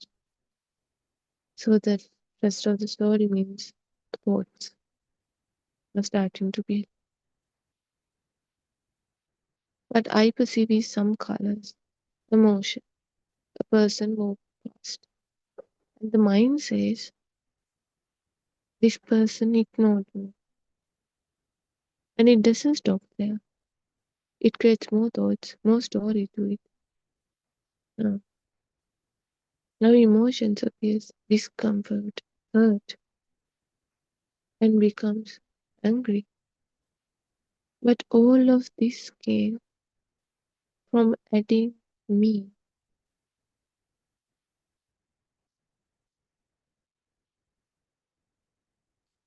They taken it as something that happens to me. It always becomes about me. This color, this action, it becomes about me. So now they ignored me. And now this suffering, it happened to me. I am the victim here. This me, this sense of self. So if there was no me added, what would remain? Just a seeing, a color, maybe hearing, maybe a movement. That's it. That's no problem.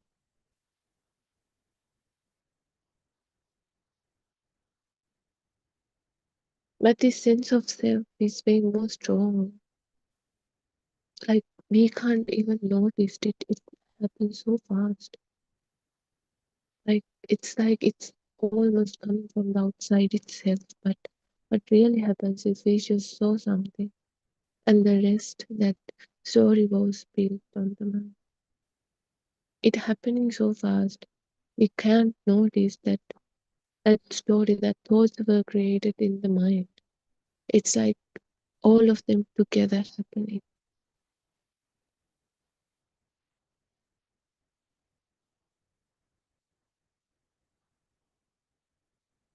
The mind has this strong habit. It senses everything around this me, this sense of self. But it's not happening right now. It is learned, it is used from childhood. It's habitual.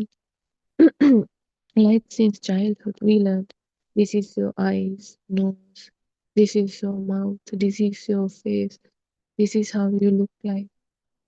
And then the things, this is your things, this is your identity, this is your name. So everything becomes connected to this center. So when we keep using this me, this belongings, this is your things, this is that, that is your thing. This sense of self becomes stronger and stronger. This thought becomes powerful. So once something becomes mine, it becomes heavy. When the child grows, it becomes way more complicated. It's not just about things, it becomes my reputation, my success, my relationship, my everything becomes yours. Now there is this pressure. There are a lot of things that belongs to this mind, this self. Not only that, but also there is this fear of losing them, fear of damaging them. The story has become way more complicated. Thought has become way more powerful. Now do we question, is there this me? No, because we have used it for so long, we have so got used to it. Now there is this feeling of this me existing. There is this sense of self. We feel there is this me is existing. We get this existent feeling. We don't doubt it. We believe it. We have this feeling, this me is now existing. But if we look, if we observe properly, this self is a thought, a powerful thought that has been used, created, built, developed over a long period. It's a powerful thought. That power has given it that feeling of existence, that real feeling.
If we take a thought, that thought alone is like this powerful.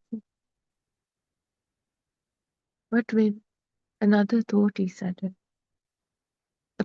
another powerful thought like me is added, it becomes way more strong. Example, with a simple thought, this happened. It's light, it's powerful. But if we add it with this me concept, this happened to me, now it's way more powerful, way more heavier. The moment me is involved, this emotion becomes intense because now it feels personal, real, important. But if we observe the me thought,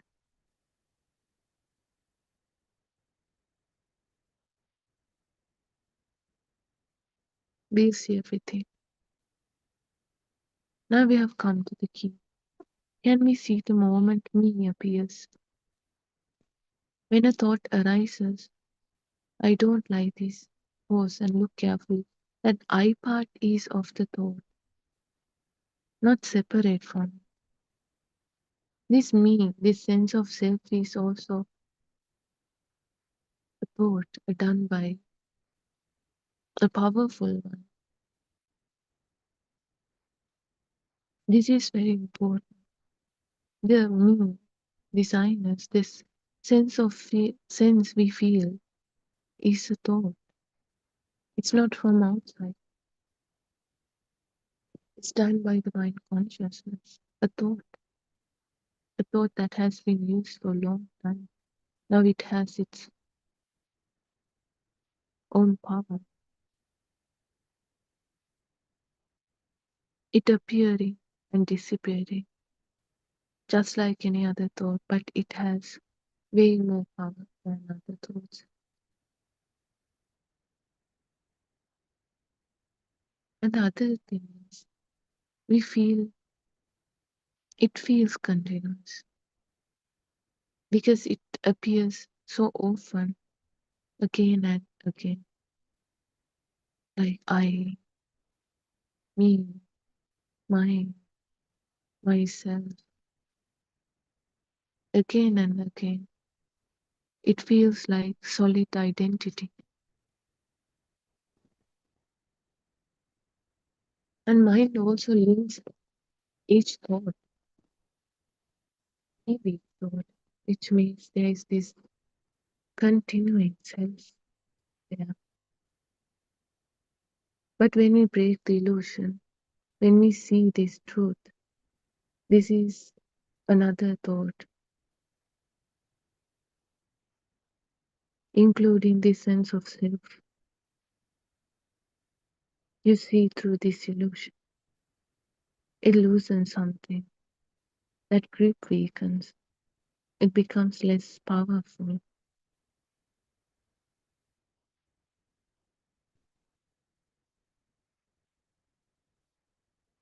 Not only that, but then something new becomes possible. Experience the things without this ownership, without this sense of self. Like a sound happens, a sound appears, not to me. A sensation appears, not in me. It's just happening. There is no me in any of those things. Just a sensation, a sense, a contact, a vibration occurred and ceased. That's it. No me in it. Just a vibration, a spark.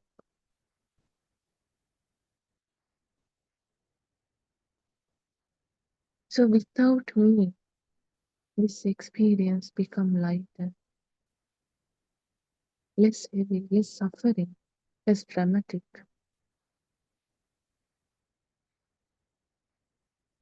Well, this does not remove life.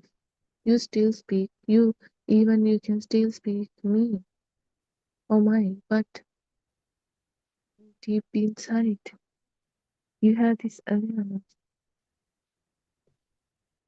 It is just for communication. There is no me. There is no self. You can act, you can respond, but internally there is this less struggle, less suffering. You see everything as this illusion, as this movie. So most of our burden is not from the events, it's from the mind consciousness, especially from this sense of self, like my story, my identity, my problem. But when this me, this sense of self is fading away, when this thought loosens its power, when it softens, that suffering, that burden reduces as well.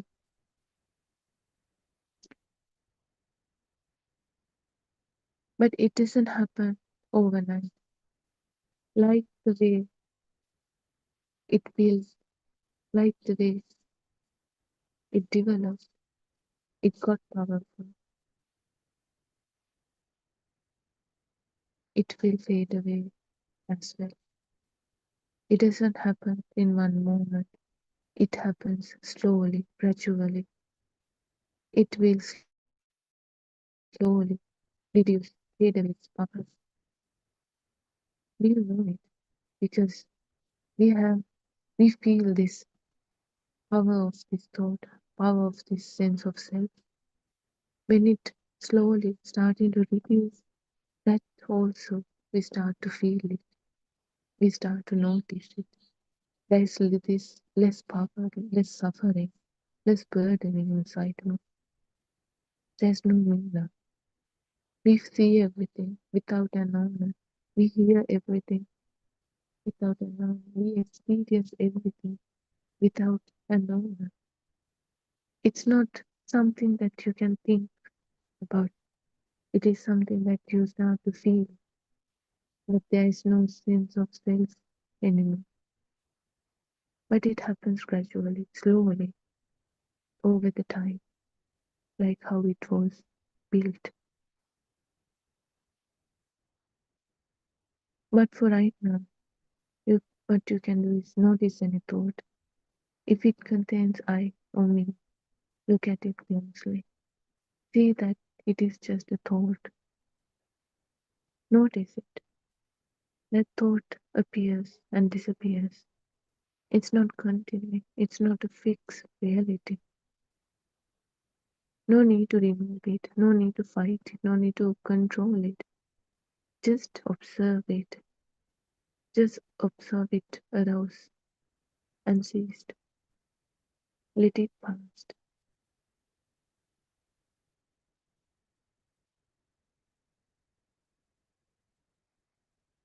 So this suffering, it becomes stronger when this experience becomes more personal, when this sense of self, when this me, myself is added.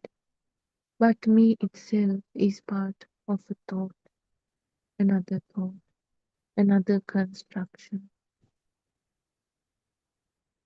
another constructed thought by the mind consciousness. When nothing is taken personally, when nothing is taken as the reality, when you penetrate through the thought, what remains is just happening, just sense experiences, just senses are working.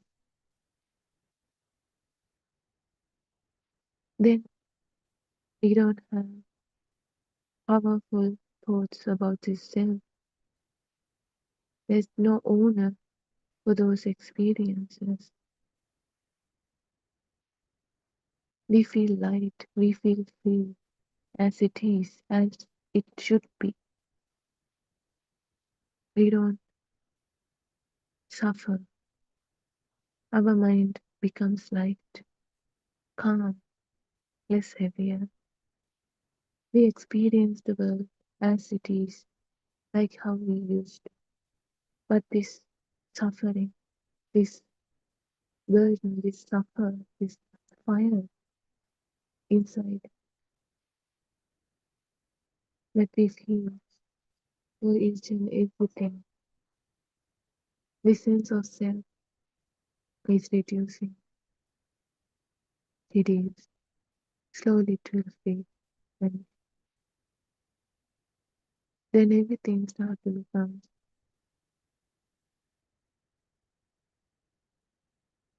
experiences without an owner. which means without suffering.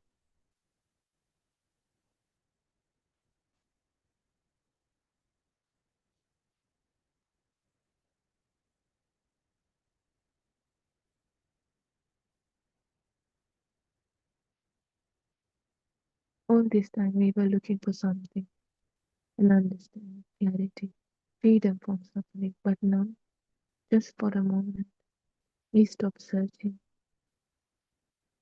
Right now, what is actually missing? Before the next thought answers, just look. There is breathing, there is hearing, there is simply awareness. Nothing extra is needed for this moment to be complete. The mind may still look for something, like something is not enough, something must change, but that is just a thought, appearing and passing. Everything happens, already happening, without effort, without control.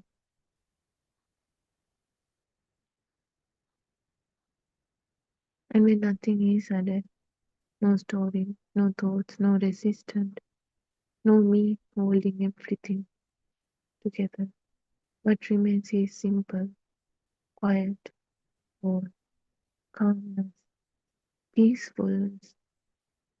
So nothing needs to be solved because in this moment, nothing is truly lacking. We reach the peaceful, the calmness within. We see the thoughts as it is, ceasing, arising and ceasing. Yet there is no suffer for it. So we'll end our discourse for today. Teron Sunday, everybody.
I worship Triple Gem with the greatest respect.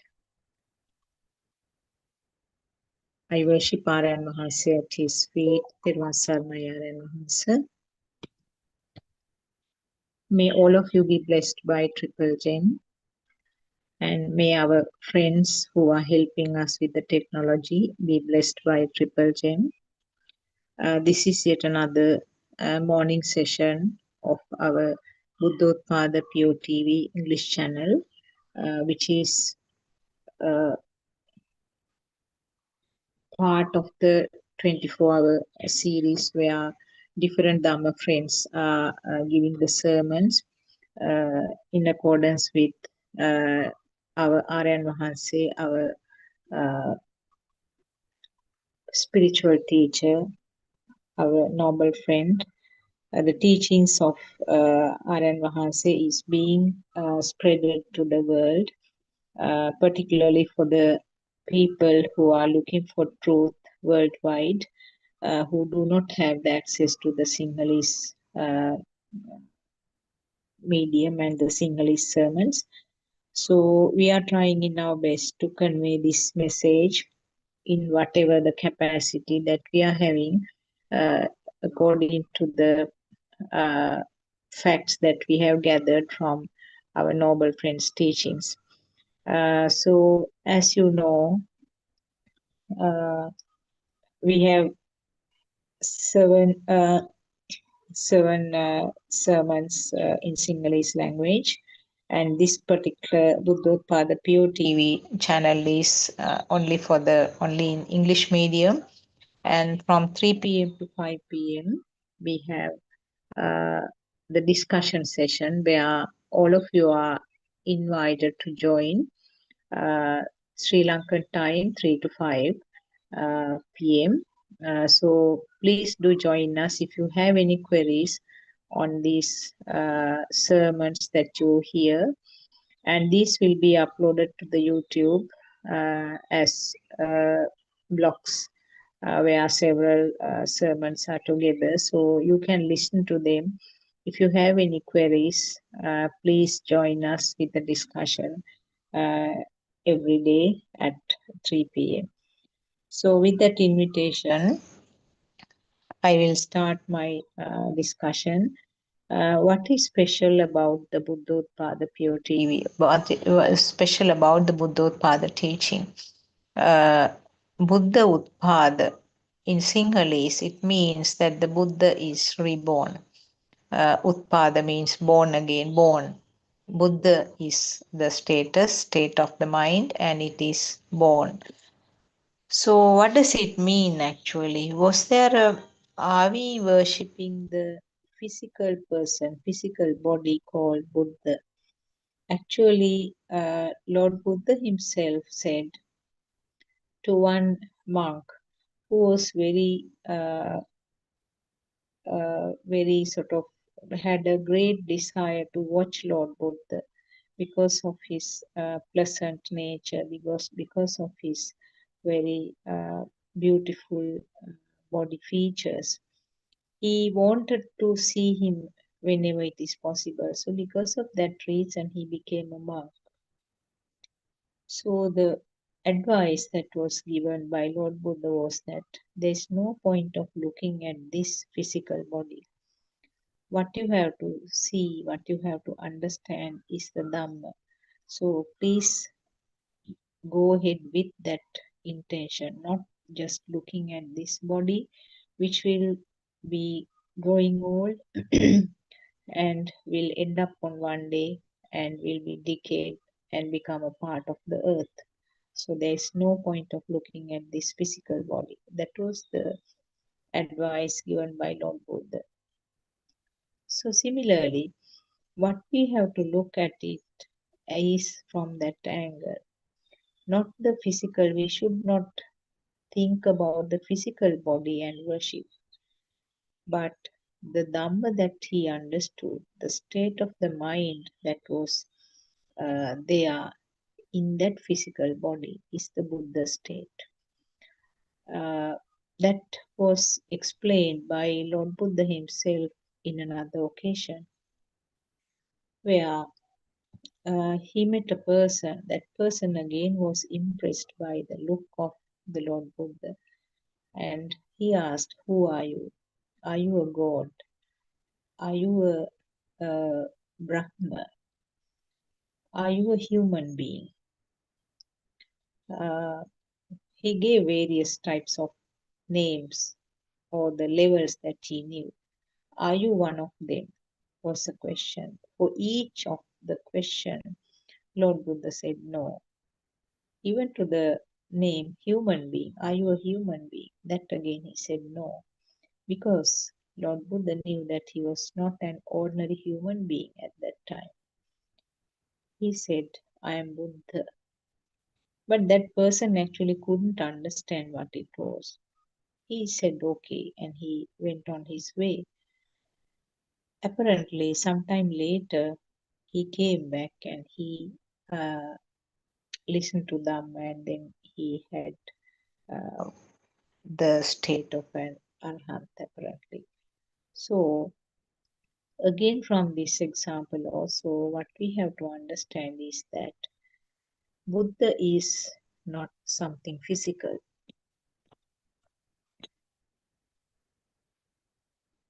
Buddha is something, a state of the mind, a state of the mind that was reached by this Lord Buddha.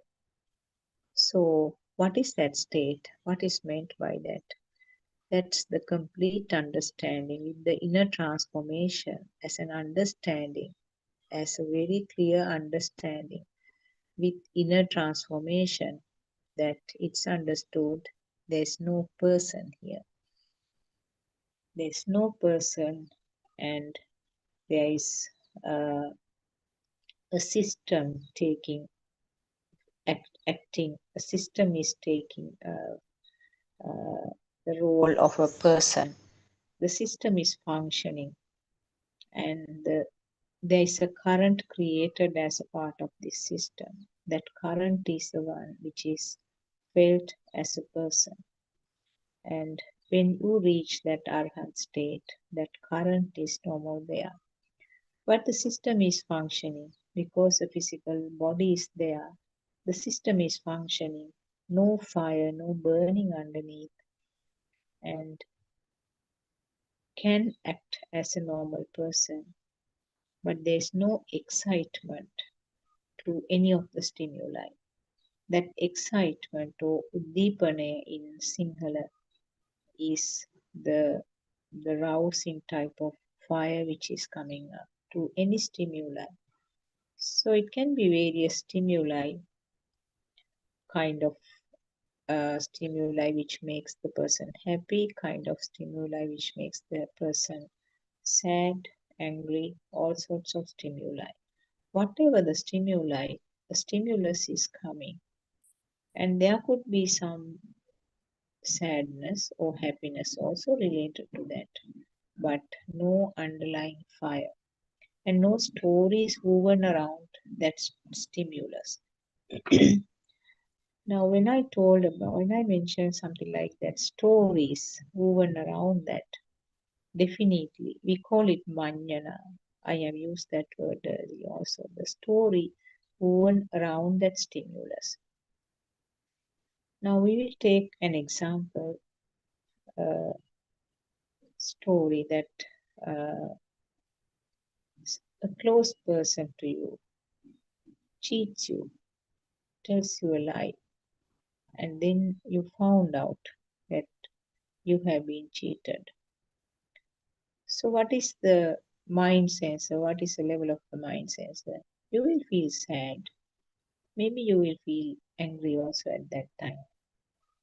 But underneath, now those are actually the normal part of that sensor system. The mind sensor itself, those are the products of the mind sensor. But if you have no stories around that, that means there is no fire. Just you felt sad at that moment. Just you felt angry at that moment. But it is just an incident, part and parcel of that incident only. What are the stories woven around? Oh, he's always like this. He has cheated me early, also like this. What wrong did I do to him to be cheated like this?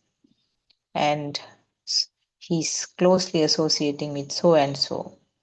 And that person also must be the same. Even the things that person told me must be the same like he telling me. So they are both in the same bucket. And I should avoid having any friendship with these people. I should move away from there. Now these are the examples of stories which are woven around a stimulus. So the stories will be woven around only if that stimulus is real.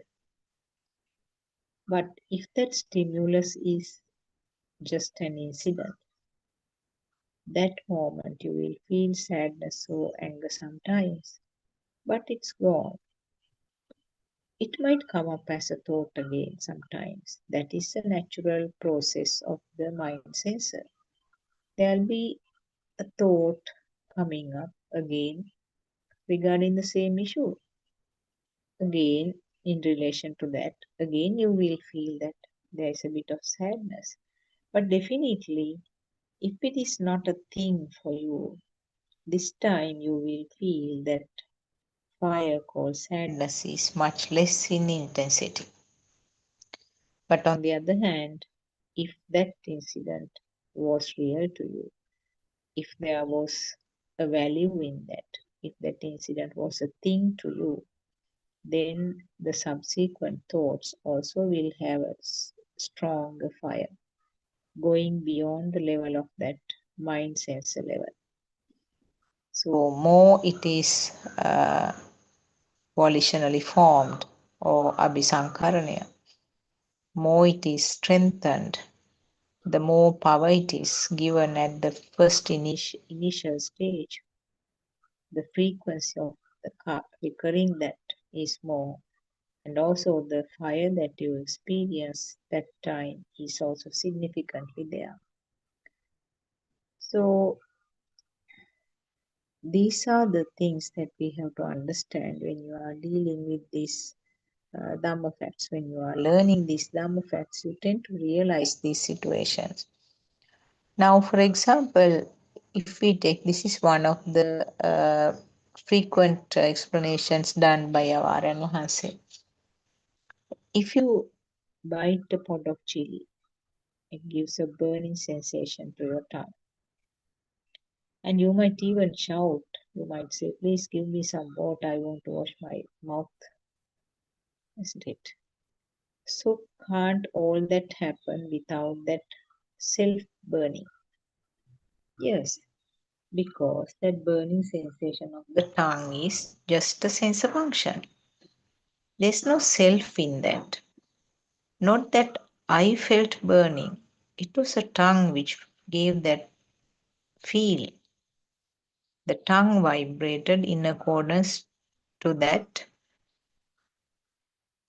action of the chilies. It is due to some form of chemical which is there in the chili pod, gave rise to that burning sensation, or in other words, there was a vibration at the tongue level. And the mind sensor will recognize, there will be recognition of thought form. This is chilies, and this is due to the chilies being bitten. Now, that itself and the burning sensation is felt by the body sensor, isn't it? You might have the taste of the chili, that is your taste sensation. You might hear a sound when you are biting, that is your ear sensation, ear consciousness.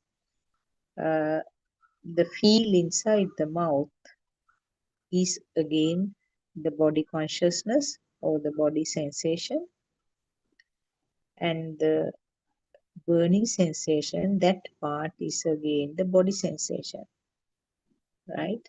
The taste of the chilies is a sensation of the tongue, and recognition of this is your mind sensor. So you can see that 3 or 4 sensor faculties together here to give the final conclusion.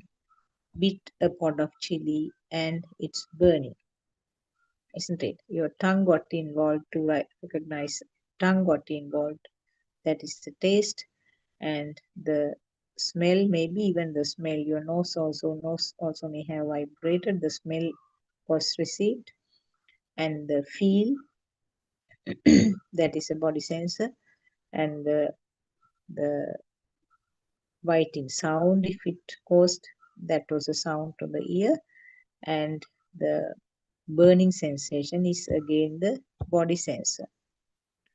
And collection of this comes up as the mind sensor. Mind sensor is the one which is creating the whole story, isn't it? With a pot of chili and it's burning now. Now, did it happen by somebody's instruction? No. It happened as a sequence, isn't it? And what happens actually? How does it end up? I bit a pot of chilies. My tongue is burning. Give me some water. So, isn't that the final conclusion? But was there a self who did it? There was no self. These are all sensor functions which took place one after the other, one after the other. And it was the final conclusion. I had a burning in my tongue due to a pot of chilies. So this is what we have to separate out. The burning feeling of the tongue is not myself, not the self. It's not self-perception, but the other levels, the other five senses, other five perceptions were there. Now each of them, if you take, each of them we know that it is due to the fast vibration, isn't it? Yes, it was due to the fast vibration, then and there it was created. Now if you had no eyes, or if you were blindfolded, you didn't know that it was a chili pod, isn't it? If you didn't have the ears, or if you had a problem with your hearing, you wouldn't have heard the sound of the uh, munching or the biting. If your nose was blocked for some reason, you wouldn't have felt the smell of it. And for some reason, if your tongue was anesthetized, or if your tongue was completely numb and didn't feel anything, that taste also wouldn't have been there. And also the senses of the tongue, if so some the body sense or the nerves which were related to the tongue was not functioning, you wouldn't have felt that burning feeling either. You will be happily eating a chili pod with no senses. Then where is myself then? Then there is no vibration of the five senses that I mentioned. When there is no vibration of those five senses, there is no myself. There is no thought also. There is no thought about biting a chili pod and feeling very burning on the tongue. So now then, when there is no thought, when there is no self-existence also, isn't it? There is no self then. Now you can see the story here. And if you can work out like this, the stimuli that you uh, experience, always they are the result of the five senses. And the thought is something that you experienced earlier, so always behind the thought also, it's the five senses at whatever the level. The thought of chili pod is resonated right now to this point from the experience that was gathered in the past. The little baby didn't know what the chili pod is. If you give a beautiful red chili pod, the baby will straight away put into the mouth and eat it because the baby is very curious about it, isn't it? And the baby will cry at that moment. But there's no thought about the chili pod. There's no thought about uh, the eating of the chili pod by myself. Why is he crying then?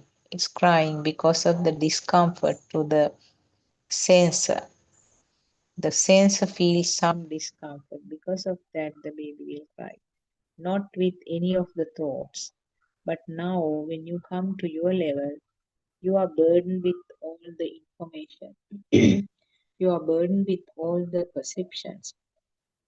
The chili pod was bitten accidentally, and my tongue is there, my tongue which is burning, and I can't tolerate this. Please bring some water. Water is the one which is going to help. Now, baby has no idea how to get rid of that discomfort either. The baby will just, as a response, baby will be crying. So, this is something that you have to understand. It's always created by the senses. And as I said, the things like happiness, sadness, anger, those things also can come up as a result of the mind sensor function. But they are not as deep as in a person who is in the mundane world. In a person, in an arhat, they are not sort of deeply rooted uh, emotions. They are just superficial, confined to that incident only, and it's gone. So that is the beauty of this Dhamma. Uh, and we know enough examples. I think you may have heard this even in this session itself. There are so many instances where it's described that the normal formation of the thoughts in Arhat also, and the times where the sadness or happiness was indicated. Lord Buddha once said that he was sitting under a tree on the way to the city of Kimbulwat, where he was living mm, in his as a layperson. So he told somebody that even the wind coming from that side is very comfortable. So that means he liked that city. That is not a craving. That is not a burning type of likeness or attachment. He liked it. That's it, simple. There's no fire underneath. And also, there's another instance where he was leaving the city of Vishala, and that was a city that he lived for a long time. And when he was leaving that city for good, he turned back and then was putting the last uh, glance at the city, because that again, because he liked that city, that was the way that he paid his gratitude. And also in the history, that after becoming the Lord Buddha, the bo tree which gave him the shadow, uh, where he was sitting underneath and meditating. He wanted to show his gratitude to the bo tree, and he was, it says that for 1 week he was looking at the tree. That is again because he liked it. Again, that's not a craving, that is not an attachment or a desire where there was underneath burning. And the instances where he didn't like, he avoided. When the monks were fighting in a temple, even with some advisors, he couldn't stop it. So what did he do? He didn't like that setup, and he left the temple. So that again, there was no hatred or anger which was burning underneath, but he didn't like that setup, so therefore he left.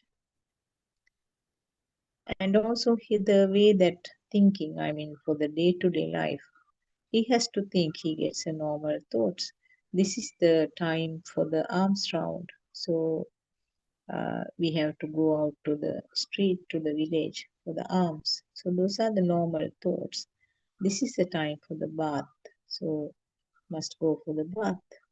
And in one occasion, there were few of the Theros monks, venerables, who were living in a close by temple. He got a thought that I must visit them. So he had this thought and he went up to that place. So those are all, and also once he, after 7 years of his reaching the Arhat state, he thought that must go to my hometown, city of Kimbulwat, and then explain some Dhamma to them.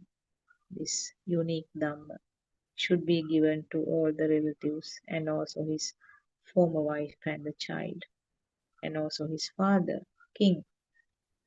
So that was a thought, and he went there. So these are all uh, stories which say that definitely even the Arhat has the normal thoughts, and also the normal kind of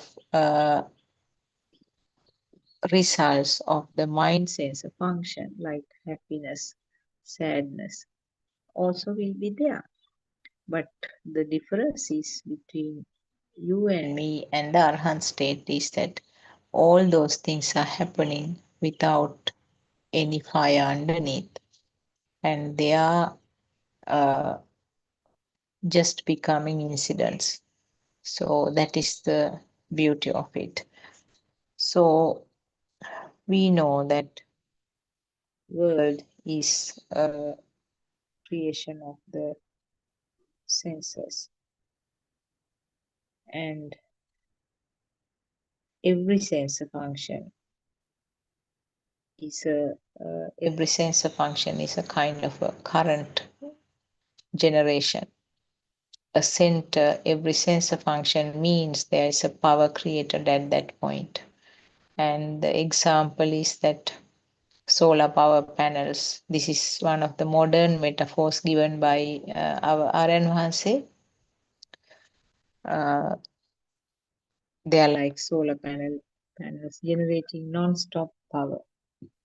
So this non-stop power will combine together to form a different type of a power, which is the thought. And the thought, because of the speed, will become a different type of a power or a different type of a vibration, which gives the feel that this is real, this is existing. And that further gives another type of a vibration. Again, due to the speed, this is myself.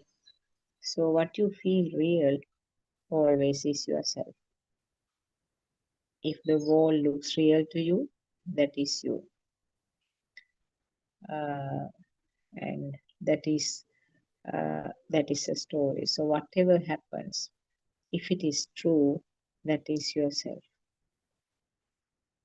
We know that wherever there are two opposite ends, there is some current created. This is one of the metaphors given by our Aryan Vahanse. So one simple example is the battery that you are having at home, simple torch battery. So when you connect the two ends with the help of two wires, depending on what you are connecting to that, you will create something.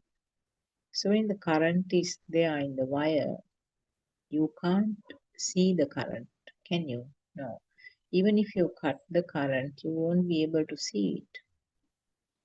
So when the wire is live, or in other words, a wire has the current, depending on whatever the equipment you are using, you can create something. So like that, the SAR server, or the formless type of current, which is there in every system, depending on the sensor, something will be created. So if you go back to the story of the torch battery, when you connect up the two ends of the wires, if you keep a bulb there, the bulb will give the light. And you can hear a sound sometimes. If you touch the two ends of the battery, it will give a sound. That is because the ear vibration is created. And the light is the creation of your eye. And the sound, which sort of a little burst like sound, which is a creation of the ear. And there might be even a burning smell, isn't it? That will be a creation of the nose. And if you touch it, the creation of the skin will give rise to the feel, the shocked feeling. So, like that, depending on what the sensor was created, you get something. So, this is the current that we are talking about always. The current which started from the zygote level, which gets built up as a part of this system function, and the current becomes very strong by this time that at the level of you and me. The current is very strong now. Current is felt always. That is because always there is one of the senses functioning. Except the time that you are not seeing a dream, all the other times the senses are functioning. Sometimes it might just come up as a thought. Either it is one of the five senses, or sometimes just the mind sensor is functioning. Now, in such instances, you say that I was thinking, this thought came to my mind. That is how you describe, isn't it? So, the thought is, as I said, is a previous incident where at some point the other five senses has led to the formation of the thought. And that thought is the one which is synchronized to this moment or telepathized. Now, that is why you can't say that there is a time gap. Something which was created at some point. And remember, it is not only the experience at that moment.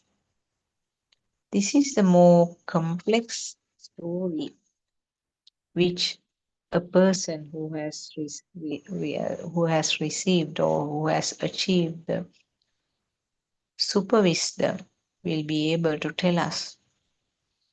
That is what Lord Buddha explained to us. And then now we are hearing it again from our noble friend. We would have been able to explore this much and identify it ourselves. What happens is that thought which occurred at some time has all the components, isn't it? That thought will have the pictures, will have the sounds, smell, taste, and the skin sensations. Not only that, it also has that self-perception also, which was actually a groundbreaking revelation done by our Lord, our Aran Mahanse recently. So it's not only the five senses which are there, it has every component of the thought, which means it has the components like the ittha sanyava or the perception of existence and also the self-perception. So nothing is lacking. Full picture is here now. And that is why when it is reproduced here, or when it is synchronized, resonated, or telepathized, the whole lump sum is here as it is. So that is why you tend to feel that it's there now. Now, for example, if you are shown a pineapple, it's a sight to the eye. That means the vibration of the eye, that vibration has equalized to that vibration outside, and then you see it as a picture. That is your eye consciousness. Eye consciousness means always the consciousness, or the vinyane means there is a kind of separation. It's there. That light or that shape is there. And in a very fine manner, there is a self vibration on this side who is experiencing. So there are two vibrations. Vibration of the eye, which gives rise to, or which causes that appearance of a light due to the speed of the vibration, and that vibration becomes equal or telepathized to another vibration somewhere, and that concept we call seeing. And similarly, the so you see only the we can say you saw a picture. So you can't talk about the smell or the taste or anything. You saw a picture of a pineapple. So it was a shape only, isn't it? And it was a mind sensor which comes up with the conclusion. This is pineapple. And a person from some other country will have a different name. For a Sinhalese person who has no idea about the English language, it is Annasi. So different countries who speak different languages will have different sounds to the same picture or to the same vibration of the eye. Different sounds will be given. So then what happens? The conclusion uh, includes everything, isn't it?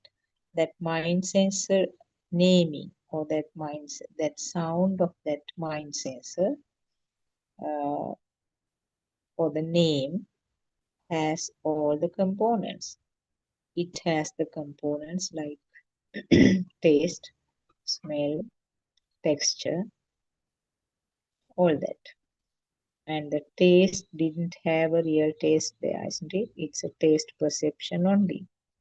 The smell didn't have a real smell there, it was a smell perception. Something created in the mind right now. And the texture and texture also doesn't have anything to do with the body sensor. But you feel it, isn't it? Yes.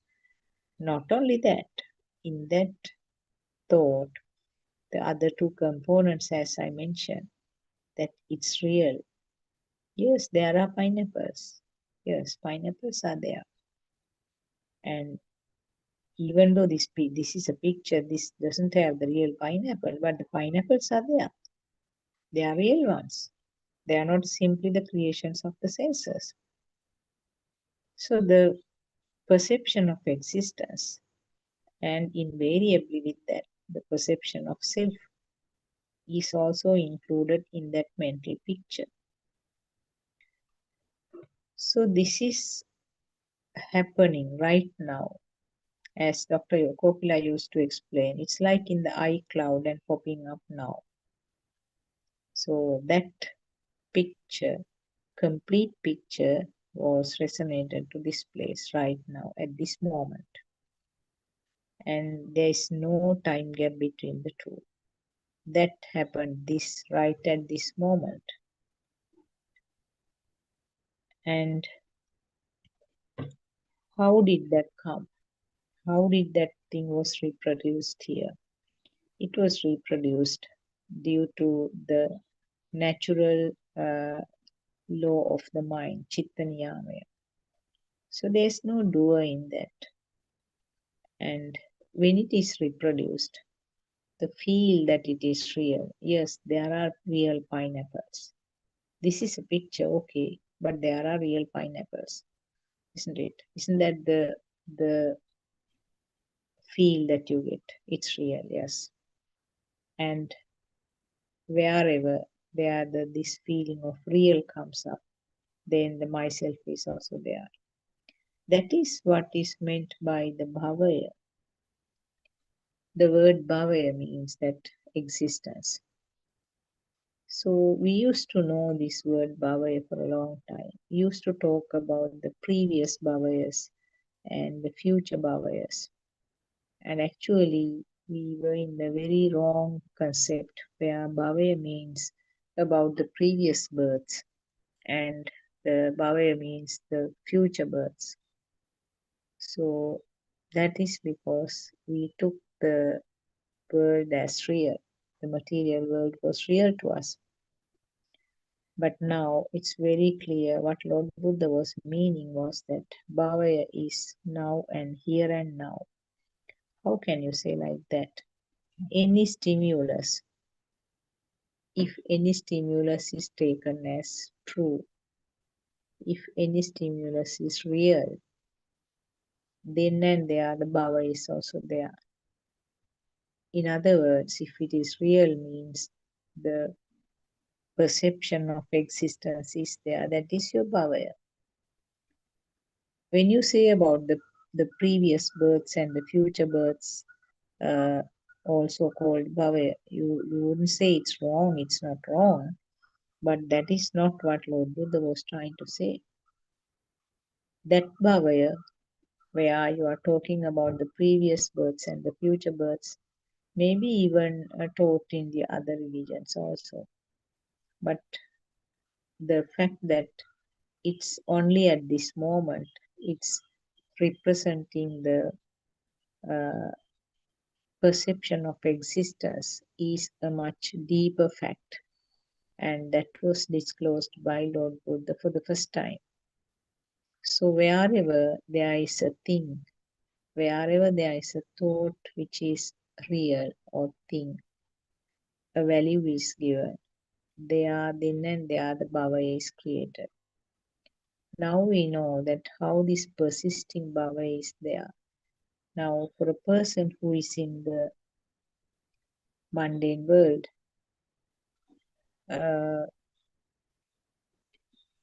person in the mundane world will take all the stimuli as real, isn't it? All the stimuli are taken as real.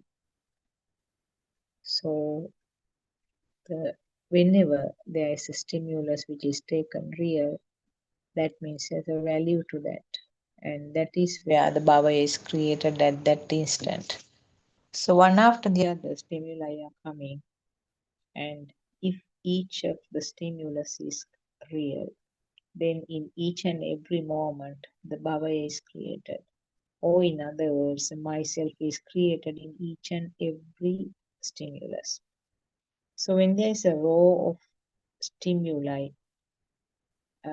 which is the normal case, the row of stimuli are occurring. Similarly, a row of bhava is constructed. And invariably that means a row of feeling of myself. Or in other words, a row of perceptions of existence or bhava is created, and as a result, a row of self-perception is created. That is how you feel that this self is something persisting. Because it's happening so fast, because it's happening next to each other in a very fast manner, you feel that there is no disappearance of each stimulus. It's a continuous process, but that interruption in between is not observed. Now it has become a persistent world for you, a persistent bhavaya. And on the other hand, there's a persistent or existing myself. So as long as the things are there, the valued stimuli are there, the persisting things are there, and existing myself is also there. So this is the root, actually, something that you have to very clearly identify, that this is something happening at each and every instance. So if you are clever enough to see this, in other words, if your system is clever enough to identify this, who is actually understanding this? It's not myself who is trying to understand this fire, isn't it? It is the jnana or the wisdom which is blooming up, which will start identifying this process. Wherever there is a fire, that is how you try to understand that fire is coming up, and the fact that fire means myself, nothing else. So these are some of the facts that actually we have been talking again and again. But still, if the system is not convinced, we have to talk about the same facts again and again. And what Lord Buddha said was that he said this is a unique Dhamma. This is not something that you have heard earlier. And So listen and see. Up to a certain level, I can help you.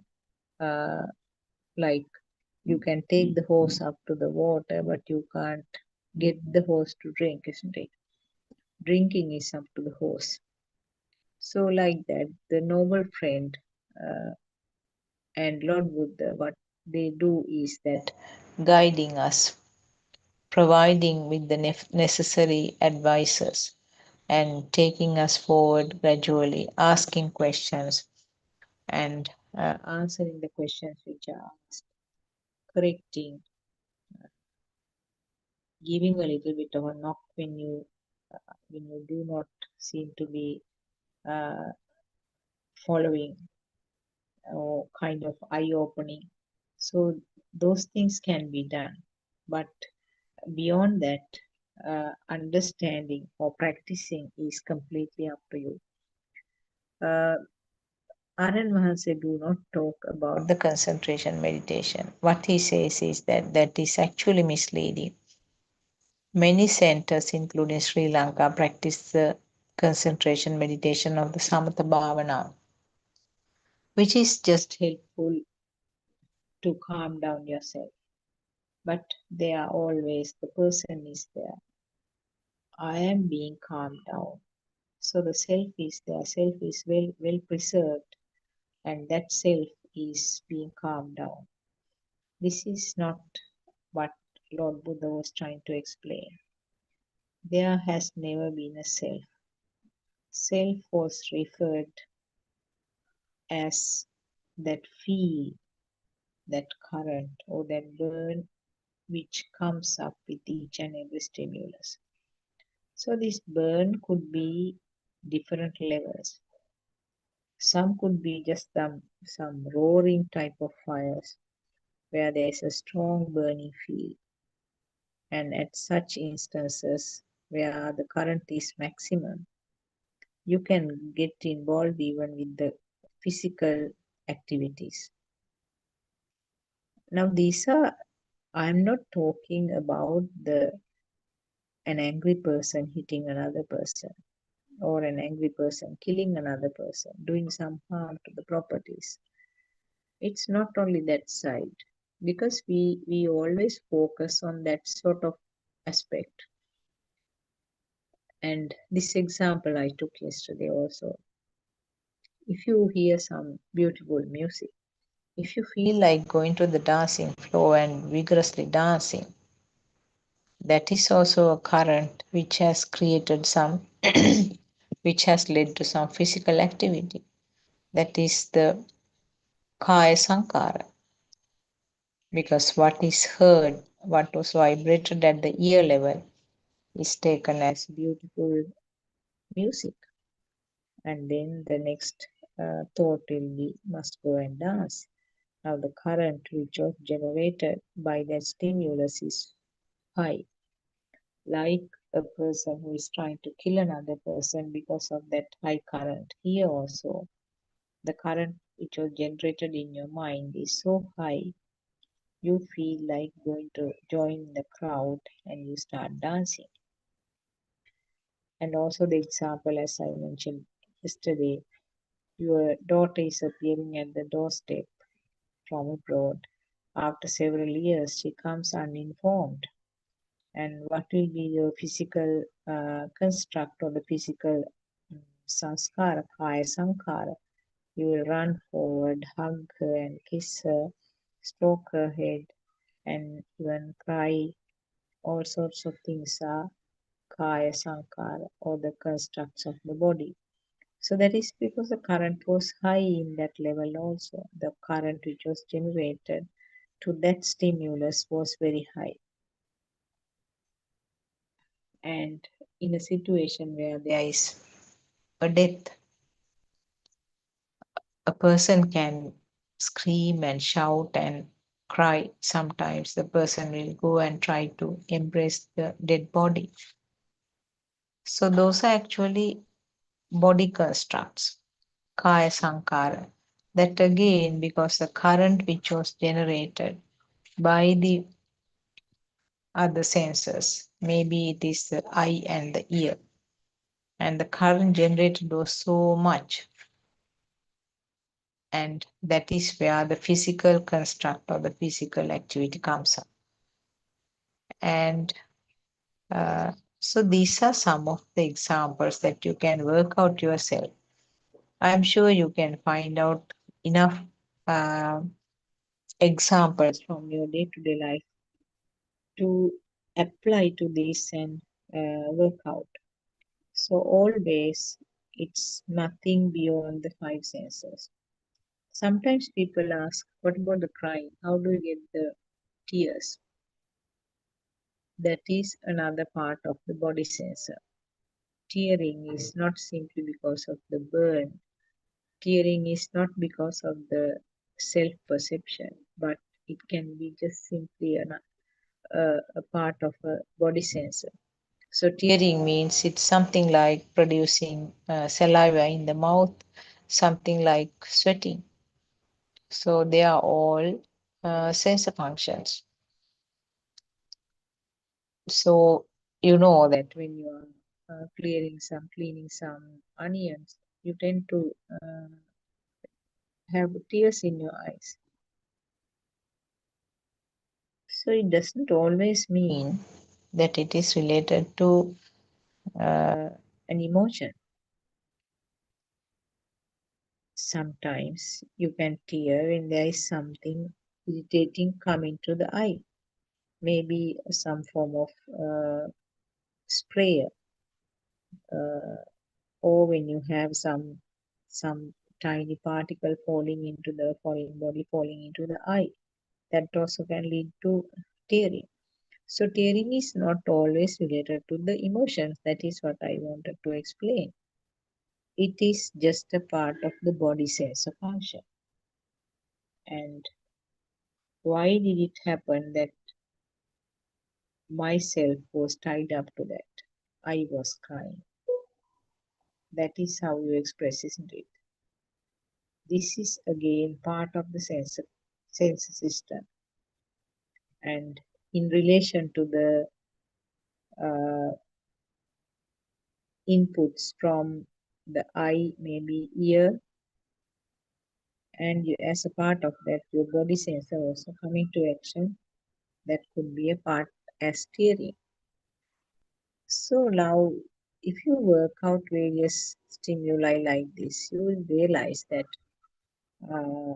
nothing can be uh, grouped separately to say that this is something not within the sensors. Always it is a part of the sensor. So when you understand this fact, what will happen? Now this has to be very clear, actually, crystal clear about how the thoughts are formed. And the fact that thoughts have a power. And thought is something that is created right now in this moment. So